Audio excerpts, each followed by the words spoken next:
Broken pieces on the floor, like you've been walking on shattered hopes. I can't believe I didn't see, but now I make you nothing but a memory. I take a step back so I can move on.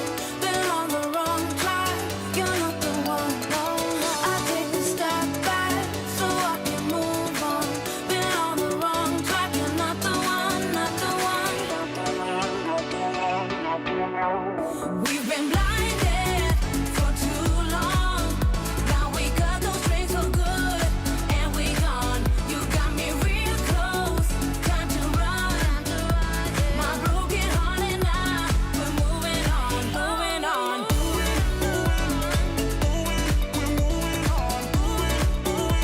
My broken heart and I,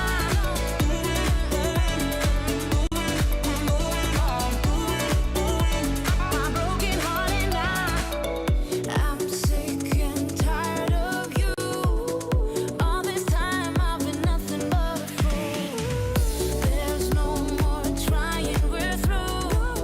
How this story ends ain't up to you. I'll take a step back so I can move on. Been on the wrong track, you're not the one. I'll take a step back so I can move on.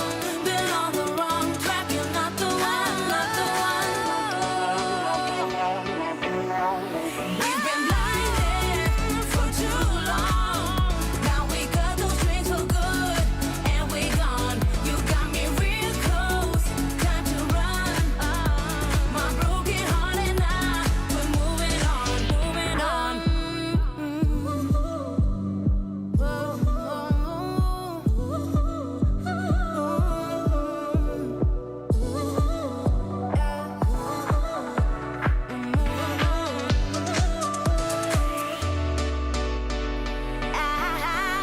We've been blinded for too long.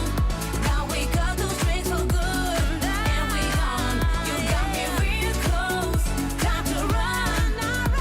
My broken heart and I, we're moving on, moving on.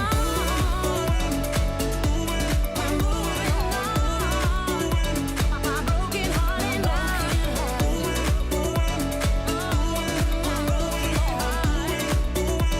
My broken heart and I, we're moving on.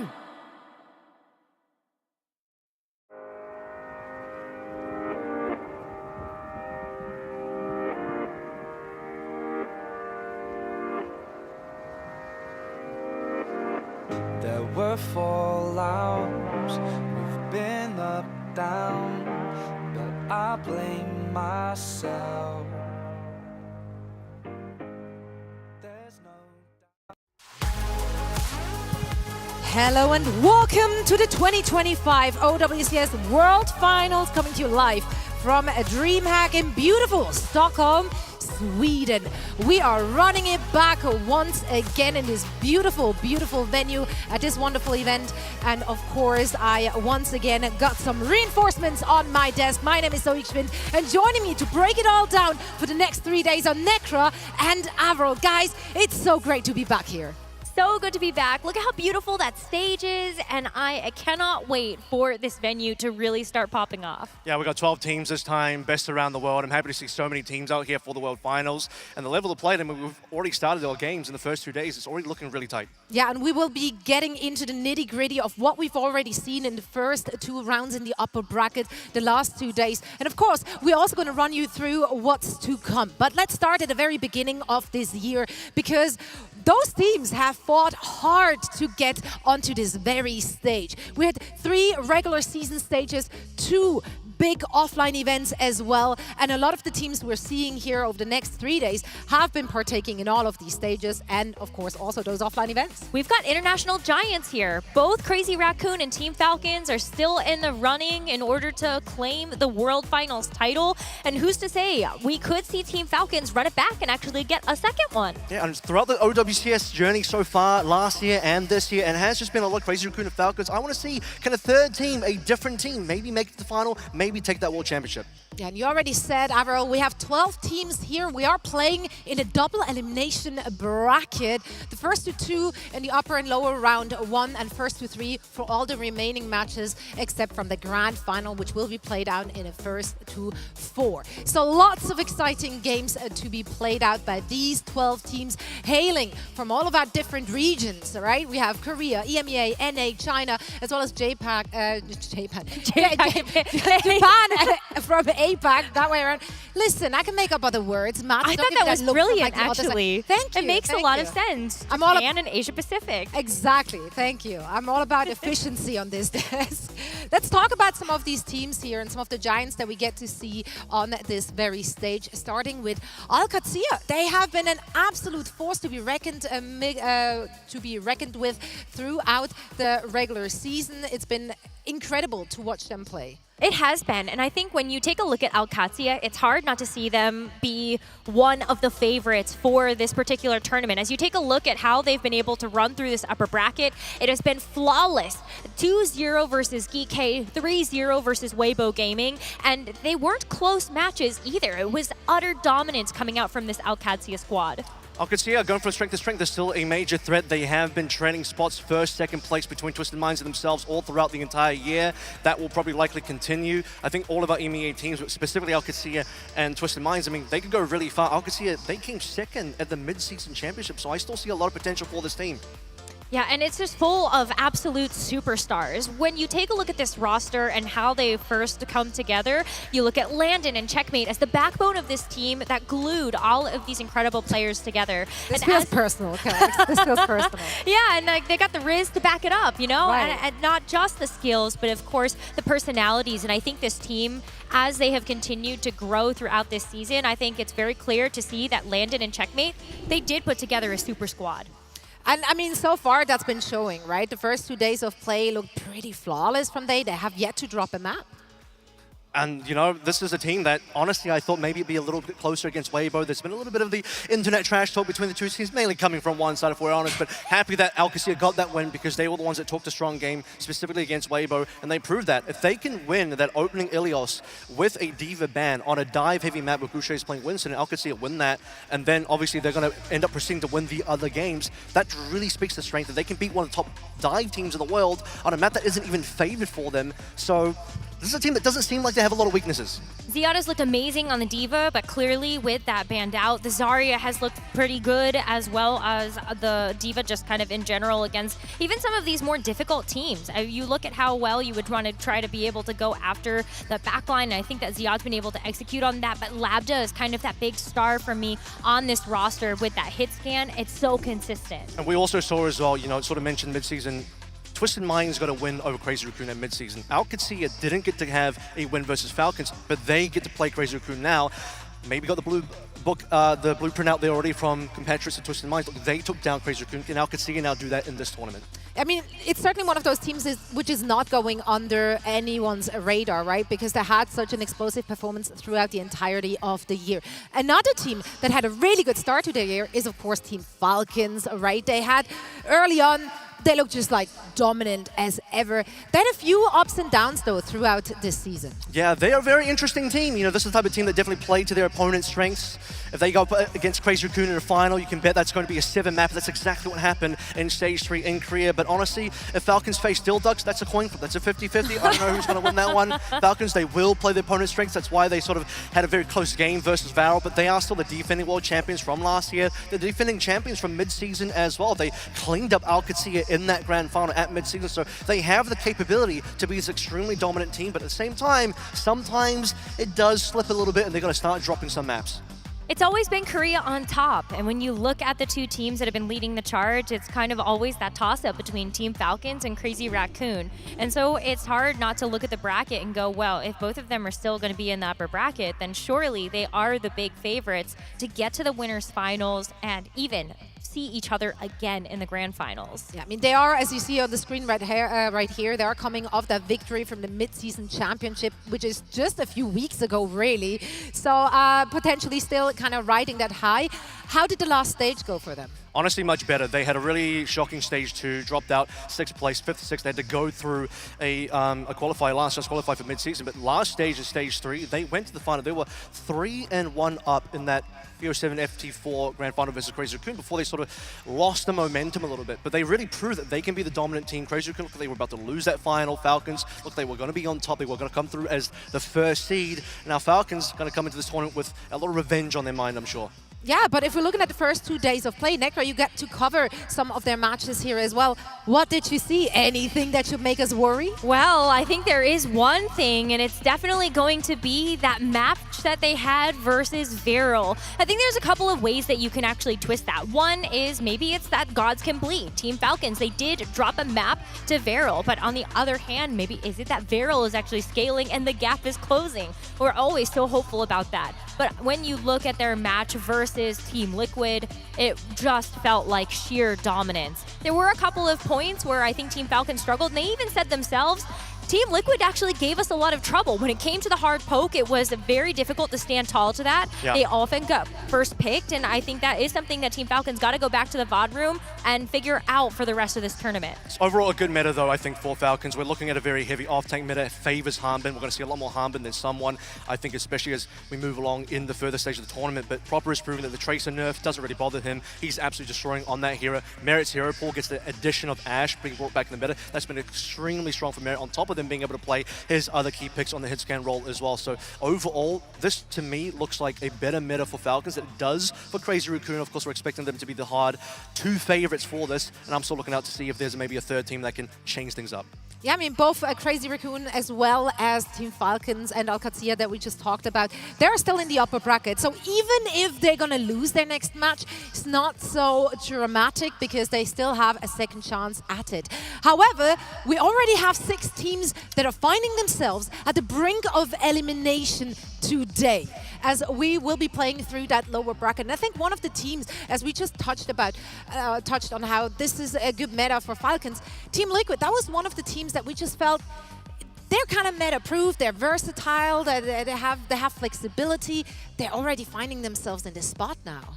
In stage number 3, when we saw the meta really shift over to Winston Wrecking Ball, that's where we saw Team Liquid shine. They've been scaling throughout the entire season. They got 3rd place in stage 1, they got 2nd place now in stage 2, and then they finish off with an undefeated record in stage 3, earning the 1st seed for North America. And it's hard to say that like this team, I think, comes into the tournament with like a huge amount of expectations on top of them. Because they were able to get that 1st spot and it was in such flawless fashion, I think we do need to see them make sure that they can step up to these brawl teams. And I think that's where we're going to need to see the team go towards things like the Ramatra, but this is definitely a team capable of that flexibility. This is a team that has really, as you sort of said there, Rose, been on the up and up throughout the entire year. This has been a rough start to them in stage 1, but covering this team, stage 2, they got close in 2nd place, and they finally won in stage 3, so they have been improving steadily. And now this is the time to show if they can level up to the potential of being that 3rd maybe team challenging for that World Championship. And obviously, a quick loss to Falcons doesn't feel good, but they get to go to that lower bracket, maybe figure things out a bit.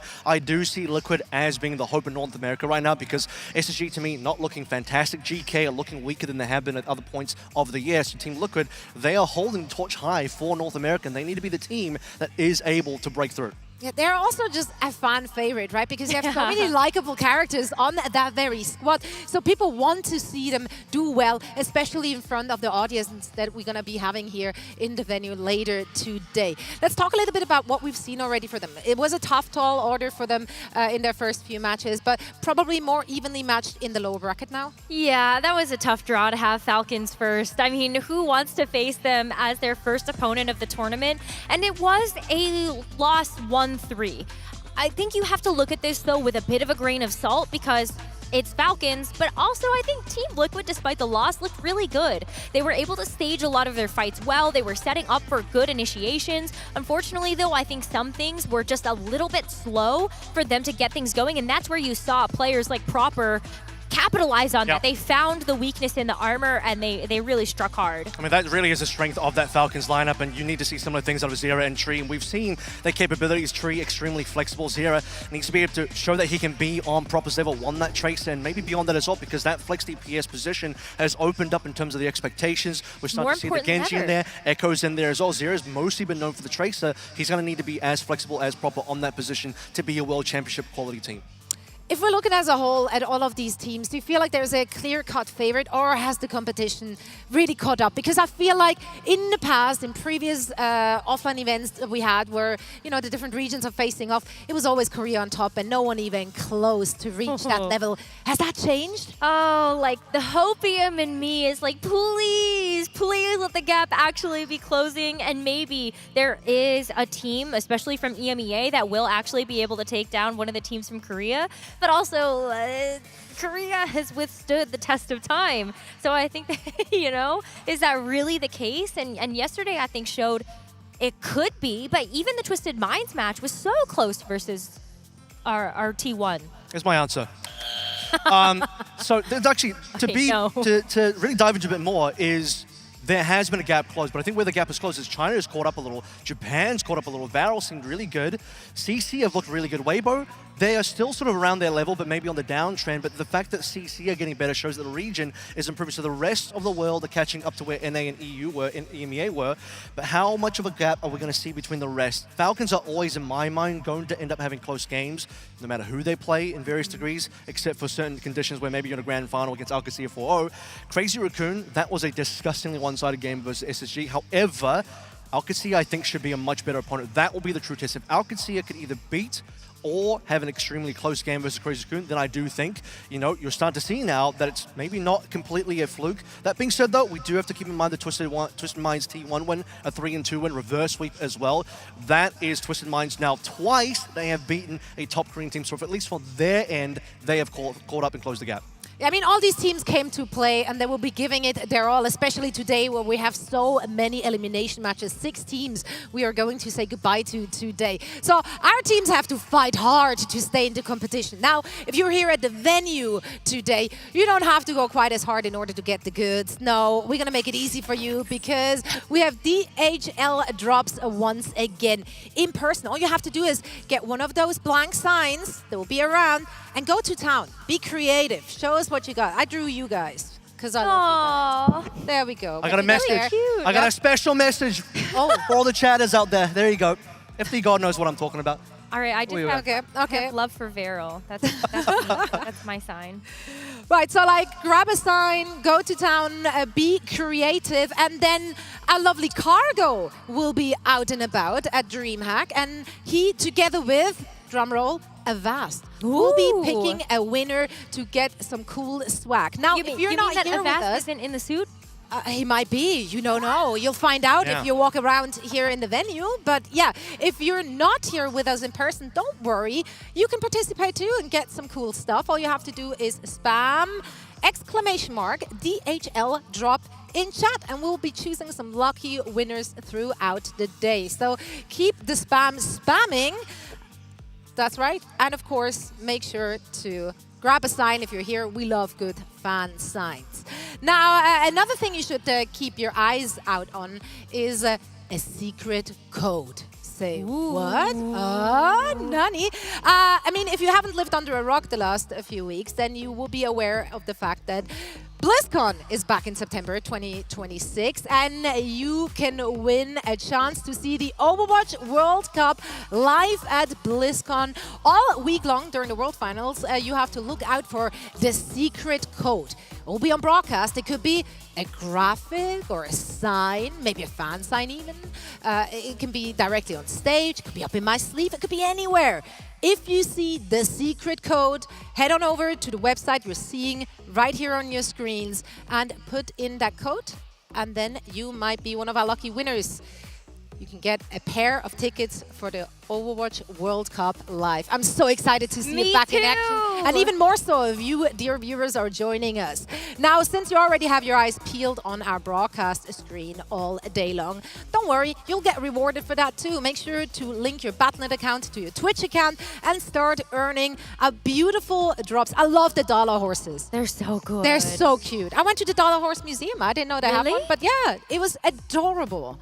Was it just all dollar Wooden horses? yeah, it was just like a bajillion wooden horses. Was there a and big like, one?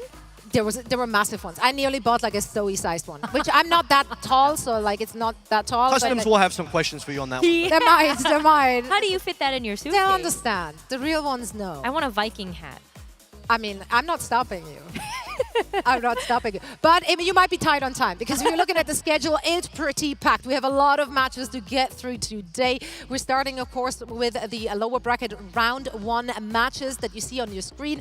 This is for all the marbles. Huh? The loser of these matchups will be going home. We are playing those still in the first 2-2. Now, the lower round 2 will be played in the first 2-3, and that one still for all the marbles. 6 teams will be going home today, Avril. This is it. I mean, we've already seen every single team play over our first 2 days. We got a good look at them, got a good look to feel where they are in this competition against everybody else in the pack as well. But the thing about first to twos is they can be really, really sketchy in terms of it being a wild card game. This is where underdog teams like Valorant have a strong shot. I mean, they really push the limit against Falcons, and when you have less maps to play through, bans matter more, but the individual maps where if you have sort of different particular signature strats or cheese strats, that can come through and really shake things up and surprise your opposition. Let's talk about our first match of the day then, because it's going to be the battle for China. Both Chinese teams are finding themselves at the brink of elimination. Let's chat about Weibo and Team CC. Starting with Weibo here, they're of course the #1 seed from China, but is that meta suiting their style? Because we know they like to play the dive, and we haven't seen much of that. The thing is, they will at least have first map choice, so expect that at least in especially these first 2s, you are going to want to have Weibo Gaming prioritize Ilios as their first pick, prioritize banning D.Va against Billy Ding on the opposite side of CC straight away. You want to enable Goostrey to be able to play that Winston on map 1, but beyond that, Weibo has been changing their hero pools. Goostrey's been playing a lot of Ram, he's been playing a lot of Zarya. That's however where CC are going to need to strike as well. They want to be able to force a game where they can have Goostrey versus Billy Ding on that Zarya 1v1 or on that Zarya mirror. That's going to be CC's best shot. In a FT2, I do think CC have a great shot. Fun fact, these 2 teams have played each other 7 times across the Sierra. Weibo has won every single time. They're completely flawless versus CC, and that includes the recent Grand Finals that we had, which was a 4-2. But they've actually played 3 Grand Finals. CC and Weibo have played 3 times across stages 1, 2, and 3 in terms of Grand Finals, and Weibo have always beaten them. CC, however, slowly closing that gap. It is a different meta now. Necra, you got to cast some of those matches, watch those matches that Weibo played in the last 2 days. What's your big takeaway? Avril said it correct. I mean, this is some team that we really need to see be able to pull out things like the Ramattra, like the Zarya, unfortunately, versus OWCS. None of these strategies ended up working. They played the Winston on Ilios, still weren't able to get the win there, and I think that's where I get a little bit scared that they ended up banning out a D.Va and they still couldn't actually get the win. So I think for Weibo, they do have a couple of question marks on can they actually win against Team CC in this meta? And you know what? I'm not sure that that's the case. Well, the thing is like CC, I think there's a bit of a mental gap here. I think CC have proven now, especially now and recently as well, that they have the capability and the skill to play up towards Weibo and maybe beat them. But mentally, they've never beaten this team again. Even me speaking to CC, they mentioned they would have preferred to have played OWCS in this lower bracket game than Weibo, purely because mentally, Weibo just has been this complete wall in front of them, or at least OWCS would have been a new team, a new experience for CC that maybe they could do something else against, closer styles there. So despite maybe the metering on paper favoring CC a bit, Weibo just have the track record versus them. Let's actually hear what the other teams are thinking of Weibo Gaming. Weibo is a mixed bag for most teams. Some say they're shaky, too aggressive, too easy to exploit if you slow the game down. They're low-key getting a little old in age. So I think we should be good for a top 6, or we're gonna be able to beat them. They have like really mechanically skilled players, but like in terms of like the macro, like they've only like really like looked good at this like one style, I think. Well, I think their biggest problem, honestly, is they have Goostrey, who's like one of the best Winstons in the world. Yeah. But if Winston's not meta, it's very hard for them. Others see the opposite. They think Weibo has the firepower to upset the entire bracket. Maybe even win it all. 웨이보 게임 선수들이 제가 선수하기 전부터 하던 선수들이어서 되게 어떻게 보면 베테랑 선수들이잖아요. 그래서 경험이 되게 많아서 그 선수들은 이제 임기응변에 되게 all those players have just been competing for so long.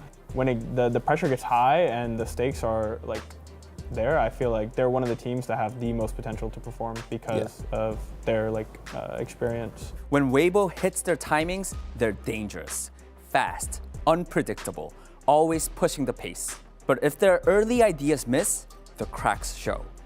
되게 잘하는 팀이라고 생각하는데 만약에 러쉬 조합 쓰는 메타가 오면 그게 조금 약점이 되지 않을까 생각됩니다. They look really strong at times and not as strong at other times, so I think it's a big question mark for me. They're the definition of a wild card, a team that can fall flat or break the tournament open. 别的队伍看我们应该是只会玩那种新兴中的队伍啊，我觉得挺好的，就让他们这样继续看待我们，就是继续看下去吧。Right, that's what they think about Weibo Gaming.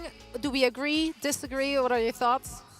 I love the point that Weibo Gaming can kind of step up when they need to. I mean, this is a roster that still has a lot of legacy behind it, especially when you look at how many of these players actually played on the Overwatch World Cup team for China just a couple of years ago, and they made it so deep in that tournament. Yep. They have that lane experience, and they have the fans behind them. They came second, and they were the favorite to win it all. Yeah, well, right? I So it was know. a massive upset that they actually didn't take that one. This is basically, I think, the third year now that the core has been together of these guys. I mean, Shai and Gusha have been together even longer than that.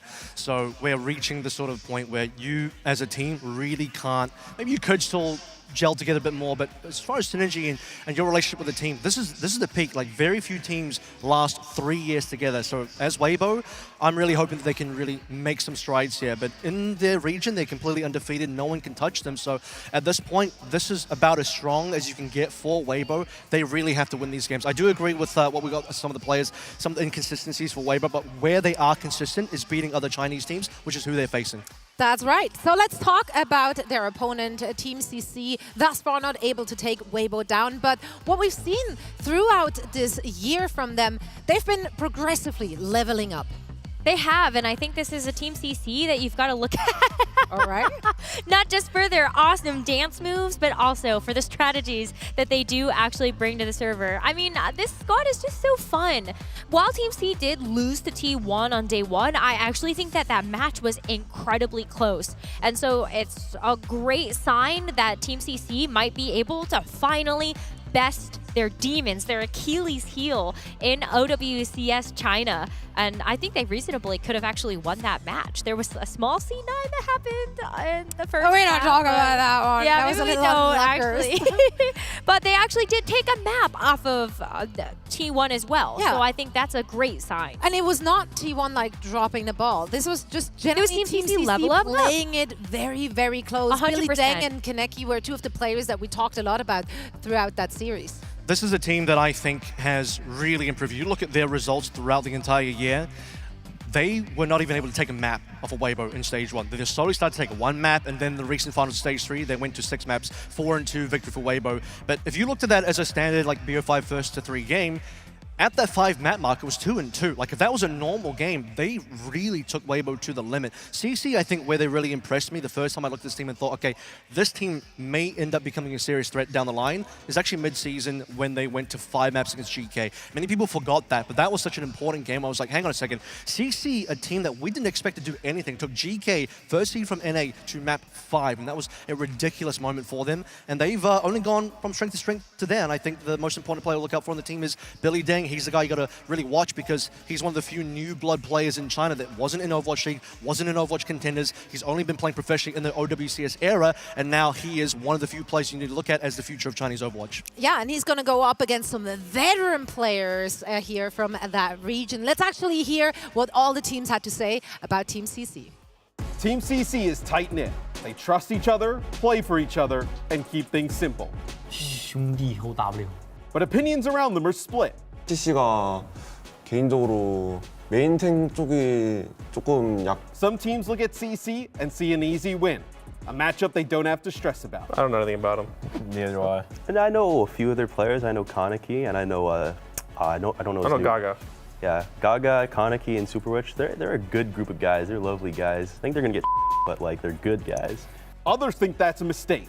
They see Team CC as underrated, a team that plays clean, stays disciplined, and punishes sloppy opponents. Really strong individual players and like a certain like couple of heroes, but like they still need to like mesh better as a team. I think the only thing that can make them dangerous is we don't really know that much about them.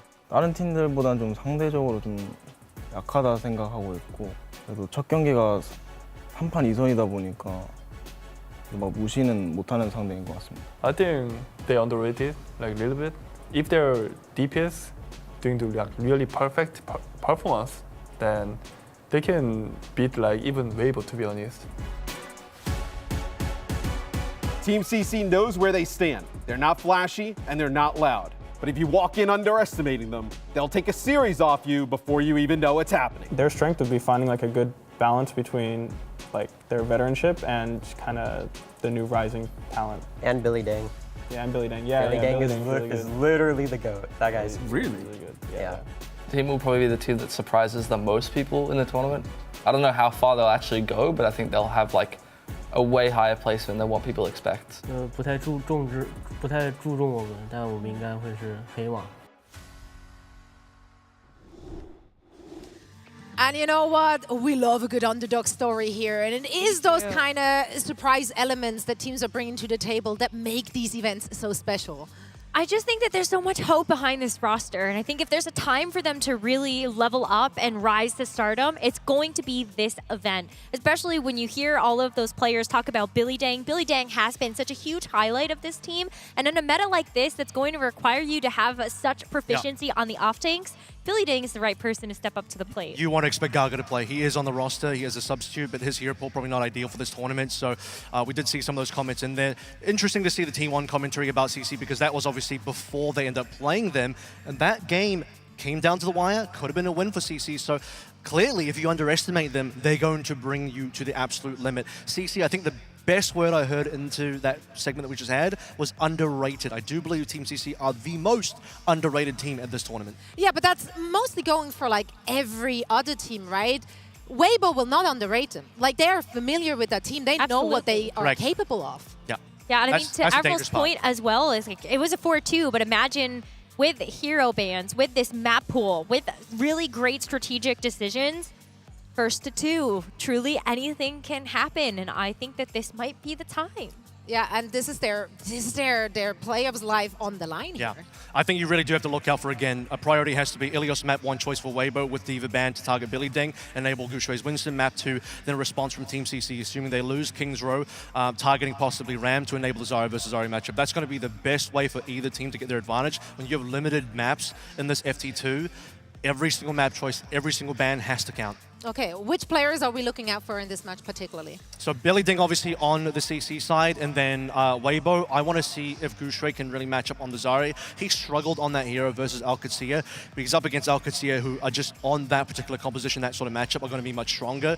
They have to win that dive matchup though. I think for Shy and Leave, obviously that is basically the DPS line of all time in China, and now Shy has Ashe unlocked for this meta, which is very powerful. Right. I mean, Shy has been so excellent at the Ashe over the course of history, but I think I really look then at Pineapple as, someone who also didn't really get a chance to see too much of the Overwatch League, very young, up-and-coming DPS player, and also somebody that everybody looked at as like, that's one of the next rising DPS stars in China. And so if you look at Pineapple being able to kind of bring it to an expert like Shy, that's where you go, yes, I have a lot of confidence in this roster. And I think similarly for Kaneki, if Kaneki can bring out some other flex DPS like the Venture, that's a lot of character growth for this particular player, and that's also going to be a really great matchup to see versus Leave. How do you think the fans are leaning here for this match? Do you think Weibo is just like considered a heavy favorite? Or I do. Do you feel like with recent performances, Team CC might have garnered a little bit more of a fan base? It depends on how much like reaction Andy I think we have from our fans here, and how much stock they are going to take in the last match that Weibo just played. They got absolutely stomped by Alcatia. It wasn't close. Yeah, I mean, both teams obviously coming from a loss. However, the Team CC one, that should give more reason to hope, right? So they're coming off of a loss, but still maybe maybe an emotional high? I think the fans will definitely still go Weibo's way. They are a very long-standing team. They've collected many fans all throughout the years in the Spark era as well. So I think all the fans will definitely be ride or die on Weibo. But for CC, they win this is going to be a landmark victory for them. If they had beaten T1, I think the tides would have shifted in terms of the perception. But I think just as we sort of talked about, getting close to T1 shows their potential. Getting close to GK in mid-season as well shows the potential. The respect being given in that interview segment as well. The GK players saying, yeah, this is an underrated team. I mean, overall, I'm a little upset to see both Chinese teams in this position know. so Yeah. early on in the Yeah. tournament, right? Because China has been one of those regions, especially with the little bit of a break they had in competitive Overwatch, right? We were so excited to see them back, but then at the beginning it just looked like they're a one-team region. So for teams like Team CC to like step it up and then bring it in international competition all year long, like that has been really great to see.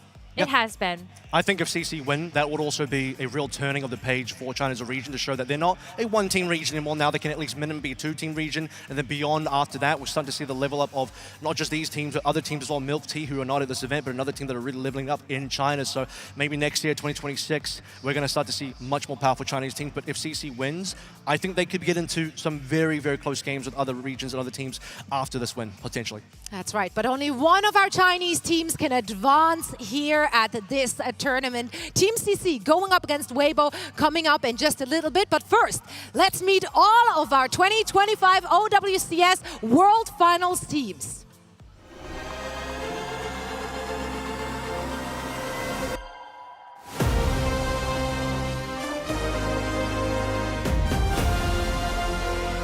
Crazy Raccoon, they will take what is theirs. Space Station now. They did what was required. There's no way GK have done it.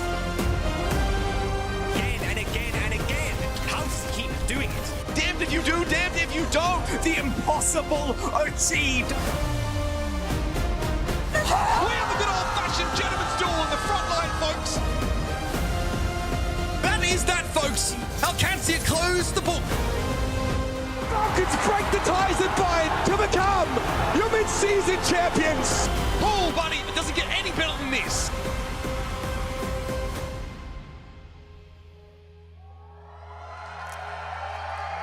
In a world where heroes rise to defend the future, only one team can cement their legacy in the present. Hello there and welcome to the Overwatch Champions Series World Finals 2025! You come to us via the glorious DreamHack in the stunning Stockholm in Sweden. As the fans make their way through to the main stage, you guys ready yourselves at home. The players are doing exactly the same backstage. My name is Adam Savage. Hello there, I'm your stage host. Great to have you here with us. Now let me set the scene for you folks, okay? A couple of days ago, 12 teams started to compete, but today, things get really, really serious. By the end of today, 6 teams will be eliminated. Out of here, and only 6 progress to the latter stages of this competition. But who will they be? That's what we're here to find out. It is time to meet your 2025 world competitors. And kicking us off is the 2024 world champions. Please welcome to the stage, it's Team Falcons!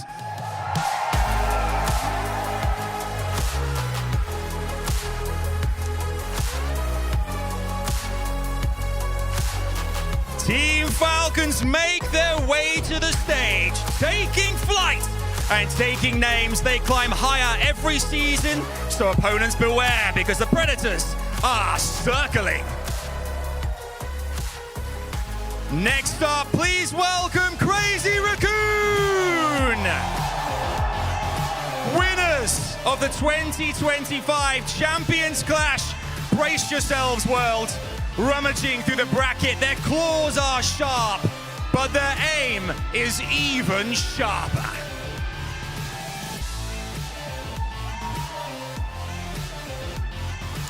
Get ready, because here comes T1! The 3rd seed out of Korea, they are calm under pressure and lethal in team fights. An org that doesn't just chase greatness, T1 defines it.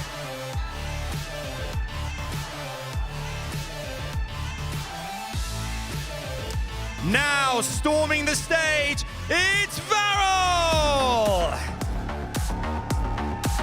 Our After a close call, almost beating Falcons in round 1, can they remain focused and hungry enough to rewrite the script, taking that trophy home?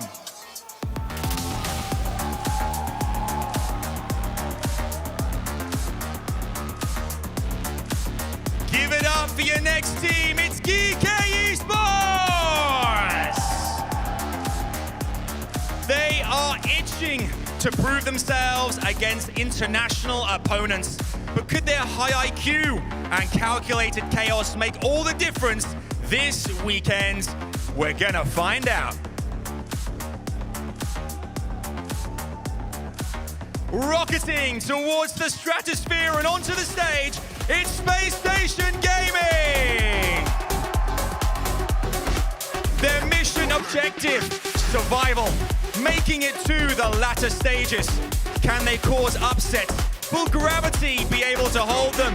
Time to suit up, strap in, and find out. Striding into the arena, we welcome Team Liquid! The North American Titans, they don't force the game, they flow right through it.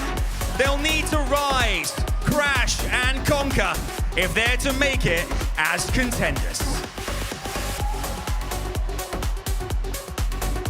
One of the Swedish home teams, it's Team Peps! With players from France and Sweden surprising everyone by qualifying for OWCS Worlds. If you're thirsty for upsets, this could be the team to do it.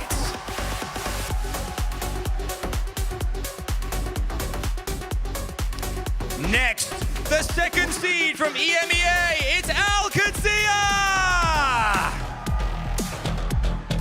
A royal presence, Iron Will, with a barnstorming second in stage 3 of the competition. The Lions have awakened, and the bracket should be very, very afraid.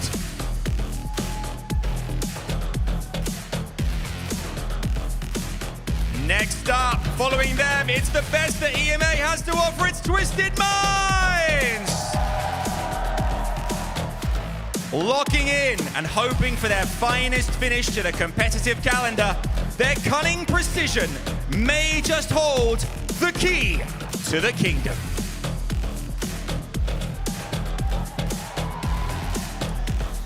The juggernauts from China, give it up for Weibo Gaming! The best on the region all year long. Weibo are fast, fierce, and they are ready to pounce. In this incoming Chinese matchup, they must assert their dominance just where they left off.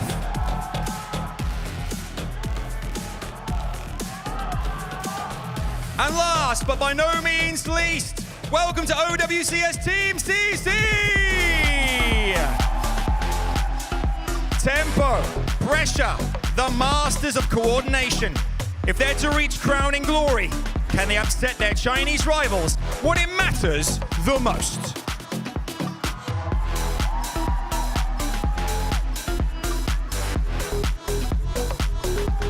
Well, there we have it, DreamHack, are you ready? Oh, you are, they are. 12 teams, we've met them there. A few nerves, yes, expectedly, but excitement, absolutely, that is there as well. This first matchup, Weibo Gaming, Team CC is gonna be huge. Remember today, 12 teams get whittled down to just 6. What happens next? Let's find out. Let the battles begin.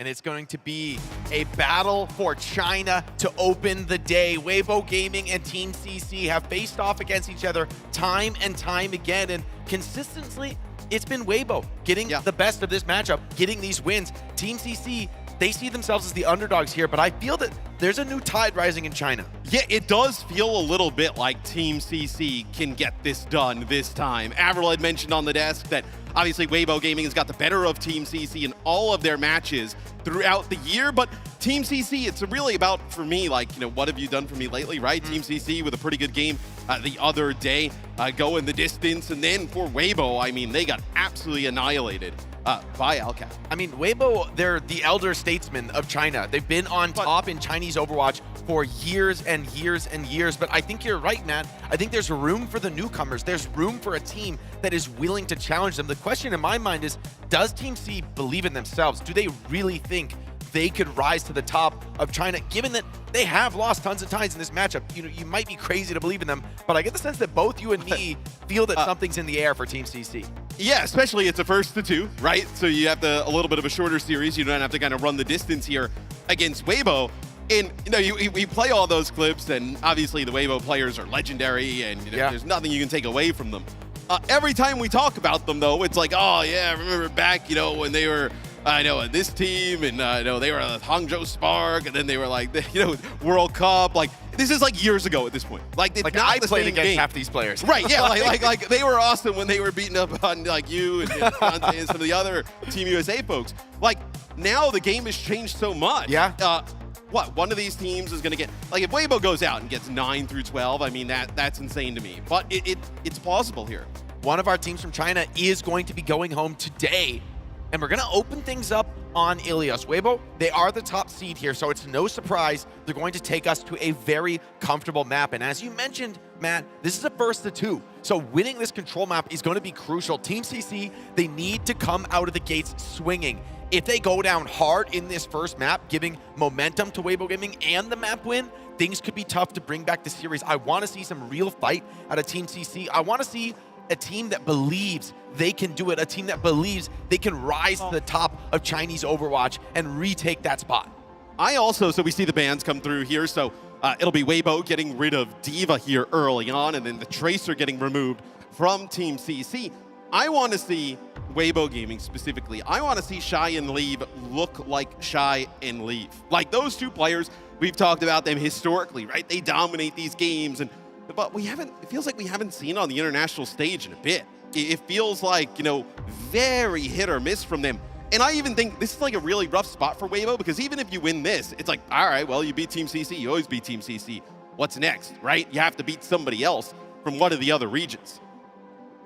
There's a long road ahead for whoever survives this match. I mean, you're in round one of the lower bracket, facing elimination, carrying the flag for Chinese Overwatch, which has, frankly, it's been a lot better for this region in the past, right? This is a region that's looking to reclaim their place at the top. Historically, some of these Chinese squads, including a lot of the players on Weibo, were competing for the world #1 spot. They were playing in grand finals. They were playing for trophies. And now they find themselves on the brink of elimination. It is time to gather your energy, to focus up, because it could all end here as quickly as this. What a long journey they've taken to come to this point. They do not want to give it up so easily. Yeah, and it's brutal, right? Because these two teams, obviously, from the Chinese region, they want to represent and, make it far in the tournament. One of them gets sent home packing here, finishing 9th through 12th, which is an absolutely brutal placement to go home with. So this match is huge. It also feels like if Team CC were able to win this here, like, what does that mean for Chinese Overwatch moving forward? It's a new dawn. And honestly, I think it's a matter of time. Maybe that's a controversial take. No, it's not. But I think if you look at the trajectory for Team CC, even if you look at some of the matches in this tournament, like, they look pretty good against T1. And not that T1 have been... No. T1 also finding themselves in that lower bracket. Yeah, it's where you see this a lot in traditional sports, right? It's like some of these older players, they kind of like phase out a little bit, but then they always kind of have this like one little throwback. It's like, oh, yeah, look at Weibo. They look awesome today against CC.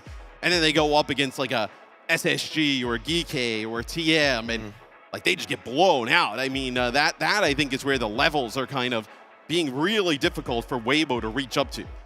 At the same time, this is going to be a comfortable match for both teams in a way. I mean, these are known quantities. They play each other constantly. I'd be willing to wager that these two teams are each other's top scrim partners. Oh, yeah. They're very familiar with each other's strengths and weaknesses, and that's where the mind games come in.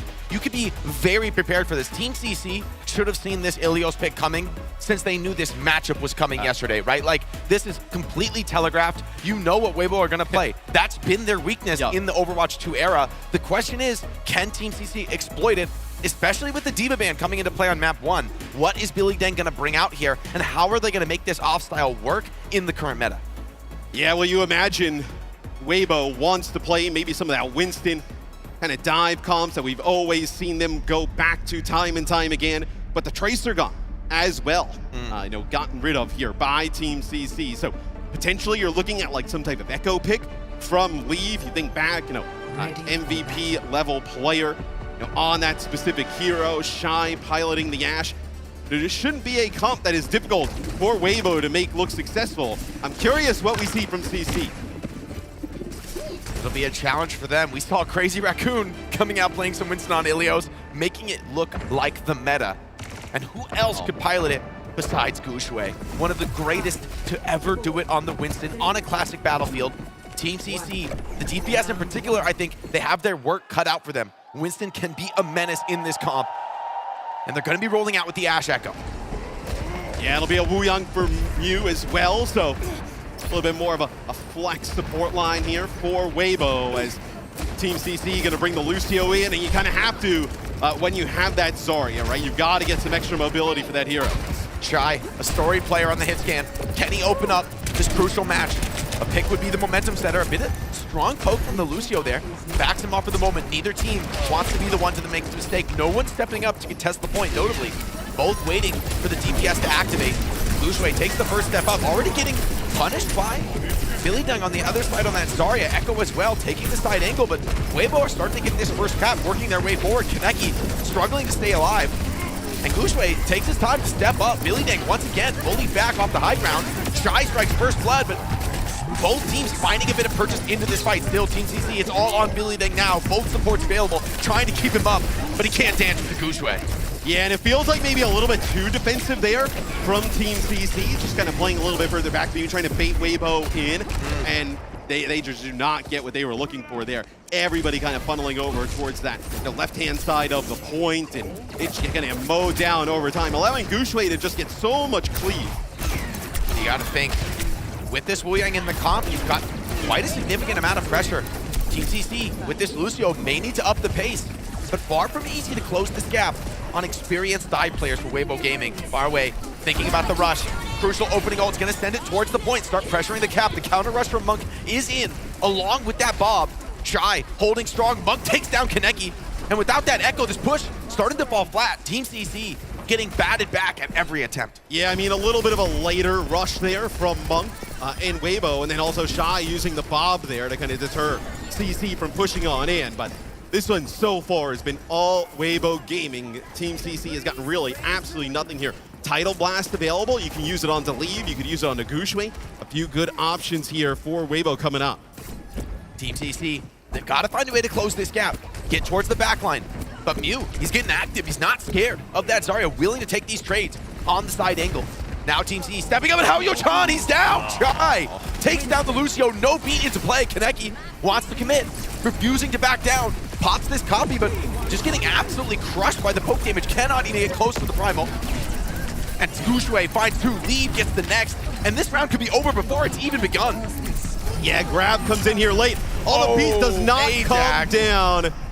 First match of the day, first beat of the day, first Ajax of the day. It's Weibo Gaming. They look like a team that is undefeated against the team on the other side there. That was a beatdown. Those are two teams that know each other well, and Weibo are saying, you've come so far, but you've not come far enough. Step aside, young ones. Getting absolutely destroyed. I mean, it doesn't get more dominant than that, frankly, Matt. Like, that is a bad sign for Team CC, that they get completely blown out of the water. This is Ilios, but they need to set the standard that they can actually compete, that they can hang in these DPS duels, and frankly, we didn't see that. One death! One death! Some of the stage 3 games in North America, I would argue that there are more dominant performances out there, but I digress. It's, yeah, just a brutal start here for Team CC. We'll see if they decide to make any changes. It looks like nothing thus far. And look, if Weibo is allowed to play Winston in this type of comp, and you do not punish them for it, you most likely are going to get run over. So we'll see if they actually have something to fight back this time. Well, Billy Dang happy that we're in round 2 on Well. Already has that jump perk to take the high ground on the Zarya. They've also swapped over to the Freya to put a bit more pressure onto Gushui. But still, Shy and Lee can get a lot done on the DPS. And Billy Dang just being kited around the map for now. Team CC struggling to close these gaps, struggling to get on top of the backline, but they're still alive. They're still kicking into this one. Weibo looking for that first pick. Shy, ooh, an inopportune time to take that reload, but Gushui takes his opportunity, cutting CC to pieces. And I mean, this is just Gushui's world. We're just living in it. He's been above like 300 HP the entire game, right? It feels like they haven't even been able to get him below half HP, really even kind of make him sweat, as some nice heals from Mew just kind of pocketing the Winston. And Gushui just a master at traversing the map. Far away, Billy Dang, they do find a couple of kills, but with the point in control for Weibo Gaming, it's a 3-on-3 here actually for CC, but they have no sustain whatsoever. Billy Dang would love to get a kill on the Echo, would love to trade this out. He does find one, and actually the flip comes in for CC. Gushui's low, taking pressure. Pineapple gets that kill, and for the first time this map, Team CC in control. Yeah, maybe a little bit of a over-aggression there from Weibo, right? Two of their players, Shy and Mew, fall early, and then Team CC able to capitalize on it. And we talked a little bit about it. Pineapple switching over to the Freya. The Freya is such a better option, especially going against some of these Winston-based compositions. Maybe he felt like you needed the Ashe in the last round, right? I know on Ruins to get a little bit of better sight lines, but the Freya here is an awesome pick, because look at that. I mean, just gets right out of the way of the Winston lead. Yeah, and that counter pressure, look, it just sends Gushui packing. Retreats out of the fight. Team CC happy to run the clock down. Kaneki. But that's what they need, right? They put some damage down on Gushui, and when he leaps away, there have to be players there to finish these kills off, right? So Kaneki able to connect with a few sticky bombs, also get that focusing beam down onto Gushui and finish him off. And now Team CC, this looks like a little bit of a different game. Yeah, this feels a lot more comfortable for them. Billy Dang getting perked up on this Zarya. Huge difference maker on the character. Able to be a lot more mobile, especially on Well, attacking, holding that forward high ground, crucial value. You've got to worry about the threat of a grab. Rush comes in for Monk just to take the space. Grab immediately onto the Kiriko, cleanses there, but it's not nearly good enough. Copy as well from Team CC, blocks this team fight win in. Gushui with the primal, but no chance really to get much done. Billy Dang is getting batted in, but there's just no way with the triple support behind him. No, not at all. I mean, you're going to be able to kind of keep Billy Dang up with that extra Kiri out there, so 2 Kiris. And also, Team CC, you're able to hold on to both support ultimates on throughout that, and that's the rush from Weibo Gaming and Primal, so you're in a fantastic spot. Now 90% here basically on the point to close out round number 2. Hayo-chan takes the beat. Kaneki wastes no time. Getting aggressive. This Echo has been the tip of the spear here for Team CC, a crucial performance. Leave struggling to get purchased in the round and just popped by Billy Dang. You know, this is a brutal round number 2 here. For Weibo, that is the bola shot that connects there onto Monk. And just like that, it is going to be Team CC tying it up at 1 round apiece, Jake. Get right back into it, man. Not as dominant as Weibo's round 1, but still a really nice answer. Hey, you don't care about that, right? No. Like, get the jitters out. Round 1 is down. You're coming into round 3 with momentum, with perks online. I mean, Billy Dang on the Zarya now. I mean, think about Ilios historically has been considered a much better Winston map. And Winston, good matchup into Zarya. But honestly, this jump perk for Zarya kind of changes the game. I mean, the ability to get on top of these high grounds to contest aggressively was almost impossible previously for Zarya. It was. It basically was, outside of, like, you know, getting a sim in position to TP. Billy Dang obviously doing a nice job in terms of the damage output. Yeah. Pineapple passes Shy here in that second round, so the Freya most certainly paying off. And hey, here on Lighthouse, this is a pretty good opportunity for the Zarya, right? If you have to fight in close quarters over the point, right? Getting a lot of value out of your bubbles and the damage. Kaneki's been a hero on Echo. This duel in the sky is crucial, and they're going to be able to pass him some bubbles, making this a very awkward 1v1 for Lee to take. For now, Pineapple poking from the flank. The team elects to go towards Cage. Kaneki opens it up again, backliner down, and he's getting the saves, getting the resources from the team. CC aren't backing down, but Leave. Big sticky connection. It's enough to shut down the enemy Echo. Now Leave dominating the skies. Finds a second. But Team CC, as you were mentioning, Matt, they make their way to the point. They get the flip. This is where Zarya is very confident. Yeah, and this is not a great fight for Goushway, right? He's getting pressured out on the side by Afreya and then has to kind of go toe-to-toe with his Zarya with both bubbles active on the point. So he has to back out here for a second, trying to take some high ground, figuring out for Weibo Gaming how they can kind of like circle around the point and collapse. Pineapple is just outputting so much damage into this Winston comp. Goushway turns the tables on Kaneki though, and opening up with a +1. Team CC back point, just trying to bunker down, just trying to survive, leave, trying to find a crack in the defenses. The beam is good. And it's enough to take down Pineapple. Here he comes, piercing into that back line. And there's just not enough support in the world to survive this barrage.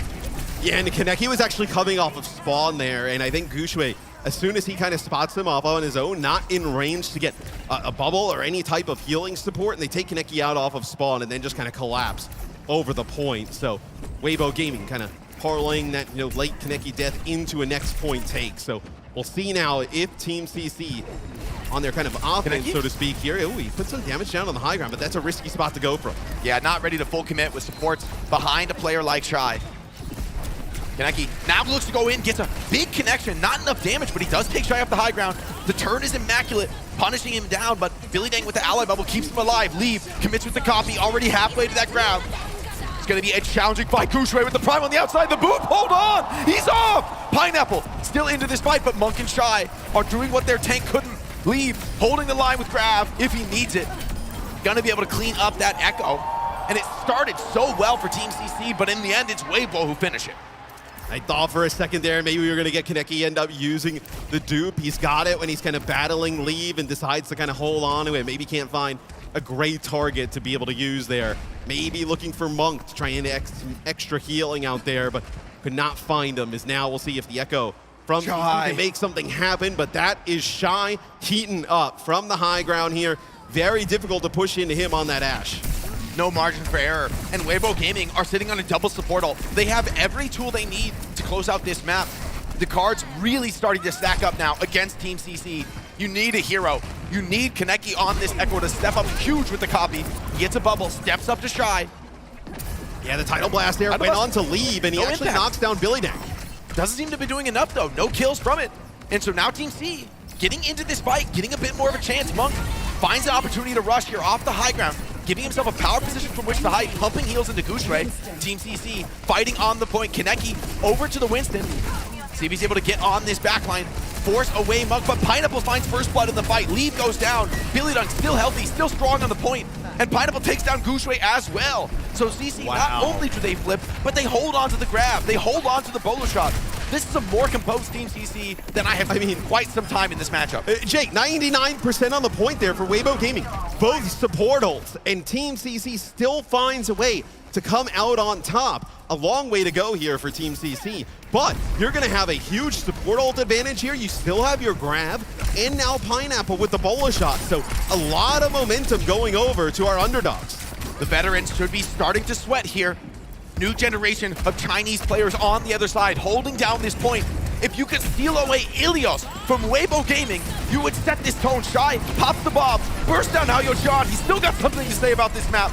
Billy Dang holds the point for now, but Goushway is taking this opportunity to take out the backline. Team CC struggling for life, struggling to stay alive. Faraway has so much work to do, trying to keep this backline alive. Grab, good enough to burst down this Kiriko, and Kaneki finds two. There's a fight to be had. Spawn's coming back soon.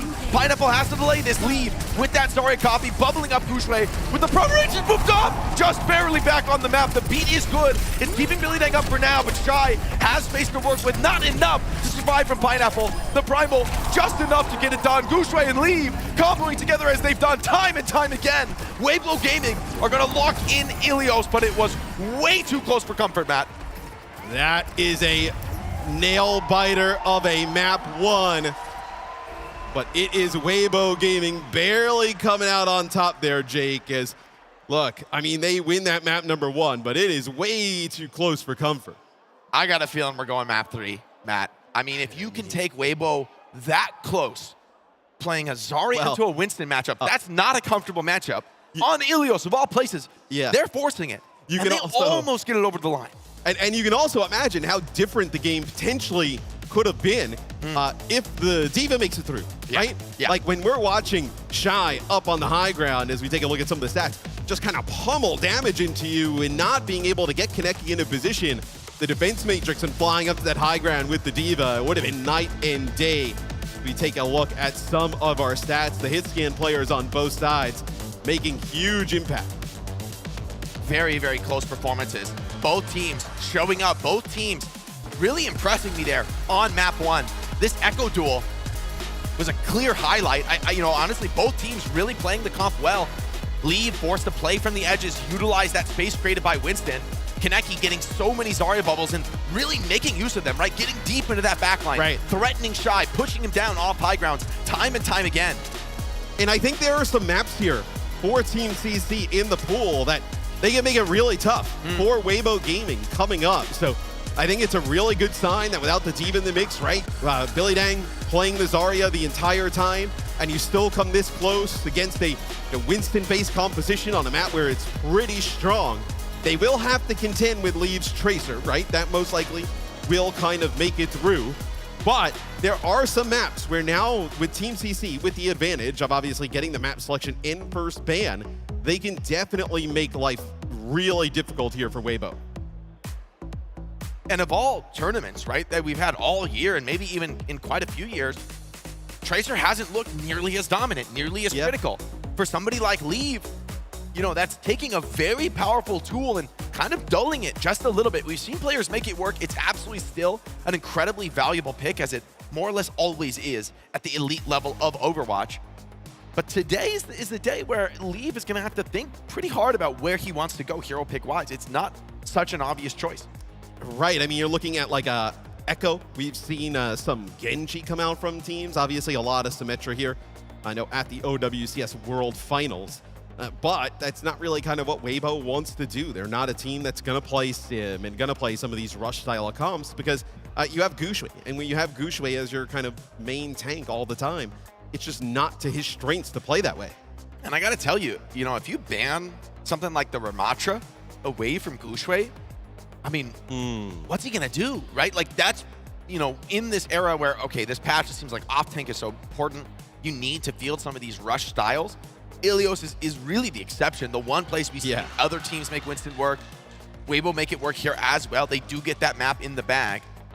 There's a lot of places where I've got questions about what Weibo can field. I think there are powerful picks and bans that Team CC can deploy to go to this map 3.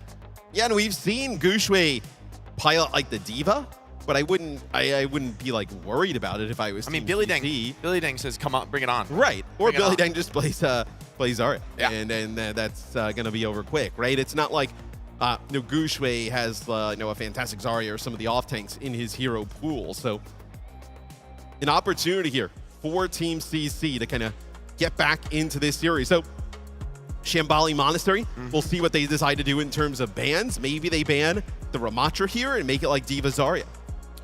I think the Ramatra ban would be incredibly potent. Scary thing is you do have to win back-to-back. As close as Team CC were on Ilios, you don't get any points for trying. You've got to close out those maps. Can't ban D.Va again, right? True. So that is a and where really else strong even pick. I mean, this whole pool, I guess you could play Winston on New Queen Street, but you're forcing it, frankly. This is a pool, this is a meta for some of these off-tank teams, at least teams that show flexibility. Gushui can play ball. And New Queen Street, we have seen some ball comps, and he's looked pretty good on the Wrecking Ball, so maybe that's something they would decide to pull out a little bit later in the tournament. But yeah, with Shambali Monastery coming up, we have seen this as a go-to pick for a lot of teams now at this event. I mean, you think about, Varel against Falcons, right? This is kind of where they took them, and they were able to get a win. I mean, I think we're going to see a ton of Shambali in this tournament, especially because Escort is often a very powerful map pick. Different Escort maps are so different in the pool. And Team CC, very interesting choice. They banned the Sojourn, which doesn't protect a tank pick, right? They're going to be, losing the Zarya on Shambali, hold on. which is a pretty surprising loss. Maybe they feel like they can deal with the Ramatra, with the D.Va as an alternate. Does Team CC want to play Sim? Maybe. Getting I mean, rid of have this, we seen that from No, not really. But hey, you get here to EMEA, you start to get a little Sim pilled, right? You play a couple scrims against Twisted Minds, you're like, maybe Sim's the meta. Hey, you see T1, right, coming out with Sim with a SIG, their own kind of variation. The Sojourn ban getting rid of the Sojourn, is a powerful tool, right? Because Sojourn, generally, I think, Freya is pretty competitive as a strong hit scan against the Symmetra, but dropping that disruptor shot on the TP, really painful to fight into. Yeah, so maybe it could be a little bit of sim action here from Team CC.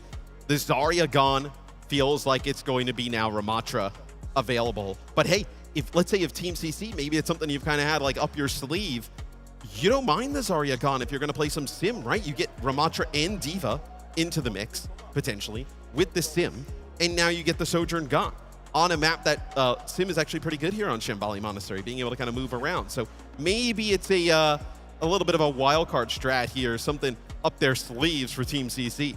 I got to be honest, I would have preferred the Ram ban, because I think if you go into map 3, you're going to be able to get a tank protect off for Weibo. And so to not, I mean, this is a perfect map for Ramatra. I don't even think Zarya is like that great on this map. Maybe you're willing to drop it, but a Ram mirror is, I think, best case scenario for Weibo Gaming on a Team CC map pick. Yeah, you're probably right. I don't think they would have like. No, I think Team CC is actually fine, probably playing the Ram mirror here against Weibo, although it probably is a little bit more comfortable for Weibo to be able to do that. Yeah. But it feels like the Zarya pick could have been a little bit more impactful. Like, let's say, I know we go to like a New Junk City, let's say, or something like that. You could have actually decided to have that ban available for that one. And for me, Matt, map 2 is such a crucial point in a series. I mean, especially in these first twos, because, well, it could be the end of the series. Yeah, it's early here, but you're on fire today. I'm on fire with the analysis. But you guys hear that? But Game this is your 2 most in a powerful first 2. punch back. This is, okay, you lost map 1. You have the biggest possible range of choices. You have tons of hero bans left open. You have total control of the map pool. This is where the coaches need to show their worth, need to bring us somewhere and generate a real advantage. So we'll see, is this Sojourn ban taking that out of size toolkit, is it really going to limit it? Bring out the sim. Your Team CC. I mean, I like what you're cooking, but is this in Team CC's wheelhouse? Is it something that they can pilot? Like, maybe not. I wouldn't have put it in T1's wheelhouse. and they piloted it. The world is becoming sim-pilled. Yep. And slowly. Hey, here we go. Out the spawn. Guess what? Cassidy, what a read. Yep. Yeah, Okay. I was hanging out with the Team CC coach. Love it. No, you're close. You and Billy Dang like this. I mean, yeah, everybody knows me and Billy Dang go way back. Way back. Yeah, I mean way back. This is a really interesting comp though from CC, right? It's going to potentially cause some issues for Gushue and Weibo Gaming, right? The Cassidy, very difficult to take down and kind of pump a lot of damage into a hero like a Ramatra, and then that sim makes it very difficult to kind of chase this team down. I mean, in fairness, now Kazuya showed this is a winning formula. The question now, is the execution there? Is Team CC ready? Because Freya and Echo, you're talking about Shy and Leave on the other side. You're giving them the chance to have near free reign on this map. It's all onto Pineapple to stand up. I mean, he's going to have massive resources behind him, but he still needs to connect those shots, still needs to punish the backline. And Alcatzia and TM can make this work against very volatile comps against it, because obviously they played it, thousands of times into some of, really nasty kind of burst comps, poke comps against the sim. Don't imagine Team CC has a lot of reps playing against this. It's a powerful tool, but how are they going to use this teleporter? For now, wise to play it pokey. I mean, this is the right way to play the sim style, right? Willing to go long into the fights, willing to poke it out, waiting for Pineapple to find his chances. But as Weibo pulls this card meter by meter, start to feel the pressure for Team CC. It's an extended fight against some of the best duelists in the world. Pineapple now steps up and takes an explosive bolt to the face. Now it's Leave up in your face on the venture, and this cart is still ticking away from you. Only 1 minute left on the clock, and Weibo had pulled this quite far. Billy Dang eats that shot, and so still a fight to be had, but Weibo in full control of this engagement. They look comfortable on the Ramatra. Yeah, this isn't exactly the line of sight you want to be fighting it. With the Cassidy, as Kaneki uses the TP, it is very easily read there by Weibo, and they just blow them up as they come on through it. I mean, Shy just sees that teleporter, pumps it full of explosive bolts, and you're teleporting into a very bad scenario. Gushue, Leave, they're waiting for you. Yeah, wouldn't exactly say it's TM or Alcatzia. You need this touch. Yeah, you need this fight. need He's looking for the boot pop. Hold on, D.Va. She's not going to make it. Leave secures first checkpoint for his team. Wasted rush from far away, and Weibo want more. Yes, I mean, Weibo can definitely push up here, right? Shy nearing another bola shot, just pumping so much damage into Team CC that Pineapple can't really answer in terms of these line of sights. Very long here. So they rush down and they finally do get Shy. All right, they're getting active, they're getting aggressive, taking some of the limiters off. Billy Ding finds Shy. Now the rest of Weibo, are they gonna fight this out? Are they gonna try and retreat? Mew refuses to back down, rips the beat. Counter beat is good from Halyo-chan. High Noon, good enough to burst pound lead. Takes down Mew as well, and a third on the platter. A huge play there from Pineapple. Takes out a few, and now I wonder, so in EMEA we see a lot of like close holds here on this map specifically with the Sim. I wonder if Team CC feels confident enough to do that. It looks like they actually have Billy Dang in position. They might want to play quite aggressive around this corner. It looks like a few shots there though from Shy, back them up to the high ground. Hugo's Brig, I don't think I've seen this response before. Brig is not particularly tanky when facing down a Symmetra. So we'll see how Mew navigates this. Shy taking a wide angle, putting a bit of pressure on Cart at the same time from the rest of Weibo. Team CC playing this one a little bit slower. They TP behind, making a bit of space, but not finding the opportunity to initiate. It's a disconnected play. Now that the TP's gone, they are so out of position. Oh, it's not good. Matt, they're bleeding out. Sim wall pops, but Gushue has done the damage. Sim is down, they're pulling Cart away. Team CC, they look uncomfortable on this comp, downright forcing it. Jake, they took the TP, everybody, down to the low ground, and the TP was basically at 50% HP. Oh, tech shock is huge. Lining them up, big damage into the back line. Once again, Team CC, they're alive, but at what cost? Forced away. Ram Shield cannot allow Leave to continue to pressure this part. They just cap again, Team CC. They're falling apart, Matt. Yeah, they have flipped this constantly, where they're kind of playing from the offensive side on defense, and they have just allowed Weibo to run away with the cart. So a lot like as we get a little bit of a battle here between Monk and Kaneki as Monk gets the stop there, but this is like 2 or 3 times now where they kind of flipped the map, allowed Weibo to get insane cart progress.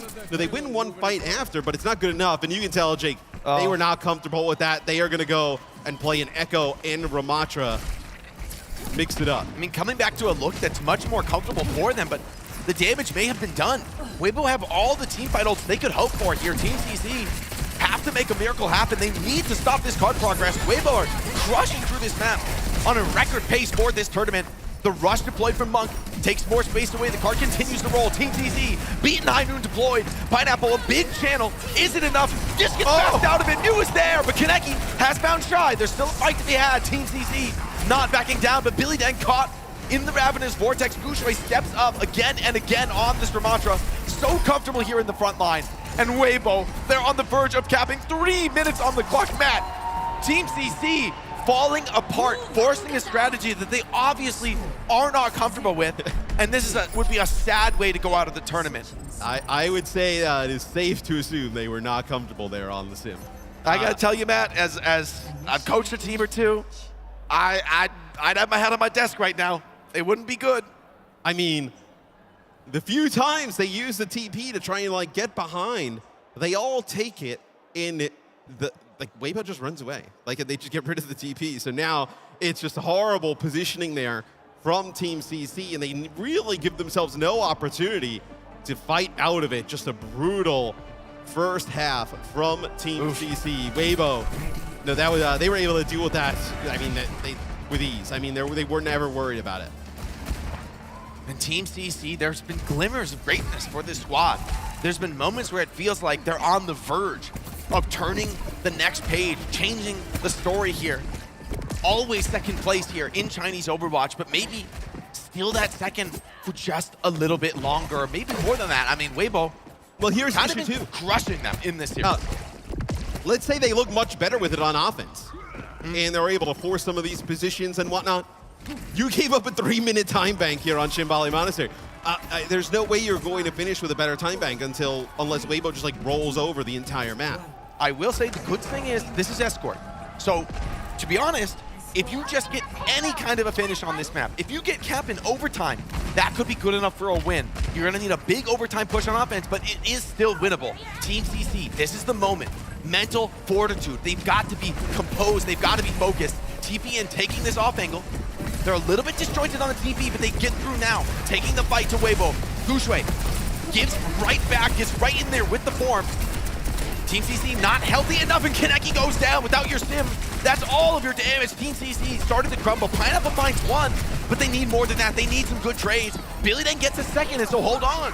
Weibo got the first pick that fight, but we're a little bit slow to get the cleanup, and now this is turning quite good for Team CC. Remember, their spawn is right here. They're happy to take these trades. Yeah, they have a huge advantage having that close spawn. So you will see Gushue fall, Mew fall, Monk as well. So now Team CC will get the cart rolling. But when you watch Alcatia and TM, the two best sim teams we have, one of the things that you kind of start to realize with a lot of these is like, the way that they're so successful is like rarely is like a UB or Psycho, whoever's in for TM, or Checkmate of the first death, right? Yeah. You allow that sim to kind of keep that utility rolling, the damage start to rolling.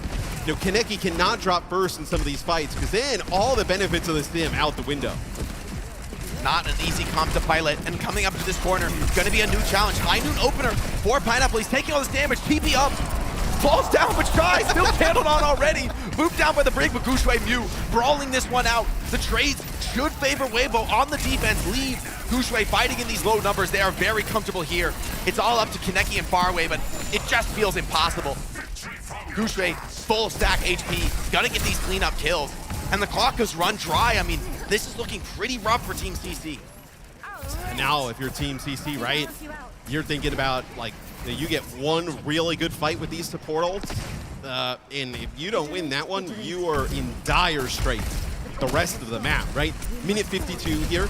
Let's say this next fight, you're about like a minute 30, use both support ults, you lose that, you're below a minute, and you're in a world of trouble. It's your last two chances here. Tournament life on the line. Team CC, you've been here so many times, and every time it's gone against you. There's that moment, fear starts to creep into your heart, but you cannot allow it. Team CC, they're gonna rip the ults, they're gonna step up. Trading with Monk's Rush, they wait out the Kitsune Rush, a much later, stronger rush for CC. Haoyo-chan takes down Gushue, and now an opportunity for CC. They look to be capping this first point. Leave has to fall back. Beautiful flash from Pineapple, reads the movement, and that's gonna open up first checkpoint. The start that you needed for Team CC. Yeah, I mean, they get that pick on a Shy early. It's a little bit of a better rush as well from CC, and Kaneki's sim wall kind of splits off some of the members of Weibo Gaming, right? So not taking a ton of damage there for Team CC, and they've moved up, try and take this position. They need to make up a lot of time here, Jake. TP wide on the high ground. Just a poke, just a prod, just looking for those opportunities. Card continues to roll. Leave, gonna open up with the tech shock here.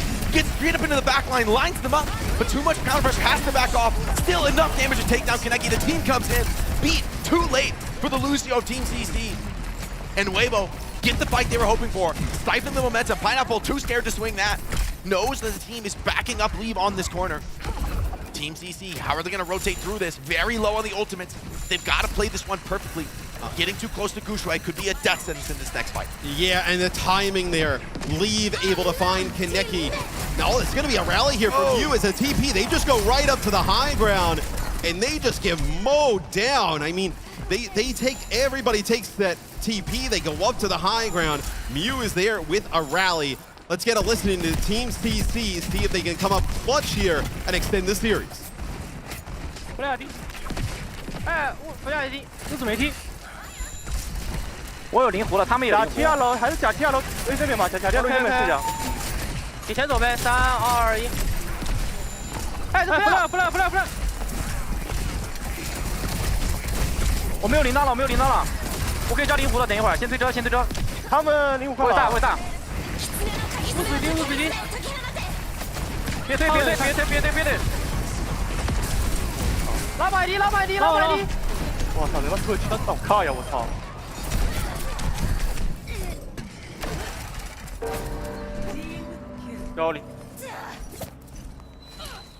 Just a couple of minutes left on the clock. Team CC, the desperation starting to creep into their voices there. But this could be their best chance yet, man. Weibo Gaming, completely dry in the ult bank. Team CC have a couple of powerful tools to work with. How will they choose to approach this walk-up? They've just been so easily read, though, Jake. Like, they drop the TP, and everybody just takes it. And, it's not like how we see from some of the other sim TPs where, in other teams, right, where you TP 1 or 2 players, get off angles, TP them back. There we go. That is Mew just standing there in the alleyway, and he gets poked down there by Kaneki. Some shots from Pineapple as well. TP's in, but Shy punishes. Lead takes down Kaneki, and despite getting the opener onto Mew, Team CC crumbling in this fight once again. Weibo just keep cleaning it up. Way too much pressure from the off angles. The DPS doing their jobs immaculately, and Tectonic Shock, such a challenging ult to fight into, especially the way Leave is piloting this Venture. And Team CC needs to be really careful here, though. Like, This could be it. This is your tournament life. If you TP up, you're going to get hit with the Tectonic Shock, and Mew is going to hit you with that stun on this rally, and it is going to be GG as Kaneki taking a ton of damage here at range from Gushue. He needs to stay up. The poke is threatening. Leave so annoying. Stimwall deployed is going to get a bit of space for Team CC. Weibo can back off this. They're coming up on 5 ultimates for what could be the decisive team fight here. Team CC getting the space they need, but Weibo going to be right back into this action, choosing to fight the corner. Leave stalls for the moment. Rush comes in first. Brig extremely low, but gets that Bastard. That Pineapple fighting at close range. Has to roll it out, has to find something, but can't get a single connection there. Team CC, though, they're still healthy. Billy Dang still holding the front line. That ult continuing to tick away. Weibo, the tank starts to run dry, but Gushue could be their hero. Has the final ultimate, has what could be the checkmate move. Weibo starts to step up once again. CC fully energized, Sim cooking away. You cannot lose a player here. Team CC, they have to fight this one out perfectly. Gushue still alive. Shy on the back line, looking for something. The TP turns a response, and Shy takes down Pineapple. Team CC, and maybe their final moments here in Stockholm. Weibo have done it so many times before, and here, they will do it once again. Weibo Gaming gets a 2-0 there over Team CC. Dude, they get Gushue so low there at the end. The Annihilation rolling, and they are just not able to take him down. And then, insult to injury, Shy on a flank comes up with 3. Not able to protect that back line. An interesting call there. I was like, the sim would work. A lot of teams who are good at the sim probably. It looks a bit different. I'm telling you, should have been Ram. Hey, maybe they thought their sim comp was a bit better than that, but they do not pilot it well for a lot of the map, and Team CC, they just take advantage of it. It's far from a free win, and Weibo felt so comfortable. It felt like the longer we went down the stretch, the better they were. Ilios made me a believer, though, man. CC showed real fight. That was an incredibly close map on what should have been an extreme comfort zone for Weibo, but in the end, Team CC, they take a gamble, they take a big risk going for an unconventional style, and it doesn't pay off today. This time it's Weibo advancing, carrying the banner for Chinese Overwatch. And we will see Weibo later in the day, right? We have another loser match as well. So, for me, it's like, all right, you did this against Team CC, as Avril noted on the desk, undefeated against Team CC throughout the year. All right, you win this, awesome, great. You don't finish 9 through 12. Can you actually take down one of these teams from Korea, EMEA, or North America? Remains to be seen. Let's go to Danny on the stage with Gushue to hear his thoughts. Thanks so much, guys. Yes, Danny Lim here, joined by Gushue, coming out from a clean 2-0 victory against Team CC. Great job, fantastic job. Round of applause, everybody. 非常好的表现，恭喜今天的比赛。 All right, Gushue, I just have to ask. I mean, you guys look really clean compared to yesterday. I feel like you guys are on a very a different level compared to yesterday. What was the game plan coming into today's match? 今天的比赛的表现呈现出比起昨天更加好、更加上一层楼的表现。那么针对今天的这场表现呢，有没有做什么特别的准备？ 我觉得最主要原因就是昨天在第2张图开始之后，我们的 BP 和沟通会就比较混乱。然后昨天打完之后，我们昨晚花了很久时间去聊这个问题，准备今天。我觉得今天也会比昨天打得更好的。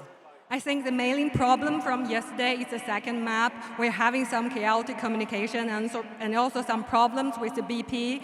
And we did a lot of reviews yesterday when we come back, and we did our homework. So I think that's the key to today's success.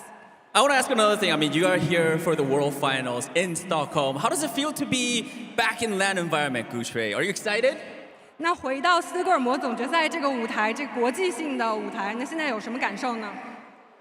首先这也是我第一次来欧洲打比赛，我觉得这里是个非常漂亮的城市，而且也是第一次来这种欧洲打线下赛，我觉得体验感也非常好。 This is my first experience in Europe to do the LAN match, and I'm feeling really good. And Stockholm is a beautiful city, so I'm happy to be here. Stockholm is definitely beautiful. Gushue, thank you so much. Before I let you go though, one final question. You guys did knock out Team CC. So any final words for Team CC? 最后有没有想对老朋友和老对手 Team CC 说的话？我觉得可能对不住 CC 吧，因为在这种时候我们把 CC 淘汰掉了，我觉得还是挺对不住他们的。I feel sorry that we kicked you guys out. Sorry for that. Don't feel sorry. I mean, you guys are the better team. That's why they won. Everybody, give it up for Gushue one more time. 谢谢 Thank you, everybody. Let's head back to the desk. Oh man, Danny just wants to see the world burn, you know. But you have to feel bad for Team CC because looking at the start of this series, Nekra, they played it so close, way closer than anyone would have expected, really. It was really impressive too because I think it played out exactly the way that we thought it would. We got the Ilios map, we get the D.Va ban, and still we see Weibo come out on top. And it was off the back of that impressive Winston play on Gushue. And even still with Billy Dang on Zarya, a matchup that you would not expect the Zarya to win, you still win a round on Well, and then you make Lighthouse so close. It was 99 to 100. Very surprising. I think like this has been a bit of a weakness for Weibo where they couldn't quite get the Ilios versus LKC as well. They really need to make sure that this is one of their key maps, that they go to Ilios because they will prioritize this map choice every time in the first map if they can, that it has to be a win. So this was a little tight for them. You really shouldn't be losing to Zarya on Ilios. They actually did get that win eventually, but you just want to have that tightened up. Other than that, I think Weibo, like I sort of said, coming into this game, they have the superior record against CC. There's a bit of a mental gap there. I think CC are a capable team that can take down Weibo on paper. However, that 7-0 gap is now extended to 8-0 all-time head-to-head between the two teams. You know, you didn't have to spell it out, but thanks. But I think it's being honest, but I hope that there's a lot of hope. We already saw Team C level up throughout the season, and then heading into this first map of the series versus Weibo, I think the fact that it was even as close as it is, that means that China overall is going to be leveling up as a region, and I'm really excited about what that means for next year. And it's especially surprising. I think the cast has touched on that a lot, right? Like, we said it also already, like, this is the map for Weibo. Like, they get to play their dive. They are playing in their comfort zone. So for Team CC to make it so close and make Weibo work so hard for that victory on map 1, that is a massive achievement.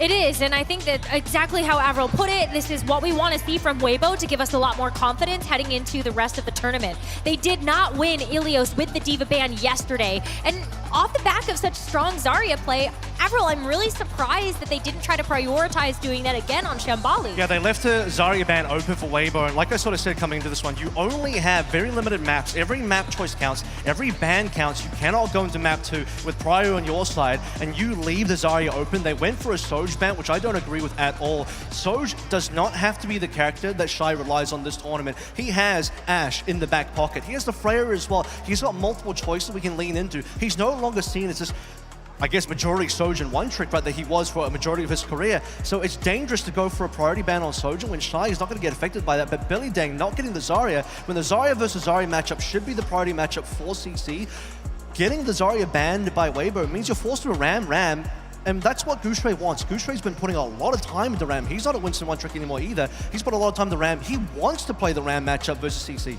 While we have seen Weibo look so strong on their dive, they have worked so hard to be able to play that brawl. And I hope that that's going to be something that we can see success from the fruits of that labor. At the end of the day, though, it is going to be Weibo that does get that 2-0 victory over Team CC. And it is sad to not see Team CC be able to go further in this tournament. Yeah, it really is. It really is. I mean, they showed us 2 impressive days of play, and we're very excited for what the future holds for that team.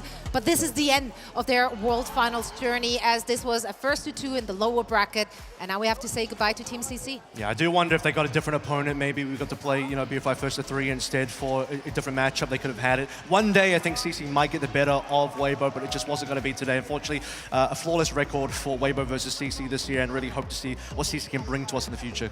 And now Weibo, of course, waiting their opponents, SSG or Varel. Which of these two would you rather see them play against? I think Weibo would be better equipped against probably Varel, but I don't know. I think Weibo have a good matchup against both. This is a very winnable game for Weibo either way. So Weibo's opportunity to progress in the bracket versus SG and Varel is quite high. With the Ramatra, I think Weibo does have the ability to beat both of these teams, but I think that you cannot count out either Space Station or Varel, and I think that matchup is going to be really exciting to see. Yeah, we will find out who they will be facing off against very soon, as SSG and Varel are coming up next. First, we're heading into a quick break, but don't go too far, because we will be right back with more World Finals action.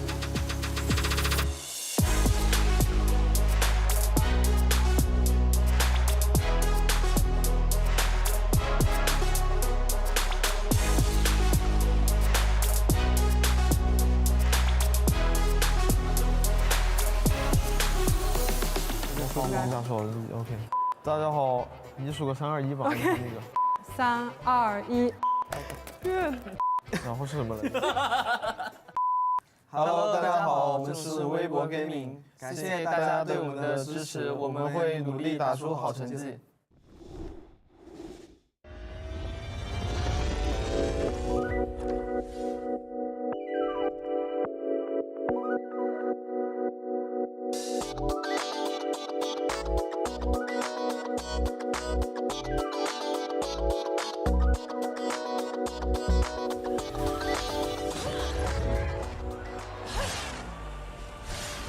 Pathetic. Leave no survivors. You're finished. Disgraceful. Not good enough.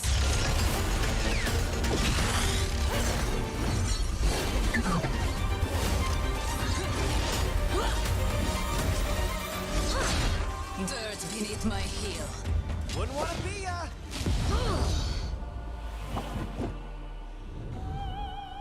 Enough games.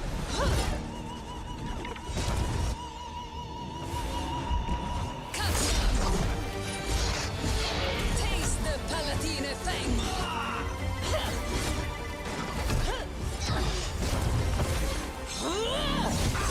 Know your place. Bow down. Que codardia. Oh, impressive.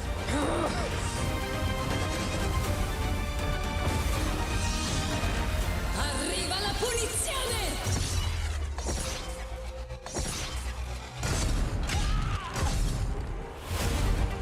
And so, my reign begins.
The 2025 Overwatch World Finals is brought to you by DHL.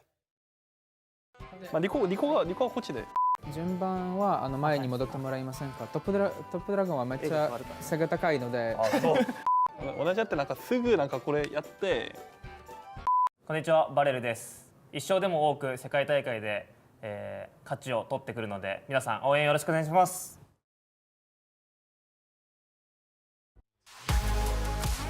Welcome back, one and all, to the 2025 OWCS World Finals at DreamHack Stockholm here in beautiful, although very cold, Sweden. I am Zoe, joined by Necra and Avril here on the desk to break it all down. We're fighting our way through the lower bracket, saying goodbye to 6 teams, Team CC just lost their battle against Weibo, and we are now heading into our second lower bracket match. This one is going to be between SSG and Varel. And before we give our thoughts on the teams, let's hear what everyone else had to say about SSG.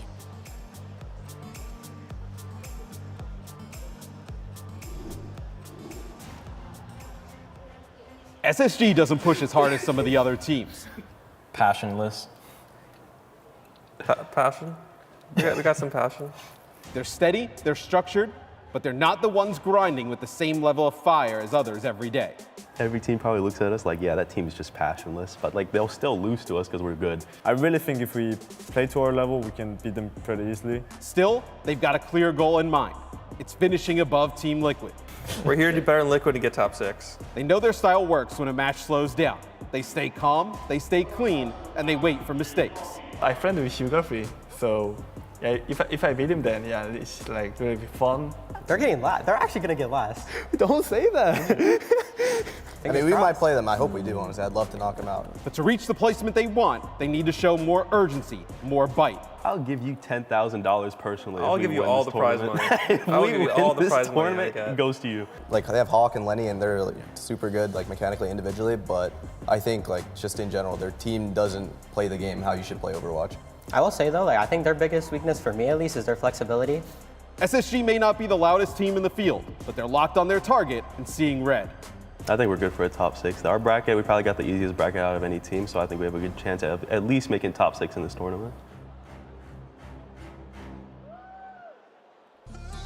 Well, that video was off to a start. Passionless, straight out of the gate, is what they called themselves. I had to do a double take there. It's like, hold on. But yeah, let's discuss what we've seen from SSG thus far. And we should be going back, like way back at the beginning, like this season, what it's been looking like for them, because they were one of the teams that did not make it to the mid-season championship, but they did redeem themselves in the last stage. They did come second. That's right. Space Station have definitely looked a lot better, especially when they did make the adjustments. They got a new coach into the roster, Christopher, who's had such a legacy behind him as one of the coaches in the Overwatch League for the London Spitfire. And now with this Space Station gaming squad, this is the one that you have to look at and be hopeful that they can continue to hold the hopes of North America high. But as you heard a lot of the other competitors say, I mean, there is a question mark behind this team's flexibility. Where there's one saving grace for them, I do think that now that the meta has shifted a little bit more towards needing to play those off tanks, that's where Hawk comes in, and he's the GOAT. He hasn't skipped a single beat coming back into OWCS after his hiatus from the Overwatch League. And not only did they come second, but it was actually a close finals as well, 3 and 4. So they nearly even beat Team Liquid in that final. But I feel like for some reason, this has been a bit of a weaker showing for SG so far, to the point where Crazy Raccoon are doing troll bans versus them. Like, that was they did ban Mercy competitive, very uncompetitive series between SSG and Crazy Raccoon. And so, you know, maybe it's just the case that SSG are thinking, okay, unlikely beat Crazy Raccoon. You even heard in the interview that SG kind of looking to say, we can make the top 6. They'll be quite happy with that one. I think they have the capability to go a little bit further than that if they really lock in time. They have strong players. You know, the other teams spoke about that, but I don't know. They do seem a little passionless this tournament, so I need to see them lock in. Where is that coming from? Are you just bandwagoning because you heard it in the video? Like, if they say it, what shows passion? I'm gonna you believe. Need to, like, what will make you feel like they're passionate about it? If Hawk brings out the Rhine, I'm kidding. He did say he no, might. Hawk wins. Don't actually do that. No, like, but actually don't. No, but like, yeah, I mean, it's like one of those questions. Like, do you need passion? If you're just good at the game, like, you don't need to, like, I don't know, put up a dance every time on stage. Although I do appreciate those kind of intermissions as well. But you know, it's all just about the performance here today, because this is an all or nothing game for not just SSG but also for their opponents, Varel. Varel is one of those teams that are like kind of the winner of the hearts wherever they go. Why do people love Varel so much, Avril? What is it about? I mean, they've been a fan favorite in Japan for the longest time. They've been a core of a roster that's been together. God, I swear it's been definitely more than 3 years, probably running close to 4 or 5 years, because they even played as a core back in the Contenders days as well. World Cup as well. Yeah, I mean, now this is the best version of Varel that we've seen. So Varel have gone from strength to strength. Yeah, let's hear what all the teams have to say about Varel. Most teams don't fear Varel's play. Kind of like lost puppies. We played them at EWC last year, and they weren't that tough of a match for us. Varro is kind of like an underdog, right? They respect them, sure. Everyone says they're good guys, solid teammates, and easy to root for. Honestly, their team's very likable. Like no bad blood. Like they made it here, you know. Like to be here is an achievement itself. When you come from like a minor region, like they're doing everything they can to lift themselves up and compete on the big stage. Like you just have to respect it. 是一个很久的一支队伍，跟我们也差不多。 But worried? Not really. A lot of teams look at Varel and see an easy match win. They kind of only really play double flex support comps. 일본 지역에 막 그렇게 오버워치를 잘한다 생각하지 않아가지고 막 딱히 막 견제되는 팀은 아닌 것 같아요. I remember watching EWC earlier this year, and one of their players shot an Alari ult into the sky. Oh my god, I and do remember that. that's the only impression I have of that team. Varel sees things differently. They think people are sleeping on them. Give them the right matchup, the right timing, and they believe they can upset teams who already chalk them up as an easy win. なんかそこでその自分のポテンシャルを出して、なんかその狙われても生き残るみたいな活躍できるようにちょっと頑張りたいなと思います。Varel knows they're overlooked, and they're ready to make someone pay for it. There's some great sound bites in there as well. Necro, big takeaway from what we just heard.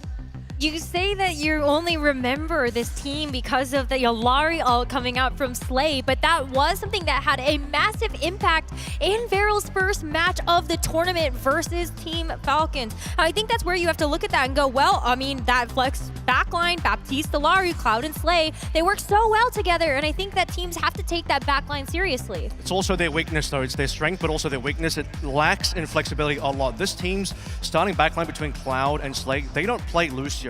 You are opting into double flex support all the time with Cloud and Slay, and if you want to play Lucio, if you look at the bottom right there, Mimosa has to be subbed in just to play Lucio, and Lucio is definitely still meta. So every single time when you play against Varel, you know that the weakness is going to be the backline flexibility. You know you can target ban towards the backline to really put pressure onto them and force them to playing some weird stuff.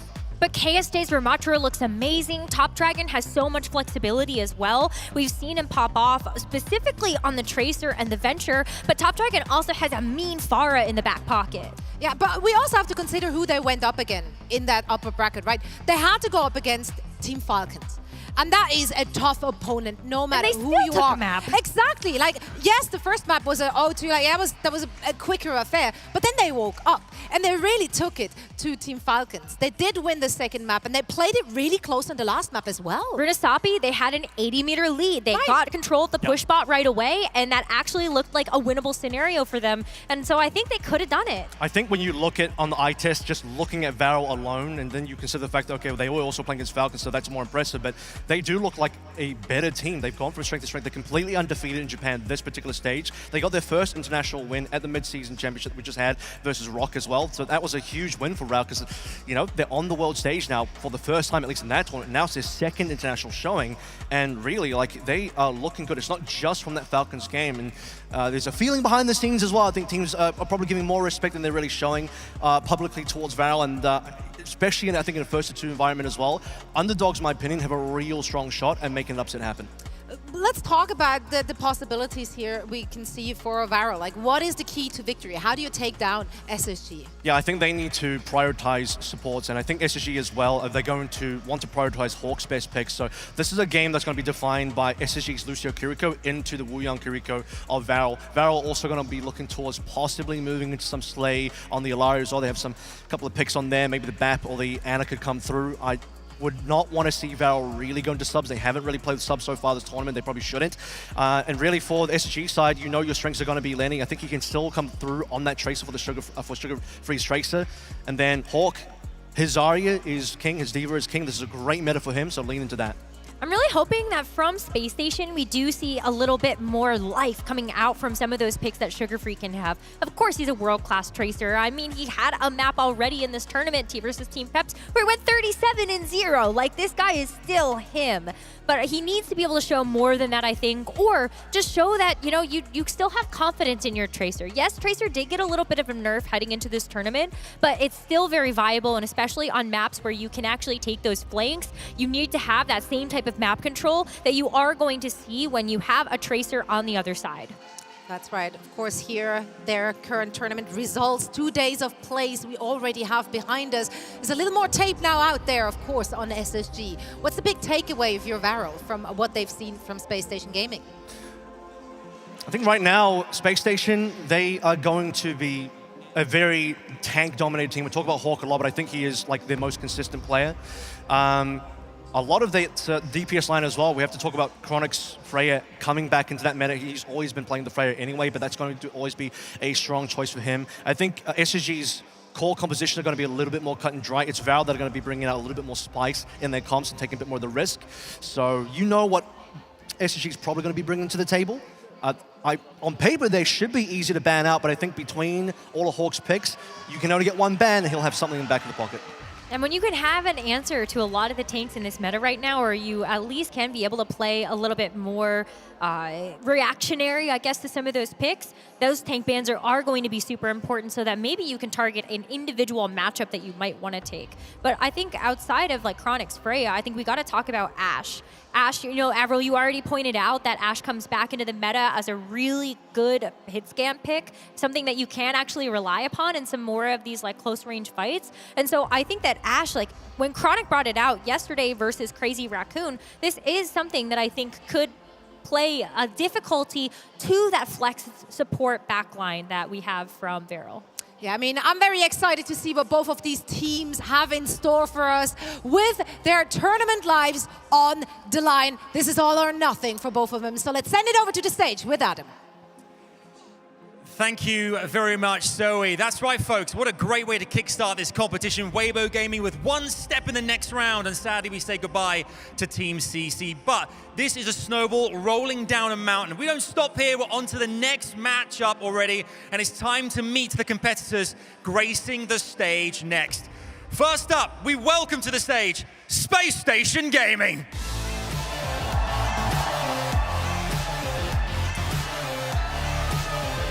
Please welcome the players, Chronic, Sugar Free, Hawk, CJ, and Lep.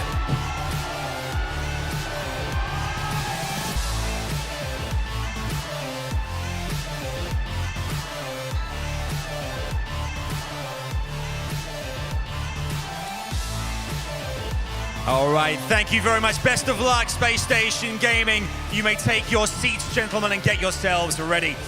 We also have the next team. Their challenges coming your way here as well. Please welcome, it's Varel!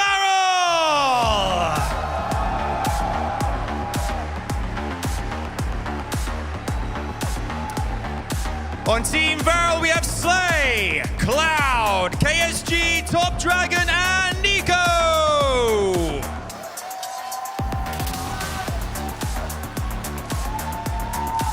We love to see it. Best of luck, gentlemen, as they take their seats as well and head across to their stations. Wow, we have got ourselves an epic showdown, haven't we, right here, right now. Varel and Space Station Gaming. Once more, who will progress through to the next round? Who will sadly fall away and be packing their bags and going home? We're about to find out. It's time to get started. Here we go.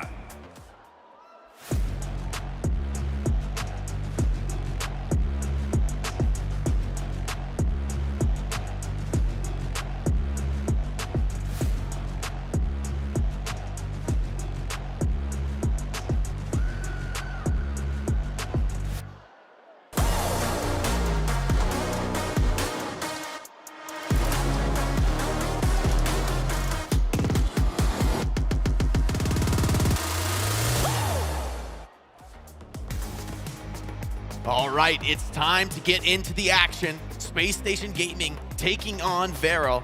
I'm Jake, I'm joined by Matt and Mr. X, and we're about to have the pleasure of casting this one. I mean, it's a team that the fans have really gotten behind in Varel. They have. And this SSG squad, I want to just clarify for the fans. I did some of those team interviews.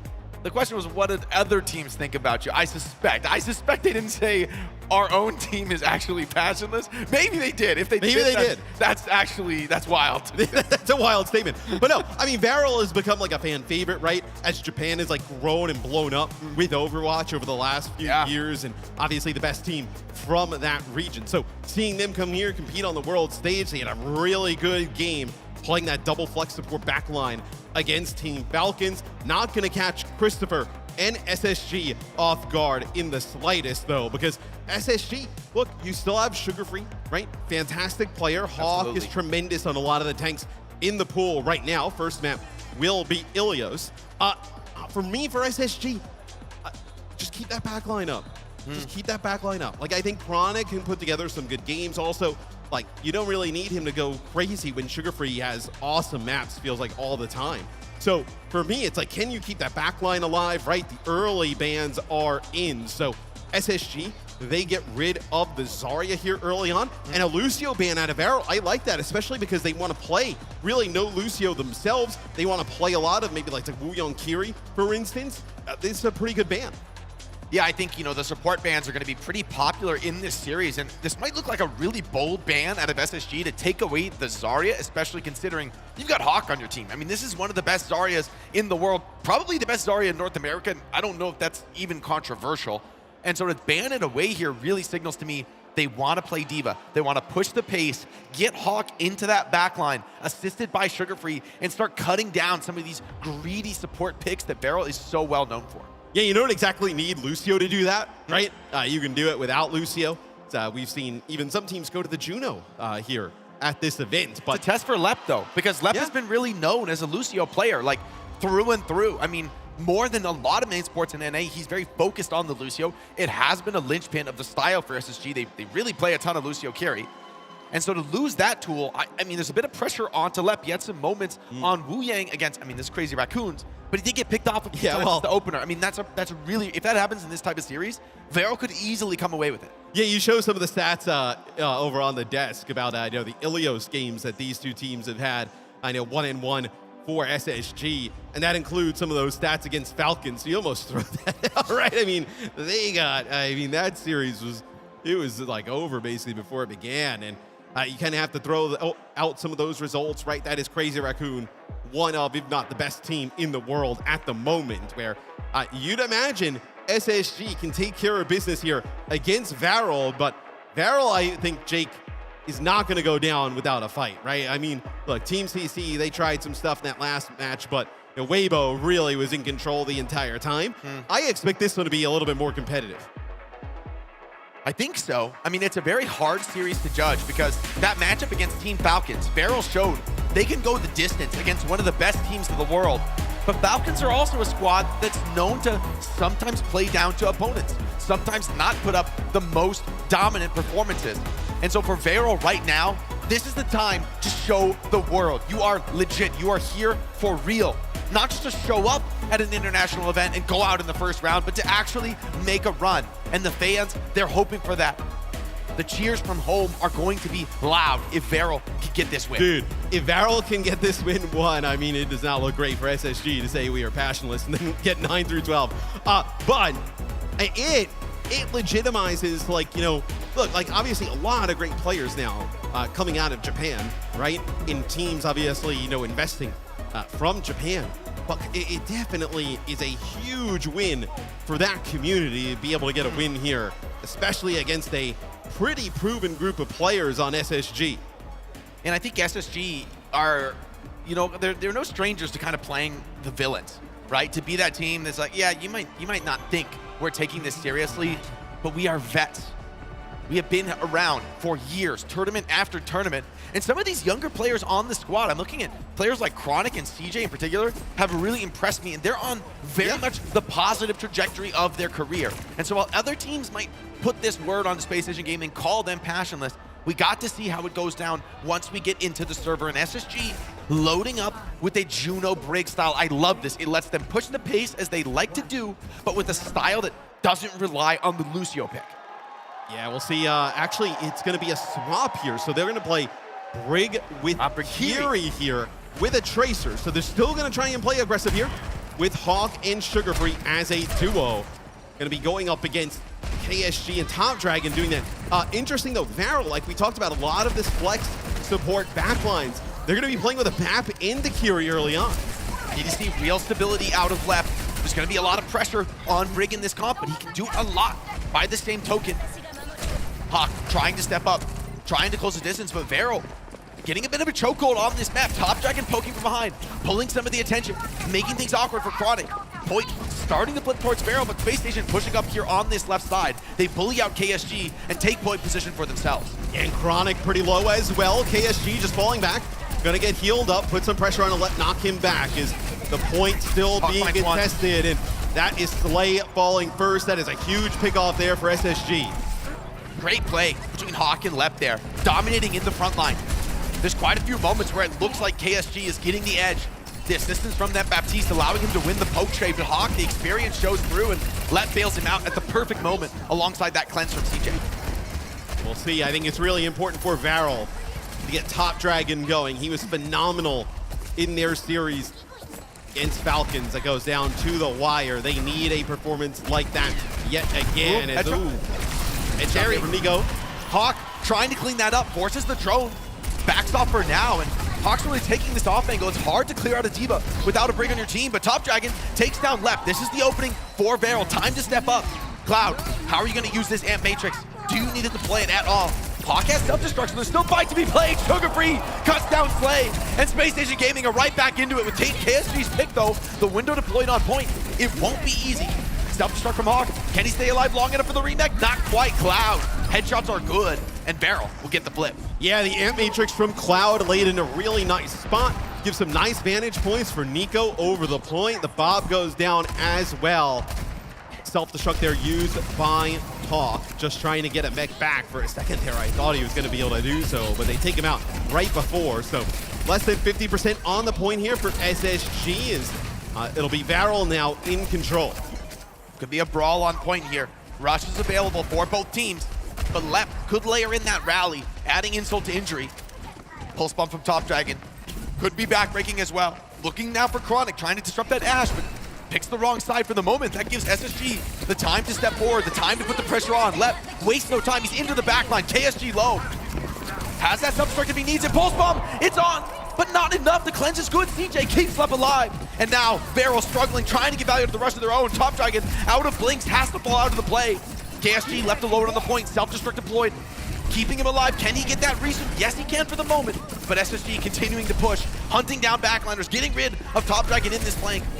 Entire fight though, Varel taking up progress. Yeah, and Varel, I mean, they take a lead now. And Jake, they're gonna have players off the spawn. Nico and Top Dragon quite low. They have to do a nice job keeping them up. But this is a great hold here from Varel. Slay is one, Nico finds another. But SSG, both supports alive. Crawling into close range, this is where they're most comfortable. Now you're trying to get on top of CJ, trying to deal with these Kiriko heals, but Hawk peels his backline well. And the flip came in through the chaos for SSG.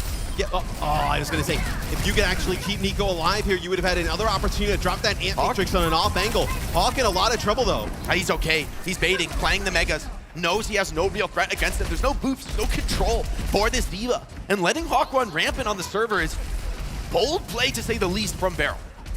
Now we'll see, though, with that Amp Matrix on an off angle here for Nico. He won them a fight the last time. We'll see if they can kind of get this position here. Vantage point. No, never mind. Chronic, 2 headshots into Nico, finishes him off. Hawk low, forces self-destruct, sends it in deep to the backline before he goes down. Now they're trying to take down KSG, keep the fight going. But Hawk back in the suit. KSG forced into a defensive self-destruct. Does Sugar Free find the connect? Not yet. Mech drop, not enough for a kill, and KSG pulls out. Sugar Free deals with the tank, the rush as well. Chronic finds Slay, and SSG opening up Ilios with a clean round 1 win. Yeah, Chronic really starting to heat up here towards the end of the round. Sugar Free timing that pulse bomb onto KSG, getting the mech back, basically demechs him yet again. No immortality field there that was able to keep him alive. So round 1, a little bit of back and forth here early on, but at the end, it's all SSG. I mean, this is the problem with these double flex support backlines. You don't have control. You don't have the ability to fight at close range. And SSG, the experience really being shown here. They're working their way up on the map, closing these long sight lines, and honestly, Ruins is the best map of the three for this style. It's only getting harder as we move deeper into this map. So we take a look at some of the stats here from round number 1. Only 1-1 from Lep, but felt like the impact was much more there on the Brig. Yeah, and wasn't scared to tango, wasn't scared to step on the gas and get aggressive. CJ also deathless. Very important from this Kiriko. Top Dragon is going to go over to the Echo, so they're really going to get greedy. And Nico, first round CJ. I mean, surprising kill to open the round. It's one of those kills, though, Jake. It happens so early that, like, you still have like 15 seconds before the point's even going to open up. Left could be in trouble. KSG doesn't chase it for now. Hawk has to fall back. Remember, CJ's just coming back into the fight now. Barrel happy to take an early point flip. Space Station Gaming looking to just stay active on the map, keep this fight going. Cleanses Force, Top Dragon strikes again, takes down Lep this time, and SSG just can't get into this round. And it's like worst case here for SSG, right? You lose both these supports really early on into the round, but then also just generally, right? We were talking about how important it is for this support line to play well for SSG. When they do, like you saw in round number 1, Hawk, Sugar Free, and Chronic can contend with anybody. It's just, you gotta be able to keep this back line up. And Chronic, under immense pressure, KSG right up in his face. This time Hawk gets the kills onto Cloud. D.Va, with that perk, able to do so much damage at range. Now SSG gets the flip in the chaos, and Barrel just crumbled. I mean, they were in control. They had that hold, and Hawk just showed up, killed the backline by himself. Gets it done. Yeah, I mean, Hawk just boosts straight past KSG, gets right towards the point. You take out Cloud right away, and then you also get rid of Top Dragon. I mean, that is just a really bad setup there for Barrel. They like didn't even react to the D.Va getting into the backline. And honestly, this D.Va perk, right, being able to tighten up your spread and push more range, KSG has gone for the more of a brawling style, needs to really carry the team on that front. Hawk wastes no time in immediately countering this high ground push. Sugar Free punished his Drop Dragon, was lying in wait there. And Hawk continued to put the pressure on. KSG, low but with self-destruct, has incredible heals that can come down from range. Now SSG forced to drop to the point to play with the Brig. Hawk low but not out of the fight yet. Laser Beam is in, but they can just barely get the damage done. Hawk has self-destruct, able to get this resuit. Rush on point, further stabilizing things, but Varel biding their time, waiting for their chances. Pulse Bomb gets nothing. Hawk still finds Cloud. Slay takes down Chronic, and I mean, this is turning into a brawl, man. Yeah, the Pulse Bomb actually hits Cloud. He's saved there by the Immortality Field. And then it gets finally finished off by Hawk. This is going to be the Kitsune rush here from Slay of Barrel over the point. No self-destruct from Hawk, so you're going to get him out of the mech. And this should be enough here for Barrel with that later Kitsune rush. Able to take it, but not yet. Lep is actually going to pop the rally here without Hawk. A bit of desperation. They are holding on to the point, so they're getting quite a bit of objective time off of this play. Is it going to be worth it in the end? I mean, the steps onto point there actually really well executed from SSG, but rally is a high price to pay for that. Would you have kept the rally? I mean, it's a tough call. Maybe you think that you can keep Lep alive a little bit longer and like Hawk is back in the action, then you'd be at like 90% at the moment, right? But the fact that there's an Amp Matrix on the other side here and then Slay is about even in terms of rush, man, I would have loved to have that rally potentially. Chronic needs to find a way through here, needs to connect to the backline. Pulse Bomb eaten by Hawk, ever vigilant there on the D.Va. Hawk, though, got up quite low. Amp Matrix gonna pop him down, wasn't ready for that kind of a counter punch. And Barrel, without the enemy tank on the field, yeah, this should just be a quick reset from Space Station. They just want to get out, get back to spawn, and take another chance as Barrel evening up the score here. Yeah, KSG can play quite aggressive, right? Has that self-destruct to work with here in combination with Top Dragon and Slay there on the Tracer Gear. He can try and maybe pick off one of these players. Sugar Free takes some shots there from Nico. Does not want to burn that recall at the moment as we may be looking at final fight here on Lighthouse. The walk-up could be challenging. Hawk has already closed the gap, though. He's close to that backline. Sugar Free getting marked by KSG for the moment. Very deep push from KSG. Has self-destruct to back him up, but doesn't want to just throw that ultimate away. Here comes Hawk. He's into the backline, helping Chronic get this touch on the point, playing for the high ground now. Forcing Cloud out of the fight, but Chronic taking this to KSG, trying to ball out, but can't quite get the damage done. KSG playing with the house cash and that self-destruct. SSG building up the ultimates, rush on point for both teams now. It all comes down to this, the double down on the point. Chronic takes down Nico. Bomb gets just enough. He's actually has sent Hawk's neck off the map and is able to get cleaned up before he can resuit. Sugar Free has to get this done, has to lead the team, and maybe has just done enough. Chronic's still alive as well. Left rallies to secure. Doesn't want to take a risk in this fight, but maybe didn't need it. Yeah, maybe did not need it. You're going to have another fight, right? Daryl's going to be able to touch here. Top Dragon needs to stay up. If he doesn't live, this is going to be potentially game. He's running out of blinks, caught between a rock and a hard place. Sugar Free hunting him down. Top Dragon turns, but he can't stand tall. Now, Beryl have to fight. Down one, they've gone to the brig, trying to take this fight on the point. Nico needs to be the hero, needs to find a clutch kill, get some connections onto the backline, but the cleanse from CJ keeps them up for the moment. KSG running low on the health, and now toe-to-toe with the brig in the small room. Not the place you want to be, and SSG looking to close out Ilios, opening up this series 1-0. Yeah, not the fight there that KSG would have wanted to take. Tries to make a play for Lip, and he falls. That'll be SSG taking a 1-0 lead in this series. It's a big map to win. It's your map opening pick, and in a first to two, it really counts, right? You've set the stage. Yes, Beryl, they're gonna get to clap back, get a map pick, get a hero ban. A win is not assured though, and you know you're gonna be staring down the barrel of a Space Station map pick for the closeout of the series. I agree. We have seen Beryl though, and what I imagine will happen is they will take us to Shambali Monastery. And maybe they're able to make it work there. We take a look at some of the stats. CJ, 8-1, almost 5k damage, over 10k healing. A great game from him on the Kiri, and that's what you need to see out of these two players in the backline of SSG. And honestly, I mean, CJ is really the one who's called upon to have a big game in a matchup like that, because, you know, when you cut the main support, you're not able to get that to that backline, not able to connect, and if Kiriko just lives forever, I mean, the consistency of the output from CJ is incredible. Sugar Free as well, really able to feast in this game, right? You go greedy with the backline, and you're getting punished by exactly the players that Space Station needs to get active. It's Lenny, it's Hawk. They're always getting in there, they're always getting active. Chronic's taking a lot of pressure from KSG, but that just opens the door for Hawk and Sugar Free to get in and take the fights to the opponent.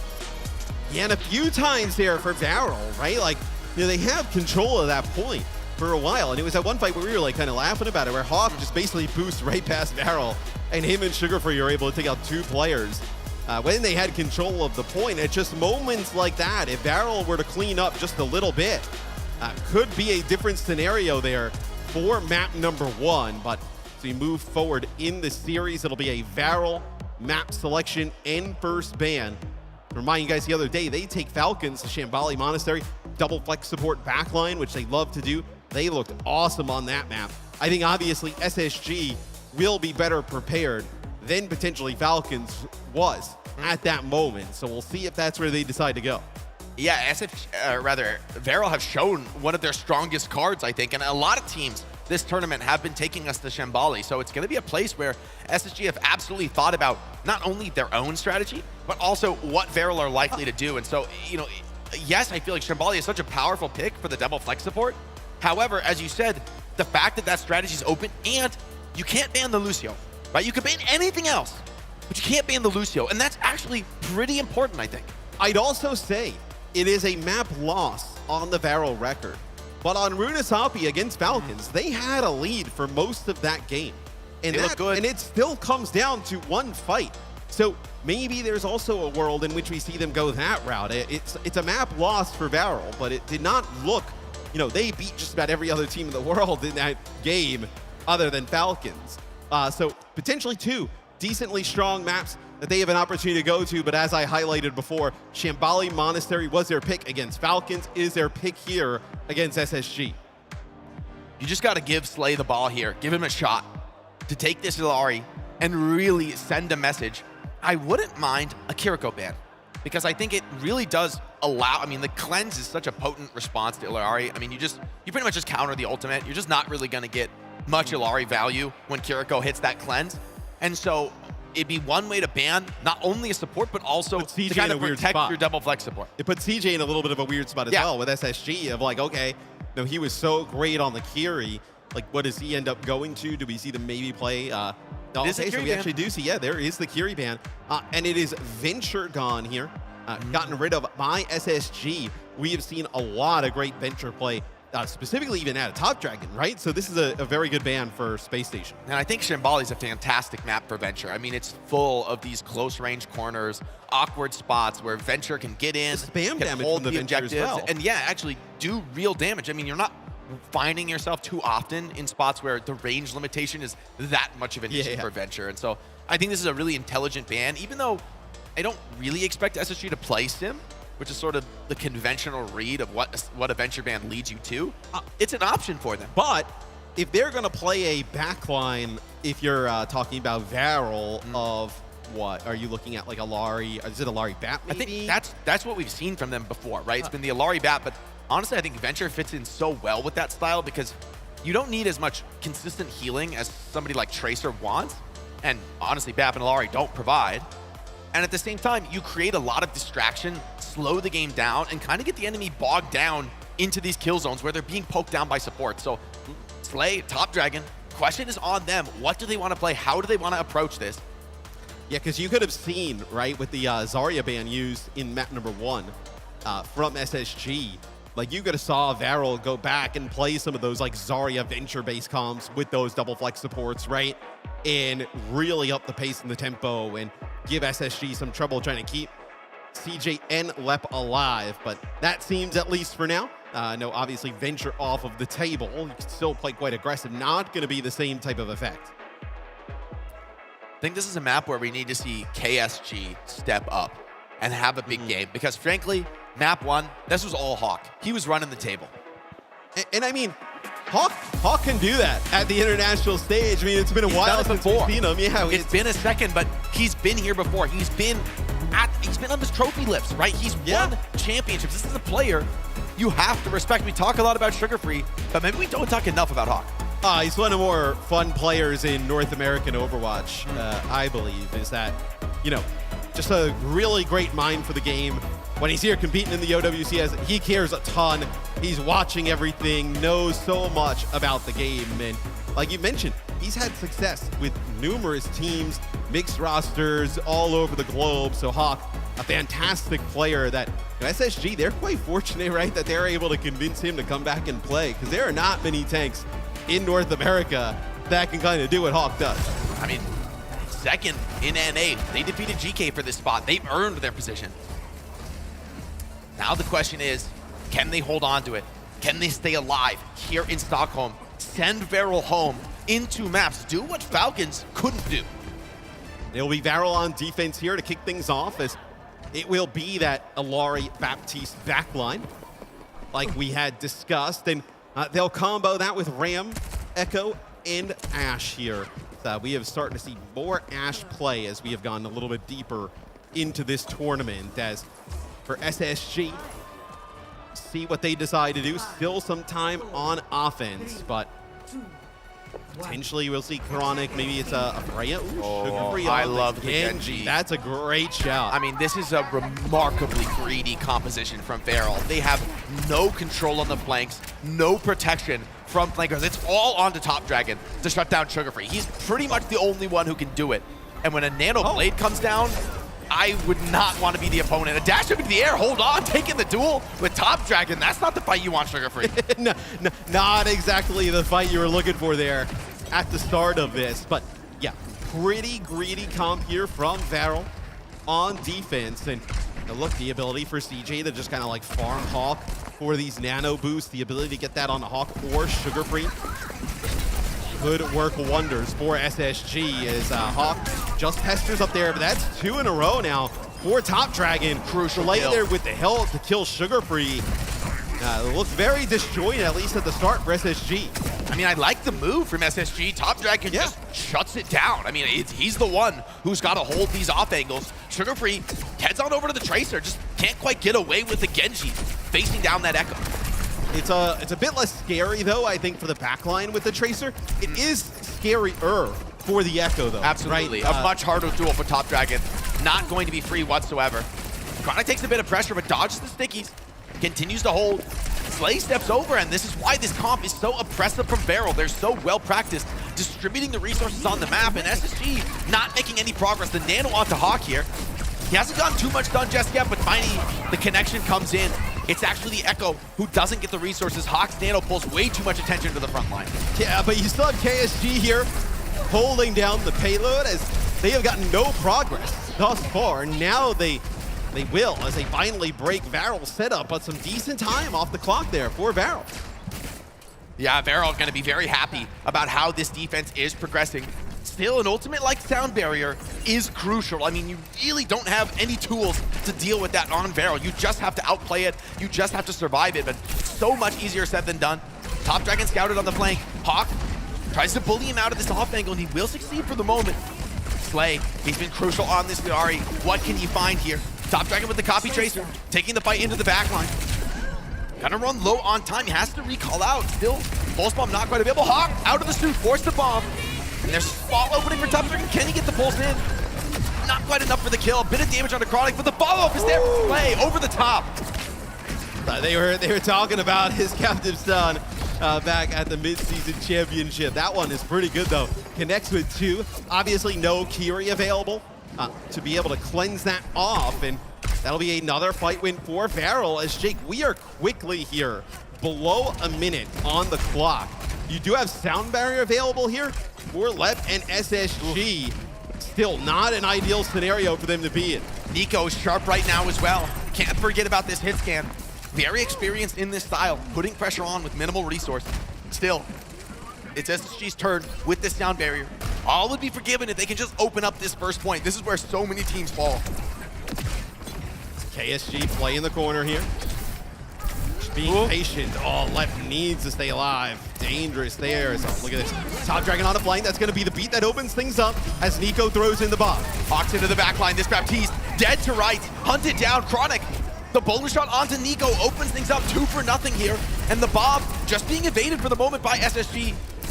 Tries to hunt down CJ, but he's still here with all skills. Stays alive in the fight. Cart is being pressured at the same time. And Hawk cleans things up with that booster perk. Yeah, it'll be KSG finished off, and right before OT, it'll be SSG who takes the first checkpoint, and they push up. They want to deny this space from Varel. As let's go to a listen-in with SSG to see if they can deny that space.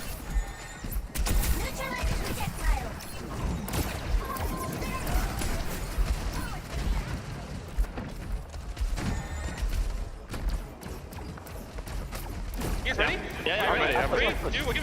Go. Back one. Alarm one. Ash one. Alarm one. Ash one. Alarm one.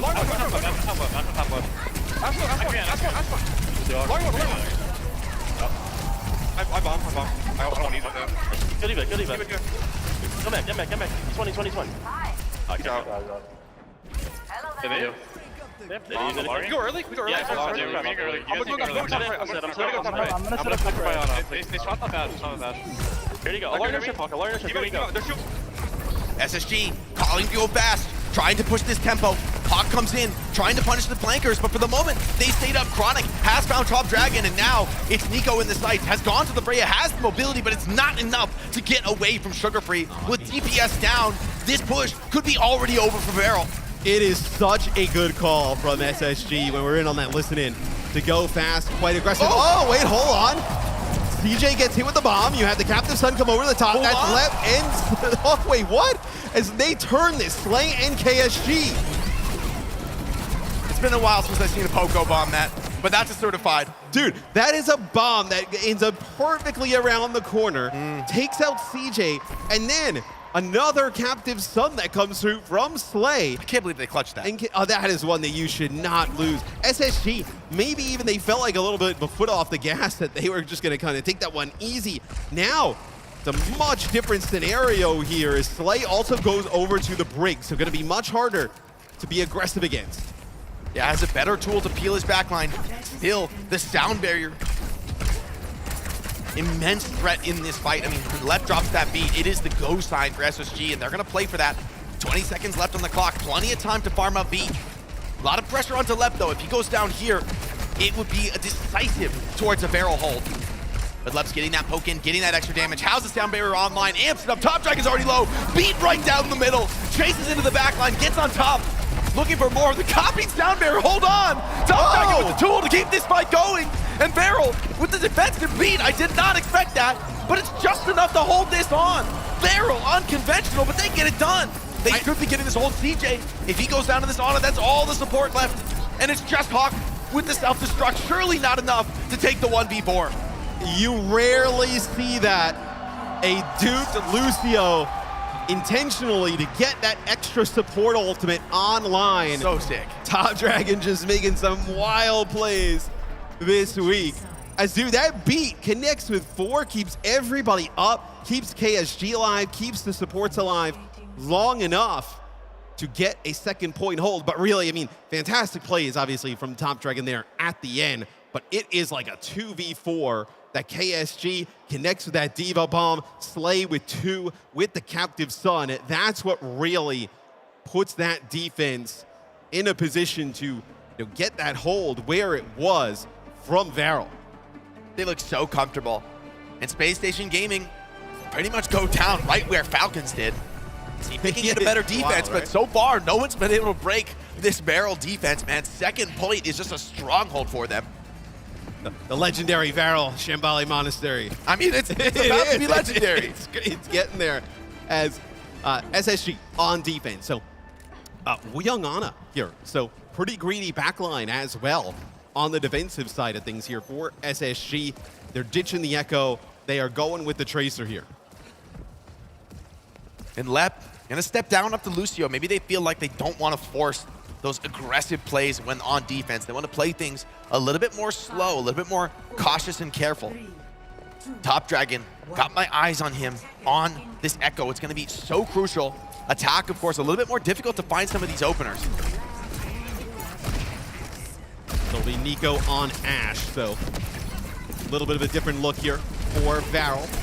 Slay goes back to the Brig yet again, so it also feels like the Brig is targeted. They want to stop Hawk. He's so aggressive into their backline. They want to punish him a little bit more. KSG's down?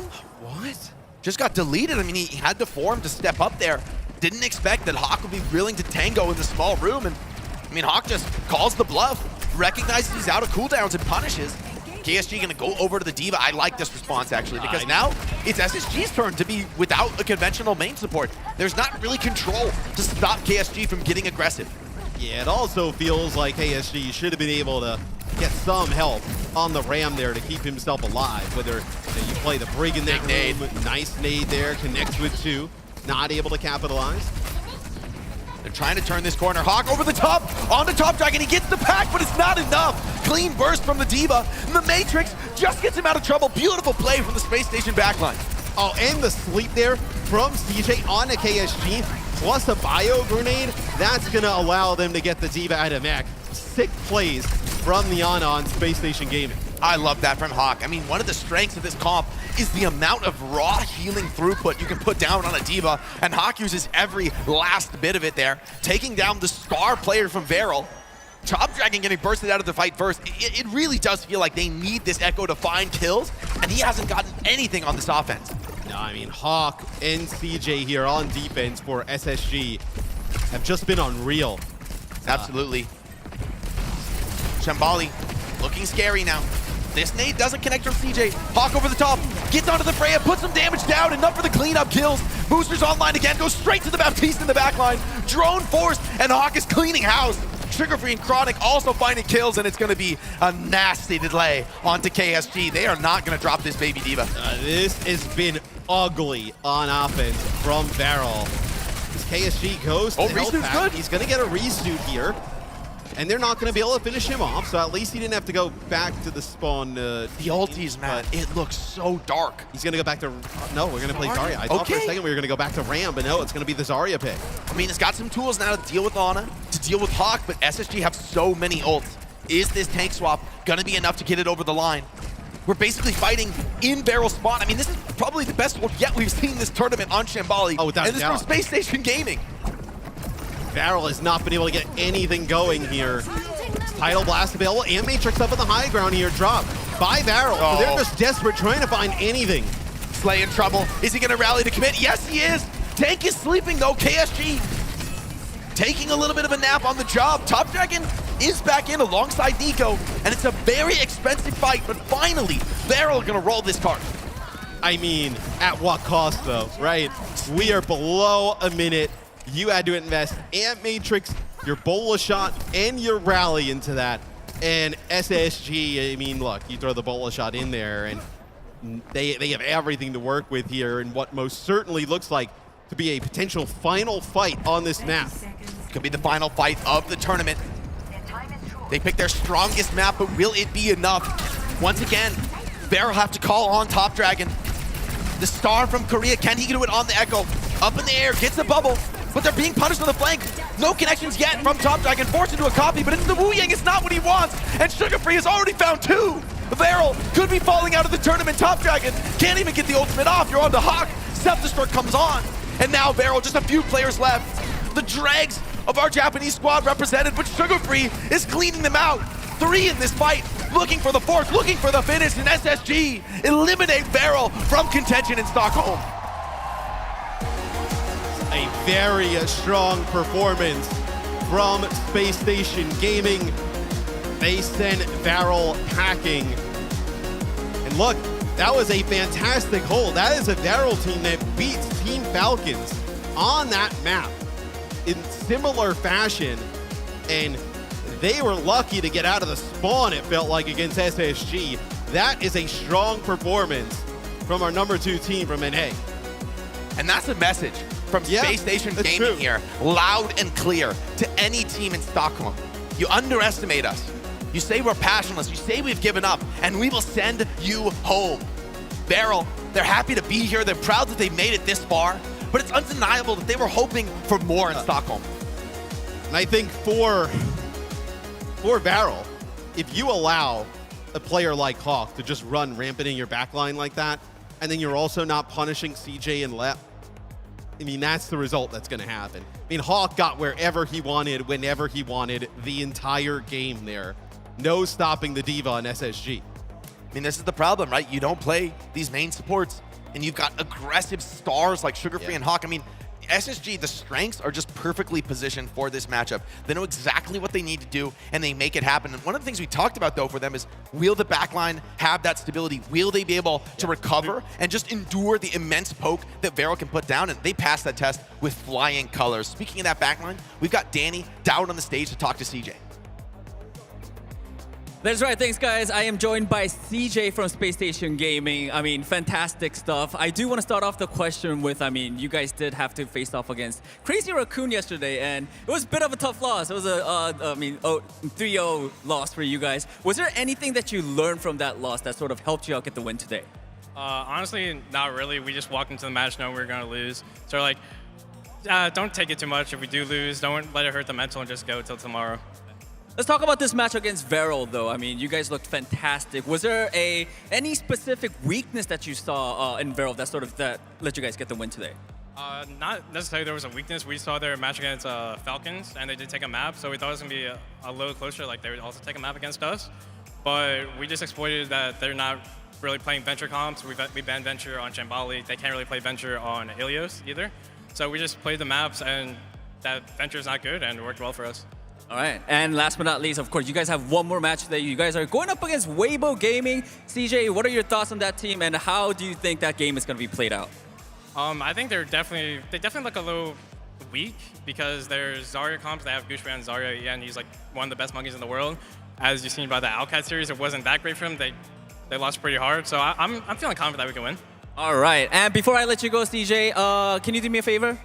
Can you read out the letters here for me? Yeah. So, yeah. R-I-S-E. What does that spell? You guys are rising to the top. All right, guys, that's it for the interview. Thank you so much. Let's head back to the desk. Random letters forming a word? Could this be a secret code? Who knows? But if it is, maybe you should be using the URL you're seeing on your screens right now and find out and potentially win some good stuff. And now we have some good stuff to talk about because, I mean, if a victory isn't passionate, if that's not the kind of passion you want to see from SSG, then I don't know what else is. This was expected, but it is still sad because this means the end of Varel's journey. I kind of expected a little bit more out of Varel, like we sort of had in the interview there. They also, you know, We saw the win versus Falcons yesterday on Shambani. It's like maybe they could take a map here. And honestly, this was a close enough map. We'll talk about map 1 first, which I think a round should have probably have been in here for Varel. It was a 99-99 finish. We had some huge clutches. Saw out of Sugarfree, particularly on that second round as well, on that Lighthouse. Generally, what I got out of this particular map, though, and maybe across the series, is the D.Va matchup. KSG opted into the D.Va matchup. KSG's been expanding his hero pool. I think he mostly started as a main tank player, but he's been playing a lot of the D.Va, playing a lot of the Zarya. He opted to go into the Zarya towards the end, but really it was the D.Va from Hawk that ruled the day. And this backline from Varel, I think this is one of the biggest surprises out of the entire tournament, and why Shambali Monastery looked like it could be another Varel victory, especially against a top dog like Space Station. That Allari was just so fun to watch from Slay, all those captive suns, and the clutch moments that can come out from a flex support backline. But at the end of the day, it is Space Station that ends up taking the win 2-0, and I hope this can be a bit of a confidence booster. And we say passionless, but we heard the comms from Space Station. They are trying really hard. They know what kind of tournament life is on the line for them, and I think this is a good sign for them heading further into the lower bracket. It is, and when you just watched the footage of their winning moment there, you saw the sight of relief coming from Coach Christopher there as well. He came to play, you know, like they made some changes in this last stage, and they were actually performing really, really well to get here. And we just heard it in the interview as well. They knew that they're not going to win their first round in the upper bracket, so that was just like a brush it off. Yep. And now they're starting their salty lower bracket run. Which always happens when you go up against Crazy Raccoon a little bit early. They'll send you down. I think the pathway looks pretty good for them. They got Weibo next, and seems like they have a decent amount of confidence up against Weibo. But Weibo also commented today looking very strong themselves. Both of the sort of like underdog teams that we have in this tournament, Team CC and Varel, didn't quite find their mark today in the opening 2 matches. Neither of them took a map after very good performances in our studio days in the first 2 days. Both Team CC and Varel just probably fell behind a little bit compared to the teams that were more favored to win, like Weibo and SSG. It's going to be a fun matchup to watch Weibo and SSG go up against each other, but of course we still have 2 more matches that will be taking place in the lower bracket round number 1, and I think they're both also going to be kind of exciting. I really hope that they're going to be close, but they might not. They might not be. Well, but I'm sure all the teams will bring their A game, because this is do or die. It's first to 2 in that first round of the lower bracket, and we will be playing the second round in the lower bracket as well. That will be played in the first to 3. Now we're heading into a very quick break, but when we come back, we are here with more World Finals action in the lower bracket. It's going to be T1 facing off against GK.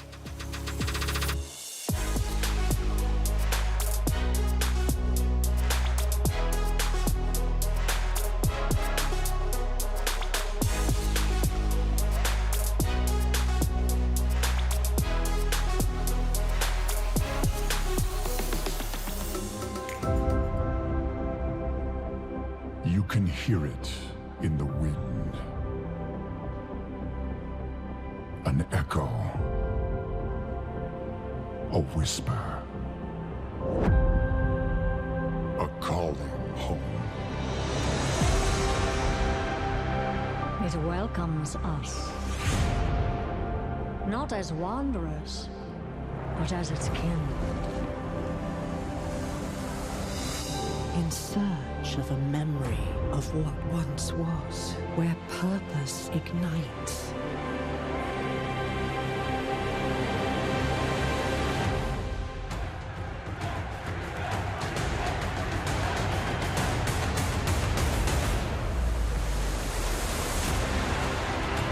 A refuge where warriors can lay down their weapons and join forces with one another. You can feel the power as countless worlds collide. A new future with endless possibilities. A place to unite. To imagine. To belong.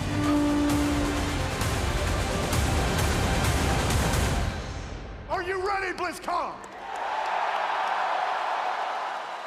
It's about time.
The 2025 Overwatch World Finals is brought to you by DHL.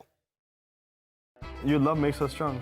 Okay, I'm not doing Let's it. just ask You aren't even getting into it, Just bro. ask No, I'm deadass. Love makes us strong and what? Like, what are we doing? Just wave. Your love makes us strong.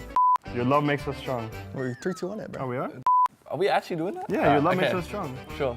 Okay, I'm gonna say 3, 2, 1, go, and then we do it. Okay? Your love makes us strong. All right, now say it like you mean it. Your love makes us strong. Dear Stockholm, it's a pleasure to be back here for the 2025 OWCS World Finals in Sweden. So we're here joined by Nectra and Avril to break it all down. 2 matches done, many more to go today. Thus far though, it's been a little stroll through to Overwatch City. I was hoping some of these matches would be a little bit closer, especially because Team CC and Varel are such fan favorites. But I think the results are still as we expected, Avril. Haven't had any huge upsets yet. I mean, we kind of got somewhat of an upset in our earlier 2 days, but right now in our first couple of games, we didn't even see those one map has come through. I thought Varel and CC might have gotten that one map, so yeah. Somebody give us a 3-mapper, please. Well, maybe this one is the one. Now let's hear what the other teams have to say about our first contender, Tier 1. But grab is available. Here comes the beat from T1. T1 carries weight. 觉得是他们的个人能力都非常强吧，然后他们的主题体系，我觉得也对很强。 Teams respect them. Some even fear them. They're just genetically gifted. Versus us, they're literally the best team in the world. You just can't beat them. They're unbeatable. Scramps. They're actually unbeatable. They've got strong fundamentals. 尝试的话，我觉得他们节奏很快啊。 이제 아시아 팀들의 템포가 좀 빠르다 보니까 이제 그게 저희가 상대하는 북미나 뭐 유럽 팀들 상대로 좀 잘 먹힐 수 있지 않을까 해서.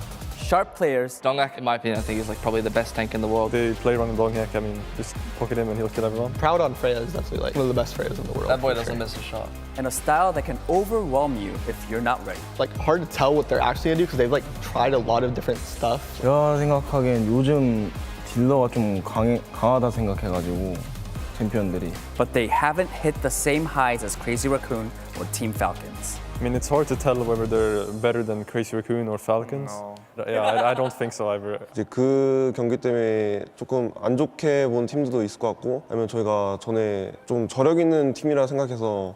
I mean, I think they're pretty good. I think they could place really high in the tournaments. They're good. Everyone agrees on that. But the big international moments are still missing. To be T1, way too close for comfort at many moments through this series. That team always does like really well, but when it's like the actual like really important matches, they've kind of fallen short, at least in previous stages. If they want to stand beside the top names in their region, this is the tournament to prove it. 약간 성취감이 되게 클 것 같아요.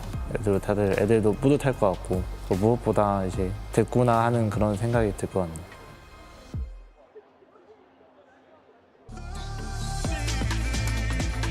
T1, the number 3 seed coming in from Korea. And they have been nipping at the heels of Team Falcon as well as Team Raccoon.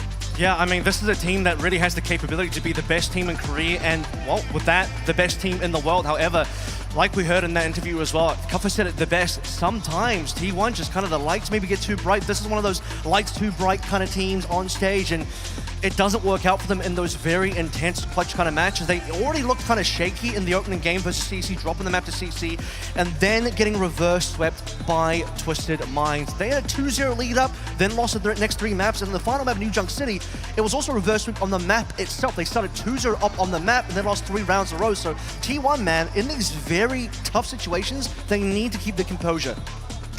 I'm looking at this roster, and I love that we see Donghak in the starting position. Of course, they have Jasmine. He's just doubling down. Yeah, I know, right? Here for I think that's supposed to say Jasmine, or Jasmine is in the starting roster, either one of the two. But I think the fact that we do have 2 different looks from this team, they have, of course, Donghak that they can rely upon for maybe some of the Wrecking Ball matchups, if they want to play the Wrecking Ball versus Kuffa and Geeke, or they can go down that actual off-tank route with Jasmine playing something like the Ramatra and the Zarya. But for Geeke, I think they're going to be really happy to be able to take that Wrecking Ball matchup. They would be. They really would be. It's been very interesting to see so much of Jasmine because previously to the World Finals, we really haven't, right? So Jasmine now in the mix, but let's hear it from all of our teams and what they have to say about the opponents. GK. GK hears the talk. Some teams think the coaching change is going to slow them down and that this is the moment they fall off. They don't have him now. I think it's GG's for them, honestly. Do they even have a coach? Wheats and Ultraviolet. Evie's the coach. Yeah, their player's their coach, so that's how it's going for them. But GK doesn't buy that for a second. A lot of teams see us as a team with a lot of variables, I feel like. Because when they are against us, they have like literally no idea what to expect, I think. If anything, they think other teams should be the ones worried. A lot of our tournament runs, we've had a lot of upsets. And we had a lot of like close calls with top teams, like even the last tournament, we were map 5 with both the finalists, you know? So I think teams should be a little scared. They still play clean, controlled, and tough to crack. Their fundamentals haven't gone anywhere. I mean, I just think all their players are very strong, and I think they're also good at playing with each other as a team too. I mean, they have their style. Yeah. They really like playing house. Sure, adapting to new guidance takes time. There might be bumps early. Not having enough tank is going to be hard. They have to play to their strengths very well, in my opinion, if they want to go far. I think like we're returning back to our stage 2 and 1 form, and I think when we're in that form, like nobody knows what will happen. But GK believes they are still a threat. I wouldn't want to play against us. And they're ready to prove it the moment tournament starts. That's right.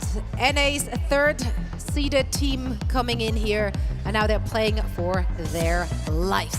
Necra, what has their season been like? It's been so fun to watch their season because if you remember this team playing under the Nightmare banner in stage number 1, they actually did go very far in our first LAN of the season at the Champions Clash, and I think that's where you have to take a look at this roster and see their stage 2 and be a little disappointed. While they did end up making it to the mid-season championships, they ended up going out in the in the top 8, and so I think we have a lot more hope for this GK roster that they can come in, they can utilize this strength. Maybe some of them say, well, there's no subs. That might be a little bit of a con, but I think that could be a pro for this team. They know that they can play together as a team of 5. For GK as well, I think moving back into some of the strengths that we saw earlier in the stage where Ultraviolet on that Wooyoung, I mean, best Wooyoung of North America by far, possibly even expanding that to the globe, but we're seeing a lot more of that. I think after Wooyoung nerfed, that kind of nerfed the team a little bit. They do need to get back to that stage 2 type of form, stage 1 type of form as well, where they won NA stage 1, they won NA stage 2, it's really that stage 3 where things started to fall apart. Even third place wasn't that bad for GK, but just not their expectations. So I've also seen Admiral, by the way, he's really rounding out his hero pool. I thought he was one of the weaknesses on the team in terms of really only playing the Lucio. Now he's playing a lot more Kiriko, and that really helps out the team. Yeah, I mean, what we've seen so far from them in this tournament, though, was not super inspiring. It just felt like they haven't quite found their footing, their identity in the meta that is still very much unfolding and to be found out. Yeah, I mean, they did get 2-0 swept by OWCS in that first round, and I think you can still look at that and go, well, it was OWCS. What else can you kind of expect when you have to go up against one of the absolute best teams in EMEA? And should we take stock in that, Avril? At this point, I mean, really, Cover's hero pool for this particular tournament, this particular meta, is probably lacking slightly. He's not going to be playing as much of the Diva, not really going to be playing Zarya. He's going to be heavily leaning to Ram. It does remind me a lot of Gushwei in that sort of regard. So I think this is going to be an interesting matchup because if Donglak ends up playing to Cover, they're going to be playing mostly main tanks. And I actually think T1 probably should lean into more Donglak this series, as we actually see his stats here, top of the elimination leaderboard. I'd actually be surprised if Jasmine gets subbed in. I think Donglak will be playing most of the series. Which is interesting because Jasmine has looked very good, but it has been matchup dependent. And so I think you're right. Donghak comes in being able to play a Wrecking Ball, the Winston, and with that matchup versus Kuffa, this is where Kuffa is really going to need to step up to the plate. Make sure that you can actually execute on a lot of these dives. And as we heard a lot of these teams talk about, T1, their speed, they like to go fast. And I think that's going to be a really tough thing, especially for the North American teams that might not have a lot of experience playing up against the Koreans to adapt to on the fly. Absolutely. So what do you see as the biggest strength for the opposition here for GK? He already said what he wants to see. What do you want to see from GK? Where do you think they have the biggest chance to win? Maybe it's also like a ban and map scenario? I think so, but I think also there's Maimon. Maimon is a hyper-flexible DPS player. There's a lot of different things that he can pull out. Tracer obviously looks very good, but the fact that Maimon also pulled out the Venture and the Echo, I think you need to be able to play a lot of different flex DPS heroes in this particular tournament. This particular matchup to me is going to come down to the backline in the terms that T1 have a lot more flexibility there. Both of their backliners can play the flex support that can be leaned into, whereas a lot less flexibility on the GK side can lean a lot more into the Wuyang. And the reason why I think Dongak is going to play most of the series is because you can just play the main tank into cover here, not having to rely on Jasmine, who's not played that much with T1 for the rest of the entire year. So play to your strengths here, and you know you can win against GK in the head-to-head in that mirror. Yeah, T1 actually surprising that they did use so much like subbing in and out like per map. So like we don't usually see that. We usually see like a chorus just kind of standing in. But thus far though, it's been working out for them obviously. Let's talk predictions for this one. I feel like T1 have to be like the heavy favorite to win this one, especially if you're like just looking at recency bias and the performance so far from the two teams. Like T1, they look like just a league above. I also went with T1. I think that we just have such a variety in terms of the roster and just how well oiled this team is. But getting some of the best practice in the world against Team Falcons and Crazy Raccoon, they're set up here. I'm contractually obligated to root for the Korean teams Obviously. to predict for them, so T1 for me, but mostly because I do think this is going to end up being a Dongak versus Kuffa battle where in the mirror, Dongak will take that mirror. He wants to be able to play the ball. You can even just target out Kuffa's Winston and force the ball matchup. So I think that's probably where T1 really wants to go. Yeah, and we're seeing the audience does agree with that. T1, obviously the favorite. Alas, it wouldn't be the first underdog story we get to tell here on this very desk. So let's bring our teams out to the stage. Adam, please take it away. Thank you very much, team. A cosmic performance, galactic even, seismically, moonquakingly good. You get the gist, the puns there. Space Station Gaming are through to the next round. But we look now to the next contest on this main stage. What will happen between these two planet-sized teams? We're about to find out. Let's meet them. First up is the one and the only. It's T1.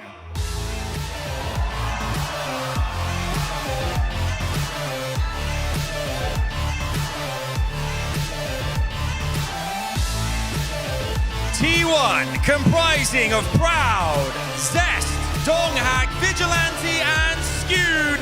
They are ready, and they are waiting. Let's see how T1 fare in this next head-to-head.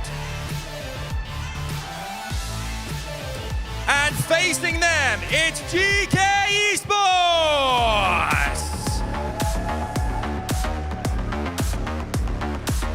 Embracing their moment in the spotlight is Admiral, Ultraviolet, Kuffa, Mimone, and Lethal. DreamHack are excited about this one. How will they fare against T1? It's all about to go down right here at your OWCS World Finals. Best of luck to all of our players as they take their seats. This is it. It's about to go down. We are ready and waiting. We said toodaloo to Varel earlier on. Who will be the next to exit the competition and who will go one step further? It's time to get down to it. Here we go. Strap yourselves in.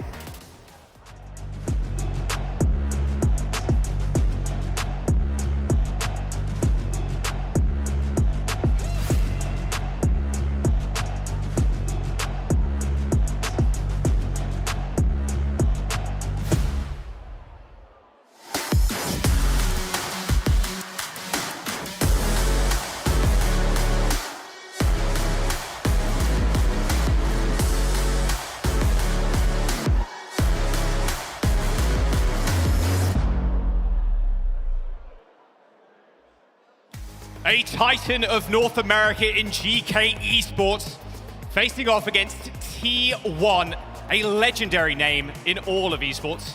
And Johnny, you heard Kuffa's words in the little interview there we had on Media Day.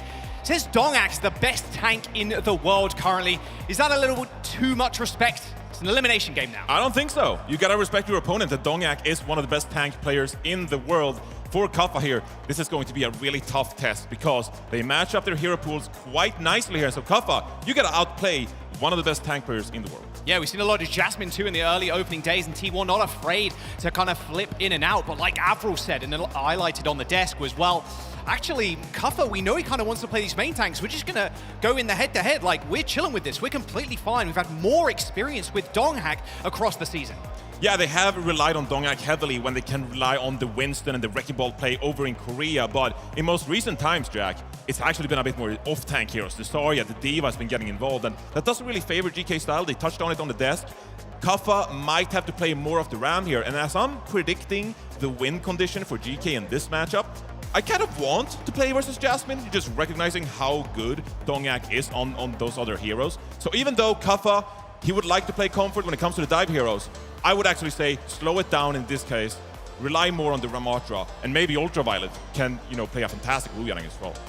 Well, it's going into a classic. We're going to Ilios as our first map, and wow, Winston banned for T1. Their map pick and a Tracer for GK. Yeah, really interesting bans coming out here. GK immediately respecting their opponent with a Tracer ban here. Cest obviously popped off really hard for T1 in the previous matchup against Twisted Minds. Not quite able to overcome that hurdle and finish off that series against Twisted Minds. That's why they find themselves here in the lower bracket.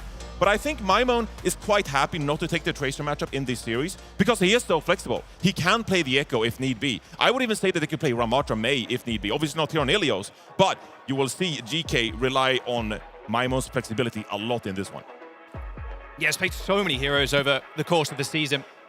And that was a terrifying loss for T1 the other day. It was. The reverse sweep and a full reverse sweep too on Junkertown. Like, that is, New Junk City.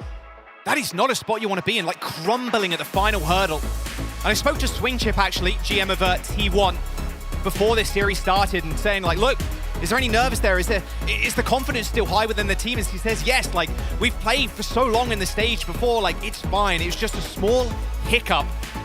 But as we load in onto Ilios, this first to two in the lower round final, it's a deadly one too, because you don't get very many chances to make mistakes here, Johnny. There's no room for error. There's no room for error. You lose 2 maps and you're out of the tournament. Typically, of course, we play in a best-of-5 series, so you have to get to 3. But given that bans are so powerful, map picks are so powerful, limiting your ability to rely on some of your go-to maps, and if you're a loser, you just get one choice, right? That is going to impact, the level of upsets we see throughout the tournament. And I actually think that, yes, I agree with the desk, T1, they should be the heavy favorites in this one. If you just compare their record against the top dogs like Falcons, Crazy Raccoon, they are 3-9 in their history against those teams. The rest of the world is like 2-54 or something, they're just not able to take down those top dogs. But I think that speaks to T1's ability, the fact that they're at least able to compete with 2 of the best teams in the world. But in a first-to-2 format, GK, they stand a real chance here to upset. Winston has been such a big pick for GK. Gates are opening first to do. T1 and GK head-to-head. Donghak rolling out on a classic here. We've got the Wrecking Ball, Sombra. Yeah, and it's going to be so powerful to grab all this space on the map immediately. You can see Donghak here, kind of posturing here. You want to get this point control early and then rely on Wrecking Ball survivability and mobility as it gets into the backline. Ultraviolet, obviously a big target on the Wu Yang here. There's actually a little manual hack on cover. Virus connects as well. Jagger Ball's going to be good there to waylay the push for any target that does end up getting hacked. Donghak got 1,000 HP in the backline already. They get another manual hack connecting with the tank player, but doesn't really matter in the end. A double tap onto lethal though. It's the first blood for T1 as Donghak just being a menace in the backline, just unable to gain that space that GK they're trying to push up, but there's just too many obstacles in their way. Yeah, it's devastating to get that first pick, and Lethal is going to swap over to the Freya. Some extra mobility to navigate these dives coming in. Freya is going to be a go-to hit scan choice in a matchup like this, but Maimon is trying to at least put some pressure onto Donghak here. You need to find a way to get this Wrecking Ball out of your backline. It's so tough, and then Zesh just kind of hanging around the side. Tough to go coast as well. You will get booped off, and the Mega Health Pack is going to be permanently hacked. They're going to try for it at least. Maimon teleporting away at 37 HP. Goes for the Mega Health Pack, hacking it up. Getting his health popped up again, but again, they need to be able to take space, but GK, they're not finding any of it. Yeah, they don't obviously have any speed because they're playing this big Wu Yang composition, and they're going to get pretty close to ultimate. So Maimon finds a crucial space pick onto Donghak, and that is going to grant them so much space. You can see them walk up here. They're going to put pressure onto this point. And now, T1, how do they contest without their Wrecking Ball? Donghak is on his way back, but it's a crucial cap for GK. Yeah, I mean, they just don't. Wrecking Ball is so easy to get back to the point quick, so if you lose any more, it's more of a stagger, so you get at least half a fight out of T1. Ultimate's coming up here. Going to be a big fight here. You can see GK. They are trying to rotate away from this Wrecking Ball. Always be on the move. Bowler shot comes out. EMP hits Avril. That's a Virus too. Good connection from Zest. He's going to keep it going as well. Spots Ultraviolet. Teleports behind it. Virus connects as well as Donghak finishes up. And with Lethal only finding Vigilante, I mean, they're going to have to find something else. Like, in the meantime, that's 3 kills for the Sombra. Zest ends up going down to cover, but Donghak's here with the follow-up. Flip ends up coming in, 36% for GK, but losing Avril that early on to an EMP is not a good look. It's not a good look indeed, and T1 now still very happy with their ultimate economy. They got double support ultimate here, and Mines are so good at keeping this point contested. So GK will try to walk up here. Eyes on Maimone here, actually. Has an EMP in hand. Can you shut down Skew there potentially? Comes out. He connects with 2, in fact, and yeah, Proud instantly deleted. Headshot with the Virus, you take that. Another kill onto Skew, the other hack target. All right, quick reset. T1 still, though, gaining percent. Donghak's in a little bit of a sticky situation, or a spiky situation with that jagged wall. We get into a bit of a tricky spot here for GK as well. Knowing that T1 has double support ultimate, and you only have a rally in hand. You need to go for a bit of a crazy play here. Can you find a manual hack onto one of the supports? See some follow-up from Lethal onto that Freya. We talk a lot about Lethal's playmaking ability on that hit scan. Well, this would be the time. Yeah, I worry now, though, this Sombra ult charge coming through from Zest, Johnny.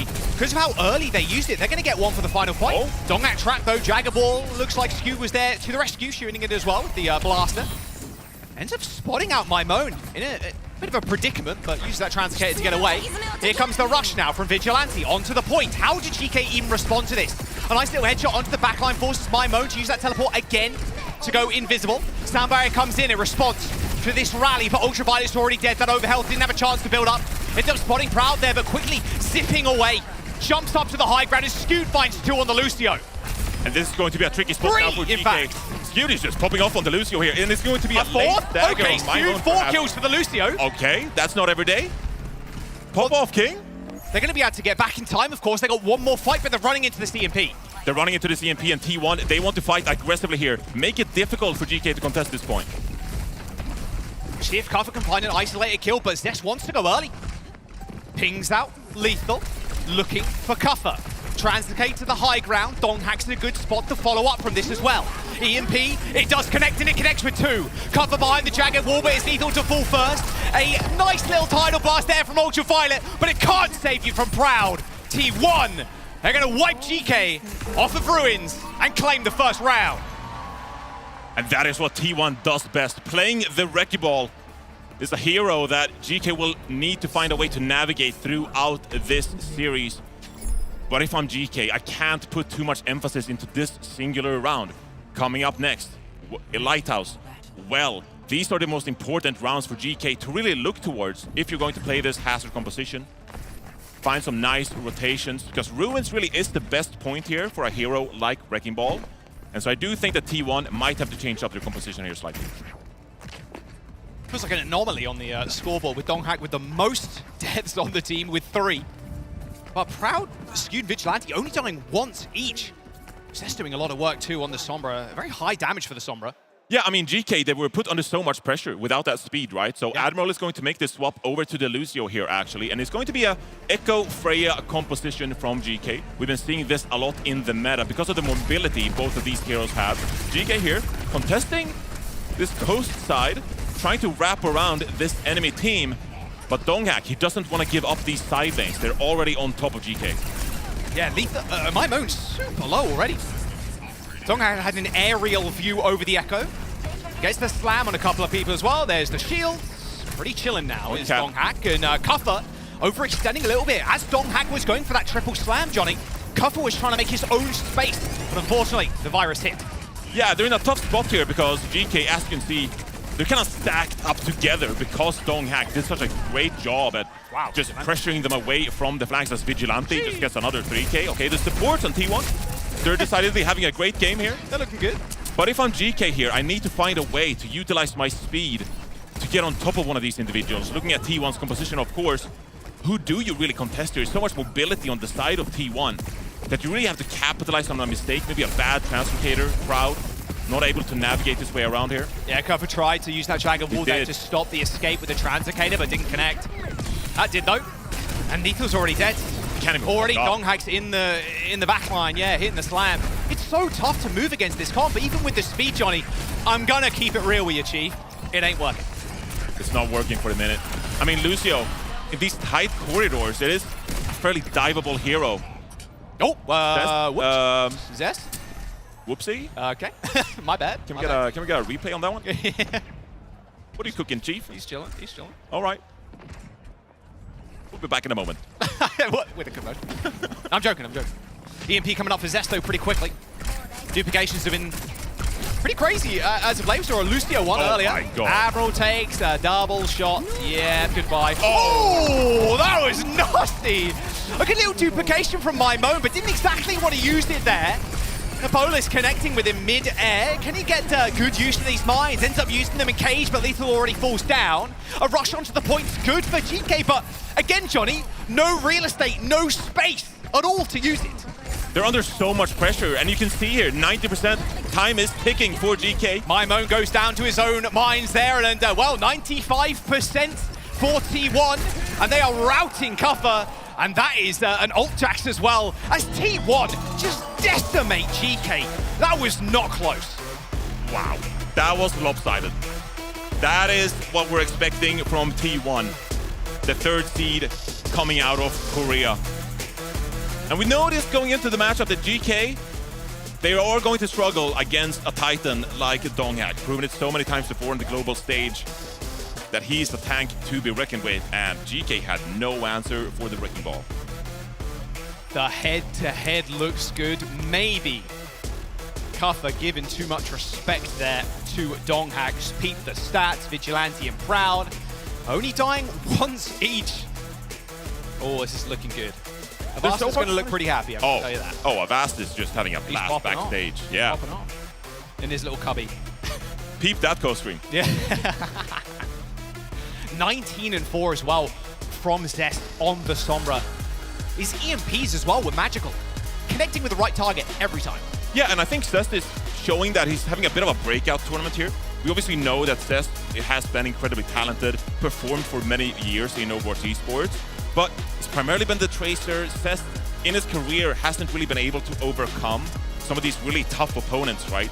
To gain that hugely important accolade, something he can look back on, a big achievement in his career. But in this tournament, like, his venture was absolutely fantastic against Twisted Minds. Now, you're seeing it on the Sombra. We know what he's capable of on the Tracer, of course.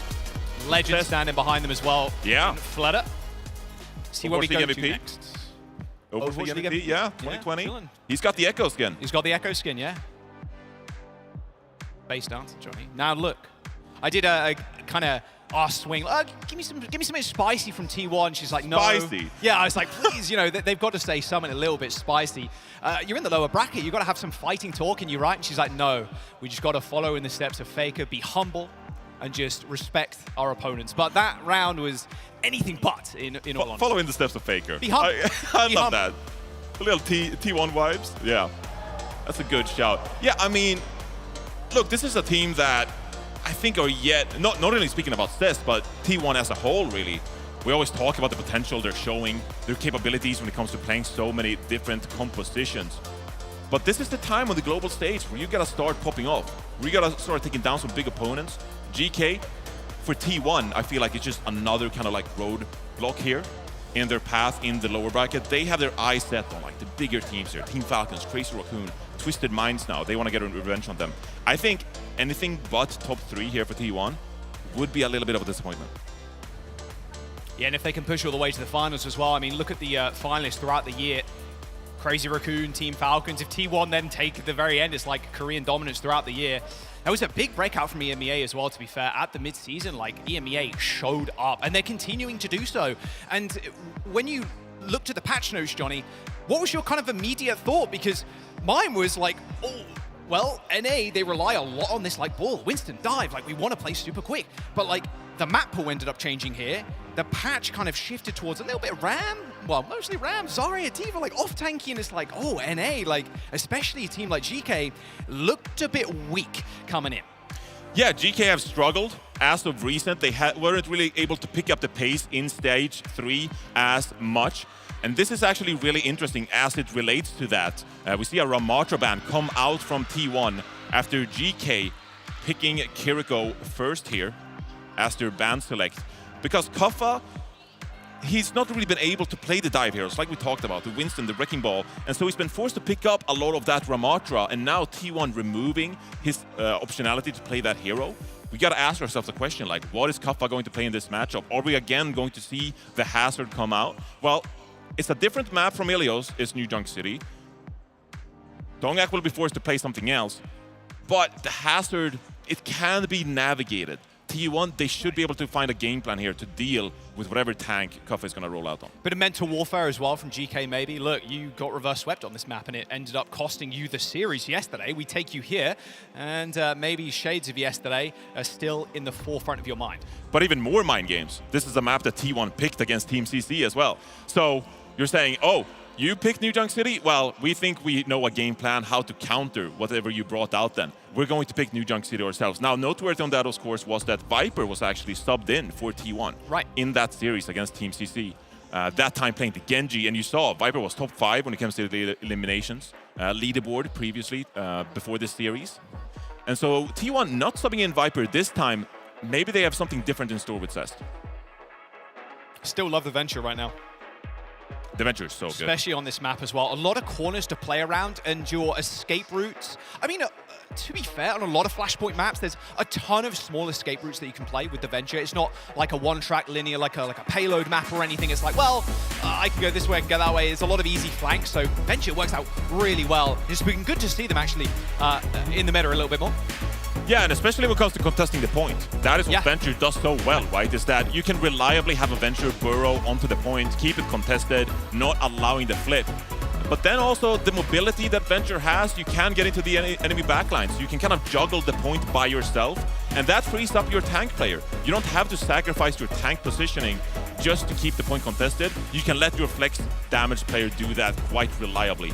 And so Venture has really earned themselves a slot in this meta, not only for countering this Metra, but also for some extra objective pressure. Just thinking too, like, well, the Kiriko is banned here as well. Like, Zest play Venture. Like, if you look at the rest of the hero roster, a little bit more vulnerable. Kiriko definitely the best at kind of getting away from that pick. So we'll see if Zest ends up rocking this. Dongak, little Mauga gameplay. Okay. Okay. I mean, last time it was Jasmine playing this map, and so T1 are changing things up here quite drastically on New Junk City. I wouldn't be shocked if we saw the Mauga. It's not, like, especially on Flashpoint, it's definitely not the worst pick. No. Very front to back. And I mean, T1, they're so comfortable playing so many different styles. They really are a jack of all trades. So they like to play the Symmetra themselves. Now they're just going to TP out. So it'll be a Sojourn Venture composition from T1 here. But the Mauga is going to be really aggressive. GK, they need to scout this out and beware, because this overrun will come in quick. Yeah, again, it's going to be tough for them to claim space. Here it goes. Ultraviolet's 1 HP already. Ends up backing up. A little flank here from Maimon, but UV already dead. Zest finds another in lethal. Donghack, cardiac overdrive, hits the overrun, gets out of there. And now GK, they're on like a little island here. Kuffa looking for the next entrance for T1, spots it through main. But where's the staying power? Maimon with the 1v1 against Zest, and Zest wins it. Yeah, with Maimon going down, GK, they have to retreat. They have to wait for their Venture player to get back here. So allows T1 to get the point cap. And now they have the optionality of how aggressive do we want to play here. Maimon swaps over to the Echoes. You have to be aware of the aerial presence from that hero. But you can see T1, they're poking, they're prodding. They're looking for any kind of opportunity here to go aggressive and capitalize on a positional mistake. Tough for the Echoes to excel though in these low ceilings. Ultraviolet is in T1's sights right now. Manages to get away with that rushing torrent. And there's the flip, kind of free actually. GK just end up flipping the map on them completely. Proud 1 HP, has to back off. Nice shot from Ultraviolet. Overextends though. Goes down to Zest. It's traded back and forth. It's a 3v3 actually. Donghack and 2 supports for T1. GK has the point cap. Nice Jagger Ball. Cover gets slammed, and in fact, might end up going down here as well. Has to get out. Yeah, Violet leaps away or tries to. Kuffa dead, and this is an easy point flip for T1. No one standing up against the Mauga here. Yeah, a bit of a mistake from Kuffa there. Playing overly aggressive. You gotta realize you're 2 men down, but pushes up. Donghack Just a bit of a free point cap there in T1. Now with ultimates on the board, they can decide how to play this one. I'd actually like to see them navigate a little bit. Oh, it's another big pick from Proud here. Individual plays from T1. Yeah, and they got window as well. They can play far up if they want it. Downpour. Vigilante doesn't get out of the way though. Mymone's on the flank. Stand by from Skewed. Does end up hitting up 4 as Cuffer goes for the leap onto the Sojourn but doesn't connect. And now Venture and Zest just trying to find this kill. But yeah, well, unfortunately, Zest, the spawn door is right next to Lethal, so should be safe. Cap does end up coming through, but Donghak staking his claim again.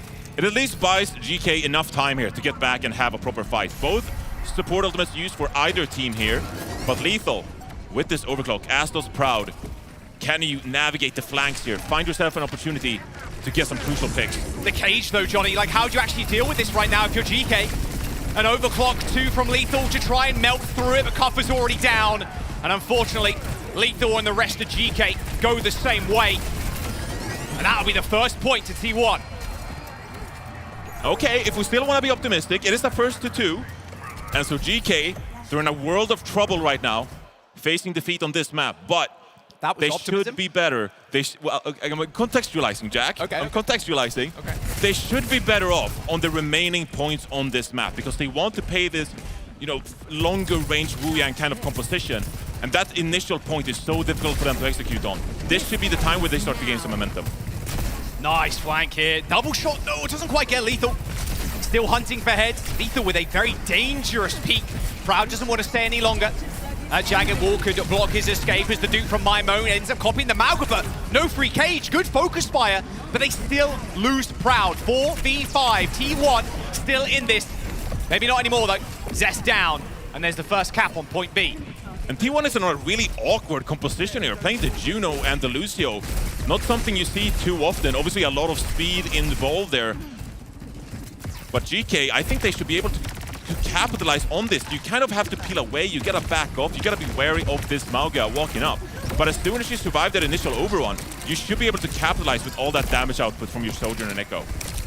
Not a healing from Vigilante. This orbital ray is a nasty.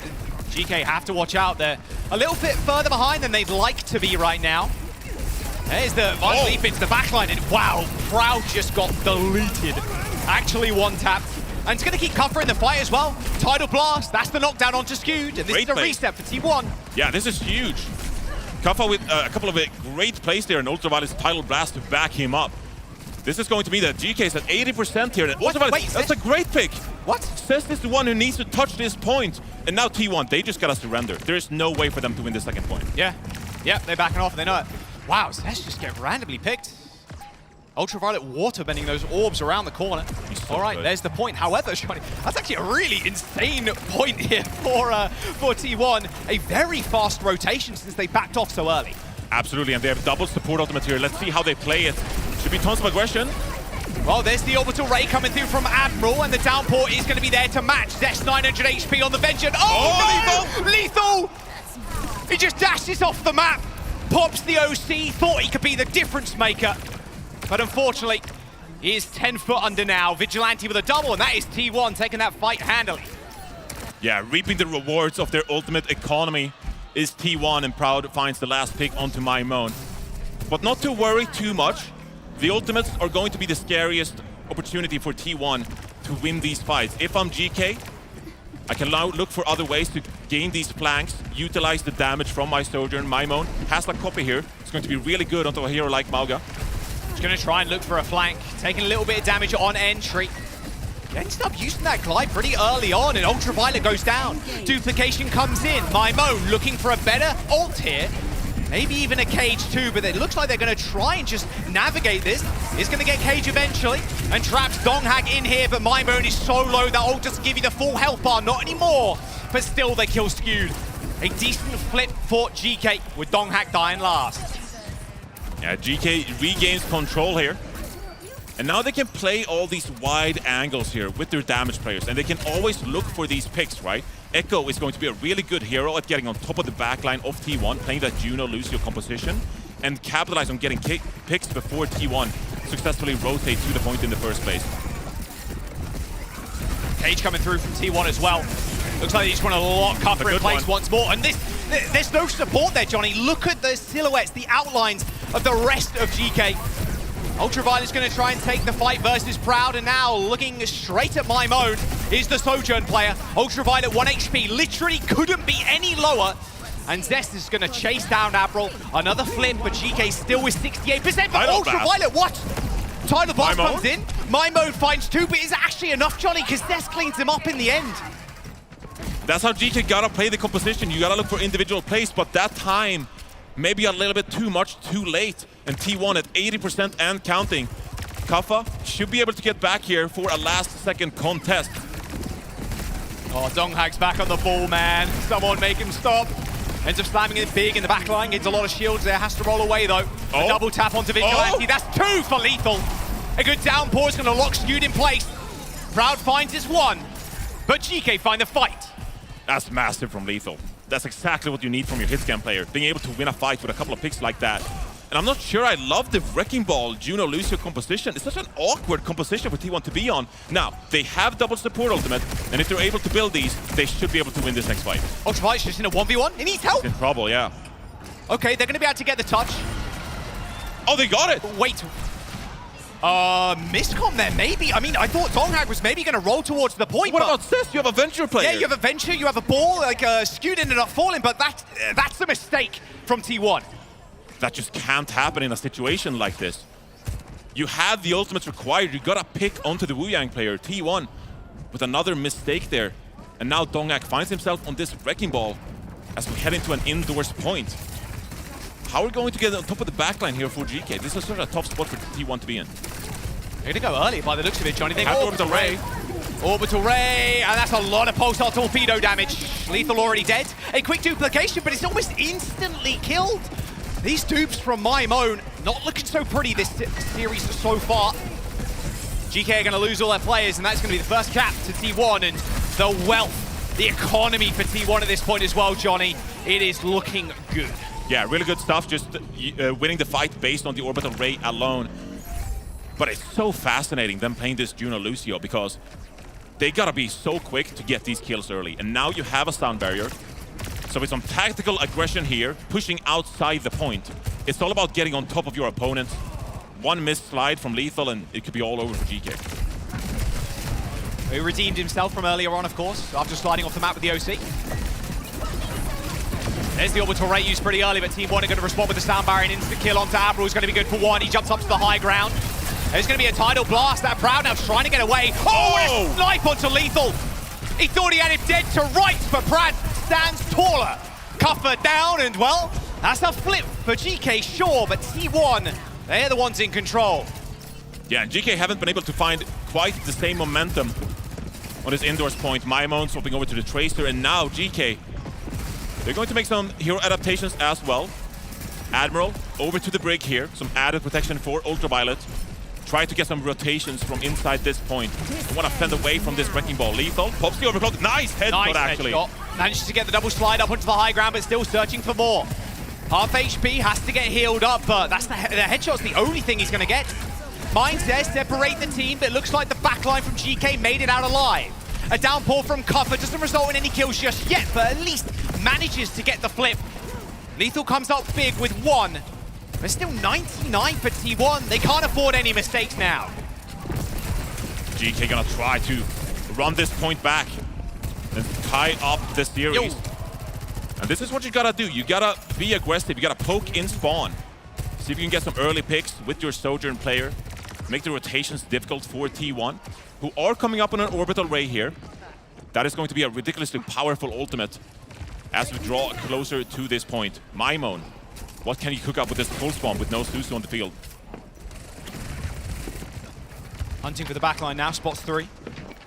Expecting Zest to come back down, yeah. Ends up getting chased out, knows the numbers are against him. Orbital Ray, like you said, available now, Johnny. For T1, straight across the high ground, but Proud's already dead. Kaffa found an off angle, was hiding in the bushes or something.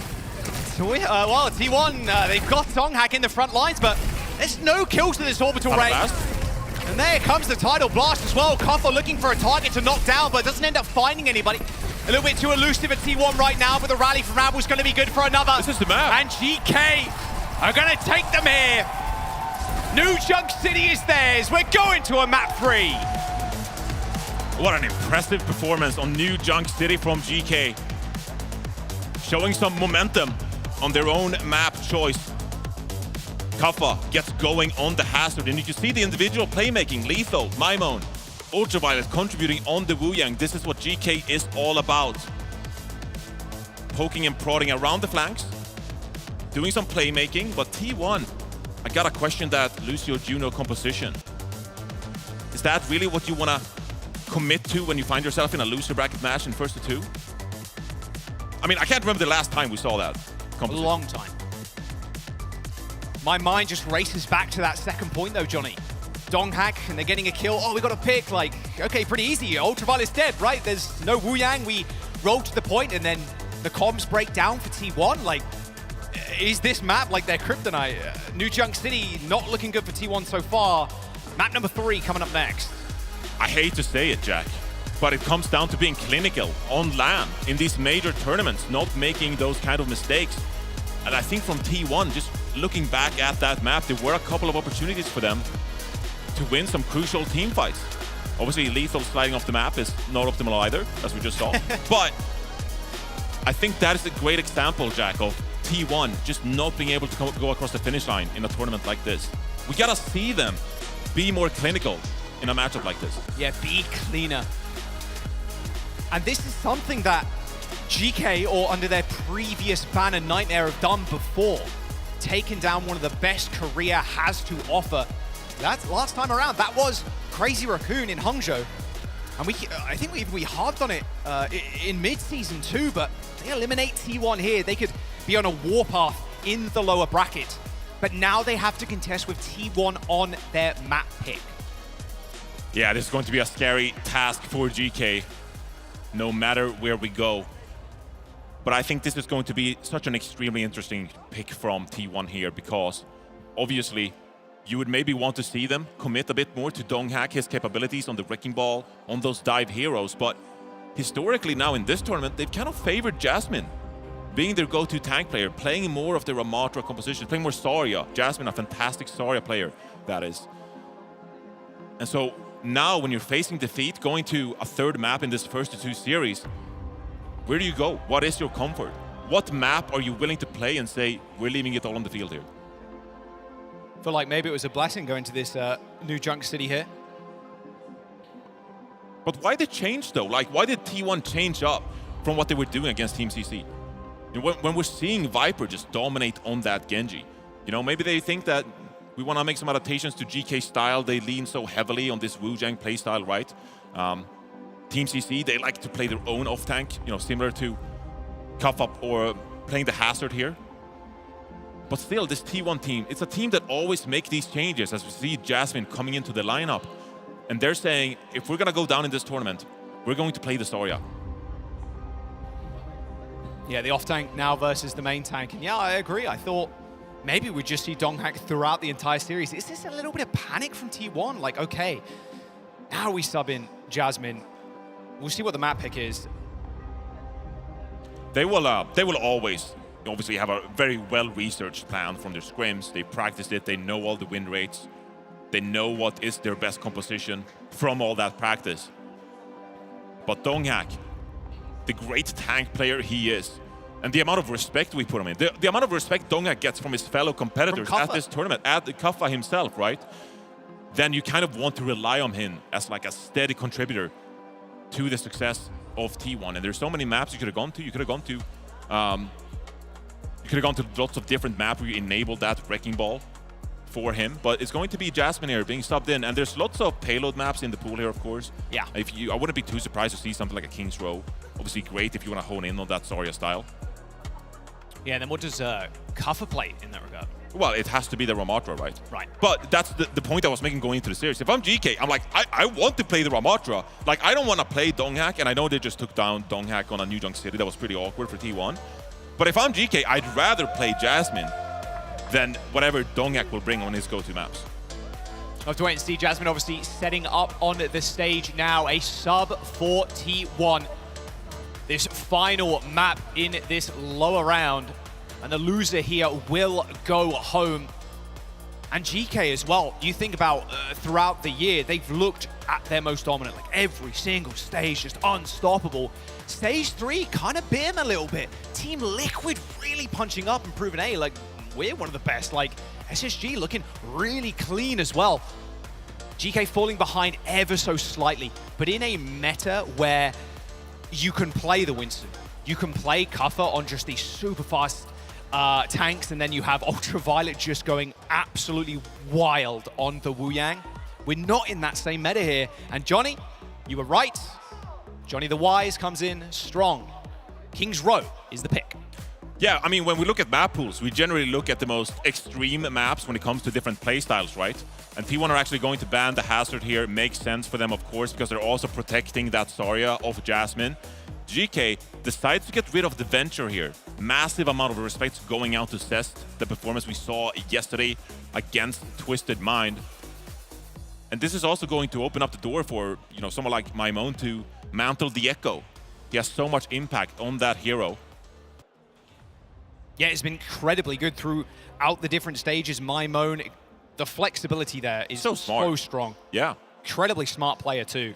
He's so smart.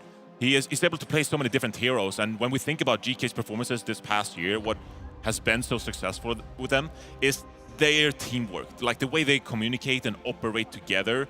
And Maimon is kind of like the backbone of that. Obviously, a lot of communication comes from your tank player, comes from Kuffa. Hey, I'm seeing this. Can we pounce on this? But Maimon has to be there on the follow-up. That's why we've been seeing Sombra from them in the past. Kuffa saying, hey, can we hack this target? Can we engage? Can we dive here? And then Maimon follows up, of course, with that hero. And I think that is why they're so good in these tournament formats. That communication doesn't fail them. It is always going to be a great factor for them against an opponent like T1 here. Let's bring up the bracket real quick just to see how both GK and T1 made it here. Of course, this lower bracket, being first to 2 as well, you speak to any player, it's just so dicey. It feels, the amount of pressure that they're under is ridiculous. Here's the lowers. Obviously, we have TL and Peps up next. And then this is a series that I thought would go a little bit differently as well.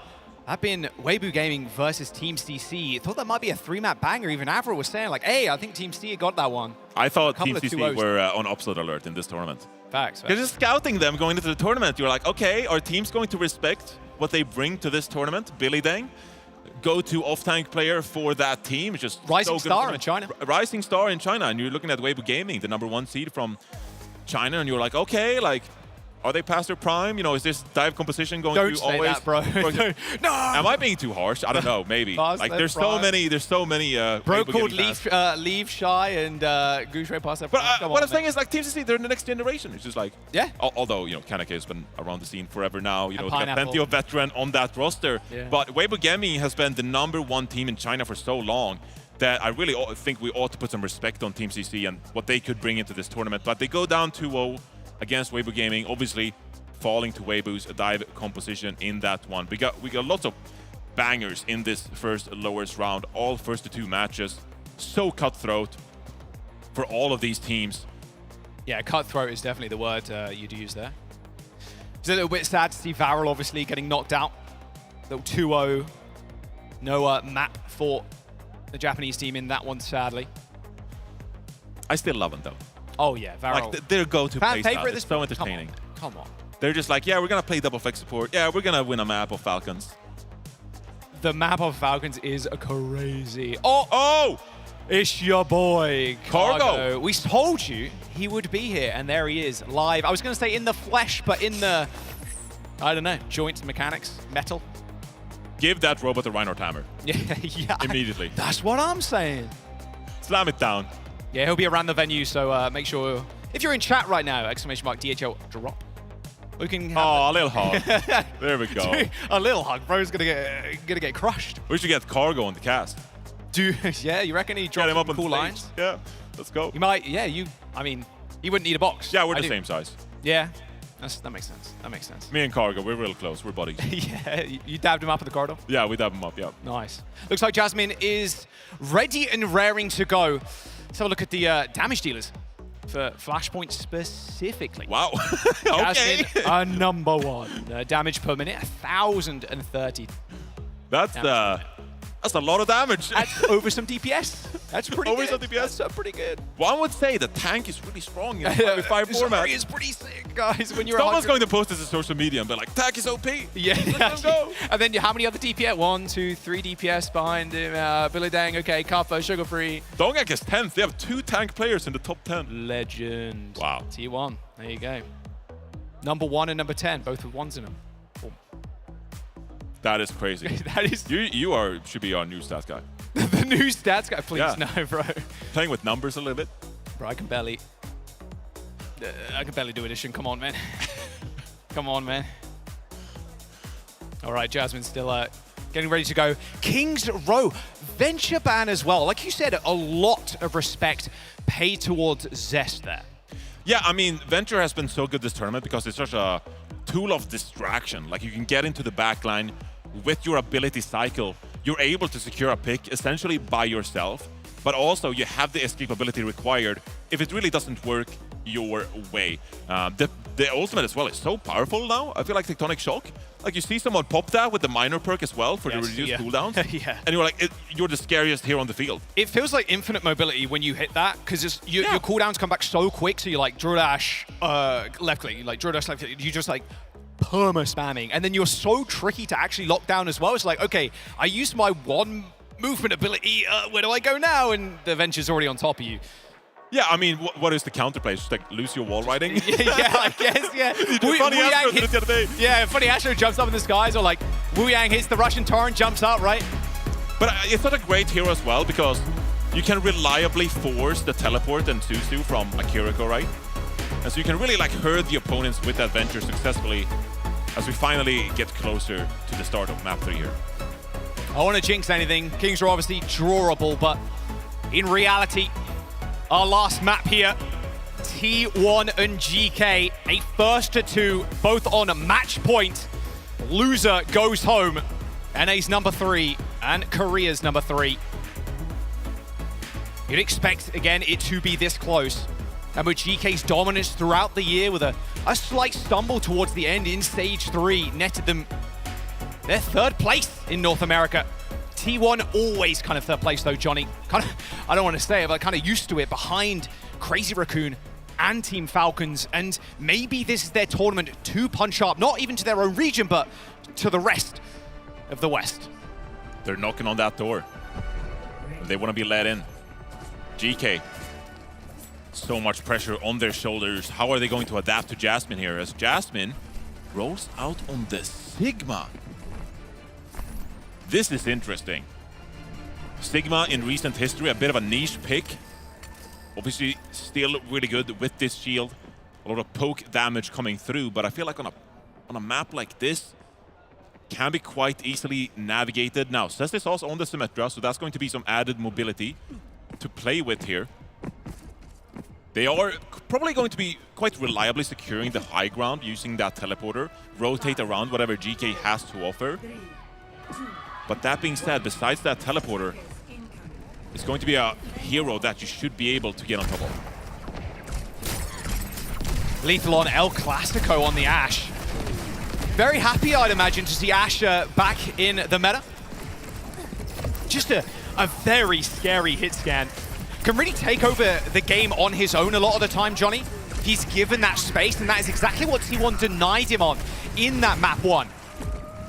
Yeah, playing the Ashe here, you're going to have a lot of damage output, but crucially, you need to secure the sightlines for your Ashe player. And that is what T1 are looking to shut down, with Jasmine holding this high ground here, trying to protect this from GK, not allowing them to set up and contest this point, and granting space for their damage dealers. Kappa struggling a little bit here, but Ramatra, with that Nemesis core popped in a moment, should be able to at least disjoint someone. Yeah, he ended up using it to get up the stairs, Johnny, so didn't have it to actually stand tall against Jasmine on high ground. Trying to get a tick, but again, hard enough to stand up against the Sim. Lethal does end up going down, tries to go for a cheeky little flank there, but they do end up trading DPS. Kappa knocked to the ground, Nemesis form though. He's just gonna run at Jasmine. That kinetic grasp, no use against the flying fist of fury from Kappa. Is still going pretty low though. Maimo looking for the insta-kill into the backline, but doesn't manage to get it. There's no way Proud survives that. Like 10 HP or something stupid. T1, they let go of a tick, but they're gonna stand on this point, at least for now. Yeah, obviously the Symmetra teleporter really useful as well, getting back to the point faster. But GK, they should have been able to close that one down. Great protection from Jasmine, denying the pick as well. And now we get into the first ultimate cycle here for either team. How do you want to play this one? T1 with some really oppressive ultimates here. This Tidal Blast as well coming through from T1 is going to be used a lot more defensively, you've got to imagine.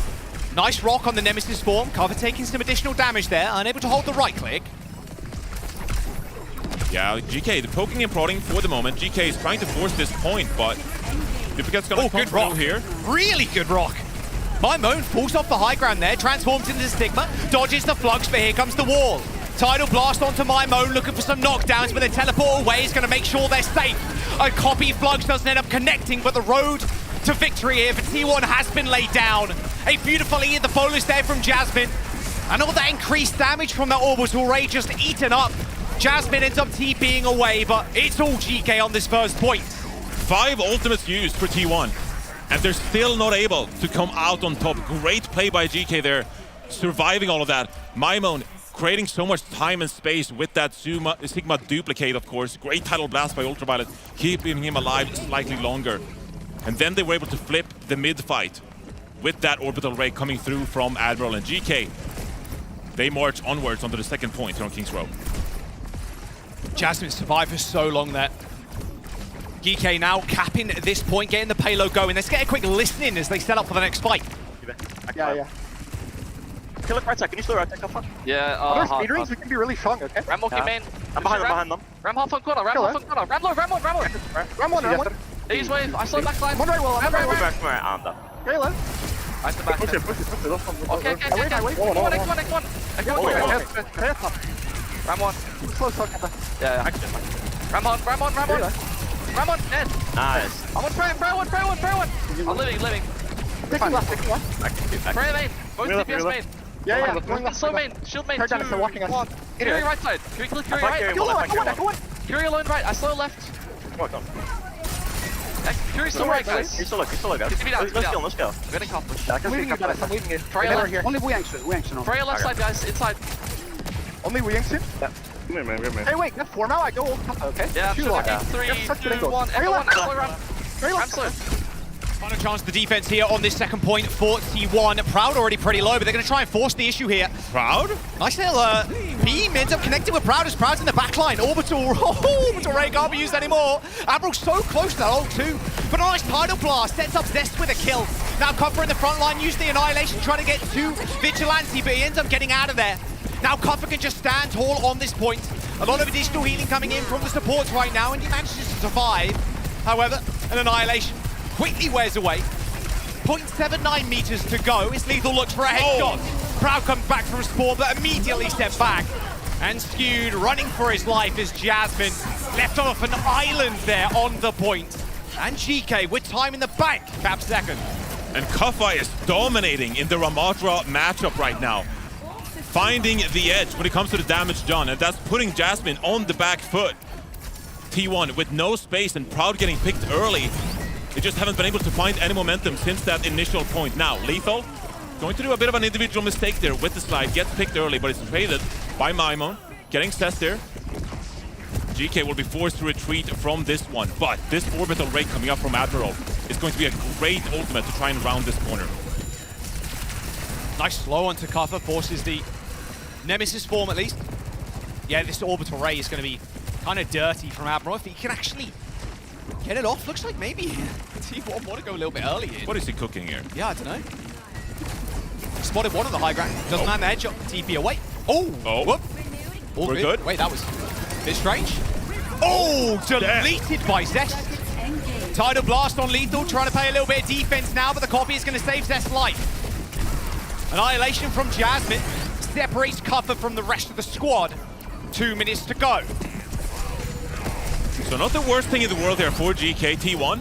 Obviously they buy some time on their defense, but that is both the Annihilation and the duplicate committed from Cest and Jasmine. Now, GK, their turn to go here, still with the orbital ray coming online, and Lethal with this overclock. So much damage out, but it's going to purchase some space for GK. Overclock for Lethal. Oh! And Zest gets sniped to the back. Ends up taking a headshot from Lethal in their cover and finishing off. What a shot from Lethal too. I mean, that is filthy stuff. Stu dead. Here comes the push from GK. And now they just want to press the gas pedal. Make it difficult for T1 to walk out of their spawn here. Proud himself with another overclock here. This needs to be a crucial tool in just securing some positioning, making the opponent scared. Both teams support ultimates in hand there, Jaws. There's the orbital ray, and Proud though is trying to stand up to the might of Cuffer. The Annihilation just ripped through. That orbital ray was decent for a little bit there, Johnny, but you saw the rest of GK kind of backing off, tempering their aggression as soon as they lost Cuffer. They knew they had to put the pressure onto Proud there and get that pick, and they got ridiculously close.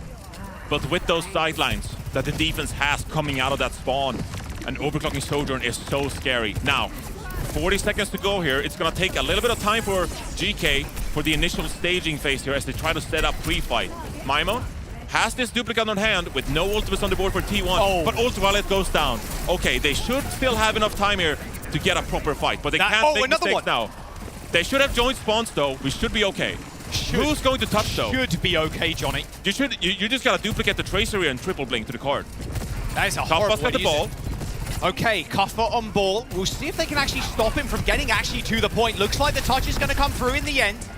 Very low though is Cuffer again. Duplication from Maimon. Goes Kiriko. TP's through the wall and tries to heal up Cuffer.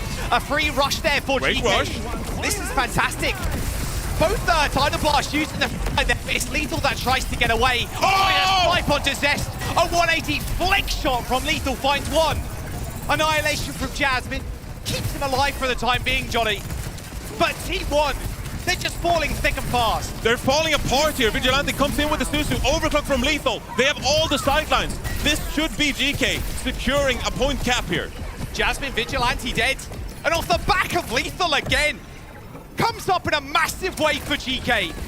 Triple blink onto the point for Zest, but Johnny, we know it's over. An OT cap for GK in what looked, to be honest, Johnny, fairly hopeless. What a last-ditch effort. Kaffa with the swap onto the Wrecking Ball. And then a really mindful duplicate from Maimon onto that Kiriko to get the Kitsune Rush online.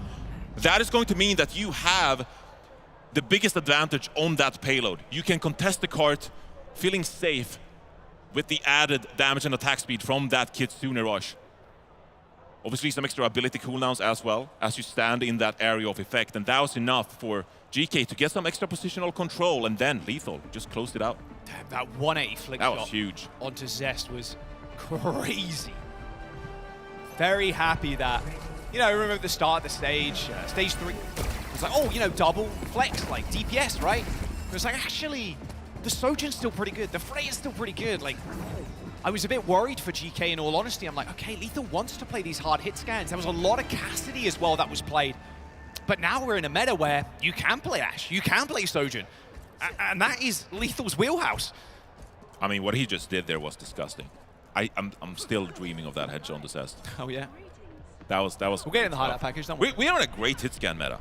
While we have like 10 seconds here, like we're in a great hit scan meta right now. We're seeing all kinds of hearing, seeing play, except for the Widowmaker. That still just serves the purpose of scouting spawn, and hopefully no one jumps up on the Baptiste. Please. He got money, bro. He got money. Facts.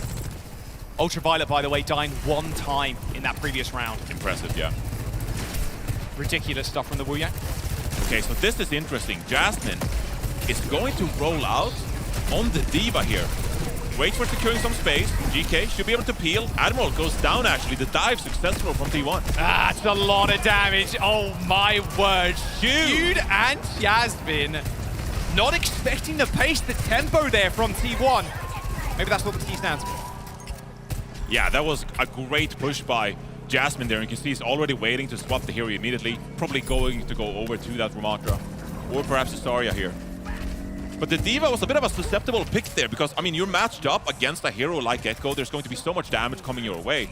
So the fact that T1 were able to get away with that from a great rollout on King's Row first, that is going to put them in a great position here as Maimon swaps over to the Mei here. That's going to be another great flex hero here to keep this choke in your favor. See if any of these ice walls can make a big difference here, Jack. Admiral swapping over to the Brig as well, Johnny. You're going to be pretty vulnerable to Zest on this Echo. Of course, you have that advantage as the attackers do flip up your picks. Now Kuffa's in a world of hurt. This angle from Proud's going to be pretty disgusting too. We'll see if he ends up finding a kill. Lethal taking a lot of damage. Same with Mymone. Pops the block pretty early. Nemesis form and there's sticky bombs to follow up.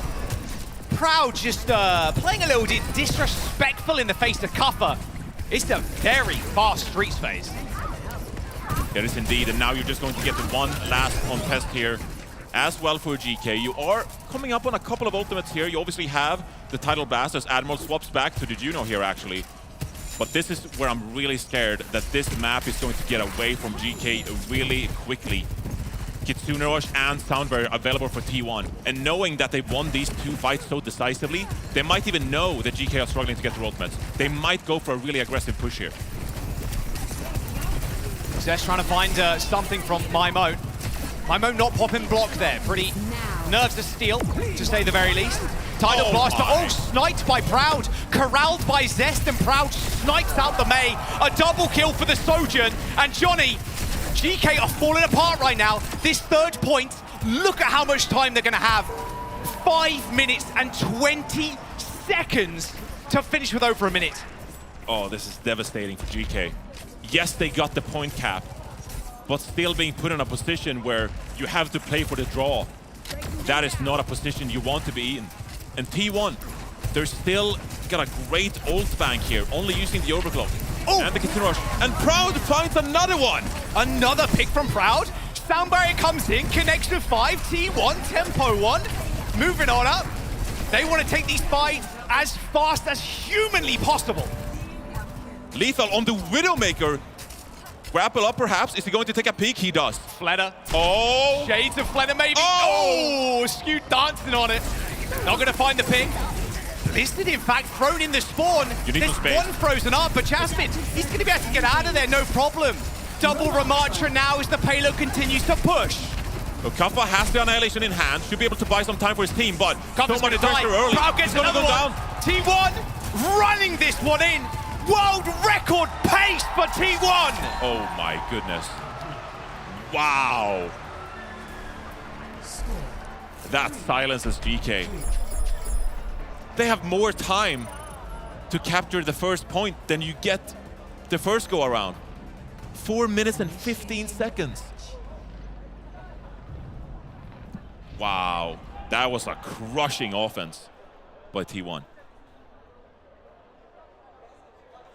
How do you come back from that mentally? Realistically, this is the final map here before you get eliminated. Number 3 seed coming in from North America. GK, who've done so well over the course of the year, are now in a position where they need to defend for 4 minutes and 15 seconds for 33% on first. And look at how quickly that went last time for T1. Almost instantly. I think Jasmine is pretty comfortable looking the Diva again. Let's just run it back with the rollout. GK here. You gotta take it one fight at a time. It's 4:15 on the timer here. You gotta keep being proactive. You gotta keep making plays. Take it one fight at a time. See if you can find those opening picks if you are lethal. But this is such a hole to be in. GK just couldn't find anything going on the defense. As the gates open, GK make their final stand here on King's Row. And it's going to be Jasmine again on the Diva. GK cannot make the same mistake. Their backline a lot more nimble this time around, Johnny. They're not going to get caught out like they did last go around. Yeah, and T1 are taking it a little bit more slow here as well. Jasmine. It's going to change. Yeah, he's recognizing the composition from GK and the shift in approach. This is what I'm talking about. The Diva, it was only meant for that initial rollout to surprise the opponent. But now GK, they adapted. All right, fair enough. We'll take the neutral, and we're feeling really confident that in 4 minutes, we can take you down. Cover's already popped Nemesis form as well. Playing on Statue. A late one there for Jasmine. Taking a fair bit of poke damage from Mymone. Safety teleport from Vigilante. Hoping maybe once again Proud can come up big and find the first pick of this fight. That shield's going to get destroyed pretty swiftly. Zest going down pretty low though. Mymone matching him in the skies. Finds the 1v1. So an initial pick for GK here. as they're trying to build some ultimates. That is the thing to look out for here. The thing about T1 is they have a great ultimate bank, but also the pressure is on GK to not give up a single tick. This means they have to be aggressive when it comes to the ultimate usage.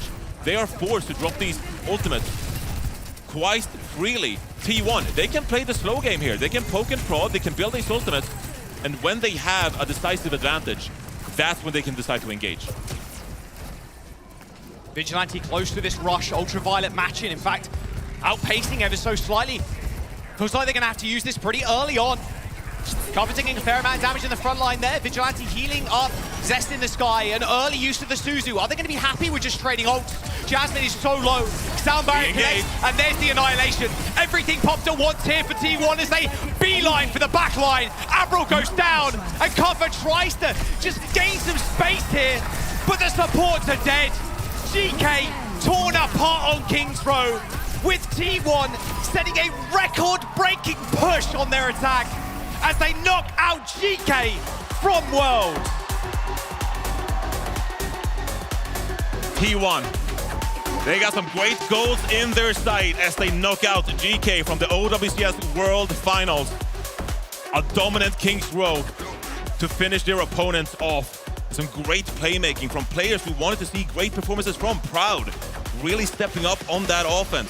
Finally the picks on that Sojourn. And then on that overtime, they bided their time. They waited out that Kitsune rush from Ultraviolet.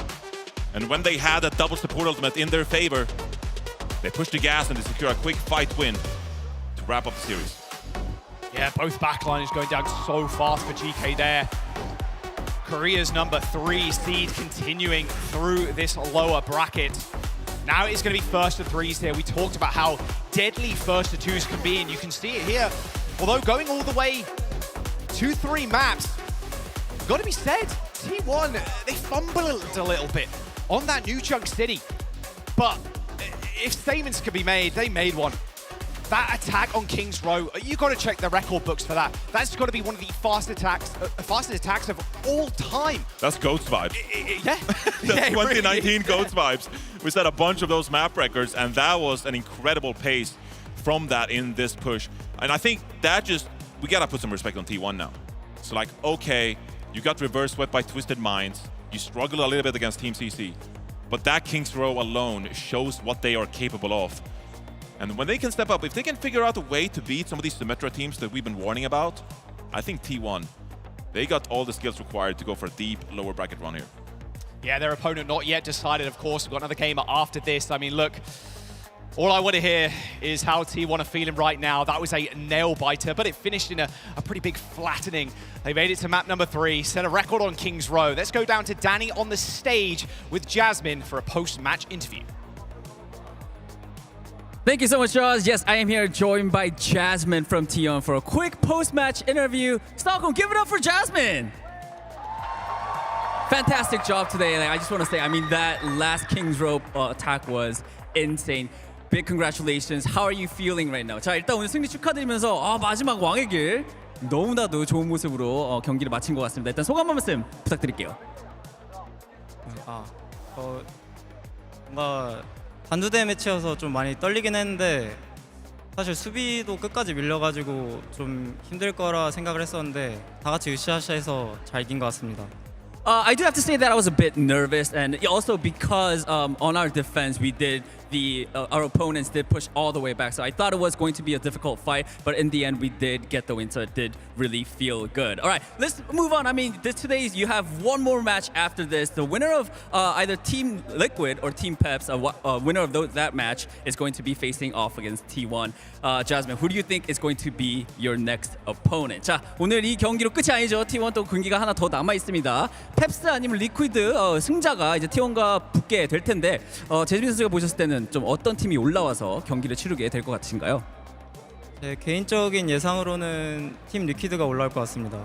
I personally think that it's going to be Team Liquid getting the win and we are going to be facing off against them. Is there a reason why you say that? 이유는?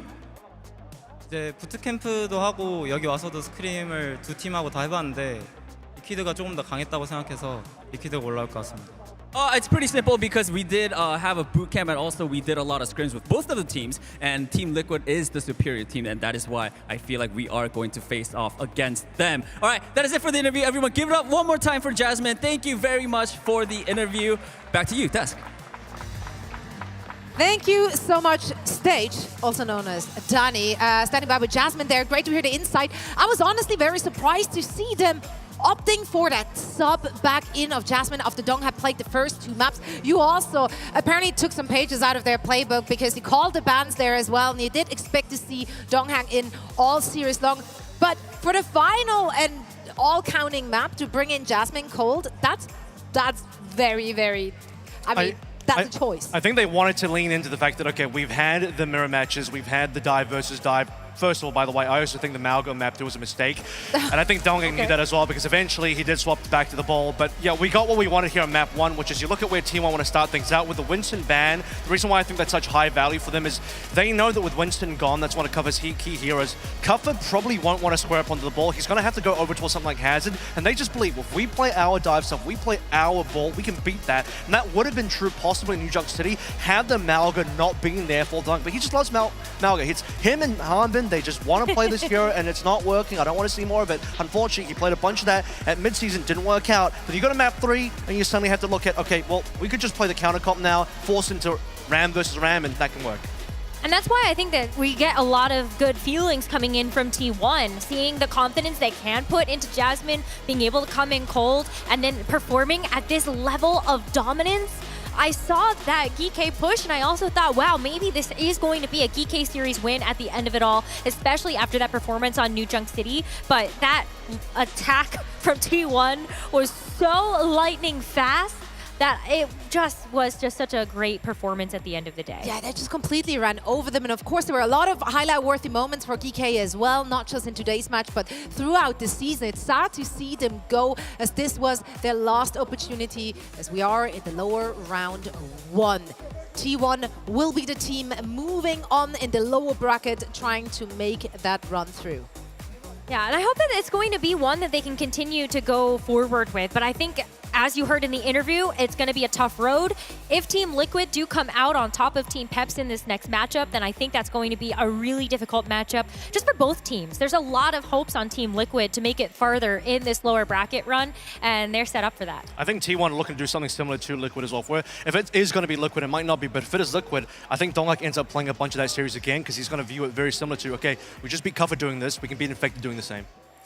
But Team Liquid always comes in with plot armor too somehow, so you know, like that's always something to consider. Let's take a look at the bracket once again to see where we stand. After we've already played a bunch of matches today, that was just a summarizing match number 3. So we have one more to go in the lower round 1. Team Liquid facing off against one of the big surprises that made it into this tournament in Team Peps. So that ought to be a good one. They're playing with house money. They're happy to be here. They have nothing to lose. And they have a lot of fans in the crowd. They've got the home ground advantage, I think, as we are in Europe for this one. So French people always show up. Yeah, they do. They do. Oh, they got Swedes on the team, and we're in Sweden. Also true. Also true. I actually completely forgot about that. Big point. Love that. But yeah, it's going to be a good one. Of course, the winner will be moving on. And in the round 2 of our lower bracket, it will be played in the first 2-3. So that's going to be a game changer as well. Long days for all of the teams that we have. Yeah, and especially if you are going to be continuing a lower bracket run, you have 2 very high stakes matches you have to play back to back. And that's certainly something that can weigh on you emotionally.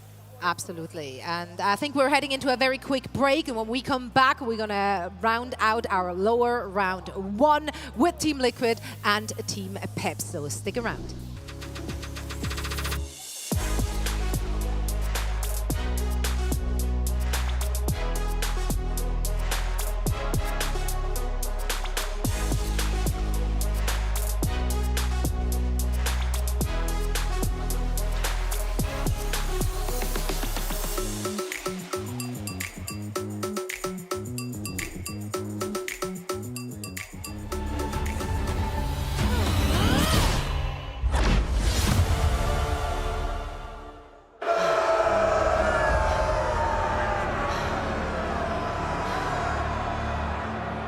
Look at them, Papa.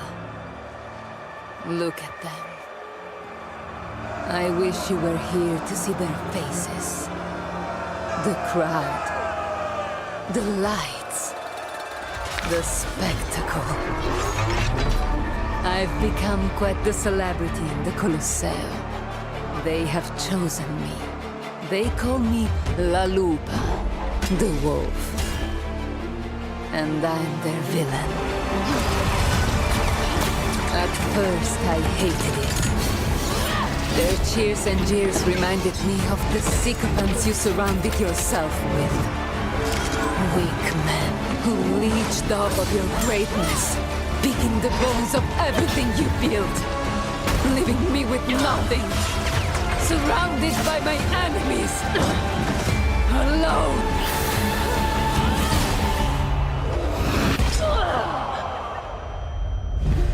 But you were preparing me for this, weren't you, Papa? In your way, you showed me that fear was a weapon. You helped me temper my wild and reckless nature with patience and guile. Taught me the value in knowing my enemy, in learning to turn their greatest strengths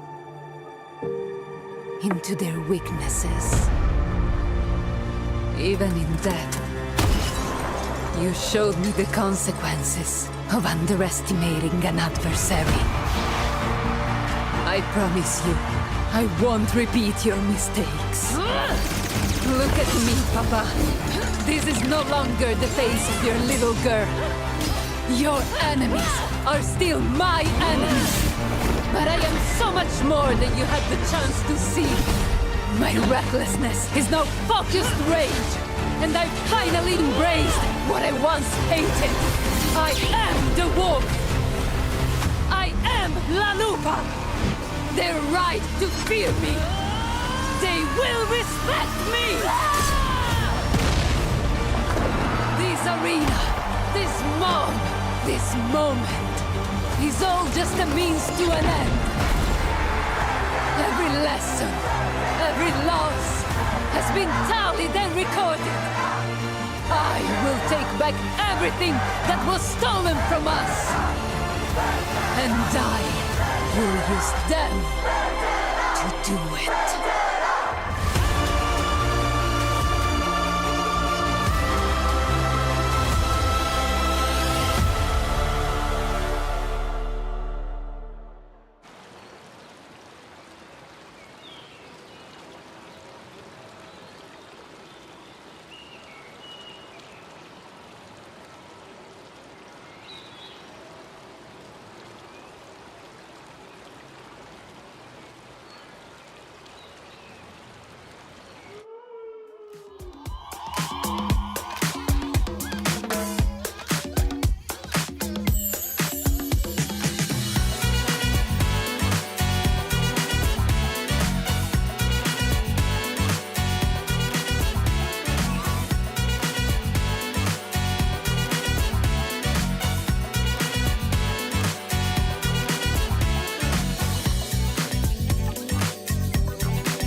The 2025 Overwatch World Finals is brought to you by DHL.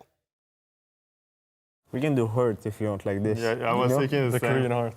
Yeah. Do it deep.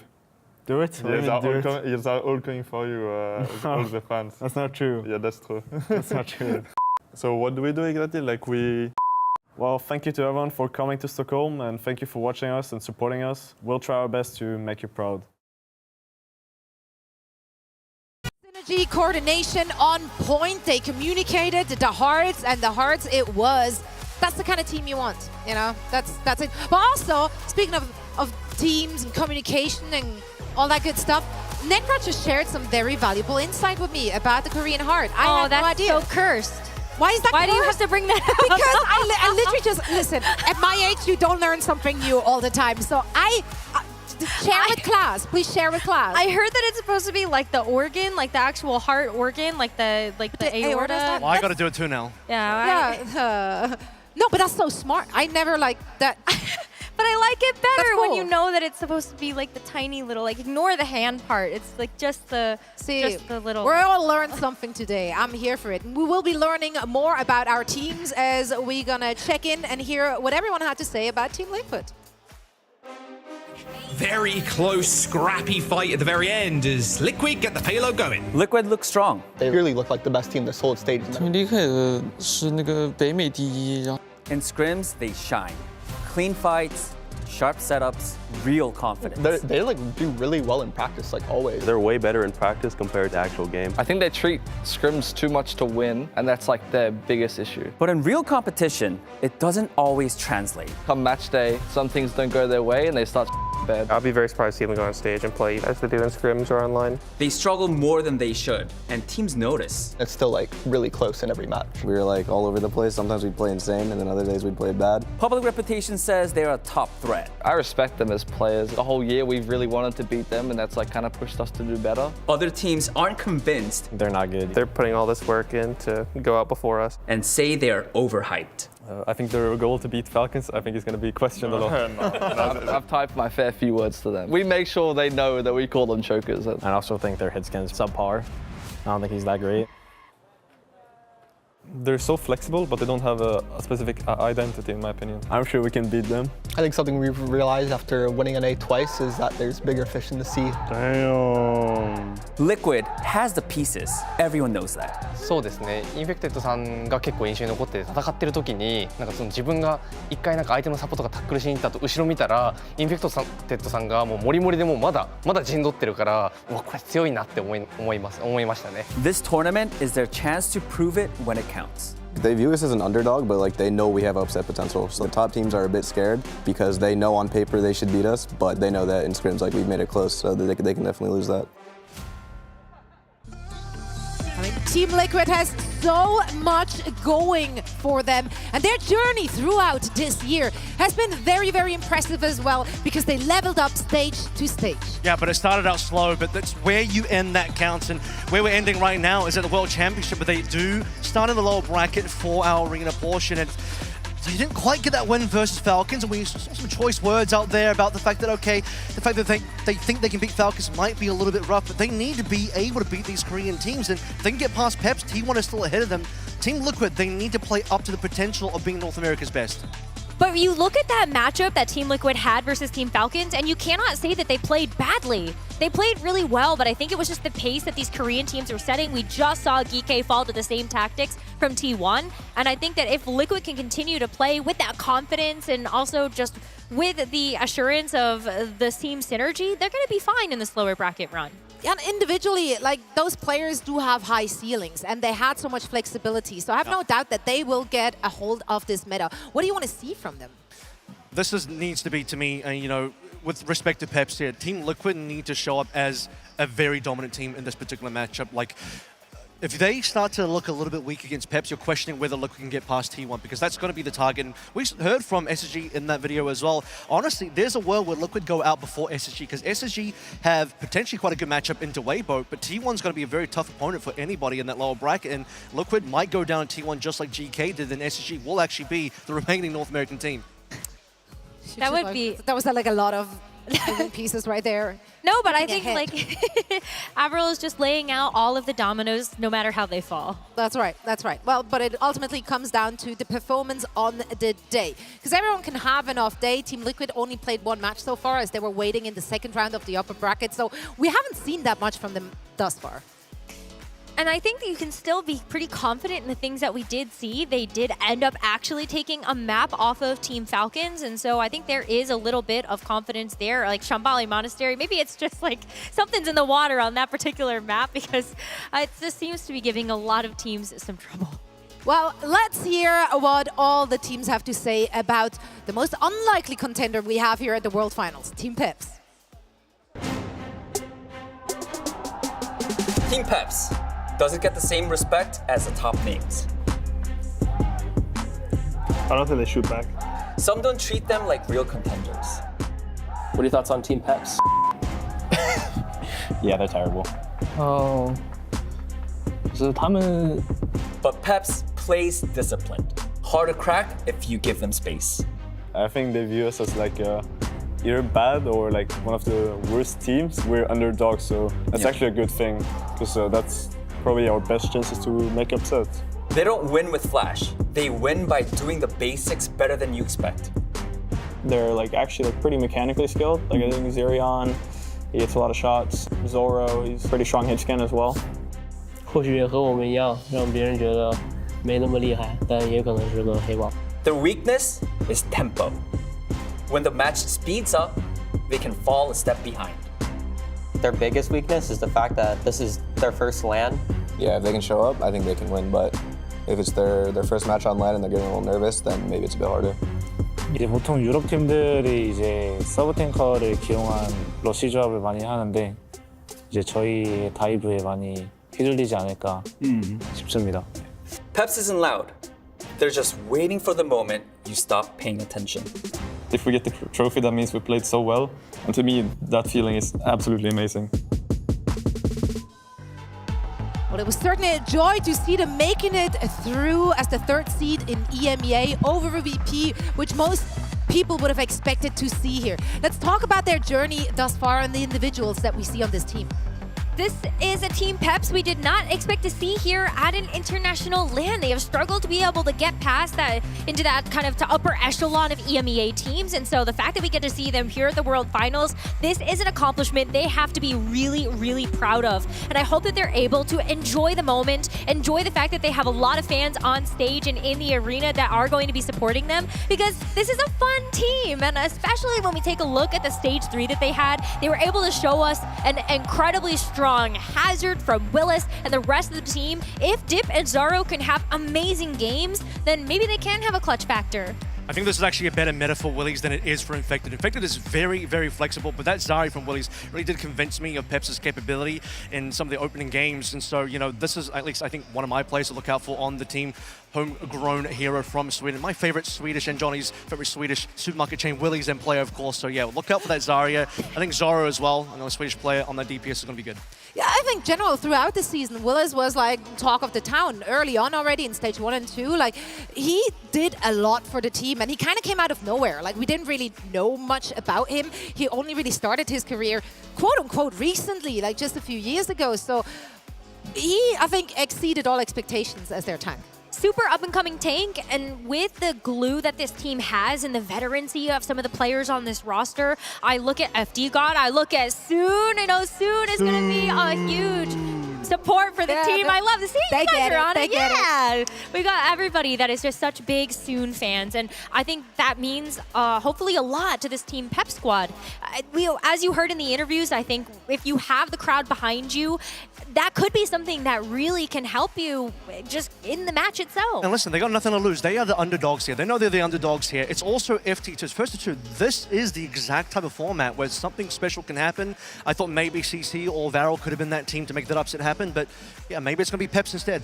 And they didn't go down without a fight, right, in the upper bracket either. Like, they did take a map off of SSG. It was 3-0 on New Junk City. So, like, it's not like they played off one just, like, oh yeah, the spaghetti. Dip's May was amazing, and it did actually cause a lot of problems for Space Station. You saw like Zarya getting isolated a lot, and then just the rest of the team, Peps being able to kind of run away with things. I'm really hopeful that they can kind of bring that same type of pace and cadence to a match like this. Now here's the thing, if we're looking at those two teams, obviously both have a big and very loyal fan base. You see, of course, Team Peps, we are in Europe here, lots of well-known up-and-coming players, and also old-school players on that team that have so much support from everyone watching.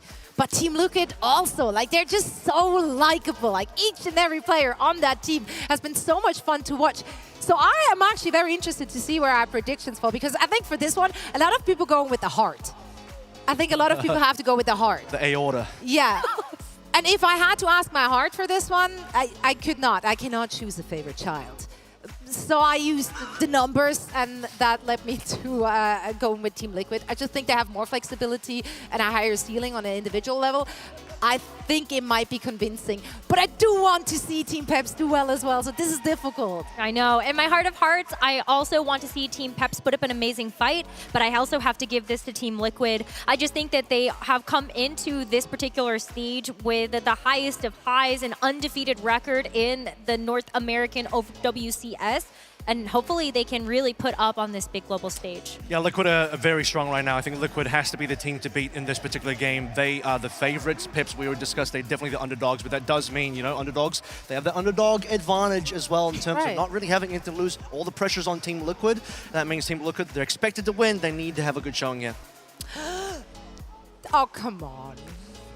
Okay, listen, all the fans are here in the venue. They're not in chat voting. Exactly. Like that's what I attribute this result to. Like Team Peps, they could surprise us here. Like they do have the talent. The talent is there, how a very well-known and loved person would say. So yeah, you know what? They could throw a wrench in the spanner here. So or spanner in the wrench. I don't know, something. Something is works. Some of it works. Spanner, gears. Hammer. Lots of things are happening. Wrench in the gear. Yeah, let's go with that one. Let's go with that one. We're ready for this match. That's all I want to say. So once again, let's send it back over to the stage with Adam.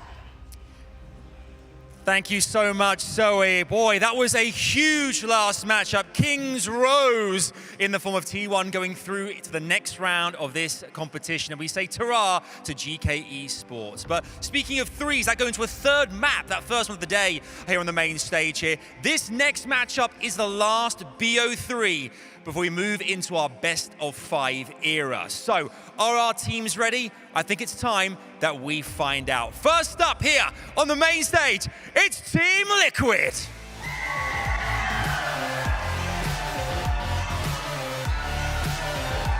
Put your hands together for Zera, Tree, Infected, RuPaul, and Vega.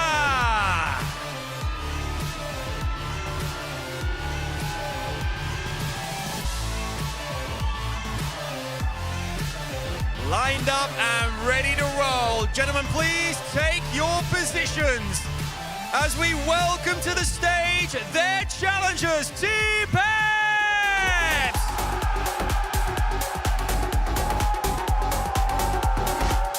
They are loving every second of this, rightly so. Please welcome Zerion, FD God, Willies, Zorro, and Dip. DreamHack are erupting, and we hope you can feel it at home too. Wow, wow, wow, wow, what an experience this is. DreamHack, you're beautiful. Incredible stuff here. As you can hear, we've got so much love. It's intoxicating the air here as well. DreamHack, I'll ask you one more time, make some noise for Team Liquid. And then give it up for Team Peps! On that note, let's do this thing. Here we go!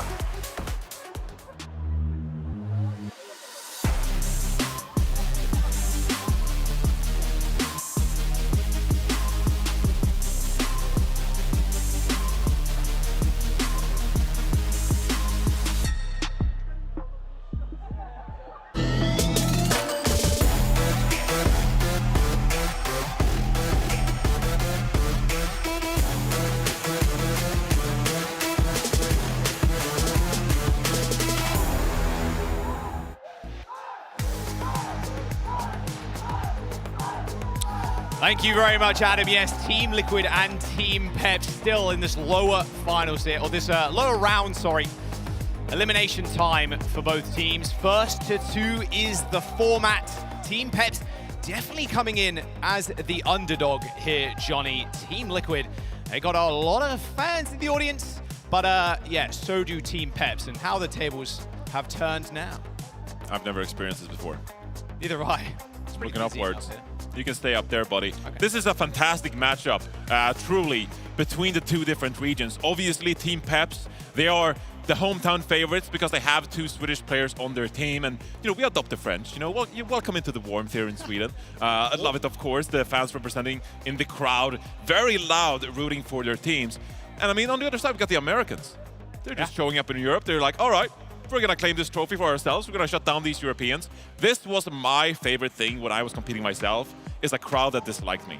When I was able to silence the crowd. So if I'm Team Liquid here, I'm fired up because I get an opportunity to shut down the Team Peps fans. Oh yeah, whenever Soon comes up on the screen as well, the Ancient Chants always come through for Team Peps. NA's #1 seed in Team Liquid. What an incredible showing throughout the year. I mean, literally improvement that it could be seen instantly. Stage 1. 3rd place, stage 2, 2nd place, stage 3, 1st place. Just improvement stage after stage. Facing Peps, EMEA's 3rd seed, who ended up making it over one of the favorites in the EMEA in VP.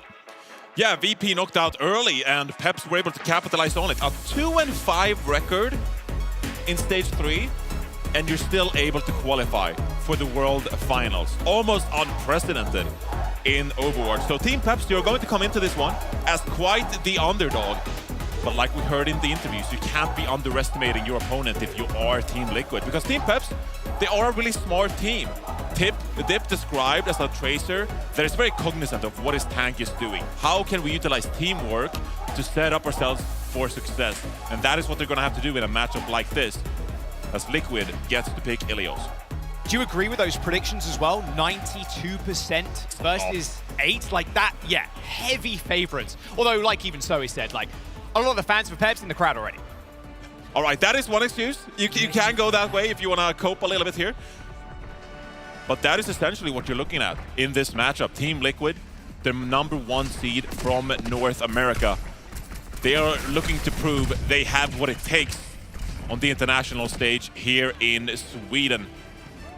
But they got off to a clean start here against Team Peps. Liquid yesterday, of course, took a loss to Team Falcons, but they still looked pretty okay. You took a 3-1 series loss. This will be a great opportunity for them to build on their performance, get some momentum their way, and rebuild that confidence ahead of a lower bracket run. Yeah, seriously, the Peps fans coming out in force right now. I can hear them through the headset. Pretty noise cancelling as well. Infected on the Wrecking Ball is something to be feared. The meta, like GK in stage 3, was just so good for Team Liquid. And in fact, their entire roster has the ability to flex like ultra hard. It's been the same 5 players with CL here for last stage, and they've not missed a single beat, Johnny. I mean, this is Team Liquid playing comfort. They are so comfortable on all of these heroes. And Team Peps, you know, they are getting exposed here a little bit with Willis on this hazard. They are trying to poke and prod, keep Infected away while trying to find any kind of openings. The point contest is going to come through here from Liquid, so now pressure's on from Peps. Find a pick, and Zoro does so. Yeah, that's the first blood going the way of Team Peps. Tree dismembered by Zoro's bolt. Looks like Infected's not going to be able to stay around for too long, but RuPaul, a cheeky kill onto Zoro. And now the rocks are crumbling for Team Peps. Dip also falls, with Team Liquid taking an early cap. Oh, there's some... Whoa, what happened in the back line? I don't know. Zerion's too below. This might be a double kill for Infected, although Willies is going to be able to escape. Oh, nice boot. Yo, Infected should be good. Yo! Should be able to get a low. It's a Wrecking Ball after all. Yeah. Still has the point cap. And that should be able to come in once more. Maybe not. Some extra percentage points. Zera's here to ping pong. Yeah, but it's going to get disengaged, I think, here. Zera's going to be able to get in there at the last second. Zera takes the headshot, take-aim shot from Zoro there, trying to predict Zera's movements. Suzu used. That is pivotal for an upcoming Bola shot. Trying to look for an angle now is Zoro. Misses a couple on Infected, who takes the skies. Vega dead to the Jagged Wall. RuPaul TPing away, low HP though. Can't show his face for a little bit. It's going to be able to still continue to heal up Infected, who have not let go of the point at all. Like, dude, the point cap. An insane amount of progress here for Team Liquid. Oh, whoops-a-daisy. Into the drink goes the pulse bomb. But 62%?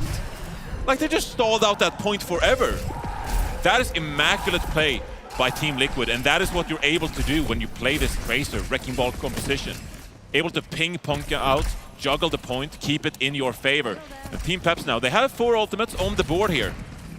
But they gotta be very aware of what all these big flankers are doing for Liquid. Who can they reliably pounce on? You look at the hero roster for Liquid here, they all have mobility tools. FT God's got the sound barrier.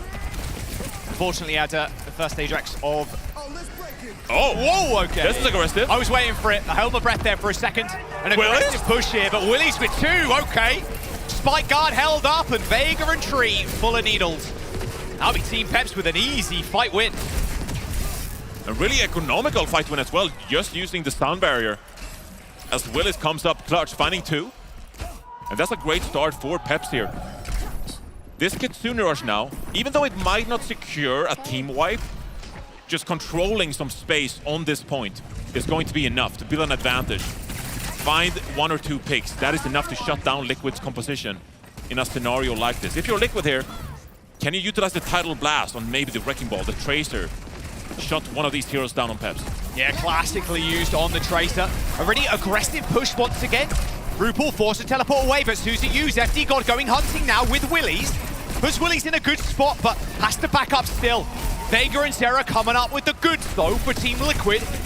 So now Willy's has no real answer to the quiz that Team Liquid have given them.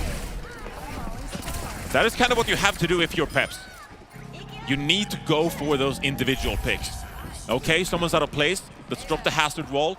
Let's try to pounce on them before they teleport out. We drop the Kitsune Rush. Hopefully that is enough to secure a couple of picks. It didn't work in their favor, but they're still at 91%. Liquid, though, they're building quite the advantage. And a big flank here, actually. The Tracer and the Wu Yang. Here comes the Tidal Blast. Tidal Blast. He's looking for somebody. A stick from Dip. Ends up killing Vega again. 2nd time in a row there, Johnny. He's been killed first. Peps got this. They have 91% as well. They've got this downpour too if someone wants to go for a late touch, but Zera can't risk his life. They have to go for this OT one now, Johnny. Infected is going to come up on the mines here, actually, and that is going to be crucial because that will allow them to contest the point for quite some time. Can you find an early pick here for your Peps? Team Liquid are split currently their DPS behind Team Peps. Vega. Zerion going down to Vega, though, and FD got booped off the map. A downpour from Release doesn't really find all too much. As Team Liquid grasp hold of the point and they don't let go. And the chase is on here for Dip. Needs to be the man to touch the point, but he has to get out. The extra blinks here. Whew. Who can get there in time? FD God, perhaps with the rollout. Willis is going to be here. Gets the touch. Jagged wall down is good, but Vega ends up killing Willy's. A good connection from Sarah with the pulse bomb was enough damage. FD God to the rescue, though. He's going to be able to touch the point one more time. Now it's Dip's turn. Taking it in turns, taking a ticket, lining up. But unfortunately, lining up to only to watch them fall. Zerion Zoro dead, FD God last to go down as Team Liquid. 100-99 the first round. There's perfect play coming out of Team Liquid. Such a menacing composition to deal with because you can't quite get on top of them. You're going for these hazard slashes, you're going for these Lucio pushes, but they teleport away, they slide away with the surf. And Liquid, all they want to do is disperse, get that poke damage in, and then Zero capitalizes, blink in, Tracer or Wrecking Ball secures the pick, and then you snowball with that man advantage. We saw it like illustrated really perfectly where, okay, Willy's goes in, sees RuPaul on an off angle, which is where the Kiri wants to be. Jagged wall, leap in, and then Suzu teleport away, and then Willy's has to go for a big reset with the cooldowns. FD God's helping him get to a position where he can do that, but yeah, so slippery, and Ruins isn't exactly gonna be any different. Yeah, still relying here on Vega playing the Wu Yang, actually. A bit more of a poke approach here from Liquid. And Infected is over on the Ramatra here as RuPaul finds the pick out of nowhere on Zoro. And that is going to spell massive trouble for Peps. Overwatch League champion RuPaul. Those kunais, man. Yeah, deadly stuff. One of the scariest supports in North America. In the world, in fact, I'd say RuPaul is definitely up there. So Peps here, playing the Zarya and the Lucio. With this pace, they need to make these rotations work. Infected on the Ramatra is essentially going to be unkillable. So much survivability from a tank like this. But you can see Willis already struggling to walk forward. We're gonna have to disengage here. This is gonna waste so much time as Peps just look for an opportunity to set up a fight in the first place. It's kind of sad to look at. Willies ends up pushing forward, pops the bubble on himself. It's like, okay, I've taken a lot of damage. Who can I now shoot? The Tracer, I guess. I mean, maybe I end up shooting Infected, but getting into a position where he can do damage is really tough. FD Gold goes for the boop onto Infected, puts the Willies in a spot where maybe he could take down the Ram, but like you said, Johnny, nigh on invincible on that pick. Zero, recall forced here. This could be a moment where he punishes the Tracer, but blinks away. Should be fine. You can see Peps here just battling, trying to find that pick. We're going to get our first ultimate cycle here. Look towards the Kirikos to build this Kitsune Rush. Post bomb for Zero though. Johnny. Okay, taking to the skies real quick. Zoro doesn't want to get anywhere near there. The Tracer Menace. Dip also has a post bomb. Rush it on the point for Peps. Rush coming up for RuPaul in a couple. Infected down. Maybe he wasn't so immortal after all. RuPaul still holding this Kitsune Rush. Liquid deciding better of it and backs off here. 69% build for them. But they're gonna come in with 5 fresh ultimates into this next fight. Knowing, of course, that FD God is holding on to this sound barrier. And this has been such a crucial moment for the entire year. Are you going to be able to get this sound barrier off in the first place? It's a nice lot of percent, like 69. I mean, at the end of the day, you force an ult out and RuPaul can come back in with a rush. Tidal Blast on the Tracer, like, it's tough. For Peps, you need to be able to save these ults, but you have to use one at least to win. And there's the rush from RuPaul. Soundbarrier from FD straight to the backline and Infected is felled again. Zoro takes his head clean off with the bolts and is so far up that Zera is basically looking to the stars to try and kill him. Dip, crucial pick onto Vega. As Zoro finishes off Zoro there as well. And yeah, it's a great push from Peps actually. Recognizing that they cannot fight in the Kitsune Rush, they push past Infected. And even though block is so great for Amatra, what if you survive him or surround him, then he's just not able to survive in the first place. And so Willis, he's got his first Graviton Surge here. No great other ultimates on the board for Peps. So how are you going to time this one? Oh, wow. Oh, the post bomb! Yeesh. I was close. Dip though, still under a lot of duress as RuPaul and Zera come up with an early kill. Willie's using those bubbles to get to safety, but that's 2 already down. Team Liquid know it as well. Pounced on FD God as he falls by the wayside, but it's all a matter of percent game now for Team Peps. Gaining as much as possible is key. Zoro dies to his own take-aim shots, but hey, that's 87%. Yeah, still a great win condition here for Peps as he still hold on to that Graviton Surge. Willis thinking better of it, deciding to save it for a potential round win scenario. And Xerion has built this Kitsune Rush ahead of RuPaul. So if they stay alive here, it's a nice use to save Zoro actually from the early aggression. Liquid has to know, with Peps having this ultimate advantage and RuPaul struggling to build this Kitsune Rush, what individual play can Liquid make here? Could use the rush early to try and put themselves on the point. They've still got this Graviton Surge, obviously, from Willies. Well, this bowler shot, too. They get the touch at the very least, but they've left one person behind, and that is Zoro. Willies just trying to find a target, Johnny, but look, there's no one in his sight. Tree maybe gets tagged here, but he just jumps to the sky as a Hail Mary ult is flung out by Willies, and it gets absolutely nothing. Team Liquid with a 2-0 on Ilios. The picks are devastating from Team Liquid. The individual playmaking from this team. Zero has done it in the past for Nightmare on a major stage, and once again comes up clutch for Liquid.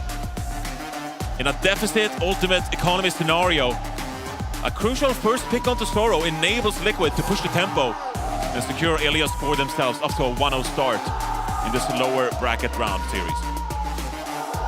Peps fans in the crowd still. Insane energy. And they're going to need it. I mean, a 2-0 on Ilios. And the picks, RuPaul, Zera teaming up to... I mean, Zera almost got the 1 clip on Dip. Fraction, like maybe even a couple of frames there, and Dip ends up dying. And like, oh, he ended up getting chased in the end. And it's a pretty devastating scoreline to boot. 21-4 for Zera on the Tracer. You can tell by the stats yourself that Liquid, they're so mechanically proficient on these heroes. Oh yeah. They were able to get all these eliminations, the damage. But Peps, they're no slouches. They made that really close on both of those rounds. But they're being wiser. The way they're rotating around the map, they're taking their time to set up these fights, and then they use their ultimates. They get value out of them. And that is how they win these fights and keep these points contested. In the end there, you gotta be kicking yourself. We had the Kitsune Rush, we had the Graviton Surge, and that should have been enough to close out this series. I don't blame Willis though. Like, are you going to grab the Ramatra? That doesn't do anything for you, because the Ramatra is going to outlive the Graviton Surge. You have to look for the backline. But Liquid, with the mobility they have on that roster, just kept themselves away from the Zarya. As elusive as the God Particle, I mean, they're just like dashing around and catching a Freya. It's like, okay, do I fire the grab at one of the pillars to maybe catch the Freya? Like, I can't fire at the Tracer. It's like an easy blink. Like, it's a fairly easy animation to get out of the way. It has a travel time. Like, yeah, it's hard to blame Willies in that scenario because your main target there is normally the other tank to blow them up. Tough stuff for Peps as Team Liquid take an early lead. Now, where do Peps end up taking us? We know Team Liquid, of course, with Infected, the most flexible tank in North America. Off tanks, main tanks, don't matter. Infected can play them all. So actually targeting him is going to be a rather tough go at.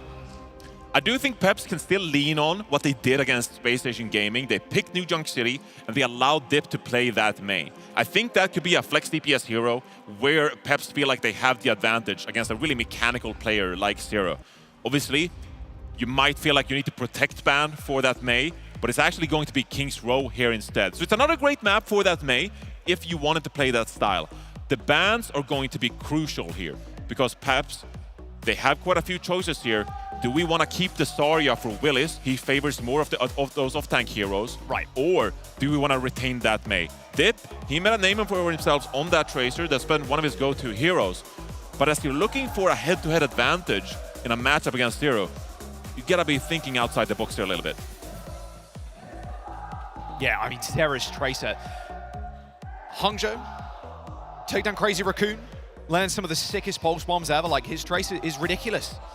Peps end up, they ban first, of course, here, Johnny, so they end up protecting a tank. They ban the Ramatra, and Team Liquid are like, we know how this goes. We've seen this before. We've read the playbook. Mei, off the table. Yeah, kind of what I suspected here. Banning, or protect banning for your Zarya, rather, is one of the most impactful bans you can place. And so Peps, they feel like, if we can remove the Ramatra from Infected, and we can allow our tank player to play the Zarya, then most of the time we're going to feel like we have the leg up in a tank matchup. But that is going to sacrifice the Mei I talked about from Dip in this case. I don't think Dip should be too worried about this. Like I said, still has a great Tracer, and Tracer could be viable.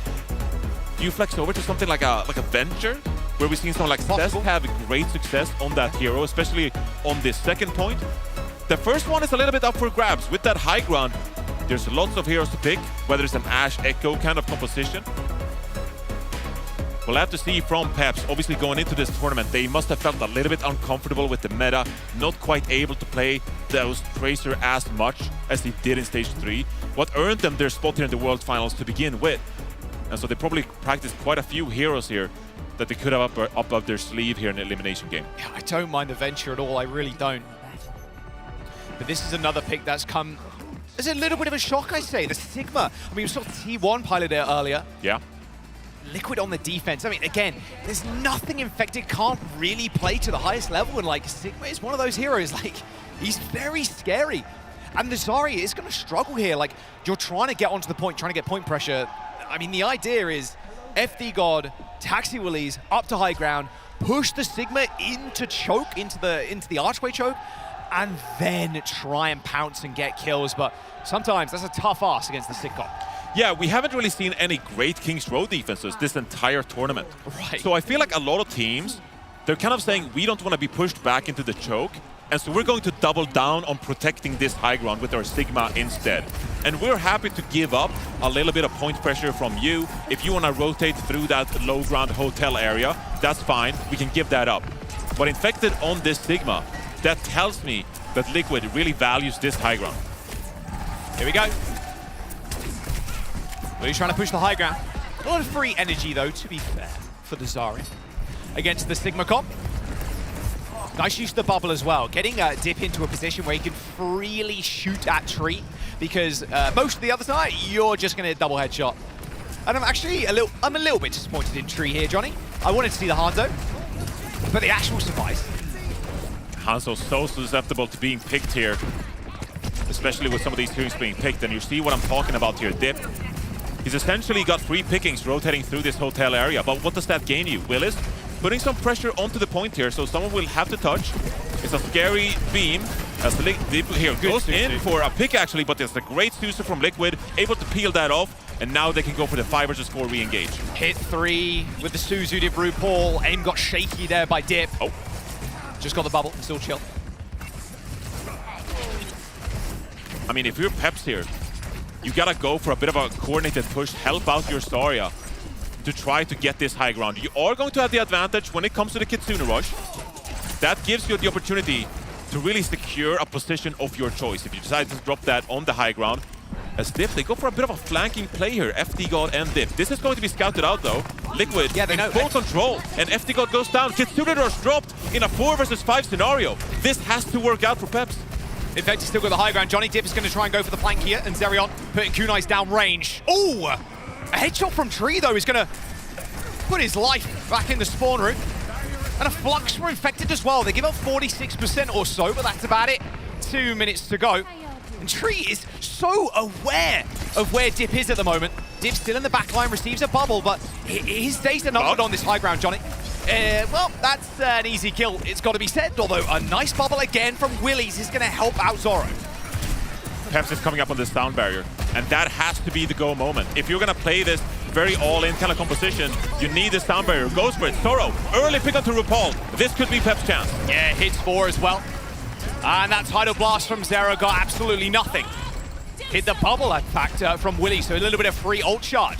Bob not quite making it to the point. Zip with the deflect ends up helping with the kill onto the Bob, and with Tree dead, in theory, this is Peps taking this point. And yeah, that beam, no match. Infected ends up falling, same with a Vega there at the very end, and Team Peps end up capping point A. Could be an opportunity for some extra picks here. RuPaul has used that teleporter, trying to build some time for some extra abilities. Narrowly gets out. The Zero fends off Dip here, as Peps retreats back to the payload.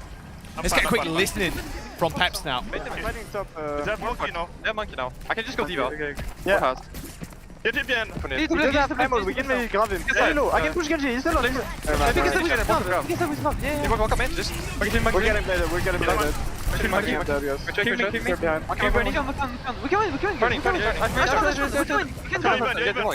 Wing low behind us. Look at me. Only one. Weapon. I squad weapon. I'm pushing. Okay, I walk up. I can blade if Loki jumps in, okay? Okay. This guy doesn't have ammo. If he just jumps in, we can just grab him and kill him. Okay, grab first. I will later blade. All of these dash, TP, monkey up. I'm taking right already. Shoot monkey. Can we take this away? Walk monkey. Yeah. Just leave. I can't see right. Clear top right. It works. Okay. I need to bang. Turn. Looking. One left. I'm turning top. Get back. Cure on. Bunch of look for guy. No, we can't. That's the result. We need to official. Just pick after pick. You see Team Peps, they're calling for a target. Zerion pops the rush down. They're like, okay, we got Team Liquid on the retreat. RuPaul's in our backline. Let's kill it. Oh, he's gone. Oh, and the Genji's gone. Oh, and Tree's gone as well. And then we get picked. But the way Liquid is dispersing from all this combat, the way they're able to stay alive, it's crazy. It's a testament to their skill when it comes to these kind of positions. Now, Infected on this high ground, looking perhaps for a bit of a dive opportunity, has that Primal Rage in hand, but it's going to be no match with the Graviton Surge of Willis. See if Liquid maybe go for a bit of a crazy play here, considering the positioning they have. Here's the Primal Rage. From Al. Has to be careful, still on that grab. Yeah. Oh, the sound barrier. Sound barrier from FD God, it's all good. Don't hold your breath, Johnny. Infected makes his way back to the point. That Soundbarrier not doing too much anymore. Graviton Surge does end up hitting the payload as Zera receives that tidal blast. No one goes down just yet, though, as Dip was trying to slash through all the members in that grab, Johnny, but it got instantly Suzu'd. They can't get any kills. They invest all these ultimates, and it just doesn't work out. And now Tree is on the high ground. Like a bird in the tree, shoots his prey from the high ground, and now it's just so difficult to find anything, Johnny. They are not giving them a moment of reprieve. FD God finds Vega, but it's all for naught as the team kill is locked in there for Team Liquid. I mean, how scary is this? Peps is trying to approach this payload, and there's Liquid players just surrounding them on the high ground, on their flanks. Team Peps, they make a last-ditch effort here with Dip, swapping over to this Reaper. A little bit more death volley of a composition here. Can stack together with the defense matrix of Willis, but Tira coming up on this Dragon Blade. Can he make another fantastic play for Liquid as they look to close out this attack? Surrounding them again. Here comes the Blade, an early Suzu. Dip has to get out of there, use that Wraith form, but he's got a reset. Zera. And another one. Zera looks clean. 3 kills with the Blade. That's gonna shut the push down as Team Liquid halt Peps on Streets phase. Masterfully impressive defense from Liquid there. The way they just unlocked Pepster, they just knew exactly what Peps were trying to accomplish. They disengaged from all those ultimates, spread themselves around, able to stay alive, and then they pounced when they had the high ground superiority, and the ultimates were going in their favor. Zera, 9-0 here. Impressive performance from him, the way he's able to not get picked early either. So many times we see Tracers, they overextend, push their limits a little bit too far. Kiriko, get headshot or something with kunai. Exactly, those kunais, they're deadly. But in this case, Zera, he plays so tactfully. And that is just absolutely devastating for Peps now, as they need to come up with a really good defense of their own to stay alive in this tournament. And playing your life there as the Tracer is also really important for RuPaul. If you're on an off angle without RuPaul, and RuPaul is, you know, you're taking 2 different positions. RuPaul doesn't have to TP back to Infected, or maybe to Vega. He can TP across the map, get another angle with Zera. Peps fans still in the crowd, as loud as they possibly can be. Their final stand will be here. Only a single point on the board, as we see the defense from Peps, FD God and Wu Yang, Zerion, Kiri. And this has been a go-to defense for a lot of teams opting into this Ashe and Echo composition. Liquid, knowing them, I've no doubt they're going to scout out this defense, maybe make a couple of adjustments, knowing they have a good time bank here. Tree goes over to the Ashe. There's going to be a lot of room for him to operate on this attack. Infected and Zera combining for a little bit of a classic Genji Winston composition here. Zera, that's a kind of favorable matchup as he looks to contest this high ground with this tank duo. How long is Willy's going to be able to hold here? Whoa. That's a good start. That was a blink of an eye. Blink and you'll miss it. But I mean, that's how you gotta play the Echo, right? You gotta go for those picks. Yeah. It's not really about poking. It's not really about taking down that tank that you're playing against. It's about sneaking around on the flanks on this map, hitting a couple of missiles. Infected goes for a deep dive here, actually. Liquid is really invested. Maybe a bit too far. Narrowly escapes there. And that is going to mean Peps can push back up here and regain all that ground. Full trust in the backline there from Infected, getting healed up by RuPaul and Vega simultaneously. Zera still kind of struggling to continue his foray on this high ground, but Zora might have been caught out. Good Suzu. Teleport, Suzu, Zerion. Make sure Zora is good, but Infected's just going to pile on the pressure. Had a free leap, and, well, it's basically a 3-on-5 on the point right now, as Zoro has to regroup. And Liquid here, they can play it slow. They have the Kitsune Rush coming up from RuPaul and dropping that on the point. It's going to be deadly for Peps walking up for a recontest here. They might not even go for it. We'll have to see here. The Peps all regrouping. Dip perhaps going for a bit of a pick here as that Kitsune Rush comes out. Misses his stickies though on Tree, and now Tree has a full sightline onto this point. There is a rush too coming through for Liquid. Zera can't stand. Up to that Zarya, who's what, like 60% energy or so. It's a good recontest actually, as Dip finds a pick on Tree, and that is just going to put a wrench in the works here for Liquid as they approach. Infected is still in there though. He's just jumping back and forth. But Liquid, they haven't really been able to do anything with all this high ground. It's going to be a fairly decent Primal Rage time as well for Infected, and as FD God just dies from across the map.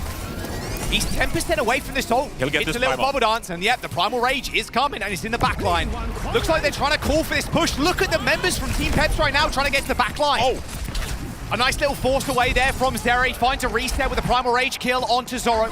Bob ends up just capping the point, or at least helping. Graviton Surge from Willies gets shot out, but this is all Team Liquid all day on this point. And it's not even like Liquid, they want to take big team fights. It's almost like they're just poking and prodding, pushing and pulling. They're looking for a couple of picks, knowing full well that they have the respawn advantage. And so in a fight like that, Infected, you know, he gets an early pick there onto the backline of Peps, combining with Vega. And then over time, they're just being able to snowball this advantage and take that defense down from Peps. Early push here from Peps.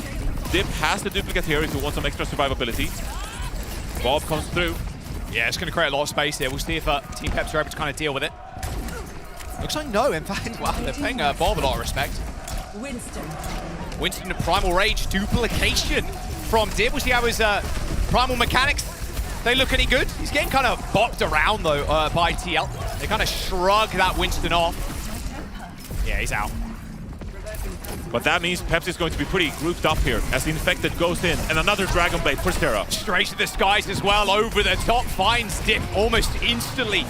Those rooftops are not safe when Zera's got the Dragon Blade.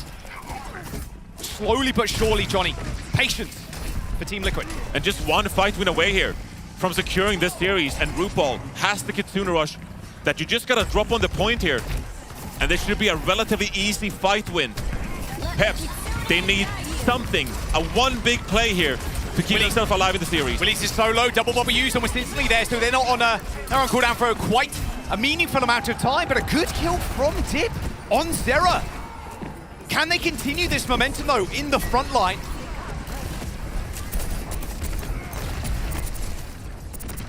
Hold them up for now. FD God building this sound barrier. Would love to get that online before the next Liquid push. As Vega's getting closer to that title blast. Just look at the damage coming through here from Liquid. Someone's got to deal with Dip, bro. My guy is free. RuPaul is on the flank right now. Here's a Genji. That's a tough matchup. Yep. Well, there's the Tidal Blast straight to the back. FD God hits the sound barrier, but it's only on to 3. And oh, the Tidal Blast ends up knocking down Zerion. That is the perfect pick for Team Liquid in Sorrow. Isolated all on his lonesome. And Team Liquid wash over Peps. That fight wasn't close, and neither was this series. Team Liquid eliminate Peps from the competition. A testament to the capabilities of this Team Liquid roster, the #1 seed from North America.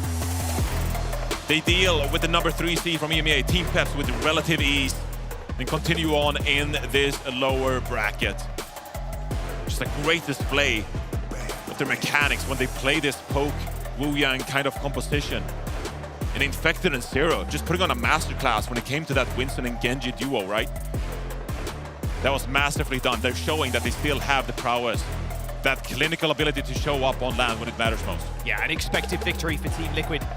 I think they would be pretty disappointed if the map 3 was on the table. They will advance in the lower bracket, but unfortunately for Peps, their journey does end here.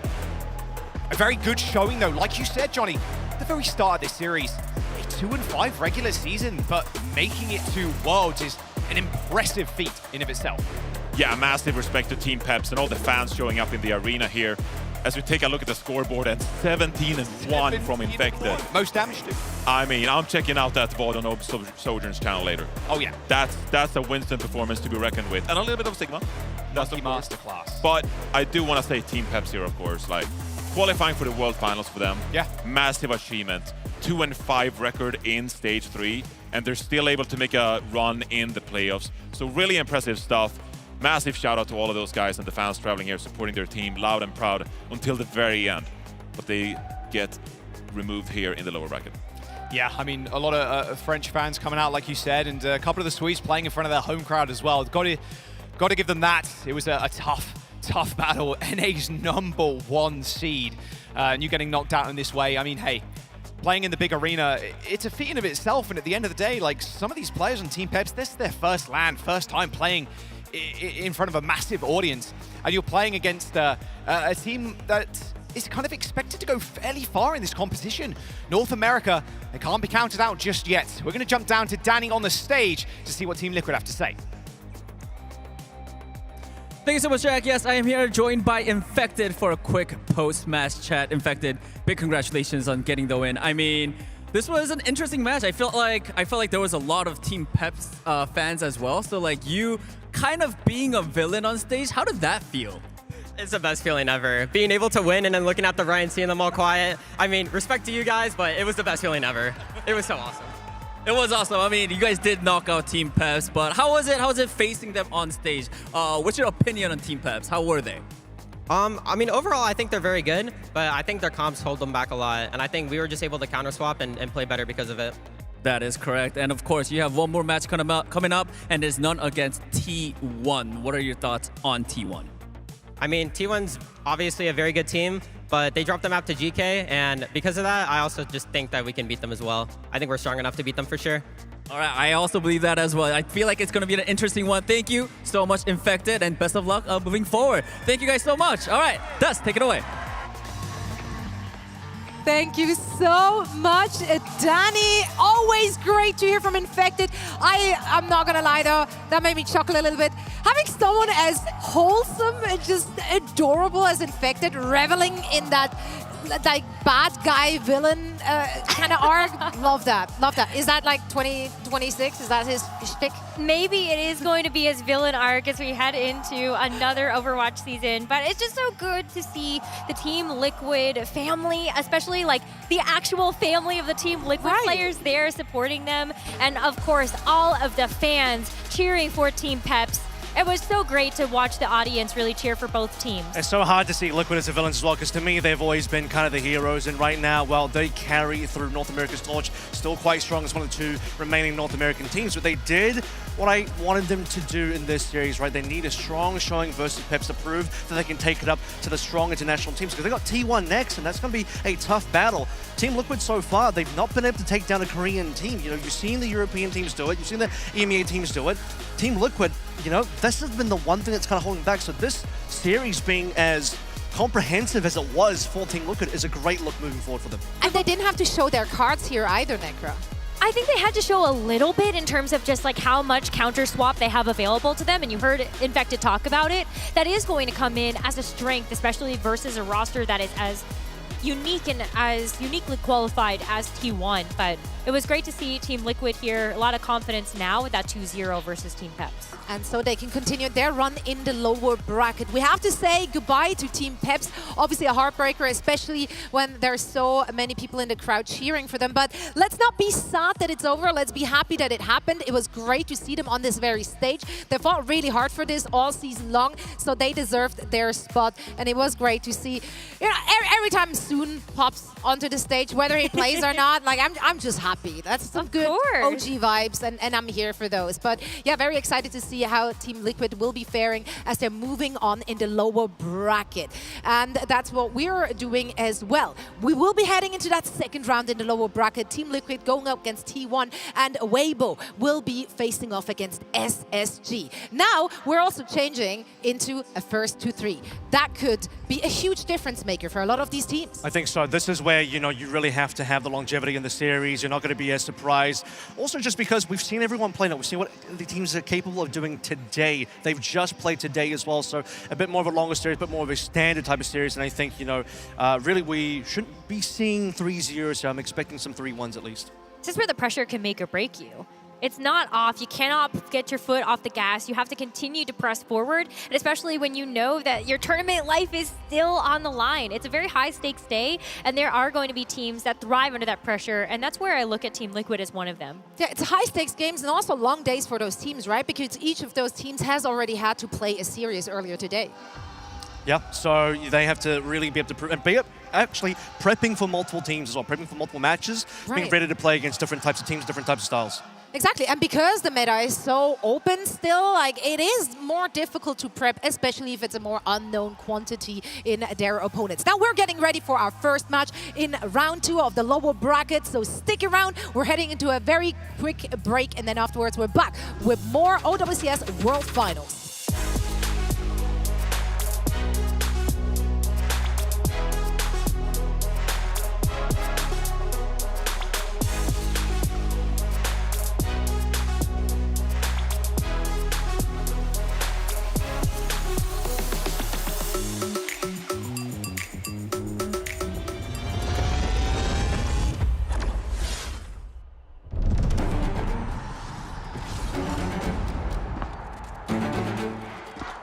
Ancora a bocca aperta, eh?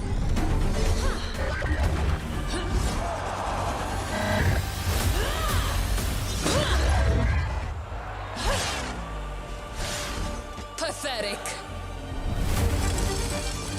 Leave no survivors. You're finished. Disgraceful. Not good enough.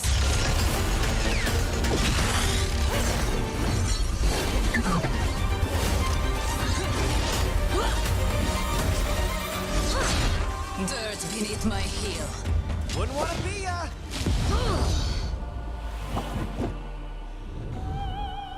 Enough games.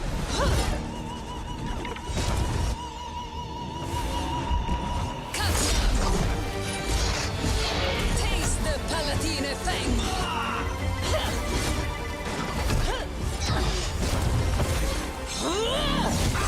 Know your place. Bow down. Che codardia. Oh, impressive.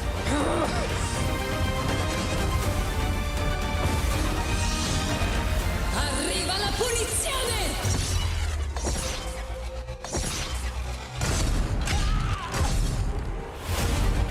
And so, my reign begins.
2025 Overwatch World Finals is brought to you by DHL.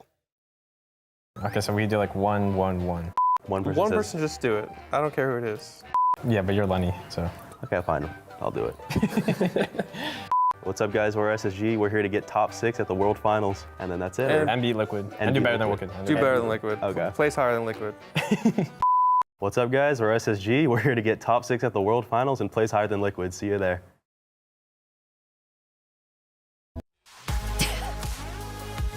All right. Well, you know what? You don't have to always set the bar the highest. You can also just like go for a reasonable kind of goal, and then you'll exceed your own expectations. I think that's actually quite smart. Nothing but passion in Hawk's face there as well, as per usual. Listen, what a joy. Hawk is just such a veteran. He's done this whole rigmarole so many times. Jaded, so jaded. Yeah. You don't have to win the World Finals. You just have to get better than Liquid. That's SSG's game plan, and I respect it. But Liquid did just win. SSG have won, and now they might face each other. If both SSG and Liquid keep winning, eventually in the lower bracket, they play each other, right? That's true, and then we get to see the real test. Who will win? Is that what's in Jonak's script? Is that a scripture? Like, what is it? I got the secret strategy in here. We're not into that yet. Don't worry about it, guys. Okay, we'll dip in that later. For now, though, let's take a look at our schedule so you know where we're at. We already had 4 matches today. We have 2 more to go as we're now in our lower bracket, round 2. Now we're playing in a first to 3. So that will be a game changer. Each of these teams are playing for elimination. If they lose, they are out of the competition and they won't be able to be crowned as our world finals. 2 more teams have to go home today, and that is definitely very sad. We are cutting our competition down quite fast. By half, man. Like 6 teams go bye-bye first day here at DreamHack. That's rough. It is hard, especially when we have so much. Stop smiling. They did have 2 other days. They did have 2 other days here. Let's be clear. It's like they had some. Yeah, but 2 not days. on the stage. I guess. With the crowd. Come on. It's just so electrifying in here. Yes. It is. I get yes. Yes, it is. I agree. Okay, cool. Yeah, good. Cool. We're on the same page. Nice chat. Let's talk about the 2 teams, though, because we've seen some really great stuff from both of them, obviously, since they made it to the World Finals. Let's talk about Weibo first. They're the #1 seed coming in this from China, so a lot of pressure, a lot of high expectations. However, their upper bracket match, like that was a one-sided loss they suffered there, and quite frankly, they showed some cracks in the armor in the lower bracket too. Yeah, this is a team that needs to be able to shape up. I do actually think they looked a lot better in that CC game, and they were expected to because they've had so much experience playing against CC. But yeah, they're the first seed from China, but they're always the first seed from China, and how long can we keep this going? Weibo, I hate to say it, but have they peaked already? They got 4th place in Hangzhou Champions Clash earlier this year. The expectation now, at least for me, minimum, is that they can get top 4 again. Fun fact, in that Hangzhou Champions Clash, they did beat SSG on their way to the top 4 and only ended their journey because of Crazy Raccoon, who eventually won that tournament. So Weibo, a lot to live up to. Now that Space Station roster did look a little bit different, but I think there's still that same legacy behind Weibo. And look at the fans out in the crowd right now cheering for the home squad. It is tough because I think when you look at Weibo, there's just so much veterancy to this roster. You know that when they need to, they can clutch up in these big LAN environments, and hopefully that means that they can stand tall to this Space Station squad. Yeah, there are well-loved teams with so many players that we've had the absolute pleasure of following throughout the last couple of years on different teams, always somehow in pink. Who doesn't love pink? Who doesn't love pink, right? And like, so like one of the best roster colors. Honestly, it is. The Spark jersey was like the best jersey ever made. Like peaking. And Weibo like continuing in that fashion. Like, yes, please. Dude, I'm still rocking my bubblegum Reinhardt. Like, I will never change that skin ever. But yeah, Weibo obviously should be considered a heavy favorite wherever they're headed. Like whoever they're going up against. Like, they are an incredible strong teams with very strong players. For looking at the opposite side here, SSG. They have their ups and downs this year, right? But like if we're looking at how they fell into the lower bracket, they fell to Crazy Raccoons. So like that would literally happen to any team. I mean, you've heard them talk about it, right? They said, we're just going to lose to Crazy Raccoons straight up, brush it off. It's just okay that it happens, and you know that that's a loss that you cannot let affect your mental game. Right. So I appreciate that they go in, they're a very confident team, but at the end of the day, they do have that realistic expectation. Yeah, and I mean, they they cleaned it up, right? Against Varel, it looked very, very dominant. So obviously we hope they can repeat this. But how will they match up against Weibo stylistically? Yeah, this is a team that really, they have opposite play styles because you have a very Hawk tank pool dominated team in the off tanks. He's going to be playing a lot of D.Va inside, but specifically the D.Va. Based on what we saw early in SSG's opening game, I think D.Va is going to be the name of the game here. That's going to be a target ban straight away. Expect the Ilios first pick from Weibo. They are the first seed, the highest seed. They're going to have first choice. They're going to go same prior as they did versus CC. Ilios straight into D.Va ban, get rid of that from Hawk. It's going to end up being Hawk looking either towards Hazard or Zarya. I think he's going to go towards Zarya in that one. If they win, if SSG can win the Ilios, they have a good position to then win the entire series. Similar to what we saw from Weibo versus OWCS, Weibo failed to win the Ilios under the same situation versus Ziyad. Well, Weibo have to win that map. If Weibo can't win Ilios versus SSG, this is going to be a bad game for them. It might be a really difficult series, but I think that we should expect maybe a 5-map banger out of these two teams. It might be close. That's at least what I am hoping for when we look at the head-to-head. Absolutely, and you just talked about that Ilios victory that they need, right? Like, it's the bread of butter. Like, that's where they can play to their comfort. But when they played it against Team CC, like, it was not the most clean affair. Like, we would have expected them to win out Ilios much more dominant. It does seem like that could still be a bit of a sore point, but they did eventually win that one. It does look like a bit of time up against TC than they had versus OWCS. That's probably to be expected. OWCS are just a monstrous team right now, but yeah, that has to be expectation to me. Win when you get to play your style on the Winston, but beyond that, once we get past the Ilioses, we're going to look towards the Ram style. Ram is going to be the most important here for Gooseray. Will eventually be a target ban from SSG as well. Let's talk about predictions for this one, right? It's all or nothing. We are now playing in the first 2-3. That's going to be a game changer. A lot more can be done, obviously, with map picks and hero bans. I'm doing the thing I always go for when I'm on LAN. I'm going to root for the Chinese team. For me, I think Weibo got this one in the back. I just think individually, those are just really, really strong players, and they're not willing to give it up to the young guns just yet. But I think it's the young guns that are going to steal it from them. So I actually went with Space Station with my prediction. Something that I noticed that they were able to shore up in terms of just their last couple of matches. Sugar Free popping off on the Tracer. I think that's going to be a super strong point for the Space Station team, especially when it comes to the head-to-head between Sugar Free and Leave. I think I want to see that Tracer clash. So it's Space Station for me. Oh man, I've backed this team for 3 years and I don't see a reason to stop now. I got to keep going. It's going to be Weibo for me. Yeah, this is the team that I always look forward to seeing and I want to see them do well. Weibo, 加油! There you go. He prepared all day for this moment. Let's see what the audience has to say. All right, the majority of the people watching in chat are backing Space Station again. They agree with me. Obviously, because you're probably right. So let's find out. You know, the proof's in the pudding. And where there is pudding, there is also Adam. Adam is currently on the stage, which I assume has pudding now. So let's send it over to him to get our teams out. Thank you very much there, team. Wow, what an incredibly slick performance from Team Liquid, who set up an epic showdown later on today against T1. But now we turn our attentions to the realm of the best of fives, and two teams, two giants, ready to step onto this stage. One, the last chance for China to achieve their hopes and dreams of lifting that trophy this weekend here at OWCS. The other, a team, a North American one, shooting for the stars, hoping to be the last remaining team from the region standing. It's time to meet them. Please, first up, make some noise for Weibo Gaming.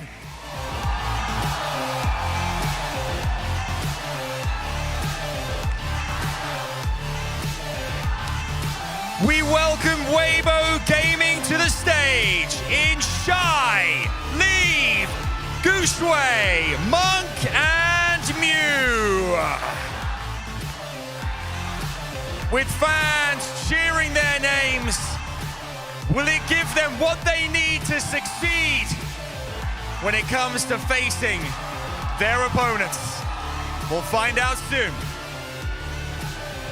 To challenge them, and the opposing team, it's Space Station Gaming!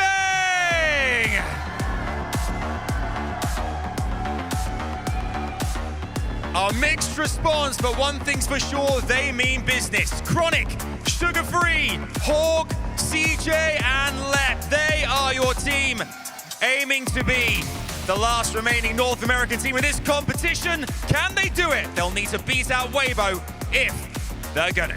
Gentlemen, please make your way to your stations and best of luck.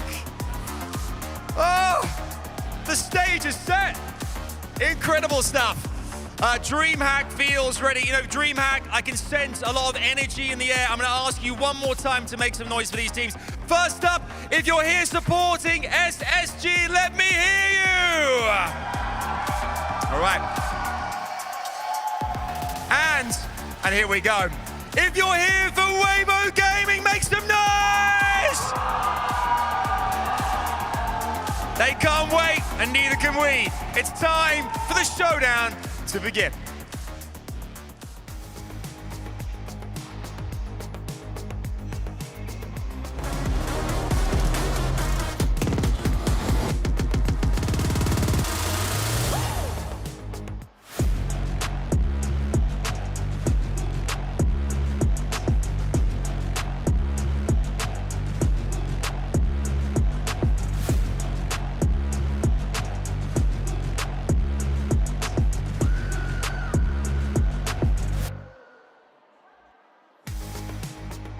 And the stage is set for a fantastic match. Two teams that traveled far to meet here in Stockholm, both facing elimination here in the lower bracket. I'm Jake, I'm joined by Matt, Mr. X, and I'm excited for this one.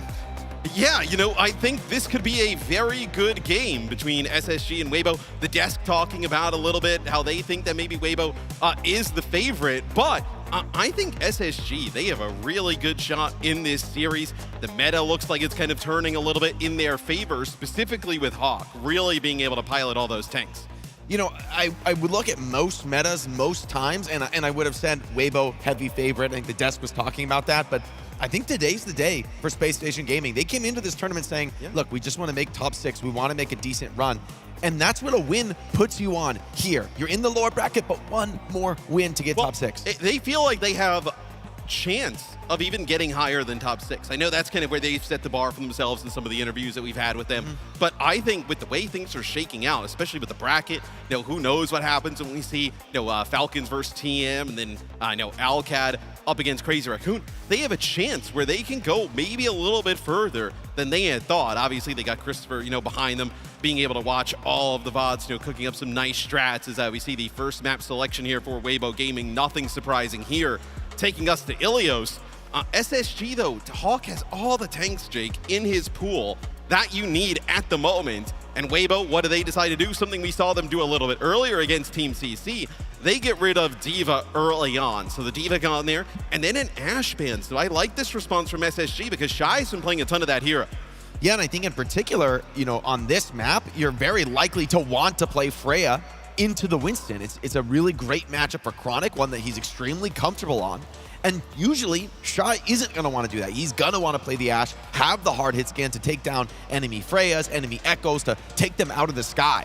But now you've really set up your DPS to succeed for SSG, and that's been the strong point for them this tournament. Not to mention, we saw Billy Deng pave the way. You can play Zarya in this matchup. They played them all the way to the wire from Team CC. Yeah, and I mean, look, nothing against Team CC. Obviously, SSG a step up in terms of competition, especially when you look at some of the control damage. Remind you, 2-1 there for SSG, but it was a beatdown from Crazy Raccoon thrown in the mix. So that obviously is their 1L here on control. Otherwise, perfect in their other 2 games. They're a very strong team when it comes to these raw deathmatch scenarios, able to take over the game with individual prowess. Chronic, I feel like, has been heating up more and more in this tournament, and Sugar Free and Hawk just came in swinging. They really have not slacked off throughout the tournament. Even in that CR game, there were moments, right, where they were able to find a bit of purchase against one of the best teams in the world. And I feel like Team CC, they came into that matchup against Weibo with a lot of respect, playing maybe not their usual comfort style. SSG are not a team I would accuse of being too respectful of the competition. No, without a doubt, as this series is going to be a banger. Our #1 team from China, Weibo, and our #2 from NA in Space Station Gaming. A 1st to 3 here as well, so a little bit of a longer affair in our loser round 2. Loser of this gets 7 and 8. The next match will be the other slot in that 7 and 8. And I know obviously SSG has a little bit dreams of going further. I think Weibo is probably, Jake, for me, just trying to prove a little bit, like, hey, you know, they beat Team CC, great. Like, let's see how you fare against one of the best teams in another region. For Weibo to just beat Team CC and then to go home, be a mighty disappointment. It's just two teams matching up here on the server as they've done time and time again, but this time there's the hopes and dreams of an entire region. Weibo Gaming, our last representative from China. They want to go further. Matt, they want to reclaim some of the former glory that many on this squad have enjoyed, but standing in their way are an absolutely villainous Space Station Gaming, ready to kill those dreams.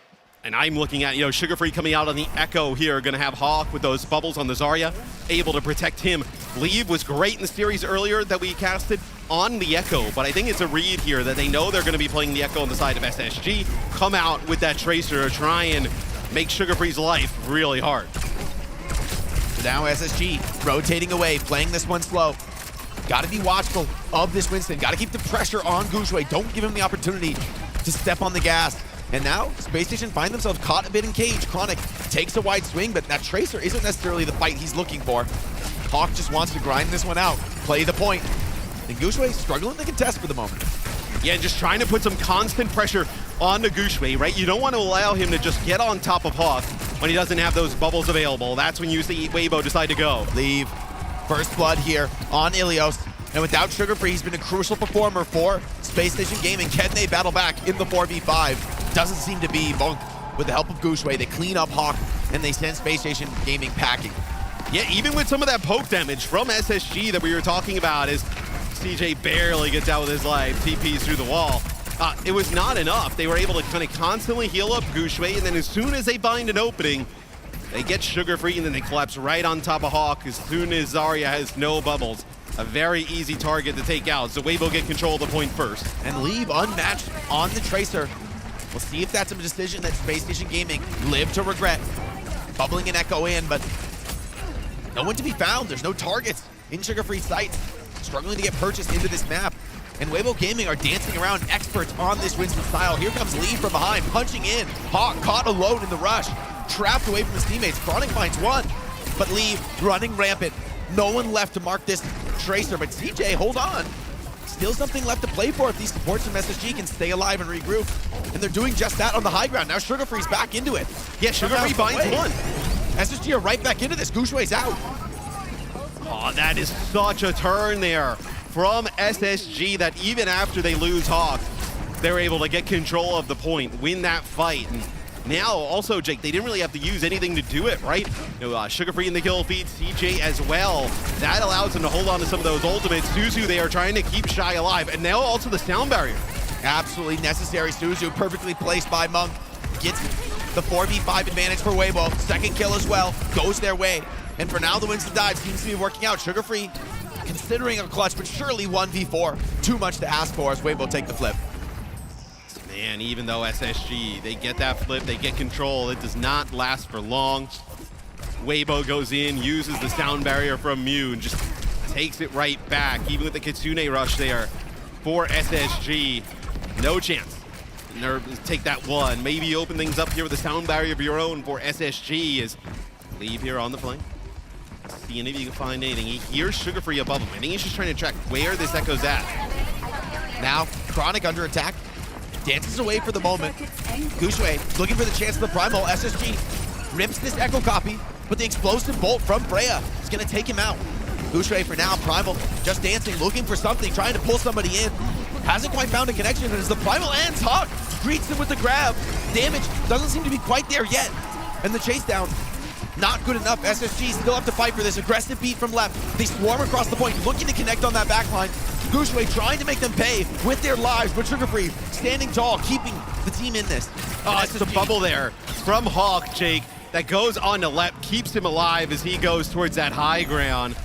And I was like, man, when you use that dupe onto the Freya, it looked like Sugar Free was maybe just trying to stay alive there a little bit. The grab comes in from Hawk. They're not able to finish off Gushui. It's another nice Suzu from Monk originally that blocked some of the big damage coming in from Chronic.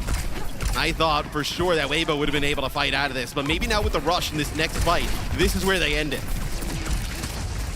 Weibo looking to get in. Lucio's in deep. Mew leads the way. The rest of the team follows behind. SSG fall back for the moment, but the pulse bomb is good. Leave finds one. Sugarfree trades it right back, but it cost him his life. Now it's just Hawk and the two supports for Space Station holding on to Ilios well. But Gushui smells blood in the water, senses the chance to open up this series with a round win. Gushui though, hold on, he's dropping low. Support just barely alive on slivers of HP. CJ and Lep working together, keeping this one in contention. The backline from SSG working overtime. Connection is good from Chronic and the beat is too late. Hold on. SSG can still fight this one out. Chronic finds one. Low numbers. It's just Sugarfree and Lep. Copy online. He's forced to the Lucio. Down to just a couple players alive. No! Oh, what a C9. I mean, in fairness though, that is a fight that SSG have no business winning. No, the fact that that's even competitive is wild. Way too close. Like, I think Lucio, Kiriko, and Zarya all under 100 HP, all under maybe 50 HP for a few seconds there, and they almost clutch it out. Like, well, they both go to chase. So, like, Sugarfree and Lep both now on Lucio in this wild world that we are living in, as they both go to chase. If one would have stayed on the point, they probably would have been able to push Mew out long enough that they would have actually maybe flipped there. So, crazy round number one. Leave running rampant on the Tracer. And I wonder if Sugarfree should just play Tracer here to mirror. And honestly, because the Diva ban, they probably don't want to. They probably want to try and make this Echo work. Yeah, I mean, this is that question we've been asking all tournament long. How necessary is Tracer in this meta? Leave is making a damn good case for it, though. Now, SSG, I think they want to get more aggressive this round. They want to take some of the tempo. Hawk stepping up. Sugarfree as well, making space. Weibo back off for now, but they're healthy. They're ready to counter dive. Point opens, and maybe the fight will begin.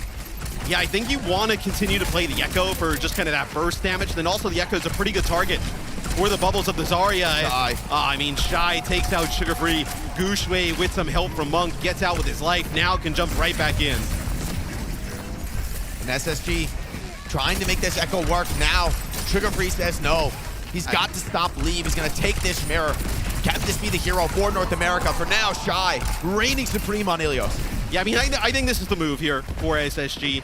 The Echo, whether it be just pressure from Leave or some shots from Shy, was not working out.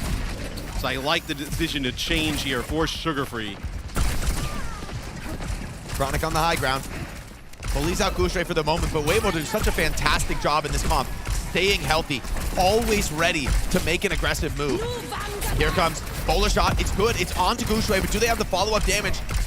Not for the moment. Neither team losing kills. Both supports doing fantastic work. Rush is online, though. The fight is about to break open. Yeah, a lot of ults coming online. Look at those support ults here for SSG. We'll see if they try and get this rush out here, which they do. Now they're going to try and fight for the point. Both teams rush on the point, trading bubbles. Chronic finds Monk. That's crucial. Taking out massive sources to stay for Weibo. Gushui dies on 98. A wasted beat. Mew tossing this round away. Space Station Gaming. It's not Christmas, but they get the best present. A two-player beat there for Weibo. I think Mew maybe thinks he can save Gushui there. Not able to do so. Even if you do keep Gushui alive, I guess what? Maybe you get the beat. You have Gushui yourself and Leave alive. Gushui can kind of parlay that into a primal. Maybe you feel like you can get to like 99. But man, that is brutal there for Weibo. Hawk, healthy, contesting these high grounds. Gushui does have that primal. It saved him time and time again. Always a threat, always one you have to watch. Mew, while running in, Sugarfree wanted to get aggressive, looking to potentially punish that. But it's Chronic in the backline, dying. Gushui hasn't even ripped the primal yet. Now Hawk in huge trouble. The pulse bomb is good. And Gushui cleans house. And the aggression here. Signature from Weibo. Gushui on the Winston, Leave on Tracer. I mean, they have been doing this for literally almost a decade at this point. It just doesn't get more comfortable than this for Weibo. I feel Shy, we talked about this before, he's having that series. The one we've been waiting for. The Shy we remember taking over the game so far on Freya. Chronic has struggled to answer back. Yeah, not talking about the World Cup from 3 or 4 years ago, right? We can actually kind of point to a game in the now here for Shy as Gushue gets Red low. one. Oh, just barely gets the Mega grab. He's out. Hold on, Hawk. Still fighting for this one. If they can take down Gushue, it would be huge, but Leave has already done the damage. It's only Sugar Free and Hawk trying to stand tall. But against Monk, against Stain, this is a brutally difficult situation, and Sugar Free goes down. It's only Hawk versus the world, and surely it can't be enough. No, it's Weibo taking Ilios, securing the opening map in the series. Weibo takes map number 1 here against SSG. That is the type of performance from Leave and Shy that we are used to. I do think, though, the Diva ban throws a lot into the works. Ilios is a fantastic map for Weibo. So if you're SSG, you can't get too down on yourself. You know you have a lot of great options to potentially go to in map number 2.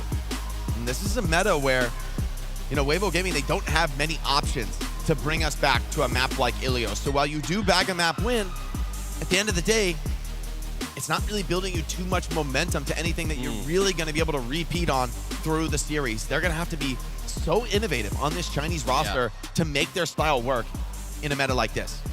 Yeah, it feels like once a series, Weibo's able to do this with this type of comp as we take a look at some of the highlights. And a lot of what you are going to see is Leave running rampant on the Tracer.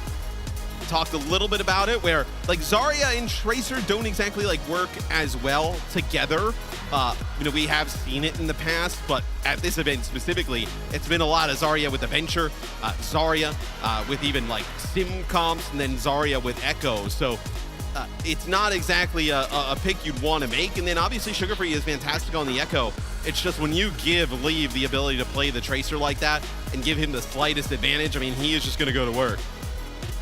I mean, classically, Zarya does not feel good played under the Winston. Incredibly difficult matchup. And it goes Weibo's way this time. Up 1-0 in the series, but can they continue? This is a crucial moment for SSG to strike back. You're going to force Weibo off of their comfort zone, but where are you going to take us, man? Well, so I'm thinking, do you want to ban Ram if you're SSG? I was talking about this in the CC match. I think they should have. I think that's really almost a crutch for Weibo.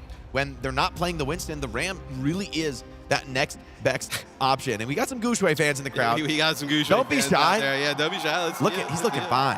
DHL drops there. Gushue. Yeah, I mean, hey, Gushue, show it off. Why not? If you got it, flaunt it, Matt. Yeah, you know, for me, I think the Ram ban is pretty good, right? Because when you look at Gushue, it's like one of the other tanks in his pool that he could play at a really high level. So you're looking at that and being like, okay, if we can get Dowd out of the way, like Gushue doesn't want to play Zarya, doesn't want to play Diva. Like if you have the Winston available, right, maybe he goes to that. But if you have the Diva as an option, you feel pretty good. Absolutely agree. And what is Gushue going to pull out of his bag of tricks?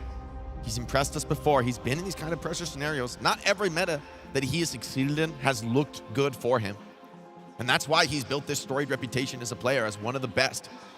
I thought Monk had a sick game as well there in game number 1 on the Kiri. So pretty good start here for Weibo Gaming is, maybe they can get on a little bit of a heater here, right? You get a win over SSG, you start to feel a little bit better about your odds going into tomorrow. But I imagine, look, Christopher and the team on SSG, they have a great idea of what Weibo wants to do. Shambali Monastery is the pick here for SSG. So their map pick, their first ban. We'll see. Maybe it's a Ram ban here. Or do you want the Ramatra in, potentially, for SSG? You don't really want to play like that double flex support if you're SSG, right? It's probably not exactly like in their wheelhouse, or it's not something they want to force. So we'll see what the bans come out to be. Yeah, both these teams, I think, tend to be a bit more conventional with the main support at the very least. Wonder if anybody would want to remove Lucio in this series. Seems like they'll both be content for the mirror. Yeah, I don't think Lucio will be, at least I think, a contested ban throughout this one, right? I think both teams kind of want that Lucio in. I think a lot of these bans are going to be geared towards like tanks, whether it's like, protect ban. We'll see how it kind of shapes out here. So SSG, they get rid of the Brig. So this actually kind of helps the Diva for Hawk. So this is a good sign and for them. And then for Weibo, they get rid of Sim, which I don't know if I think this is a misread, honestly. I don't think SSG I don't think played SSG was going to play Sim. especially with a guy like Sugarfree and the games he's been having. I mean, Sim, for all the impact you have, you're a team play hero. In the end, you're not really individually carrying the game. You're carrying based on your team play. And I feel like Sugarfree and this SSG roster needs to be on like those solo ace playmaker heroes. Yeah, they don't strike me as a team that would have came out here and ran like Sim Cassidy or something along those lines, right? It wouldn't be as comfortable for them, that's for sure. No, I think SSG is a team that probably wants to play like Diva Echo with like whether it be like Soldier Nash, something like that, right? Like one of those types of comps where we'll see how this kind of plays out. Although Mew does have a Mew Monk back there in the back line. They do have a good Brig. Mew plays the Brig at a pretty decent level, so getting rid of that, maybe allowing Hawk. Right in the last series that we casted of SSG, Hawk was just going absolutely nuclear on the Diva, so possibly that's what SSG is trying to unlock here. Both teams going to be considering their options now and really wanting to think this through. I mean, I think Christopher in particular is a storied coach. He's been to the top of the mountain and is looking to make another run with SSG. And this is the moment to show his stuff, right? Weibo has been a relatively predictable team. So what can you cook up as a coach that just locks in this map 2 win, equalizes the series 1-1? I also think that if Weibo is like, all right, well, they're going to play Diva, like Gushway pick up the Czar. Like, I'm not really that worried if I'm SSG, to be quite frank. Hawk's like, gonna just go straight to that Zarya mirror, right? Like nothing. Yeah, He's or so I think they could even still pilot the Diva into it. I don't even think they'd be that worried, to be honest. I think they would probably be fine playing that into it. So Shambali Monastery, huge map here for SSG. Obviously, we are in a 1st-3 now instead of a 1st-2, but still, unless you're Twisted Minds, you don't want to go down 2-0 all the time. Yeah, some teams seem to like that. I mean, it's kind of an odd preference, but you know what? To each their own. Twisted Minds, not only are they alive, they're in the upper bracket, so we don't get the question now. Nah, I mean, they love to start down 0-2. Feels like it's their special move there for TM. But this match, a lot on the line. A spot in our top 6. SSG, they take us to Shambali Monastery here for map number 2. As many teams have before them, this tournament, it feels like it is the decisive escort map. And for a lot of teams, I think you need to be prepped on this map. We've got our EMEA teams who love the sim. We've got teams playing an aggressive poke style with double flex support and extremely greedy DPS. So all sorts of different styles have come out on this map. And I think this map is one that we're going to keep looking at as a bellwether for the tournament. How do the teams match up here? What can they bring to bear? And for the coaches, a lot to sink your teeth into. Yeah, we'll see. I mean, if you're Weibo, you have to have an idea this map is coming. You already have banned Diva, right? So you don't have that. Let's see what they have cooked up. So Weibo will be on defense first. And they'll actually play... So here's a...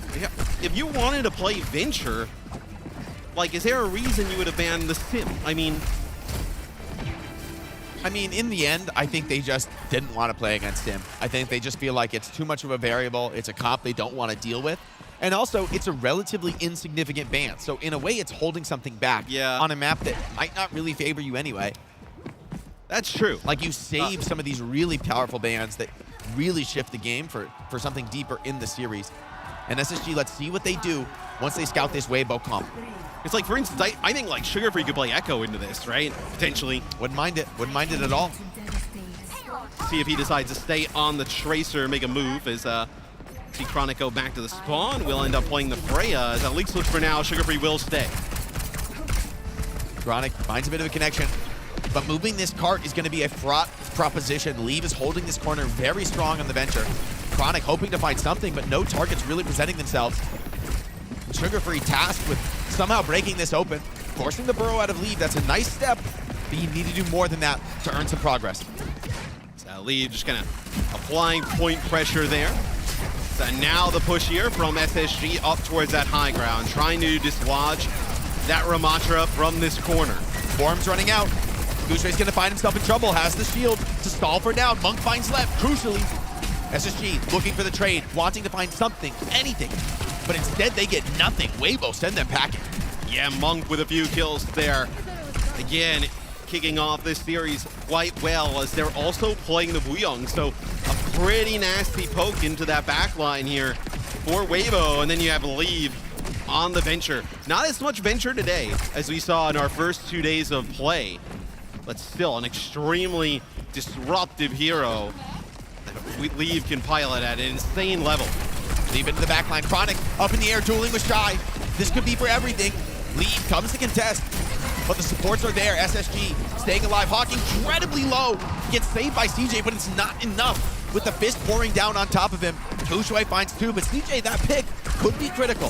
SSG willing to play the time. CJ with a second. Okay, this Kiriko.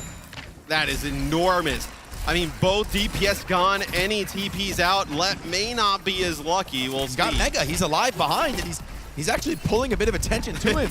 A bit of a tracer role here on the flank, and Leb's actually generating a lot of space for his team. Rushes traded now on the point. Cleanses force. No value from the bola shot. Leb tanks through everything, but not enough for Gushui. And now, Weibo. It's going to be their turn. Wave to keep everybody stabilized. The pulse bomb is big. Forces out that tidal blast. Not full trust from you in that Kiriko. And actually, hold on. Chronic finds one. Weibo got to be cautious. They're really looking for continuation kills here, but they might find themselves in a fight they're not ready for. Yeah, they still have both supports alive, though, Jake. And you have Gushui, who's proven to be this, like, immovable object here on the Ramatra, on the objective. Sugar Free now going over to the Echo, so we'll see if this pays off a little bit. Tech shock for Leave. Left has to navigate this perfectly with the beat. But Weibo, they're going to have their work cut out for surviving this rush. Here comes Left. Beat is in. Space Station diving in, swarming into the backline. Instant burst onto Shy. Public enemy number one is down. The Stickies followed up by Left, and SSG up 2-0 in the fight, looking to clean house. Weibo still alive, and with some ultimates. If they can get a recontest, they could feel very good about a long fight. I don't know. I mean, we're going to have the Venture go down here and touch. Monk could TP in. You have Gushui here as well. They're going to get a fight. Leave in trouble, getting pressured, but the supports keep him alive. Hawk finds Monk. What a massive kill. He's into the baby D.Va form, cut down by Shy. Bomb doesn't do much. And Weibo, if they can just stall out, but hold on, Sugar Free won't let them reset, won't let them slow down. Leave gets that kill, but it's going to cost his life. And now it's just Gushui trying to hold on. Shy doing what he can to help, but he's all alone on this Ramatra. Still, oh no, he's got Monk here. And you have the Annihilation. You're getting very close to the rush. I wonder if you consider investing all of it. You have Mew back here as well. They're not giving this one up for free. That's for sure. SSG caught in a bit of a doom loop here, struggling to capture this first point. And Weibo looking to go up 2-0 in the series, looking to set a dominant hold here on first point. DJ with the rush, though, maybe the one to stifle that dream. Monk responds in kind, and Gushui still hanging on to that Annihilation. Here it comes. Lep is down, and you're forced to come fight him. It's overtime. You cannot leave the payload. Damned if you do, damned if you don't. And now, Sugar Free, the counter pop, but still, he's not healthy enough. Hold on, Annihilation. Maybe that'll keep him alive. Hawk out of suit. Chronic finds a kill. This is turning into an absolute dogfight on the point for Gushui. The absolute rock of his team, refusing to crack, refusing to break, and now Shy smells blood in the water, swarms forward, and SSG stifled it first. That is as bad as it could be, probably, for SSG. Rough one. Hey, we said in the last series, when it was Weibo against Team CC, you might want to consider banning the Ramatra here, and they didn't. And obviously, Weibo gets past them. We were talking a little bit, like, dude, like, you know, Gushui, the Ram is in his hero pool, and some of the corners and spots you can hold this payload from on the defensive side of things are nasty with the Ram here. And he was unkillable for like half of the round onto the cart. Unkillable for the entire round, evidently, as he does not die at all. I mean, that is crazy. And just an absolute wall in the front line that Space Station Gaming can only push back. They can never crack it. They can never break it.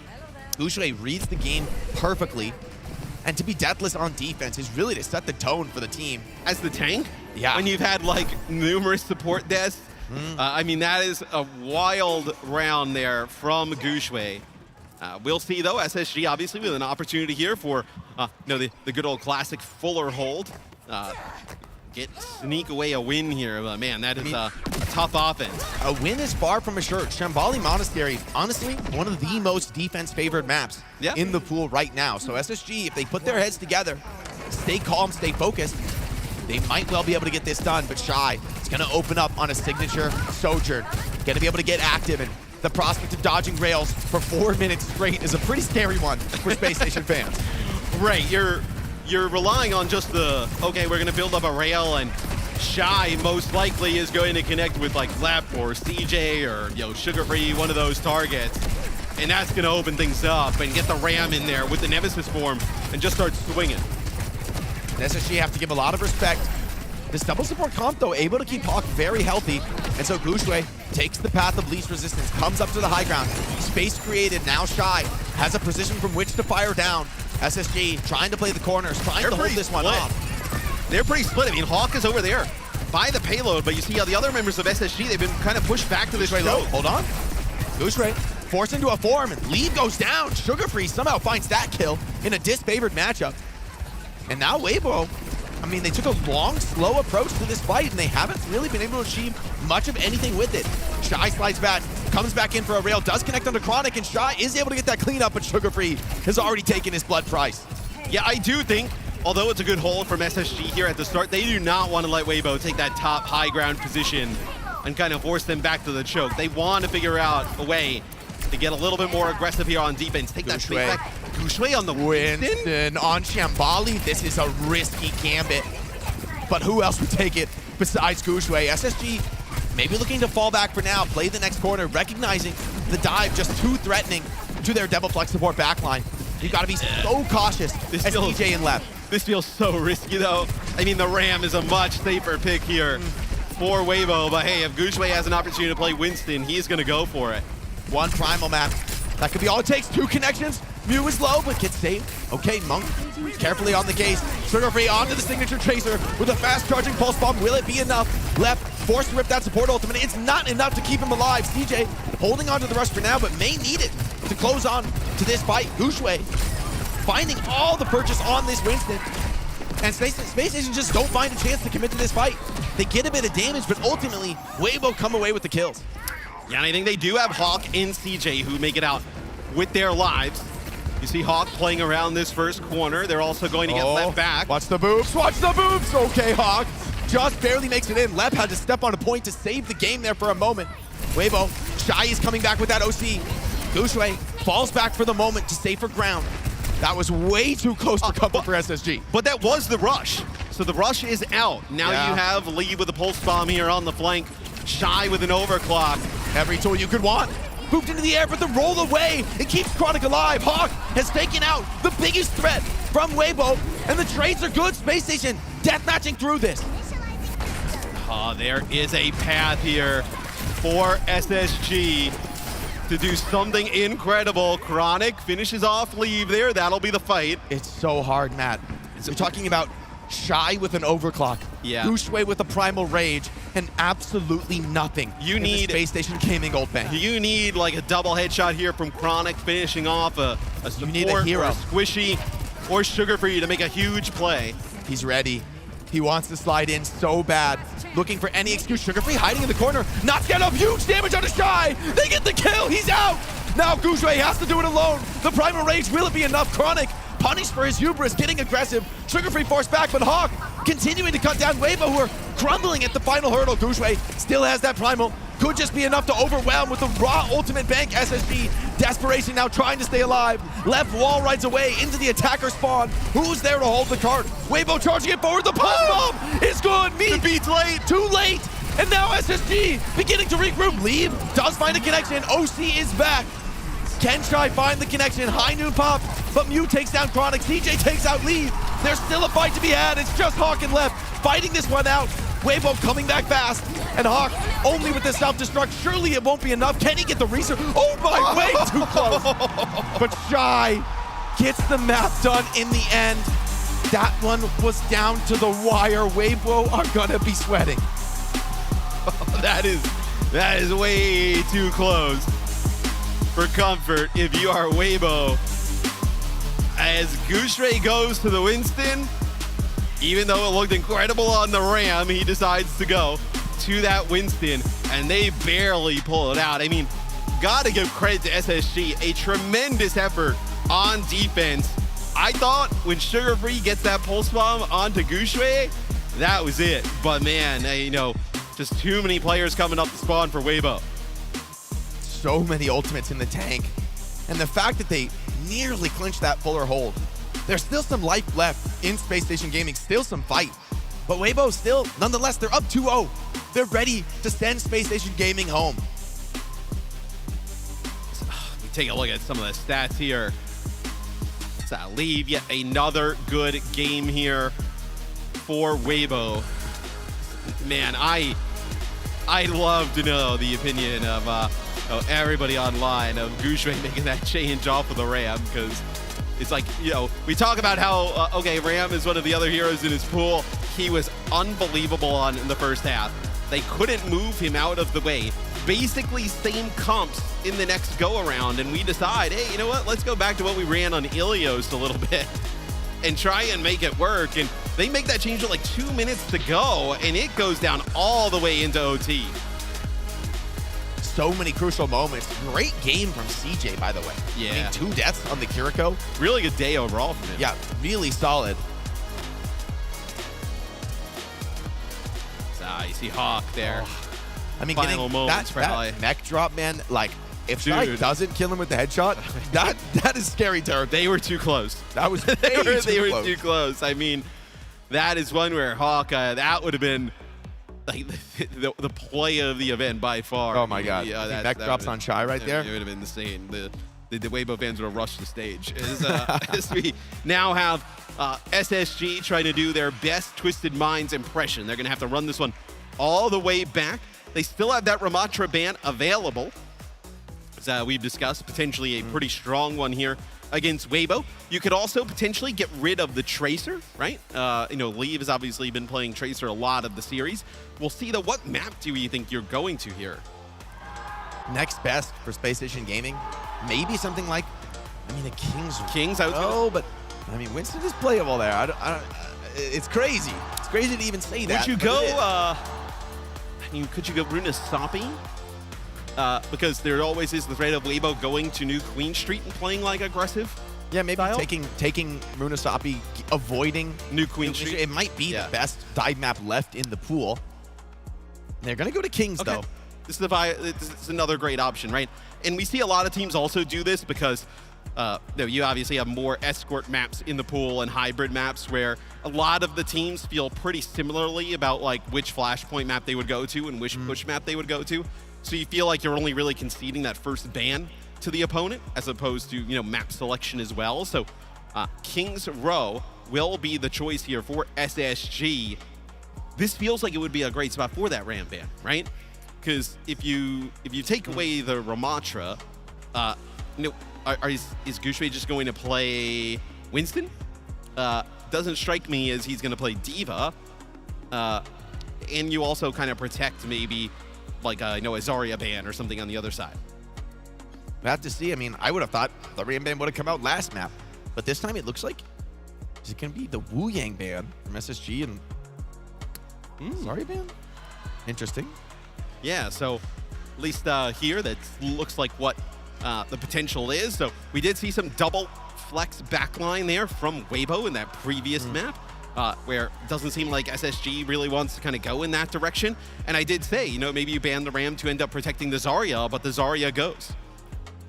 And Lep did look pretty good, frankly, on the Wu Yang, right? Was making, I mean, that's almost, I think, what forced Gushue to feel like he had to go Winston because the backline was getting so much value from SSG, just poking away. CJ, I mean, only a couple deaths on that entire map. You felt like you had to get in, had to get aggressive and deal with them. So banning out that Wu Yang is going to force, I think, a little bit more of an honest Lucio carry mirror, and that's a place where Mew and Monk have looked incredibly comfortable for Weibo. Yeah, so SSG, their final map pick here. So obviously they would need to run it all the way back from this point. Weibo, though, I mean, they look night and day from what we thought. We thought this team was going to beat Team CC and then maybe kind of fumble out here, but that has not been the case, and it's kind of wild to me because it feels like a team that there's no surprises in terms of what they're going to play. Like, it feels like this is a team that you can, maybe not exactly counter pick every map and like ban out every map, but it feels like a team that you have a great idea what they're going to do. What they like to do is not exactly meta or strong at the moment, and somehow they're still able to make it work. And I feel like Leave is back in that MVP form.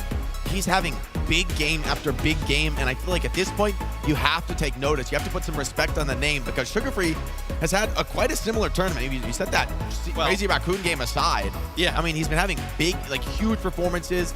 Dropped a 37-0 map, I think, on T-Peps. Yeah. I mean, a crushing performance. And Leave is getting the edge, I think, in the Flex DPS battle here. It does feel like, though, for Weibo to go far in this tournament, they need Shy and Leave to return to Absolutely. that MVP-style duo on the international stage we have seen in the past. It feels like that is their path to make a deep run. If they are average damage dealers at this event, I don't think it's going to be enough for this team to move forward. The Ram makes it through, they play it again. So this is something that, like, if you're looking at Weibo Gaming, you got to get this Ram out in one of these games. It feels like this is such a convenient fallback for them, because like Gushui does not want to play the Zarya or a Diva. He would most certainly rather play the Ram after the Winston. Like that's like kind of what he would like to play, either those two. Yeah. I mean, I think the read from SSG is that they can beat Ram with Diva. That's how they see this matchup, and I think that's what is expressed in the bans they chose. I agree with you. I would have preferred to see the Ram ban, but it's time to test SSG's hypothesis.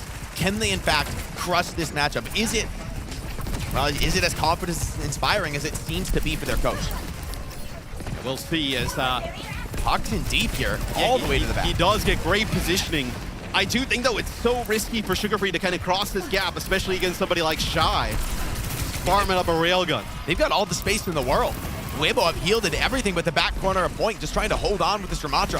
Hawk comes in over the top.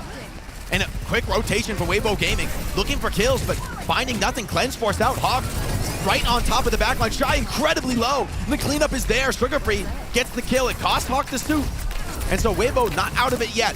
Still continuing into this battle. Sugar Free needs the heals, needs the support. Both DPS low for SSG. And Leave gets that cleanup. Massive for the stabilization. Yeah, but guess who's still standing throughout all of this? Gushui by the point, kills Trey yet again. Chronic finds both supports. This might be the opening here for SSG. Gushui is still very healthy, though. No supports. That's a big find. You're lacking the sustain, but Weibo doing this incredibly well. Holding point with the Venture Burrow. No risk to that. Stalls things out. Buys time, and now Weibo back and fighting at full strength. SSG have to win a 5-on-5. Yeah, Gushui can just step up right after Leave contest with the Burrow, and you haven't even given up one tick at the moment. Oh, this fight is crucial. Leave misses a couple very impactful shots, and that gets Sugar Free out of trouble. Weibo Gaming still fighting very close to these support ultimates. Monk desperately trying to finish this charge with the rush. Comes in with the team on the rotate. Here's the rush onto the point. Solo shot is good. Enough to take down two. CJ gets the cleanup. And now Weibo, they do have their own rush on point, but it's just Mew for the heals. One tick to SSG. They're looking for more, and Hawk wants it all. There is a brief moment where I was like, is Mew gonna beat here? I mean, we have seen some wild ones from Weibo, but they decide they will live to fight another day. That is gonna be SSG taking the checkpoint here. So Weibo will have their sound barrier plus tectonic shock to fight in this choke. Could be a very good combo, and one of these corners that it's tough to get the Ramatra out of. Sugar Free on the flank. He's unscouted. No footsteps from this Echo. Goes wide with the 6, but the Ram copy gonna keep him alive here in the heart of the team fight. Beat down from Mew, but no kills yielding from it. Sugar Free still in this copy. If he can get the Annihilation online, yes he can. Pushes back the rest of Weibo and cleans them out. The copy there for Sugar Free. He did a great job, was quite low, obviously. With the duplicate, you don't have the same amount of overall HP as a normal Ramatra. He gets around the corner, blocks just enough to be able to get that ultimate, and then as soon as he has the Annihilation, he gets healed up. Left with the beat, gets him around the corner. They are good to go. As Mew now gonna bring in the Brig, so they feel like, dude, Hawk has definitely been on a tear the last 2 maps. Gonna need it. Sugar Free, once again, he's taking a risk. He has no copy to bail himself out this time. An instant first kill is what he's hoping for. Hawk comes in, perfect synergy there. And the D.Va, she has that self-destruct, but surely it's too difficult to survive. The cleanse is good, but it's enough to get the bomb kills. Weibo Gaming, that's a stationary self-destruct. We do not have a good vantage of what happened there. There was no like boop though, like, I mean, like you don't see Leb like in the feed, right? Chronic hit the bola shot, so I guess the CC from the bola shot was just maybe enough, right? So they couldn't get away. Hold on, Shy. He doesn't want to get away from anything, wants to step up, but the boop is good from Leb, and CJ gets the kill. Oh, no, I mean, dude, they're not able to keep CJ and Lep alive, so even after those kind of heroics there from SSG. Oh, they get the cap. Kill. That's good. They win. Oh, they do end up getting the cap. Yeah, the boop from Lep. It secured the cap. They didn't need to win the fight. Oh, that is enormous there for SSG. I mean, above 4 minutes here in the time bank as well, as Weibo struggled a little bit here on the defensive side. And Weibo got a bank of ultimates. See if they can make use of them. That's a welcome kill from Shy onto CJ. It's gonna slow down Space Station Gaming, take some of the tempo out. But they've got a lot of ults to farm. They don't necessarily mind playing a bit slow. Weibo have to meet these ults out perfectly. With 3:20 on the clock, there's a lot of leeway for Space Station to work with. Yeah, but like what? You have Rally, Rush, Annihilation here to work with for Weibo. You should be able to win this fight as Lep takes a big shot there with not a ton invested. Copied Venture, keeping Sugar Free alive. He has a tech shock of his own, but he's bursted down. And Gushui getting value. In the end, a 2-for-2 ult trade, and Weibo holds strong. That's an ideal ultimate economy spot to be. As now the clock continues to run, and Weibo still fighting at full strength. Especially for Weibo, because you end up keeping the Annihilation plus the Rally. It's going to be so difficult to take out that Ramatra with Hawk, the Rally rolling. I mean, it's going to be a struggle for Hawk, frankly. I feel bad. At close range, hard to play off angles. How's he going to navigate this scenario? An incredible challenge here. Is Weibo refusing to yield ground for free. Space Station Gaming, they're going to have to force something out. Good connection with damage. The rail is good and it's cleaned up by Leave. Hawk dives in, tries to assist that dive, but it's all for naught. Space Station Gaming roll cart for just a few meters, but that's all they're going to get in this team fight. Dude, I hate this though for SSG because like you don't even actually get them worried enough to invest the Rally or the Annihilation.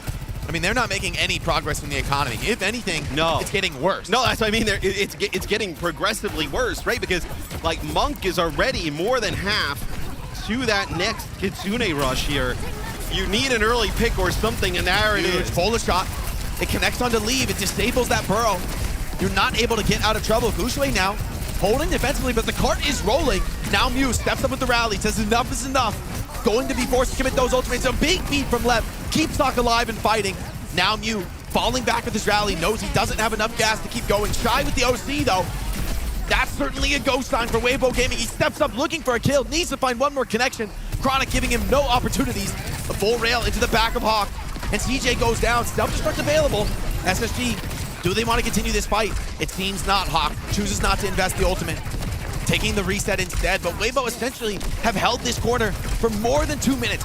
And still, Gushui able to hold on to this Annihilation, and you've kind of held on to it for so long and did such a great job on defense. You've come full back around and have another Kitsune rush. You know, the Ramatra, even without the Annihilation within the rush, is so difficult to deal with. We'll see if SSG can do it, but Jake, it doesn't look great right now. There's no clear holes in this cycle. Can Chronic do it? Needs to be a hero with the bola shot. Connects onto one, but there's no kills resulting from it. Sugar Free with the Ram copy. Could assist in this frontline battle. A later rush for Space Station Gaming. If they can live through this, they could find themselves in an advantage position. Sugar Free so close to that copied Annihilation, but can't quite get it off. Shy, too much damage coming in, and Gushui finally forced into the Annihilation of his own.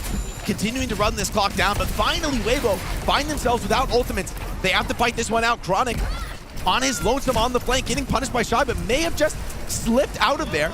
Incredible movement from the Fraser. Yeah, that is really nice tech there from Chronic, as I thought he was dead to rights as we head into OT. It's just Hawk with this self-destruct. Will it be enough? See if he's able to get into the backline. Chronic over the top, putting down a lot of damage. Self-destruct into the main group. Sugar Free takes down Mew. That's arguably the best kill you could find. Now the rest of Weibo Gaming, without their main support, have to fall back, have to play this one safe. They need Mew to connect on this Rally, or Shy to find something with the OC. But left only a few percentage points away from the beat.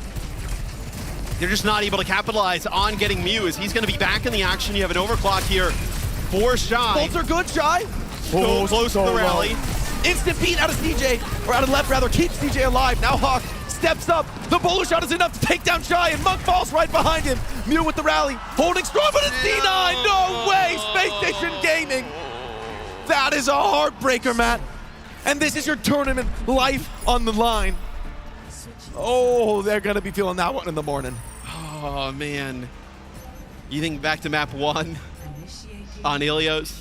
Oh, you get that duplicated Lucio, Lap and Sugar Free. They're feeling themselves. They're chasing, and oh wait, we forgot the point. Right here, they get the Bola shot and they kill Shy, who's got the overclock rolling. It looks so good. They have the perfect start. Yeah, they have the beat to fight through the rally. Yeah, and they get an early advantage, and it just seems like nobody able to make it back there to the payload. They did get a good push. I will say though, tremendous defense though there from Weibo. I mean, that's like a 4-minute plus they had when they get that second checkpoint, and they don't even give up a map completion. Yeah, that corner hold looks so well practiced for Weibo Gaming, and kind of questioning, frankly, some of these ban decisions for Space Station. They haven't banned the Ram out either of the last 2 maps, and both times it's been crucial. Let's check out what happened on this D9.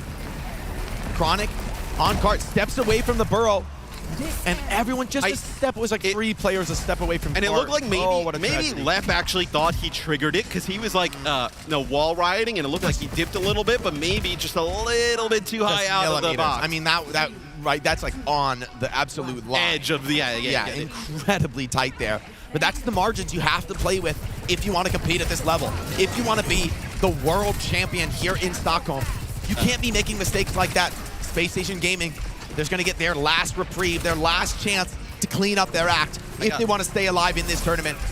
I got to say, Jake, I like this comp from Weibo. Leave on the Tracer, and then you still have, like, obviously you lose Monk here, so most likely going to end up losing the fight.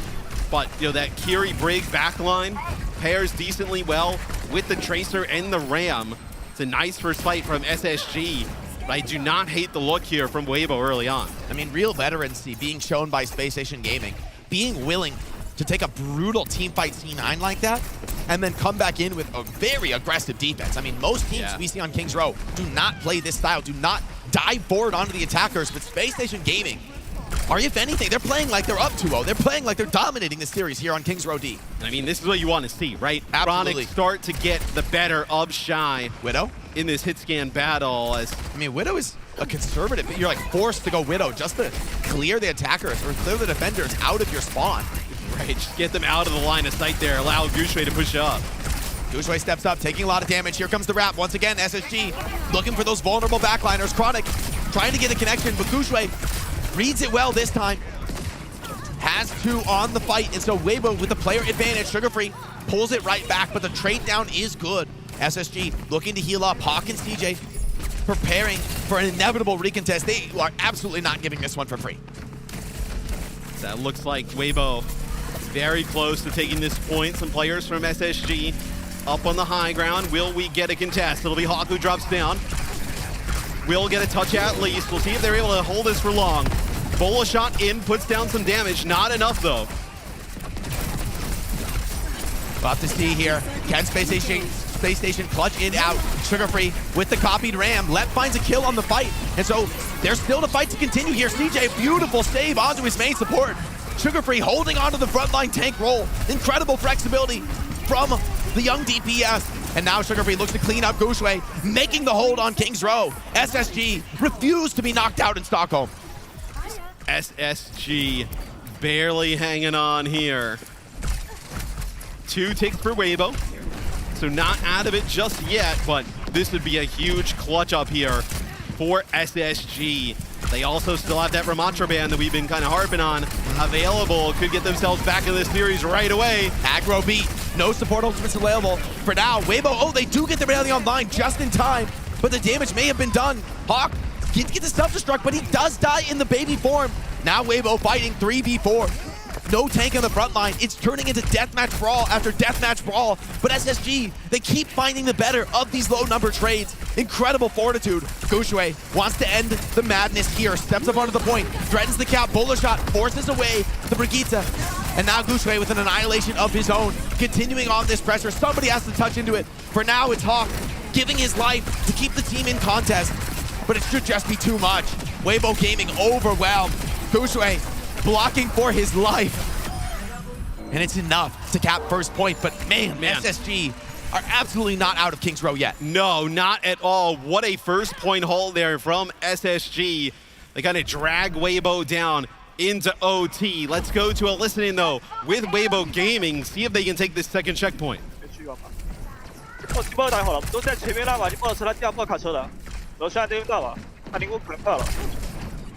我也过他。他英仗跟我地下一起交的，英仗还没。挂了。艾克没飞，2楼。右边。我可以打不服了呀，左边。他们右边全绕了，我边绕对了。右边那位置小心的，那里有点前了点。我们爆车推，他怕卡车的。领上车了，第二地。拉起来，拉起来！拉地！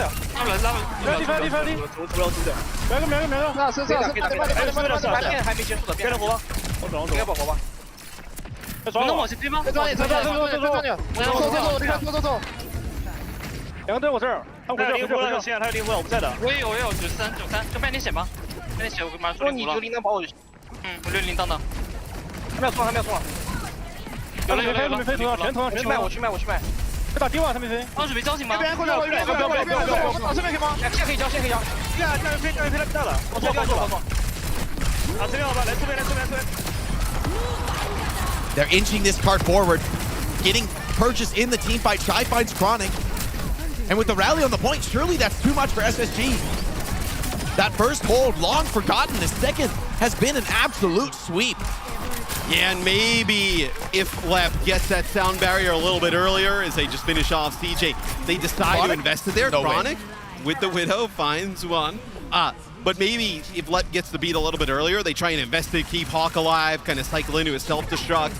Just not able to do so. So you see the box of victory there for Weibo Gaming, not only for King's Row, but the whole series. And this is the moment of maximum pressure. SSG has had such a tough year. And could it all end right here? Left holding onto the beat, knows that this is the most crucial tool for his team at the moment. Fighting in the flank with Lee, a dangerous task. And he goes down, Lee punishes him. Now SSG, no beat, tail between their legs. Have to just hold on. Hawk refuses to yield ground, playing off that self-destruct. Getting every second of delay that he can. A masterful performance on the Diva, but it's not enough. Shy finds Sugar Free. SSG bleeding out near, and Weibo refused to back down. A forced beat out of Left, but only 4 players alive. Weibo now backing, slow, staying alive deep into this fight. They're so close to some back-breaking ultimates, and Gushui refuses to back down, continuing to push this card. Yeah, you get nothing with that beat, right? You have to use it defensively just to buy you a little bit of space here. Sugar Free, though, does have a dupe coming online. Could be huge. CJ down! Can't get the rush off! Okay, that does take down View, so there's still a fight to be had. Sugar Free very healthy with the annihilation. It's Hawk trying to get that self-destruct on, desperately needs to get back in the suit, and can't quite do it. Buck with the headshot! That's for Space Station Gaming, their hopes slipping away. Weibo, long have they been doubted, but here, once again, they live to become the last representative for Chinese Overwatch. Stays alive and makes top 6, crushes the dreams of Space Station Gaming. It's a huge win for Weibo. We were talking, all right, you beat Team CC, let's see how it goes up against one of the best from the other regions. And they take out SSG. Hey, we were talking in the back. I was like, well, no, I think this one will be close. But I think if it was a 3-0, it feels like it would more likely be SSG to do it. And that could not be any more wrong as Weibo, they come in. It does feel like, though, Jake, I feel like SSG left a little bit of something on the table. It feels like there were some other bans and different things they could have done to make life a little bit harder on Weibo Gaming, because for all 3 maps, they got to play comps that they were fairly comfortable with. You got to hand it to Weibo, right? To bring the Ramatra look. Honestly, a lot of props to the supports, because the pace SSG brought was ferocious at moments. And yet, they weathered the storm. I mean, Gushui holding it down into an absolutely disgusting onslaught of damage. I mean, look at that mid stat. 19,000 from both tanks. I mean, truly a clash of titans here on the tank roll. But this time, Hawk's going home. But if you are going to allow Gushui for basically the whole series to play Winston and Ramatra, and then for Leave to just play Tracer and Venture, there's a lot of teams that they will beat. This is not just a Weibo gets by SSG. Like, they will beat a lot of teams playing this style of play. So for me, Weibo becomes a little bit more interesting going into tomorrow. Yeah, absolutely. There's still a lot of fight left here in Chinese Overwatch, and Weibo, they've got to carry that flag forward. Very interested to see what they can make of this tournament, maybe the resurrection of what they once had. We'll have to see. We've got Danny down on the stage with an interview to hear more about what their expectations are for this tournament. Jacob, man, thank you very much. What's up, everybody? I'm here joined by Lee for a quick post-match interview. Lee, congratulations on getting the win. I do want to ask, I mean, you guys are known, Weibo Gaming is known for your, I guess, Winston dive. And every time things are looking a little bit difficult, you guys always pull out the Winston and you guys always make it work. How is that possible? 首先，祝贺 Live 取得本场比赛的胜利。然后呢，我们有一个问题是，每一次微博 Gaming 拿出我们的温斯顿新兴体系，都可以达到一个非常好的效果。有什么心法或者是技巧想要和我们分享一下？因为我们有就是世界，不说第一吧，也不说第一吧，世界前3的温斯顿，所以我们这个很强。 We have the top tier Winston in our team. We could not say top tier, but at least top 3 Winston in our team, and that's our key to our victory. And obviously, there's so many Chinese Overwatch fans here in Stockholm. And of course, a lot of Chinese Overwatch fans are rooting for Weibo Gaming at home, watching you guys right now. Anything you want to say? 我们现场有这么多中国守望先锋的粉丝，以及镜头前屏幕的对面有我们众多的中国守望先锋的粉丝，有什么话是想要对他们说的吗？ 我想说的是，虽然我们昨天表现确实不尽人意，非常差吧，但是我想说，我们其实真的是状态起伏非常大的一个队伍，但不代表我们不会玩守望先锋。I want to say that maybe we didn't deliver a good result yesterday, but that doesn't mean that we cannot play Overwatch. All right, fantastic answer. Thank you so much. Everybody give it up for Lee one more time. Lee, big congratulations again. Back to you guys, Des. Listen, after that performance from Leaf, I don't think anyone in this room will doubt that he can play Overwatch. What a lifetime performance from him. And the team is staying alive with a very dominant showing here in the lower bracket. I'm sorry. I'm sorry for my prediction earlier. Someone had to. You know, I like that though. Because there was enough reasons to also root for SSG and to believe in SSG. We know what they're capable of. Unfortunately, Matt said it at the end there as well. It does feel like they left something on the table here. That definitely feels like a disappointing result for our space station, doesn't it? Like, on the one hand, of course, we want to celebrate the dominance that Weibo showed, but I think if you're space station, you're kicking yourself a little bit. Maybe there could have been a little bit more Tracer being played in the series, or maybe just a couple of different picks and bans that might have made this series go a little bit further. Certainly it'll be below their expectations. They wanted 6th place minimum here. They wanted to get above Team Liquid as well. Well, Team Liquid, if they end up being T1, Team Liquid will then be the sole remaining NA team moving forward here. But for Weibo Gaming, man, they did exactly what I hoped they would do. Win Ilios. They did that in dominant fashion as well. But the Shambali and the King's Row, maybe a little surprising here. Winston into D.Va on Shambali, and they win that one, a full hold as well. You go to King's Row, a little unfortunate C9. Don't worry, we'll get that sign out in a minute, Necra.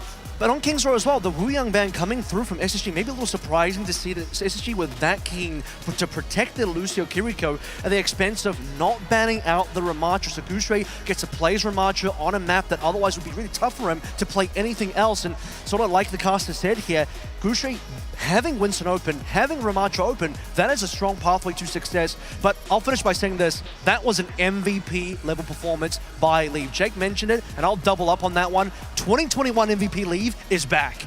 Oh my god, 100%. I mean, he just made that Tracer look so dominant. And that's really where you've got to look at the success of this Weibo roster. When your flex DPS, when your hit scan DPS are popping off as hard as they are, you need to make sure that your own DPS on the side of Space Station can also live up to that same expectation and that same damage level output. But like Leave, just wreaking havoc in the backline, all of those pulse connects onto the Tracer, I think was just amazing. And then the Shy performance on the Sojourn, on Shambali Monastery, it was just chef's kiss. Absolute chef's kiss.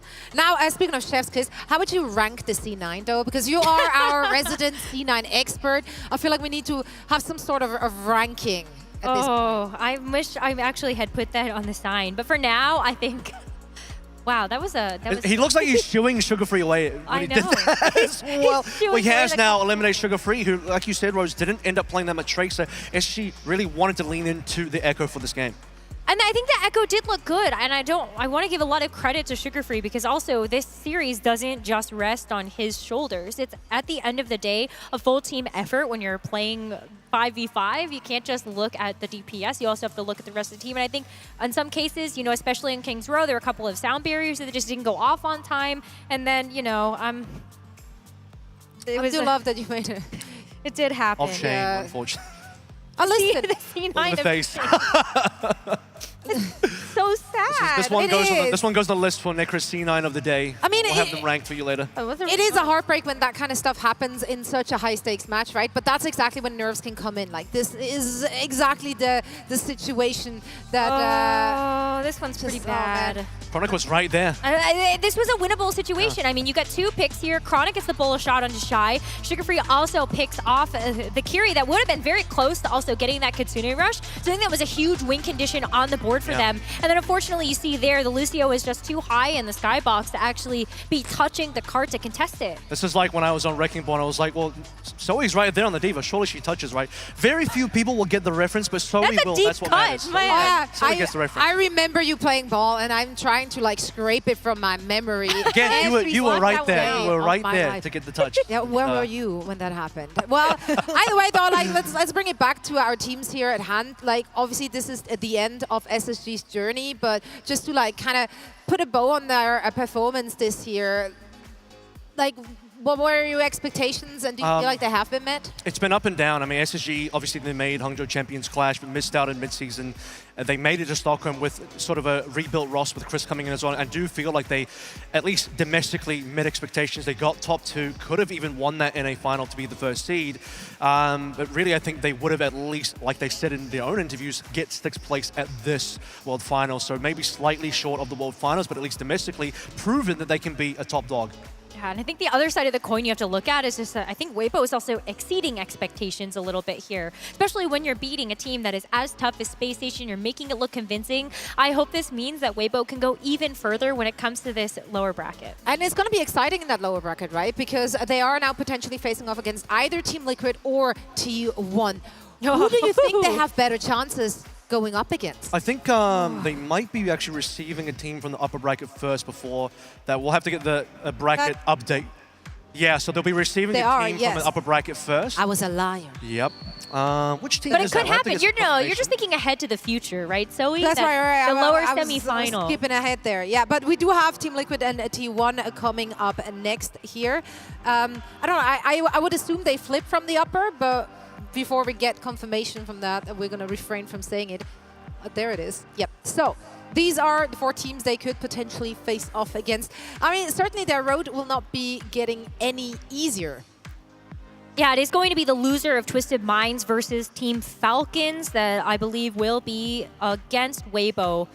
And I don't like having to face either of those teams. Honestly, any of the 4 of those. I'm gonna be real here. The Weibo Falcons game, Gigabanger. Every time those 2 teams play, it's maximum maps, full tilt, like everybody playing at maximum level. No, it is some of the best Overwatch you'll see. So who knows? I mean, if it ends up being you mean that, tilt as in like full steam forward, or exactly. not like I thought tilted. that's not how I took it. But yes, we just got to confirm it will be Twisted Minds or Falcons that they will be facing off against. For now, though, they actually get to rest. They did play 2 games today, so that is a well-deserved rest. And they're ending it on a high note here with a quite dominant performance in their last showing today. We're now heading into a quick break, and when we're back, we are going to see T1 facing off against Team Liquid. You don't want to miss it.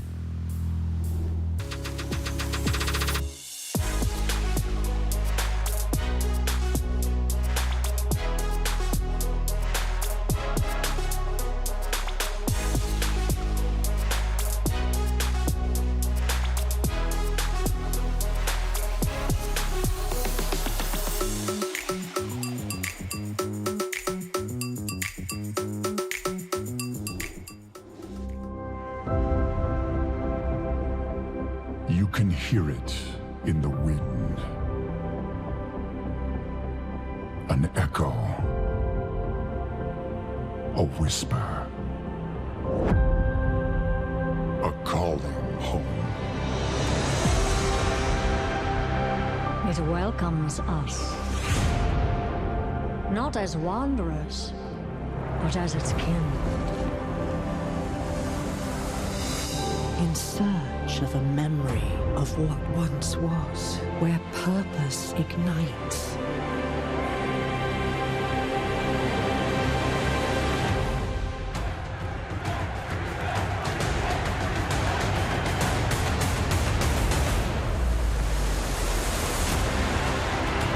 A refuge where warriors can lay down their weapons and join forces with one another.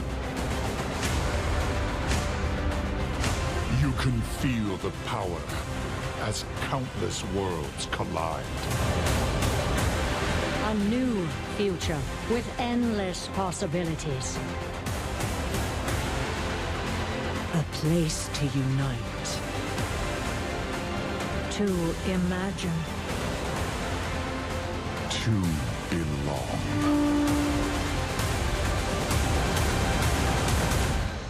Are you ready, BlizzCon? It's about time.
The 2025 Overwatch World Finals is brought to you by DHL. Avast here. We are in the arena OWCS 2025 finals here in Stockholm, and I'm with Cargo, our lovely robot here at DHL. Also, don't forget !DHL drop in the chat. We're going to be giving away free prizes. Everyone, we're going to have some people looking through that to hopefully give some cool merch away, signed jerseys, goodies, wherever you want. But I and Cargo, hopefully, if he doesn't run anyone over because he's very large, we're going to be looking at some nice fan signs here in the arena. I've seen a couple, so we're going to try to make our way through first. I saw something that was very relevant. First of all, T1 sign. I like that. Do you have any thoughts about why you're supporting T1 perhaps? Or I see a Philly curse reference. Are you a Philly fan originally? Yes, I've been a fan of Philly since Overwatch League. I've always been a fan of them. And this is just the closest I got, honestly. I mean, honestly, it's looking good for us. I have no financial ties to T1, of course, no financial ties at all. But I also saw another really good one over here. I saw something about a Ajax or a C9. That was kind of relevant to the last match we just watched there. So are you just happily a fan of the meme, or you just love C9, or what's up with that? I think it's very important to learn about C9. So we can see even that pro players C9 and Ajax. I like that. I like that a lot, especially because it was very, very relevant to the last match. But I saw even some more signs over this way, very far away over there. I talked to you beforehand. I see a Jasmine sign. Once again, there's a lot of T1 favoritism for me right now. And I have to ask, I mean, for these fans right here, I'm going to step on your ramen. Get ready. Get ready. I'm going to step on it. Okay, good. Good move. Good move. So are you a Jasmine fan, a T1 fan? I'm Jasmine's fan.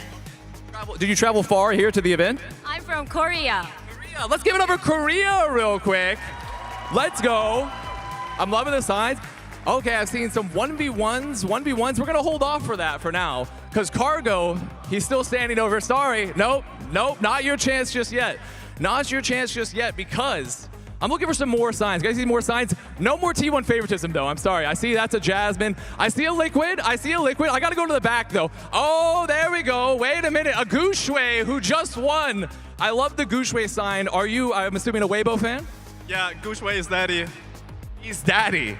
He's daddy. I'm sure we're allowed to say that, right? Cargo, are we allowed to say that? Give me an emote if we can. He's still figuring out how to move. He's saying a maybe. He's saying a maybe. He's saying a little bit of a maybe with that one.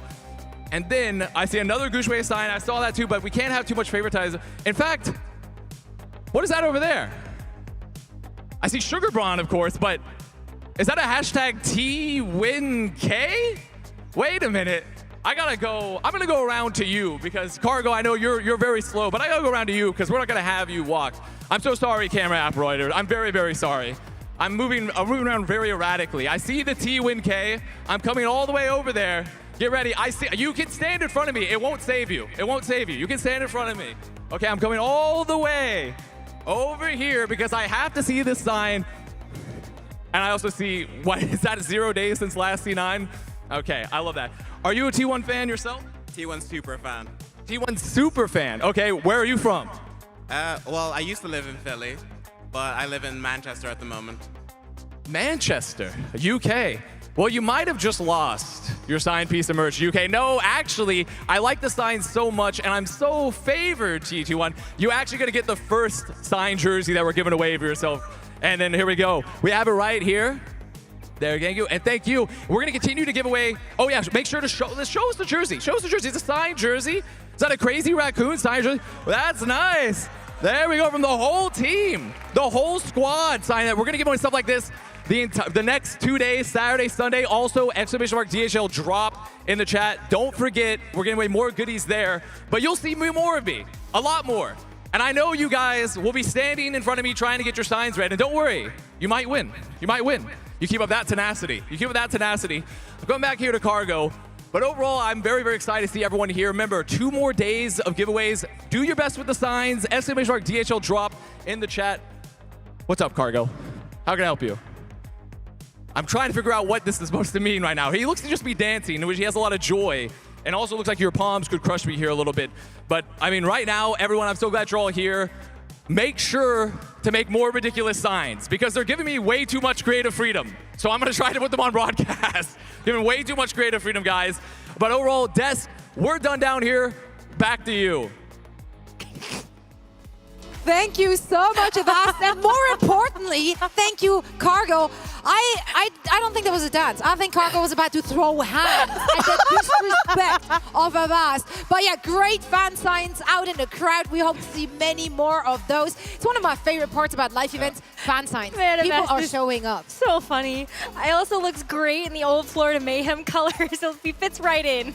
Yeah, it's like McDonald's, which is always follow him. Like, that's just Avast live. What you got there for us? I was like, yeah, Avast again. I got a sign you can have a look at. I got a sign for you, buddy. So yeah, they're right there. I need to see more of this. I need to see more of these today. Please do it for him. He's watching. No more C9. Do it for him. I beg of you.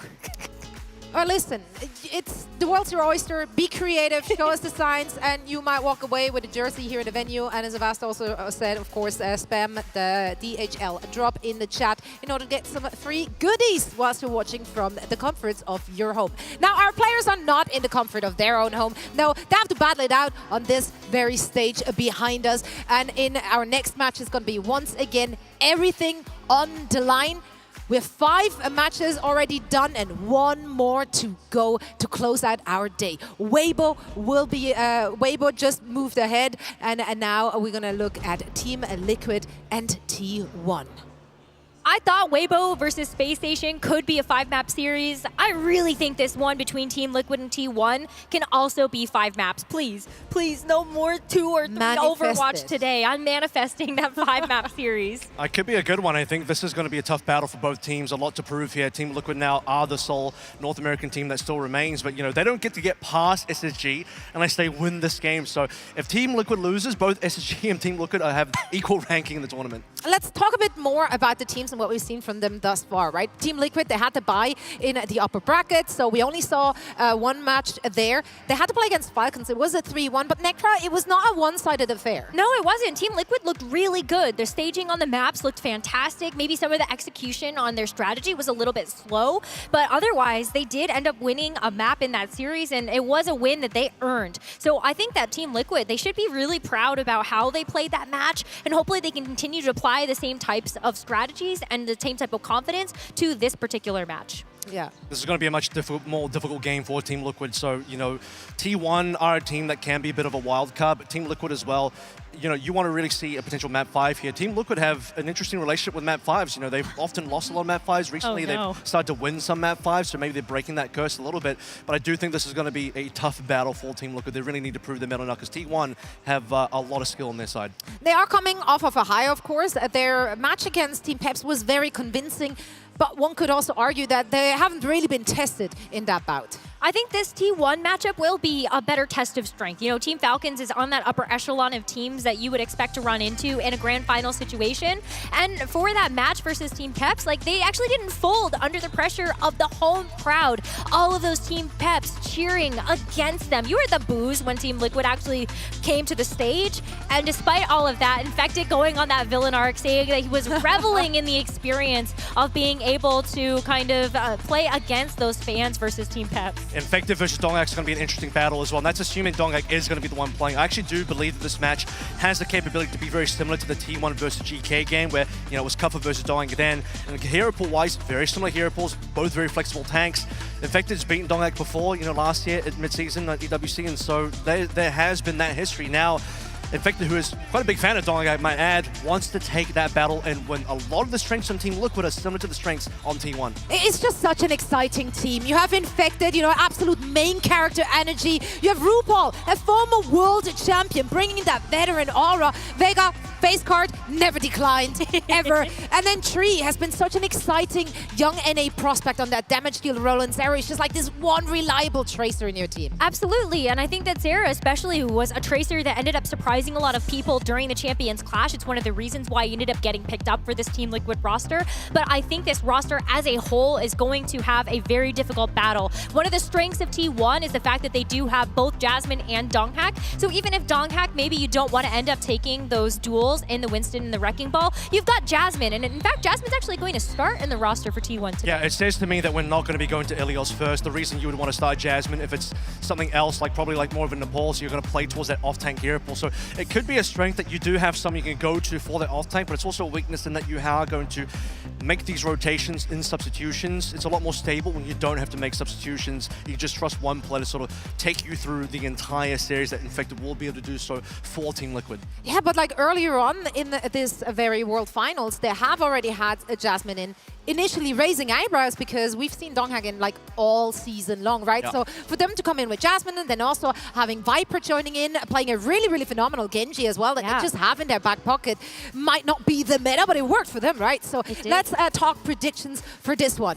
I had to do it. Had to go with my heart. I'm rooting for Team Liquid, man. Like this will be such a great storyline. I love the trajectory of the team. I love the players on that team. I want to see them continue in that fashion. It would be such a good showing for them to make it just a little further through that lower bracket.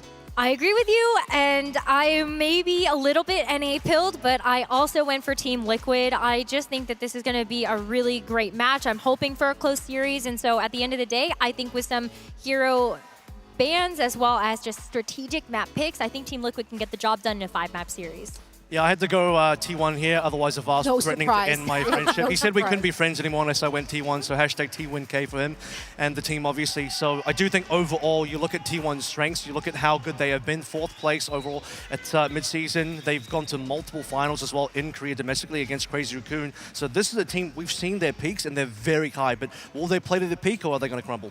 Well, we're about to find out. We are ready. I'm hearing the teams are ready as well, so let's bring them onto our stage. Thank you very much, Zoe. I got to find Cargo and squad up. The guy had some moves. This is it. We're about to have our last matchup on the stage for today. Sadly, mission space is over for SSG, but Weibo Gaming go through to tomorrow to our Super Saturday. We currently have 7 teams left in the competition. Only 6 can be there tomorrow. These 2 next teams are fighting it out to join them. So here goes. Let's meet the first one. First up, it's Team Liquid.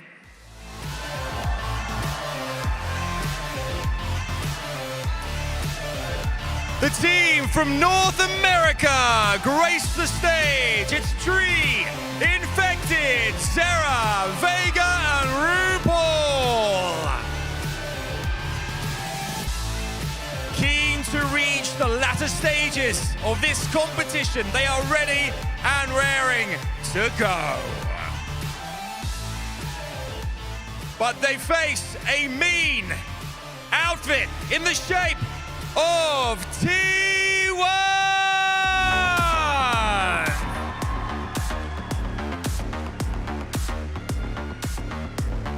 T1 are eager to take on the confidence of their opponents in the form of Proud, Tess, Jasmine, Donghak, Skewed, and Vigilante.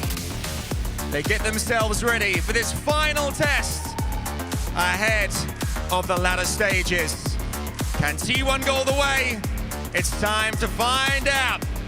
And these juggernauts go toe-to-toe. Woohoo! Here we go, the last matchup of the day. DreamHack, one more time. If you're keen to see T1 go the way, make some noise for T1! And if you're rooting for Team Liquid, let them hear you scream! All right. You've heard it right there. Let's jump on in, brace yourselves. It's time for the last match of the day.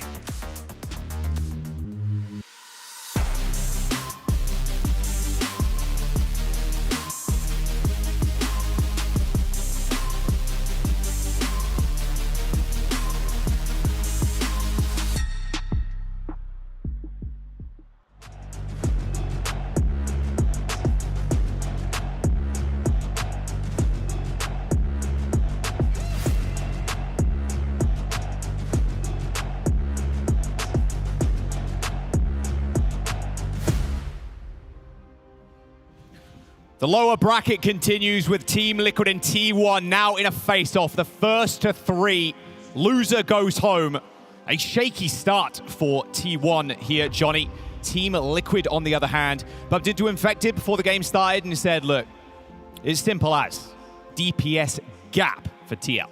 DPS gap for TL? Wow, that's a lot of confidence put in 3 and 0. Facing such a lethal damage line from T1 as well. You know, Zest, Proud is really making a name for himself in this tournament so far. I'm so thrilled for this matchup, Jaws. this is when it starts heating up in the lower bracket, and we got a bit of a banger on our hands here. Feels like this is two young teams on either side trying to advance themselves in the lower bracket and, you know, get further here in such a pivotal tournament. It's the biggest tournament of the year.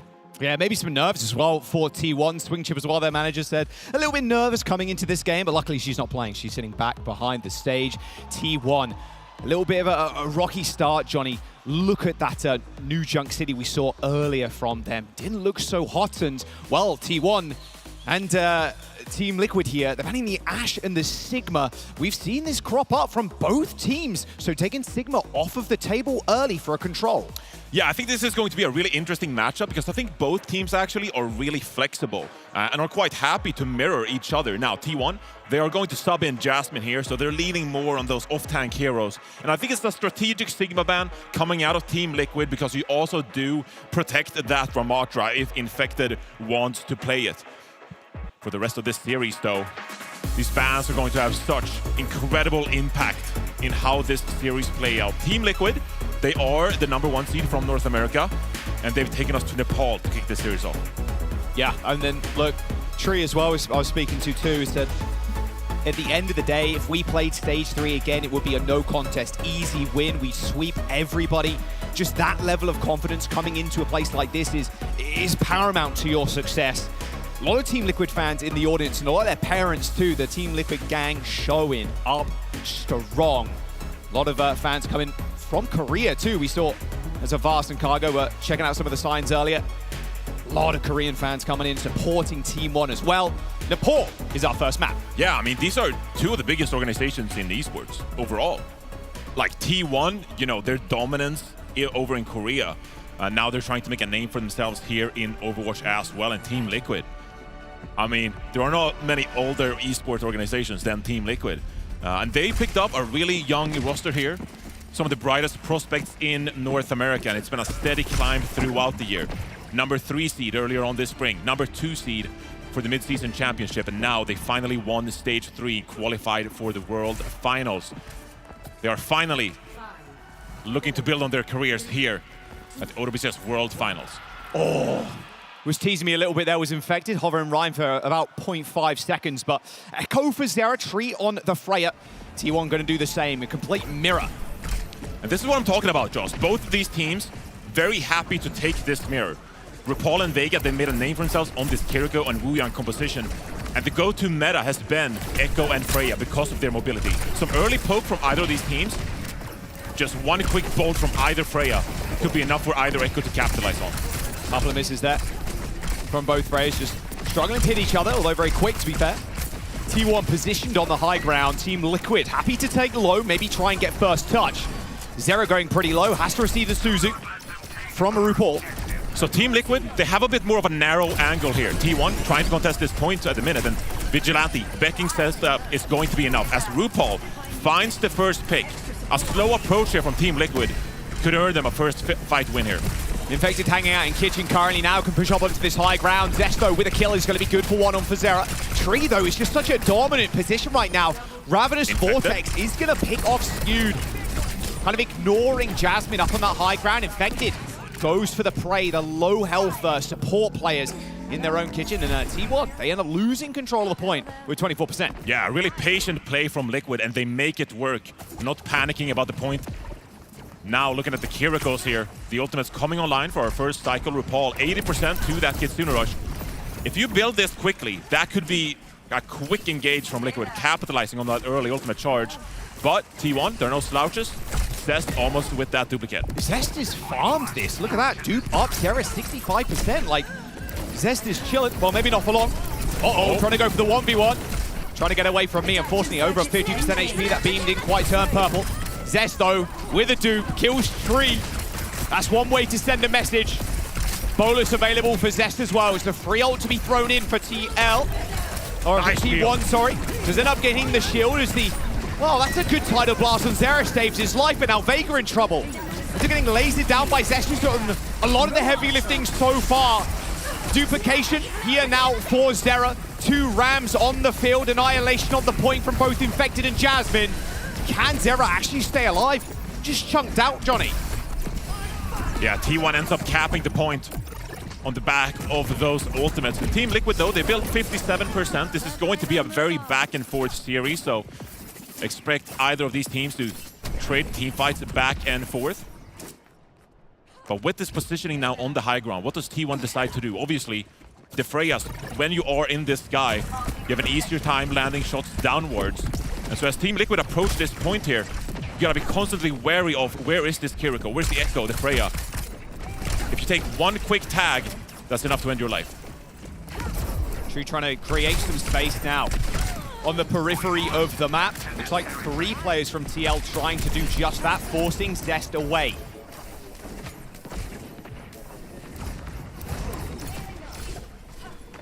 Both teams poking and prodding here, just trying to find an in, really. Oh, and Zero gets one. Yeah, Zest just taken down out of the skies.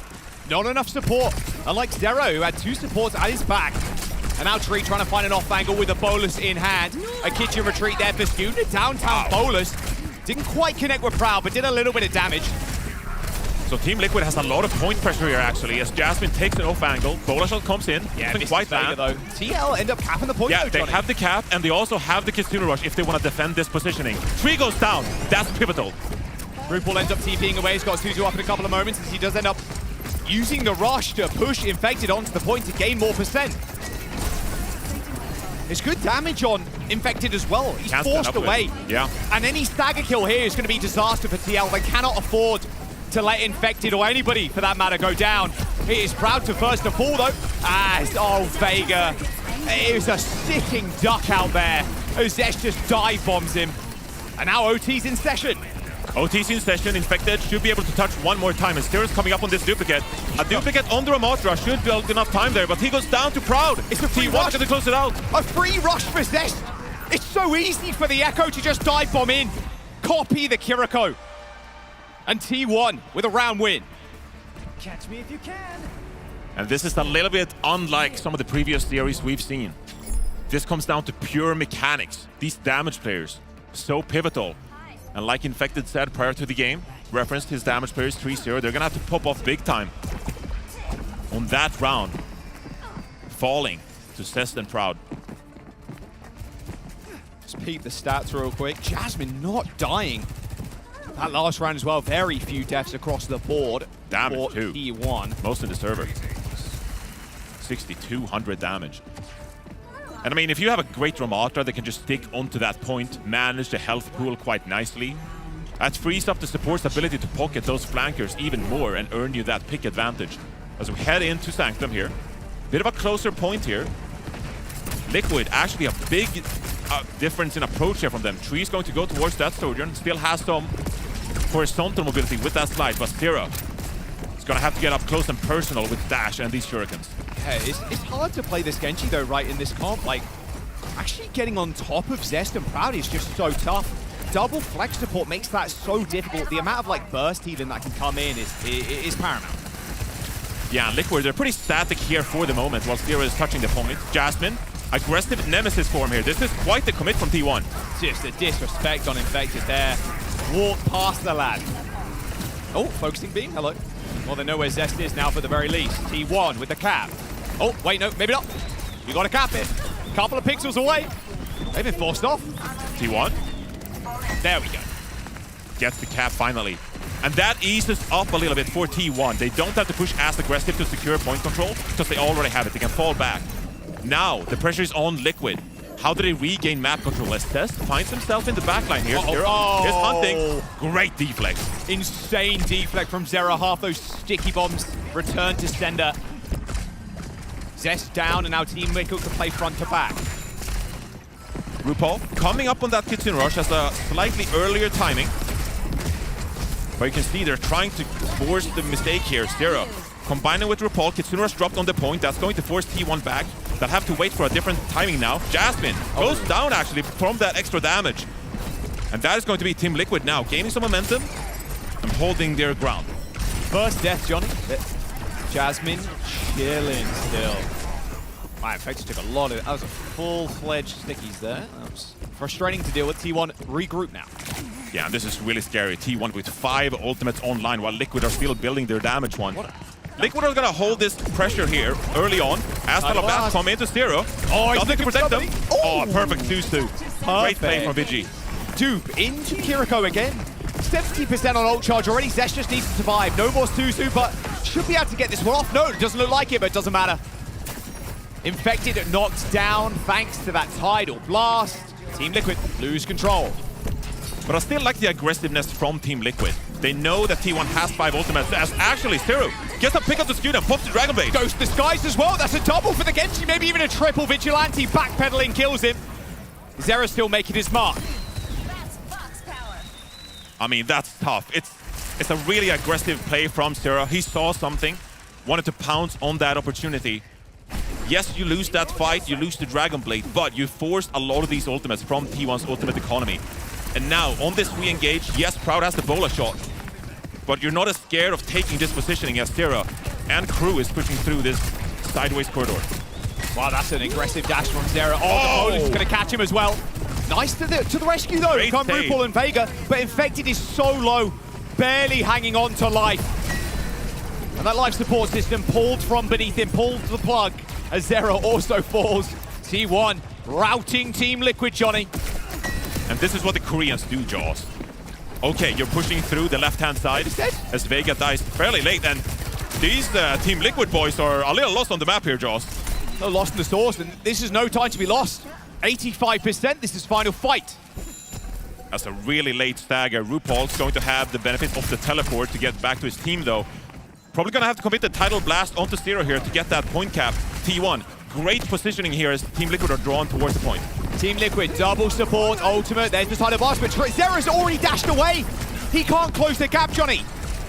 They have to continue to rush out. They're going to have to play back now, but a Elf Tidal Blast coming in, and Festoon knocks him down and almost over the pit. A double for T1. Heroics required from Zera. RuPaul finds one, but it does not matter. Duper, the Genji, and T1 take control. Dominant performance from T1 to kick off this series on Team Liquid's map pick. And that just goes to show the mechanical prowess on T1. The ability to capitalize, punish the mistakes on Team Liquid. Still though, that could have been a lot closer. Team Liquid, I like the aggression, the proactiveness coming out of them. That is what you gotta do in these types of compositions. When you see a play, when you think you can clutch up a team fight, you gotta go for it. The worst thing that can happen is that you hesitate and you don't go for those kind of plays. Team Liquid, even though they fall down 1-0 here, gotta keep heads high as they get another map pick going into map 2. Johnny, we're seeing a new Junk City for sure, right? Are we? Yeah. I mean, given T1's performances on New Junk City earlier, that could be a map where maybe you feel like you have a leg up. You can establish some kind of advantage as we take a look at the stats in Jasmine. 19-1. I mean, it was dominance on the objective there. Look at the mitigation from Infected. 17,000. That's a lot of blocking. 9,000. A lot of blocking. A lot of hold and right click. A lot of press and S. Jasmine, on the flip side of things, way more aggro. Yeah, I mean, Jasmine is just having a great control of the objective here. And you can see that Team Liquid, because they had to retake so much, it's almost like they have to commit their Kiriko to help Zera on the Genji. And that kind of leaves Infected by his lonesome to some extent with Vega on the Wuyang. And you saw at times T1, they will capitalize on that. They will say, okay, if you're going to commit so many resources to flanking to try and grab positioning on the map, then we're just going to shoot your Amatra. And by the time you've gotten some positioning on the ground, then your tank won't have enough health to contest the objective, to stand his ground. Infected being the victim here of how Liquid distribute their resources. Yeah, and a small macro error there as well. Or like a micro error, I should say, with Team Liquid. I mean, look, Zera ended up dashing away in that last fight. And then the Tidal Blast attached to the Genji. Couldn't close the gap.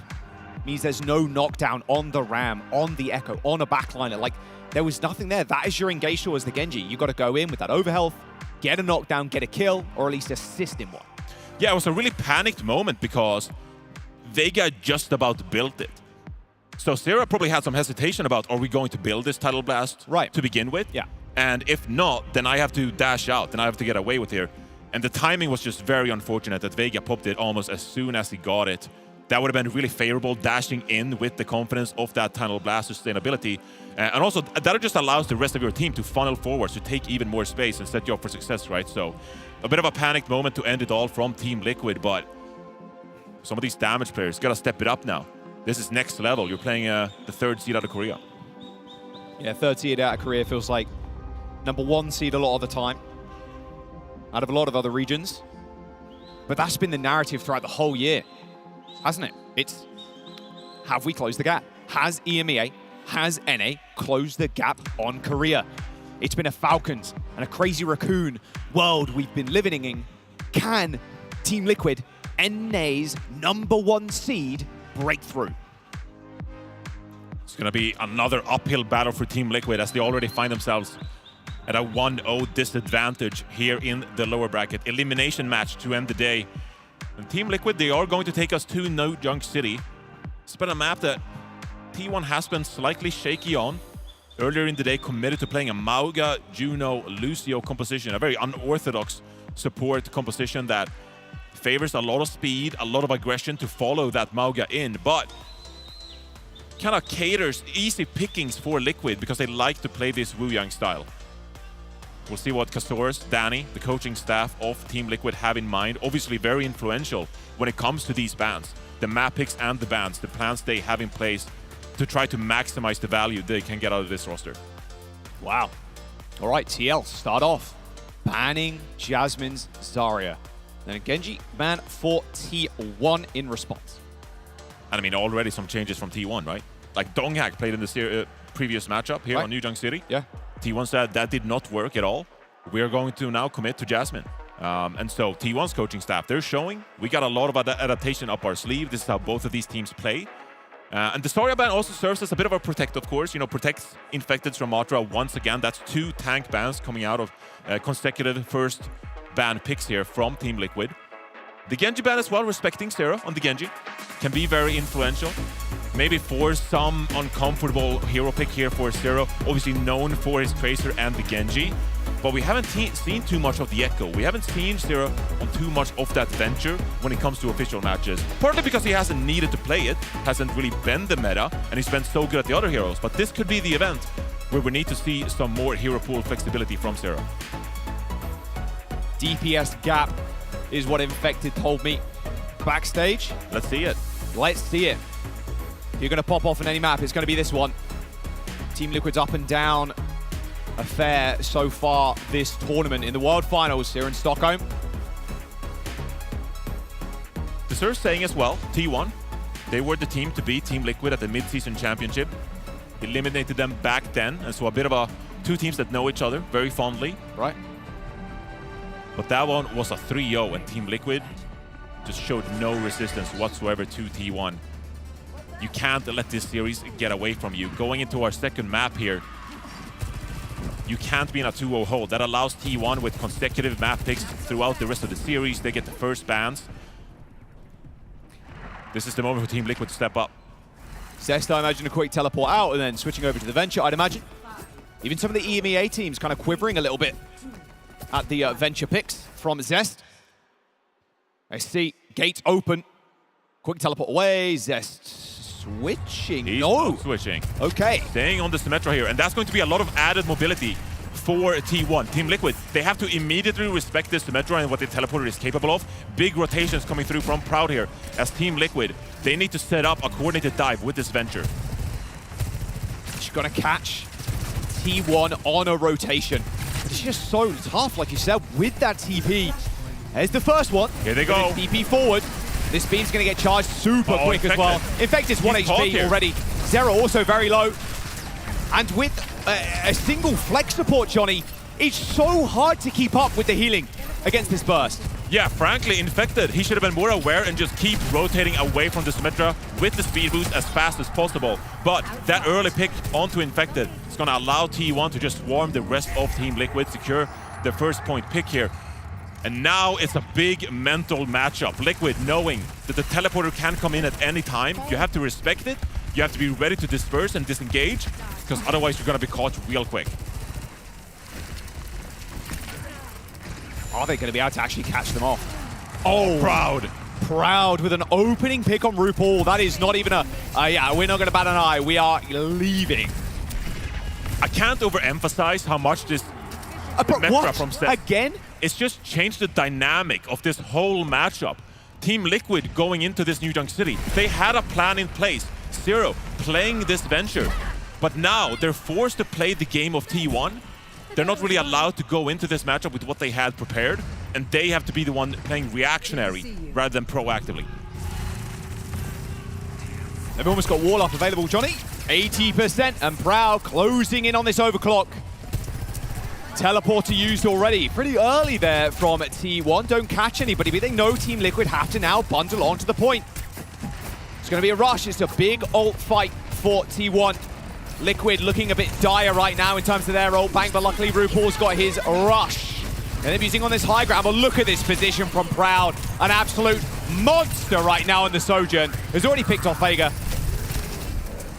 He was hailed as the new generation of hitscan players and leaving a mark right now as Tree is taken down.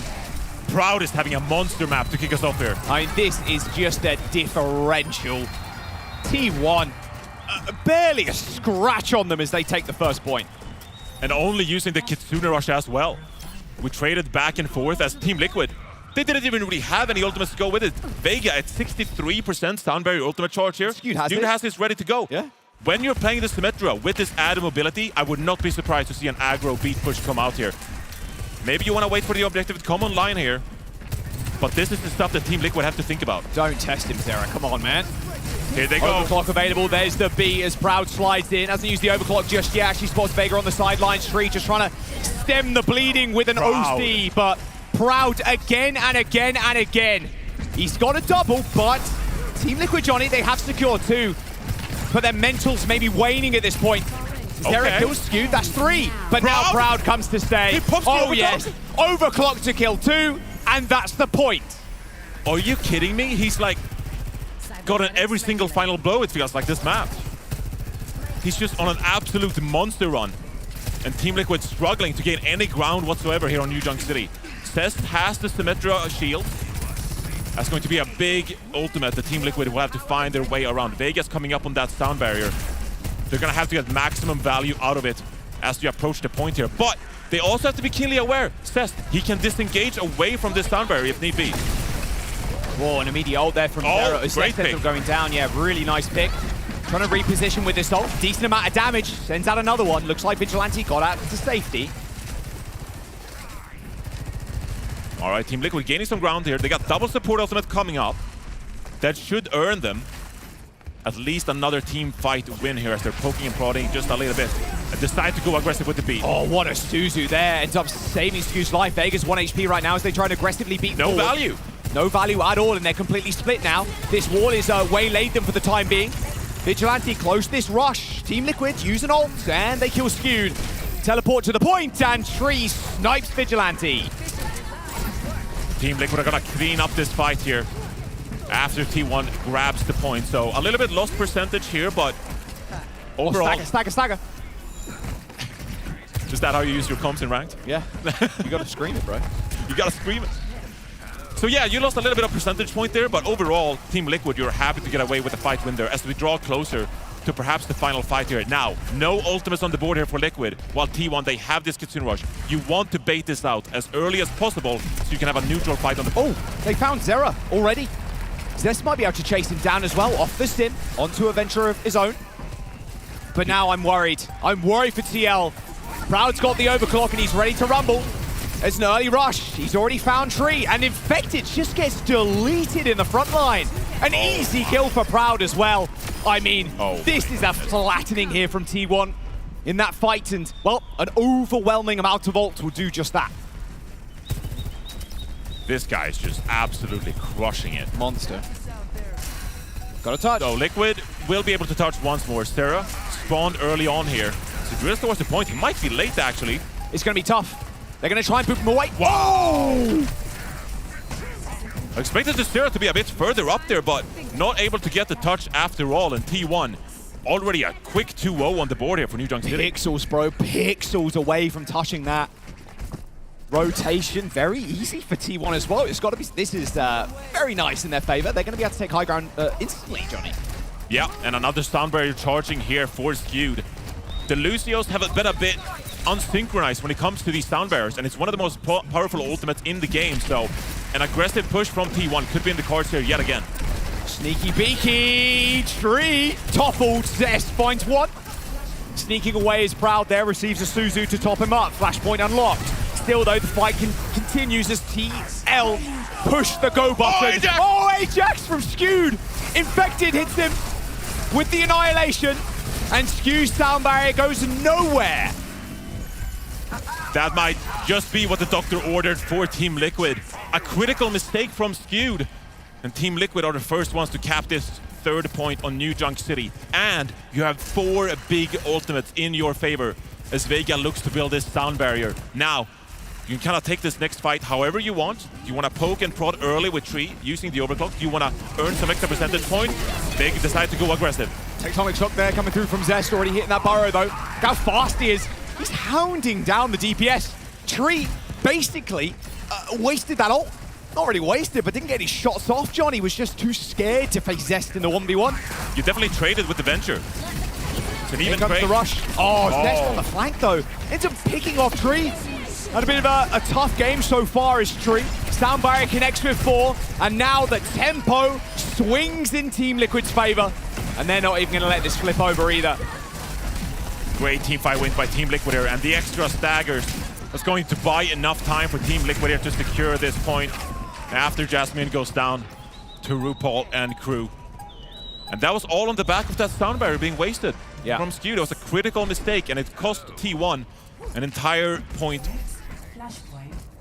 And as we draw forth to this 4th point now, Vigilante has the Kitsune Rush up. That's going to be the most powerful ultimate online in the game as of right now. But Team Liquid, though, they have a lot of tools to disengage here. They don't have to take this fight immediately. Well, there's the rush instantly, Johnny, from Vigilante. Oh, Infected's down. Tree trying to find an off angle here, but Infected again, just bullied, battered and bruised as he heads back to the spawn. The focused fire coming through from T1 cannot be understated. Zera's still, though, leaving a mark on the fight, kills 2. It's gonna be T1 capping the pointer, and Infected. He's been caught forward a few times in this series. Obviously a lot of sustainability because of that block, but you need to peel in a way where your supports have line of sight, where they can Suzu you. Try to keep you alive in these scenarios, but Infected going down early does not help Liquid here. Oh, Jasmine caught out there a little bit. Zera with a Venture Burrow actually was just poking Jasmine in the back. Forces him to use a Nemesis form. Annihilation coming up though. 1 HP has to pop it, in fact. Oh, they're in trouble here as well. Looks like Proud's on this high ground here as Skewed ends up coming down again, but Proud snipes through Paul, but Zera returns the favor in kind.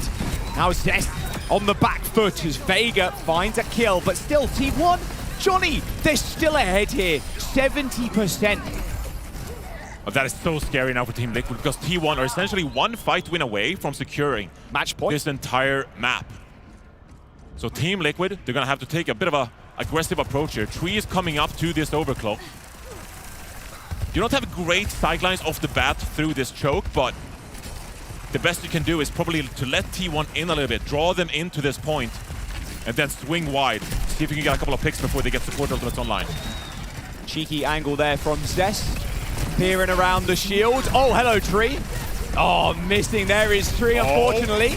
Dashes into danger, but they're not giving him a chance, and Proud does it again! T1, off the back of that, they're going to be able to run rings around TL now.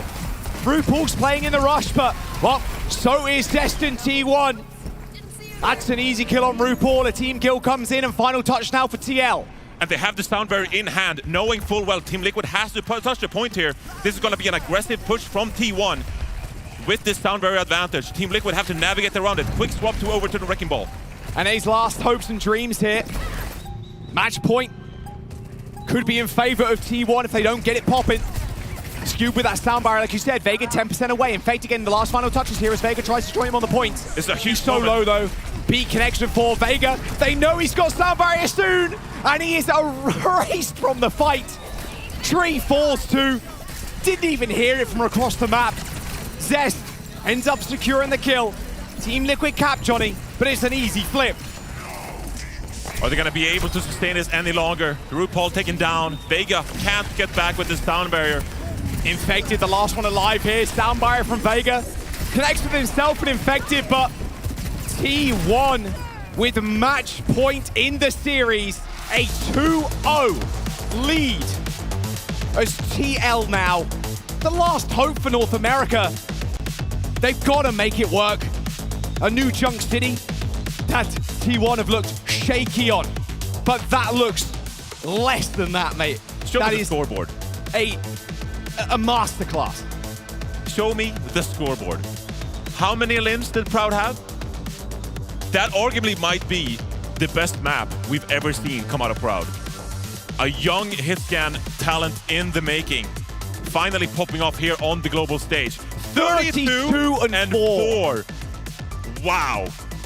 I mean, that's a statement performance. That is LeBron numbers, bro. That is one of the most, and if not, like you said, the most insane map we've seen from Proud ever. And on a global stage as well. World Finals, life on the line, lower bracket spot against NA's #1. This is what we've been wanting to see from T1. We know what they're capable of, but they haven't showed us their full potential on the international stage. This could be their moment against North America's #1 seed. Team Liquid, they've struggled so far. Haven't found any kind of momentum. And T1, they just feel like they're one step ahead. Infected said DPS diff, but little did he know it was on the other side. As Proud with a generational performance. Unreal. The amount of first picks, even, okay, go back to that first point. Getting stagger picks, not only one, but two, basically puts TL on the back foot to the point where they need one fight to actually turn the whole thing around. TL up against the wire. It's their map pick again, and their first ban. And what's so scary when I think about Team Liquid's performance so far is that I still like the aggression. I still like the plays they're making. But in a situation like on that first point, where T1 rolls out with the Symmetra, you have to take a step back. You have to say, whoa, wait a minute. Now we have to play reactionary to wherever the teleporter is going to come out. And then we have to change our positioning based on how T1 decides to play things, depend on how they utilize that big mobility tool of theirs. And so Team Liquid, despite the fact that they have such incredible playmakers on this roster, they've never found their footing. They're never feeling quite comfortable so far in this series. And now they're on the brink of elimination. Feels like maybe New Junk City was that silver bullet that you're holding on to. That momentum. But yeah, tempo from T1 has been ratcheted up a notch. They said it themselves in the interview. That is one of their strengths, being able to play with tempo. And you can study VODs all you want, but if you're not ready for that aggression when it comes in the match itself, you're just gonna be caught up, you're gonna slip up, you're gonna get picked off. Yeah, you can train all you want, but when someone throws a brick in your face, it's gonna hurt. It's probably gonna hit. That was a big brick from Proud. It was a big brick. There's a big overclock as well. Just ridiculous. Hey, probably should ban Sojourn, it feels like at this point. If you're TL. Come on. That would be a crazy ban. That would be such levels of respect. 32 and 4. You just gotta have faith. You gotta have faith that Tree can step it up. Obviously, in a compositional matchup like that, it's not Tree and Proud. They're not trading it back and forth when it comes to responsibilities. They have slightly different jobs, but still, Proud got the better end of it there. There are so many great bans in Overwatch, and usually you want to ban either a tank hero or support hero, because those are the most important when it comes to changing the playstyle of these kind of compositions, right? And you can see Team Liquid, they're going to ban D.Va, a third straight tank ban. Yeah, trust in Kasaurus, trust in the team. A third straight tank ban to help out Infected in the front line. Even Jasmine, to be fair, giving him a run for his money. And here's what even scarier. Even if Team Liquid wins this map, they get 1 map to 2 of T1, yippee. You can't first ban tanks anymore. You cannot protect that Ramatra, and T1 will immediately pounce on that opportunity to get ahead in the tank compositional matchup. So then Team Jasmine Liquid picks D.Va, or sorry, Zarya, and then runs you down. Yeah. It's gonna be a tough reverse sweep for Team Liquid here. We saw when Twisted Minds reverse swept T1, that was on the back of Yubi's Symmetra play. They were making minor micro adjustments that made the crucial difference, calling out the Venture. And that was enough with the tempo from Twisted Minds to get back into that series. But in a matchup like this, you don't have that Symmetra to lean on. So Team Liquid, they're gonna have to make some big changes here to win 3 maps in a row. It's a mountainous task. Yeah, and the 2 maps after this will be, like you said, T1's pick. Shambali Monastery, the map number 3, a D.Va ban to help out Infected in the front line against Jasmine. Not seeing Donghack anymore. That experiment is done. It's over. It's in the books. Wrapped up. But even so, if T1 gets a map pick in this series, what's to stop them from putting Donghack play Winston on the Wrecking Ball? Or something? Yeah. I mean, he's arguably the best Wrecking Ball player in the world. Junbin would love to say. Yep. But Donghack is that good. Donghack is him. All right, defense for TL. Let's have a look. Tree on the Ashe, no surprise there. Zera on the Echo, and again, making sure they can protect the Ram for Infected. Their best answer to T1, or at least they think it is right now. So a couple of hero choices here from Zest as they get ready for this attack. Knowing that Team Liquid plays this Echo Ashe, as they're gonna give it a bit of scout here as they walk out of spawn. They could opt for a pretty aggressive approach here if they want. Zest could move over to that Tracer, which fights an Echo fairly nicely. Oh, don't do this to me, Proud. Just don't do this to me. But Zest is actually going to match this Echo. So this is going to be quite clinical from either Echo here. If you can just get the positional advantage. Oh, Zest. Oh, never mind. Wait a second. I'm being baited. Baited ×2. I think he's settled. Yeah. I think we're good here. It was just swap maxing. It's all good. All right, Jasmine. Push up into the high ground, playing behind that shield, trying to run down the back line, and Proud I finds can't believe this dude. First pick. I mean, you gotta stop. Yeah, come on. There's no way. Give them at least something. At least something. 50% on the railgun already. Taking the 1v1, doesn't care, shrugs it off, double kill for the Soj, make that a triple. Oh. And T1, they got the payload. Oh, this is just a Proud show. It is. Can we just sit on this POV? Just enjoy it. Just take it in. I don't even know what to say. This guy is just taking over the lobby. And this is the conversation too, where Proud is the next generation of solid, unbelievable, like superstar hit scan DPS. Can he stand up to the might of someone like Lip? If you're putting performances like this, you might just do that. Oh, don't test the boy. It's so close. So Vigi is going to build this Kitsune Rush, actually. They need us to push around this corner. Insta rush. No chance for Team Liquid to respond. Eventually, they do end up using their own rush onto the point. But now Proud's got an overclock. Quick swing. Here they go. There's the beat. And the tempo is just too much for Team Liquid. This is turning into quite the affair for T1. It feels like they've leveled up. Not even from day to day, but from hour to hour. They're just playing with a level of confidence that is remarkable. I mean, obviously, they're doing so much work in the neutral here that they're going to have the upper hand when it comes to generating these ultimates, and then it just snowballs out of control. Now, that was 2 big support ultimates from T1 to secure that point cap. This could allow Team Liquid to rely on Vega's sound barrier to regain some ground in this series. But we've seen that Proud, he loves to have a say of things, even where they're at a disadvantage. Let's see if he can get another pick. It's a bit more difficult now. There comes the beat. Okay. Duplication, though. And Zest is kind of safe here. He's kind of chilling. We got him. And they've killed public enemy number 1. Proud down. We got him, ladies and gentlemen. A little bit of extra damage there from Zest. But yeah, ult not doing too much. That dupe dealt with. And this is a really good hold here, even though you have to commit the sound barrier to win this fight. With all this superiority when it comes to the high ground, this is really going to enable Team Liquid to set up a solid defense. Let's see how T1 matches it as we listen in.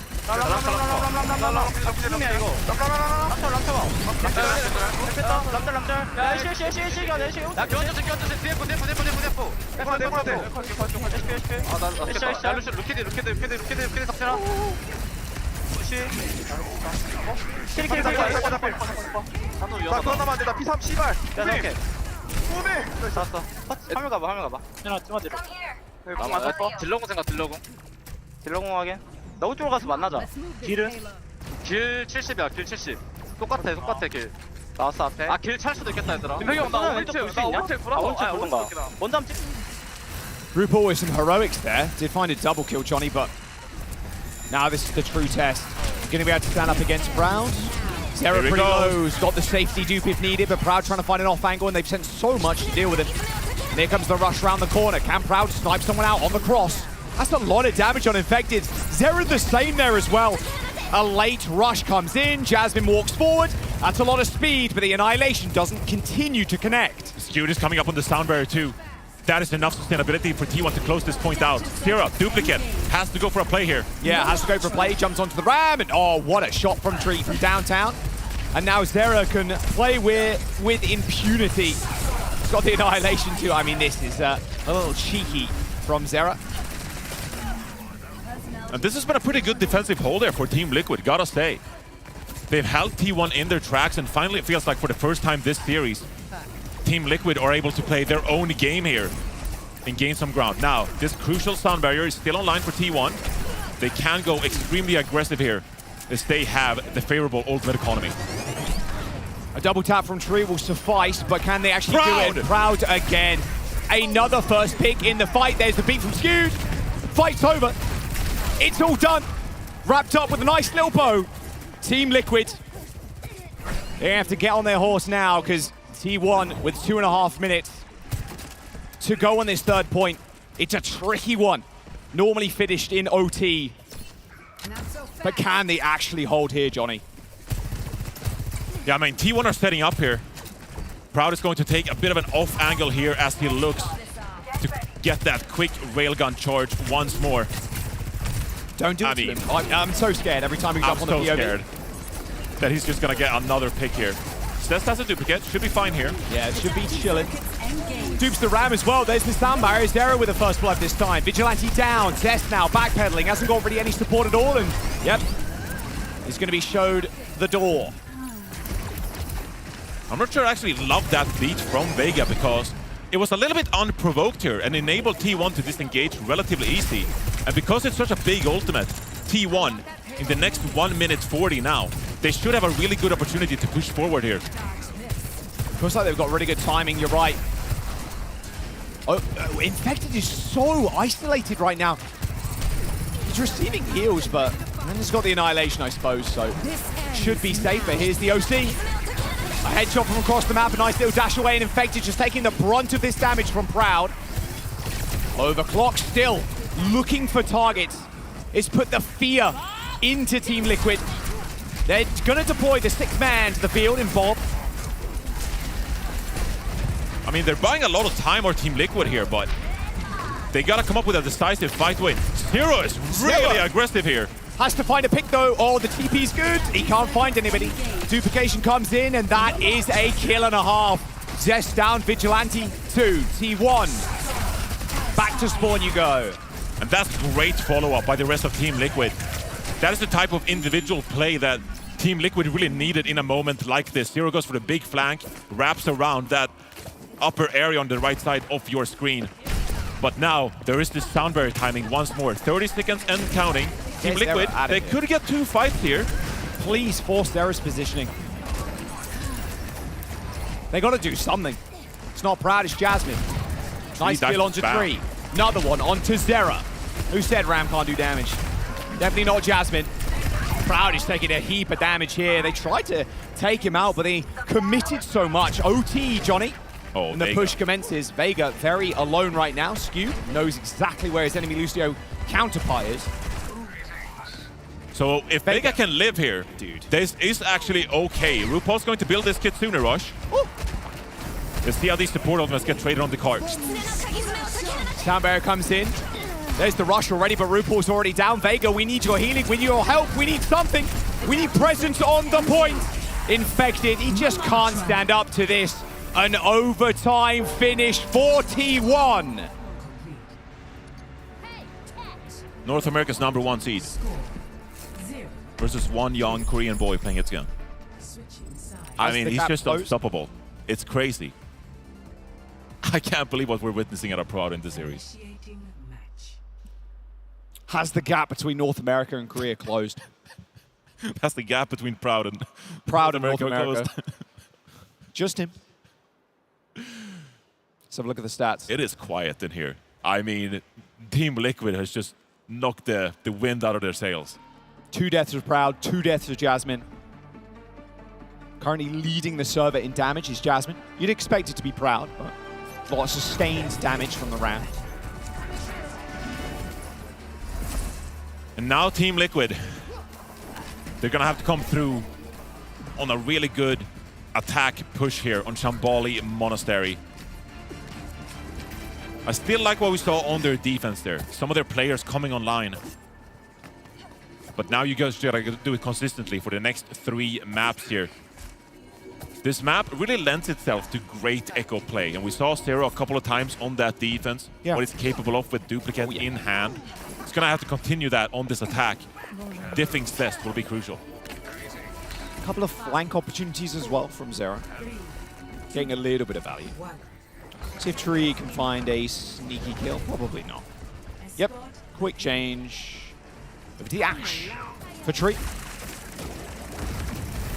Pretty standard compositions here from either team. Tree is going to opt for this Ash, which is slightly better after the recent patch that increases that fall-off range. Zero, he goes for that individual play. Oh, great. Nice Luzu. And he's going to return the favor for Zest. Zero, not quite the same level of support there that Zest receives. Oh, Infected, you're in trouble, my friend. To get out. Nice Vortex, but healing behind you. Yeah, Team Liquid here, they're gonna push this card slightly forward and try to contest this left-hand side, gain some kind of position and gain some ground, get some more angles. But while the tank pushes forward on the left-hand side, Zero simultaneously will have to contest this flank, and you're seeing Cest constantly looking for the enemy echo. Gonna try for the one-shot again. Doesn't get it. Oh! Nice one point. Tag team work there from Tree. Infected's still super low, though. The amount of fire he's under is just unfathomable. Jasmine with a couple. Okay. Proud dead, so Tree does end up killing 2. Both CPS down now for T1. It's a bit of a scary position here for Team Liquid to be in. 2 minutes 30 on the timer. They're not really close to building any of these ultimates whatsoever either. Let's get into their comms as they're trying to build up this attack. Take the line main. Carry left side push. Yeah, cutting left. Ram main. Look at him. No TDs. I have shielded 3, we can swing, okay? Yeah. 3, 2, 1, swinging. Back carry. Better now. Be better than me. We can walk strong. Yeah, fight strong. 3, 2, 1, I'm walking. No, walk. Just hold. Yeah, take right. Yeah. Shooting to right. We can carry around the corner. They push right, carry. Carry I have right. Alright, I can go. Turn right. 3, 2, 1. Adjourn. Turn main side. Take right. 3, 2, 1. Turn left. Shoot him. Give me up. Yeah, we did it. Walking strong. Look point. Also. Hold this on. Take one. IB. Okay. We push. Rebel first. Push. I'm in. Blue one. Carry one. Carry. No speed. Sacking left. Blue on me. Yeah, with you. Living tree. Yeah. Turn main. Walk on main. Get the drone with the rail. Play for point. Nice balls. I'm hit! Oh my fucking way. Did they copy? Yeah, Infected popping off in the cam there. He is very much him. Young Infected coming up big in that fight, that annihilation, and the chase down of Vigilante after the call that he was low and TP had been used. Yeah, that's a great fight win from Team Liquid. The way they rotated around the point there and then enabled Vega to get plenty of value out of that sound barrier. They're gonna keep on trucking here on that second point. Now, Bob can be helpful here. As we set up for this narrow choke, the Ashe can actually push on themselves up, but Proud decides to go first with the overclock. Oh, kind of messed up the slide there, wanted to go on the high ground. Maybe, but it doesn't matter. RuPaul deleted. Maybe looking for another one there as well. Tree pretty low. Proud as low as he is, but it does not matter. He can't keep getting away with this. Double kill with the OC. And Infected is going to join the rest of his comrades in the spawn. 2 minutes and 50 seconds to go. T1 are looking to regain control here on this Shambali Monastery. And this high ground can be so menacing on Shambali Monastery. Typically, the pro teams, they don't want to rotate up these stairs that you so commonly see instead. They might opt for that outside rotation. For now, looks like though, they're going to go with the default approach. Zero has this duplicate and onto a Ramatra. That added survivability in the front line could be enough to secure some ground. Feels like it should be a trivial fight, right? With that. Oh, Zero, nice play. Maybe you don't even need the dupe, actually. Yeah, it looks like T1 are hightailing it out of there. They know they get another touch. They know they get another touch here, and holding this corner is arguably better than where the previous fight was positioned. So Vigilante is going to trade this Kitsune Rush here. It's just a question of how aggressive does Team Liquid want to be with Duplicate and Annihilation in hand. There's the dupe used pretty early. Kitsune Rush, though, to match this. Zero just holding his arms across his chest, hoping to get the Annihilation. I mean, double Annihilation, a little bit unfair, but the sound barrier is going to make it a little bit more even. Even keel now, as Infected super low, has to back up. But it's a good disengage from Team Liquid. No one died here. It's all about building the sound barrier for Vega to then go for a second re-engage. Gotta stay alive as Jasmine pushes in. Oh, Zest is so low. Sound barrier comes in late here from Vega, but still Zest alive. And Zest fights the 1v1. Zero didn't get it. He didn't get the sound barrier. Proud is taking this duel versus Vega. Zest ends up going down, and Proud is trying to be the difference maker again. And now if you're Team Liquid, now what do? You have a ball for a bit of an off angle here, but is this gonna be enough? It's too many ults, bro. There's just too many. Yeah, the Bobs just gets owned. Like, there's nothing about it. Oh, another one. Vega, hurting, bleeding, running away. This is now very scary for Liquid, but Tree saves them. Perhaps an out. However, still a duplication available from Zest here, and a duplication into the Ram. Now they can push and pressure the front line. Proud down though. Zera and Tree coming up big. Payload just kind of losing it there a little bit for T1. Jasmine down, but Zest still the tank in the front line, but they have to deal with Infected, who's got another Nemesis form. Good kill from Tree, and they live to tell the tale. 1 minute and 45 on the clock. And on the cusp of elimination, Team Liquid, they keep fighting on this attack on Shambali Monastery. And am I saying a Mauga? Surely not. Yeah, I thought so. I thought so, buddy. Make that hero swap back to the Ramatra. 1 minute 30 on the timer for Team Liquid here. Kitsune rushes on either side here. They're gonna get traded out. Just a matter of what damage player can step up to the plate here. This rush around the corner from RuPaul. It looks like he wants to set up with it. Everybody just taken so low that what a Ravenous Vortex. Unbelievable stuff from Jasmine. He pays for it with his life, but maybe the damage is already done. Tree with 2 evens the fight. And no tank on the side of T1, which is going to enable Team Liquid to push forward at least a little bit, try to set up the rest of the team. They just swing this corner with this rush, surely. Infected's got this ult advantage too for TL. Yeah, but you gotta be wary of Skewed building this sound barrier. Now's the time for Liquid. There's the rush, both rush used. Bob's gonna join the fight as well. Tree finding an alternate angle. Bob is getting kind of destroyed right now, but this sound barrier is gonna be able to stay at the front line, but Jasmine doesn't get it. 4-man sound barrier coming through for T1 as OT is approaching for Team Liquid, and they've got ults to spare. Proud caught out on the flank, ends up getting taken down. And this is just Team Liquid pushing this one home. Not quite an OT finish. A better one than that. 1 minute and 10 in the time bank for TL. And this is what we wanted to see out of Team Liquid, grinding through that attack, capturing the 3rd point just before overtime. And now it's going to be such a critical time for this series. Team Liquid, one overtime bout here on Shamboli Monastery, stands between them and elimination from the OWCS World Finals. One single mistake could be what ends your life in 2025. And NA's hopes as well on a global stage, Johnny. Team Liquid, the last hope. It's coming down to a minute each side. Liquid getting an extra 10, but in reality, that 10 means little to nothing.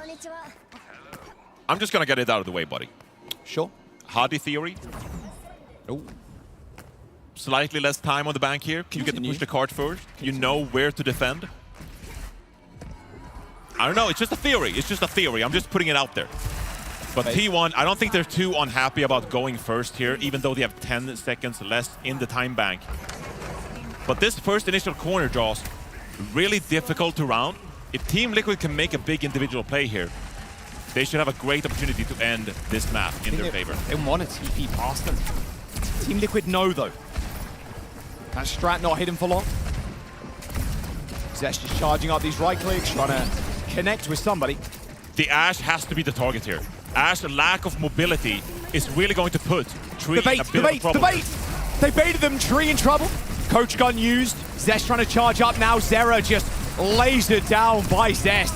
And Proud finishes it off with a right click. A teleport behind them is not where they went. A very sneaky play from T1. Baiting Team Liquid to push towards stairs. And so T1 gets the job done on this first initial corner, but the second one is arguably harder to round. And Tree swaps over to the Bastion. We've seen it once, we've seen it thrice, I think. It's been a lot of Bastion play, it feels like. Surely over the last stage or so. Straight over the top, goes Tree. He's looking for people, but can he actually land these kills? These mortar shells really hurt, but Tree is so low, has to now wait for another form to come up. A teleport in, a quick teleport out. Overtime is ticking down as Proud just tries to find a kill, tries to find an opening, double slide away, but it is Proud and Skewed that end up going down. And the final stand for T1 will be here. Tree with a double nade kill. And that Bastion, oh, it was here to play. That is 900 IQ from Tree. Because it is overtime, the minor and the major perk comes online, and that transform Bastion from a pretty average pick that can be exposed into a deadly cannon when you go into that turret form. And you saw T1, they wanted no business to deal with that Bastion. But it was good enough for Liquid to hold firm on that first point, and that at least gives them an opportunity here to get a map win in this series. Still though, a minute, Johnny, and like even just getting past that first corner can just be so tough. Like you said before, one mistake can cost you. One mistake from Team Liquid will cost you your tournament lives. They need this reverse sweep. It needs to start now. This is what you practice for. This is all those hours spent in scrims, preparation, the boot camps. It all comes down to 1 minute 10 on Shamboli Monastery, where you gotta put all of that practice together. Can you come out on top when it matters most, when facing elimination? 4, 3, 2, 1.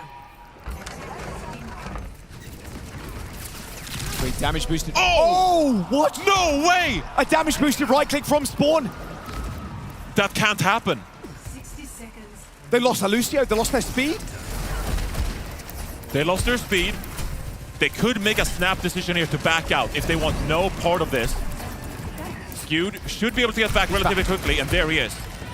But still, maybe the damage has already been done. They're going to be able to take control of this high ground. 8 SAP. Jasmine pretty low, but so is Dera. Very low, in fact. Just how did Proud weave that right click in? 30 seconds to go. And Proud finds 2. Make that a third, and they are going to stagger RuPaul. Oh. Oh, it's a brutal stagger. 20 seconds to go. Oh. Dying this late, he's still going to get back because of the teleporter. Steer swaps over to the Venture. That's going to allow for some extra point pressure to stagger out the potential overtime scenario here. But T1, they want to take probably a quick fight here. They want to take advantage of the fact that Team Liquid has to touch this card. No more C9s, please. That's Cess looking for the dive bomb. He's looking for somebody. He's looking for Tree. Oh, maybe the Lucio will suffice. Ends up getting away. No, he doesn't. Kunai does connect. They trade DPS, however, is Proud on the high ground looking for a snipe. Overtime still in session as well. Vega gets out with his life, but he's going to have to get healed up. Now he's looking for another. Annihilation on the point. Rush from RuPaul is going to sustain them. Vigilante bleeding in. Vigilante still has a Kitsune Rush in hand. T1 just have to pick their poison, and they're going to go rush. now. It's such a good rush. This is so late now for Team Liquid. They're all split, Johnny. Vega needs the sound barrier. Infected needs to stay alive, and Vega 5% away, but Infected falls. And T1 stand above Team Liquid and ask, is this the best North America can offer? The answer is no. T1 continues their path in the lower bracket at the OWCS World Finals with a dominant 3-0 over North America's #1 seed. It was not meant to be for this Team Liquid squad that have built towards this moment all year long. So much talent on their squad. But it was not meant to be. It was not meant to live up to Korea's #3 seed. On what was a little bit of a rocky couple of series from T1 over the last couple of days, including this one. T1 with a 3-0. Dominant. Repeating from their same international performance against Team Liquid at mid-season. I know who my MVP is. Proud. Come on. Proud is my player of the match because, my God, does that kid know how to operate Sojourn. 36-9. Another map where Proud top frags in the server. So much tremendous impact getting these first initial kills. Because in Overwatch, when you're 5 versus 4, it's essentially over. It's like a 70% win rate in those kind of situations. And so if you have a hit scan player who is able to do that, that is just going to be so much easier for you to deal with in the rest of the series. I want to see the series stats at this point. Because Proud, he's putting up some numbers on the stage. Ridiculous. Korea's #3 taking down North America's #1. A ridiculous performance from Proud as T1 continue their advance in the lower bracket. We're going to jump down to Danny on the stage with your boy Proud. Jack and Johnny, thank you very much. Danny Liv-Mayer joined by Proud from T1. Amazing stuff today. I mean, I feel like you're always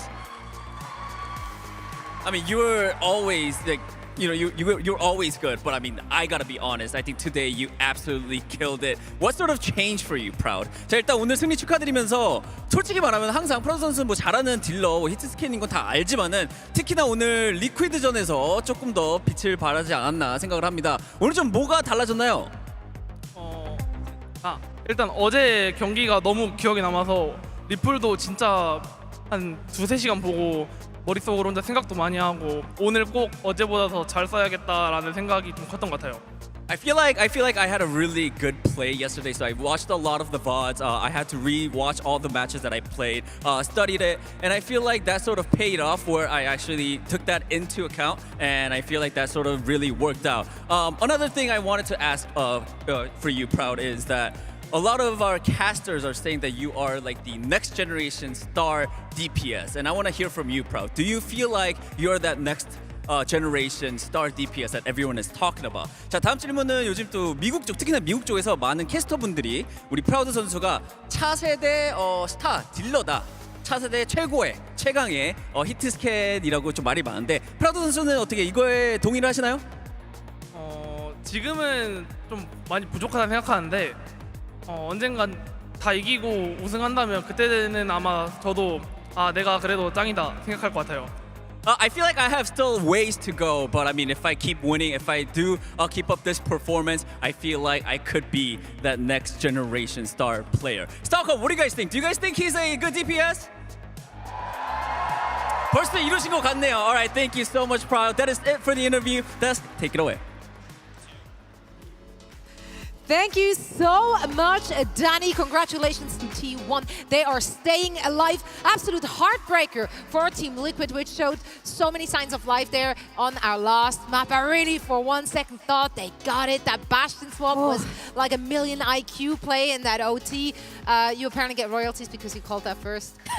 Yeah, Johnny. But no, that was good. That was really nice from Tree as well. The double perks in OT, he ended up clutching it out. But yeah, they needed a little bit more. I felt like this series was T1 on full anger mode. They're tired of losing games that they feel like they should be winning. They got dropped down into the lower bracket, and they want to make this really massive lower bracket run through. And that was the last North American team. SSG can at least savor the fact that they are on equal par with Team Liquid in terms of the final ranking. I guess they got their wish, right? But, well, their wish was to beat Team Liquid. Neither of them are going to face each other. It's T1 and Weibo moving on. And T1, this is just such a good-looking team. Now, the fact that they didn't even need to play Donk at all in the series. Jasmine came through, played Ram the whole time, and they just win that matchup.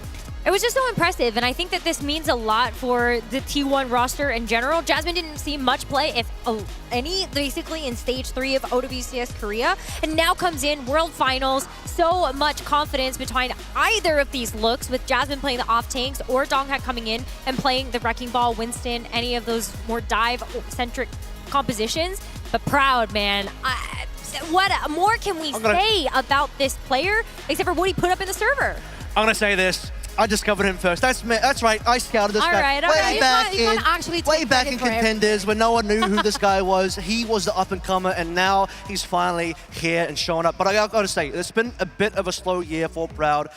All throughout the year, I've been waiting to see where is his limit, because he was doing some amazing stuff last year on Poker Face, and this year finally showing at the exact right time at the World Final. We talk about generational performances in terms of matches and series. How about a generational tournament? Because he's been lights out the whole OWCS final. Yeah, let's revisit some of his highlights from this match now. Necra, we've looked at him already the last 2 days, where he actually did stand out. So as you said, might have been a quieter time throughout the year, but now he's really stepping it up when it matters the most.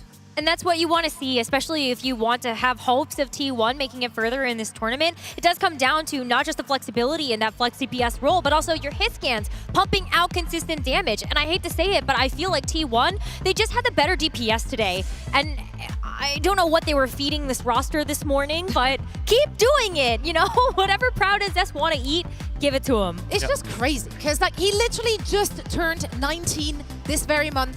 He started his professional career in 2022, and he did go like the old traditional Korean route of the O2 pipeline, right? And then ended up in Poker Face last year, and then to be picked up from T1. He was trading spots with Probe and Knife back in the day on O2. He wasn't even necessarily started back then, and already you could just, you know, people that watch Contenders back then, you sort of saw the potential, and now you're really seeing where the limits of that are. There could still be higher limits still to come for himself and the team. You talked about the DPS as well, but Zest as well. I think he had a better game than Zero overall in this series. The tank battle for me was really big, because I thought it was going to be a lot more Donut coming in, but Team Look could sort of read the situation and saying, okay, well, we don't maybe necessarily want to play the main tank versus main tank. If we drag this into Ramatra and they don't have as much time playing with Jasmine, maybe we can win that. We've got 3 maps of Ramatra mirrors. Didn't work out. A lot of it does come down to this guy on your screen right now. His stats are disgusting, 78 to 17.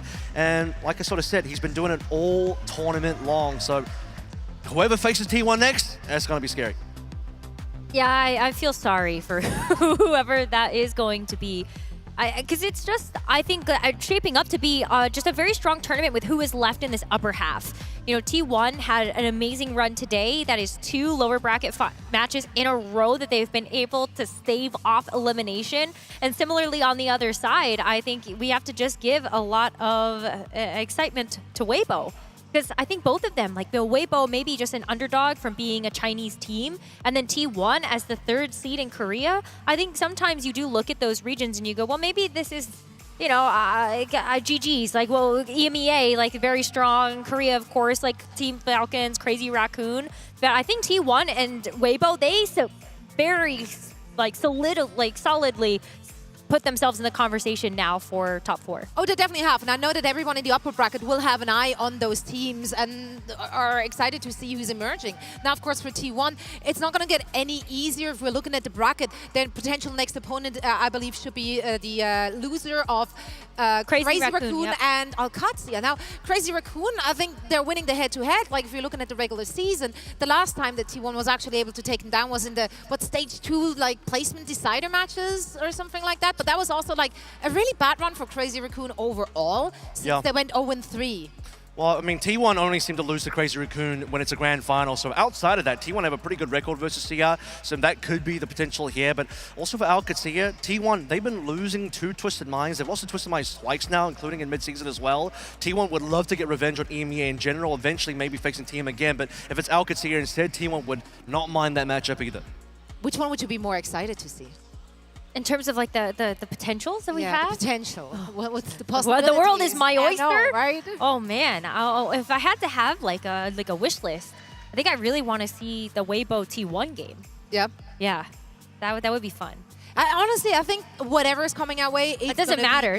Whatever iteration of teams that you put together, I think it's just going to be a good match. So. Exactly, because these are the top teams, right? I mean, all the teams, even the 6 teams we had to say goodbye to today, they are the 12 best teams in the world that made it here to Stockholm, to the finals. And of course, that also means that we had plenty of phenomenal moments throughout today to pick from to put together our DHL daily highlights. So let's dive in and take a short trip down memory lane to see what stood out to us. That C9 better be in there.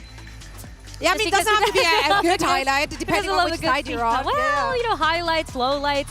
Just saying Cargo delivers. He does deliver. It's a lot of leave, obviously, that we did see today. Starting out dominant versus Team CC, continued that dominance a little bit later versus Space Station. But honestly, it's been a real massive tournament for Leaf so far. Slay as well on Varro. We talked about that Alari, and he pulls it through one more time to success. Oh, the Alari was just amazing. And I think just the entire backline of Varro really thought they had a little bit more life in this tournament still left to give. But unfortunately, that did get cut short today as they had 5 other teams. But I think when it comes back down to just this T1 roster, I'm again very sorry for predicting against you. I don't think that we have any doubts anymore about how this team is going to do heading further into the tournament. Yeah, apologies. We weren't familiar with your game until you rocked up today. And I mean, honestly though, if you're Team Liquid, like, you can't even be mad at that, because every once in a while a player just has like the game of a lifetime, and today was Proud's game of a lifetime. It's sad it happened here, but it was also a great game for Shy and Leave on this, match versus SSG as well. Another situation where SSG are running into a resurgent Weibo game. We'd love to see how much further they can go. And of course, highlights from our final match of the day. Plenty of Proud clips in here, I'm sure. And maybe even a sneaky skewed Ajax. I called that one. Violet says hi on that as well. He gets paid to do it. Skew just does it for the love of the game. I respect it. I don't know if they do that for the love of the game. Maybe for our fans. I saw those signs out there that we're excited about. The Ajax C9, so we're with you.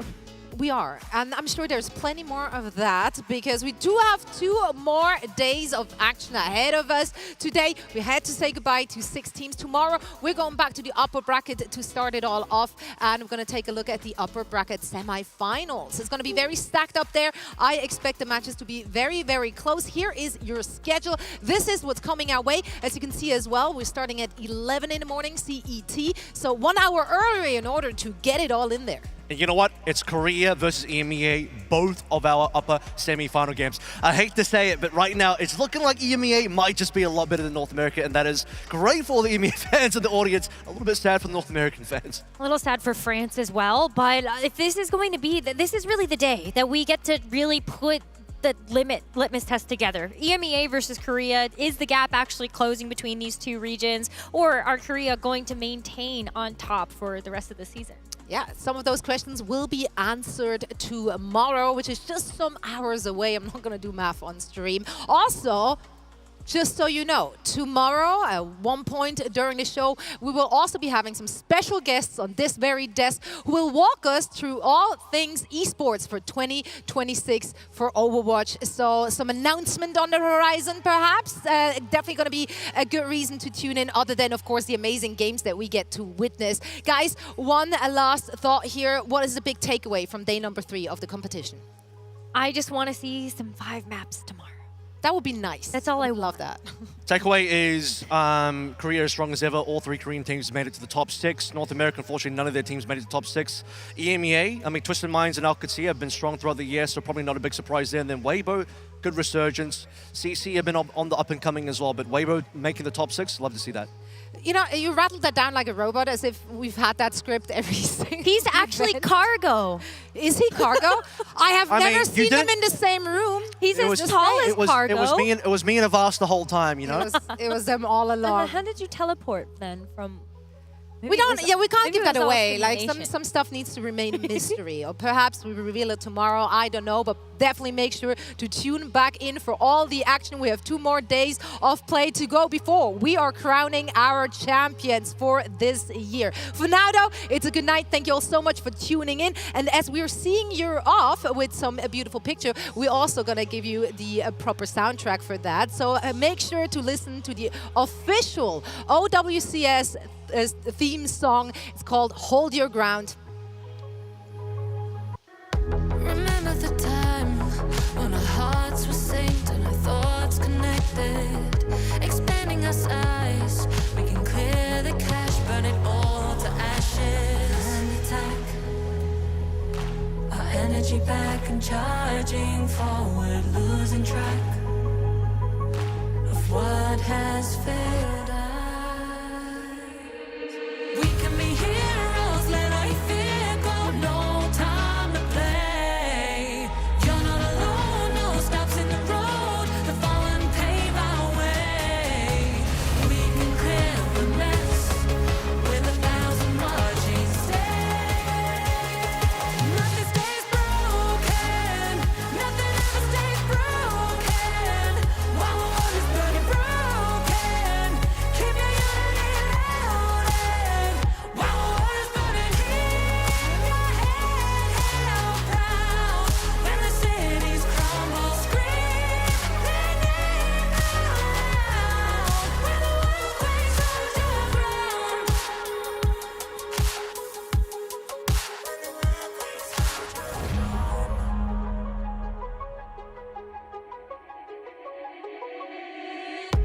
Fade into black, a new scene starts and the stars we're charting, defining the map when we pull the trigger and attack. Our energy back and charging forward, losing track of what has failed us. We can be heroes, let our fear go, no time to play. You're not alone, no stops in the road, the fallen pave our way. We can clear the mess with 1,000 marching steps. Nothing stays broken, nothing ever stays broken. While the world is burning broken, keep your unity loaded. While the world is burning, keep your head held proud. When the cities crumble, scream their name out. When the world quakes, hold your ground.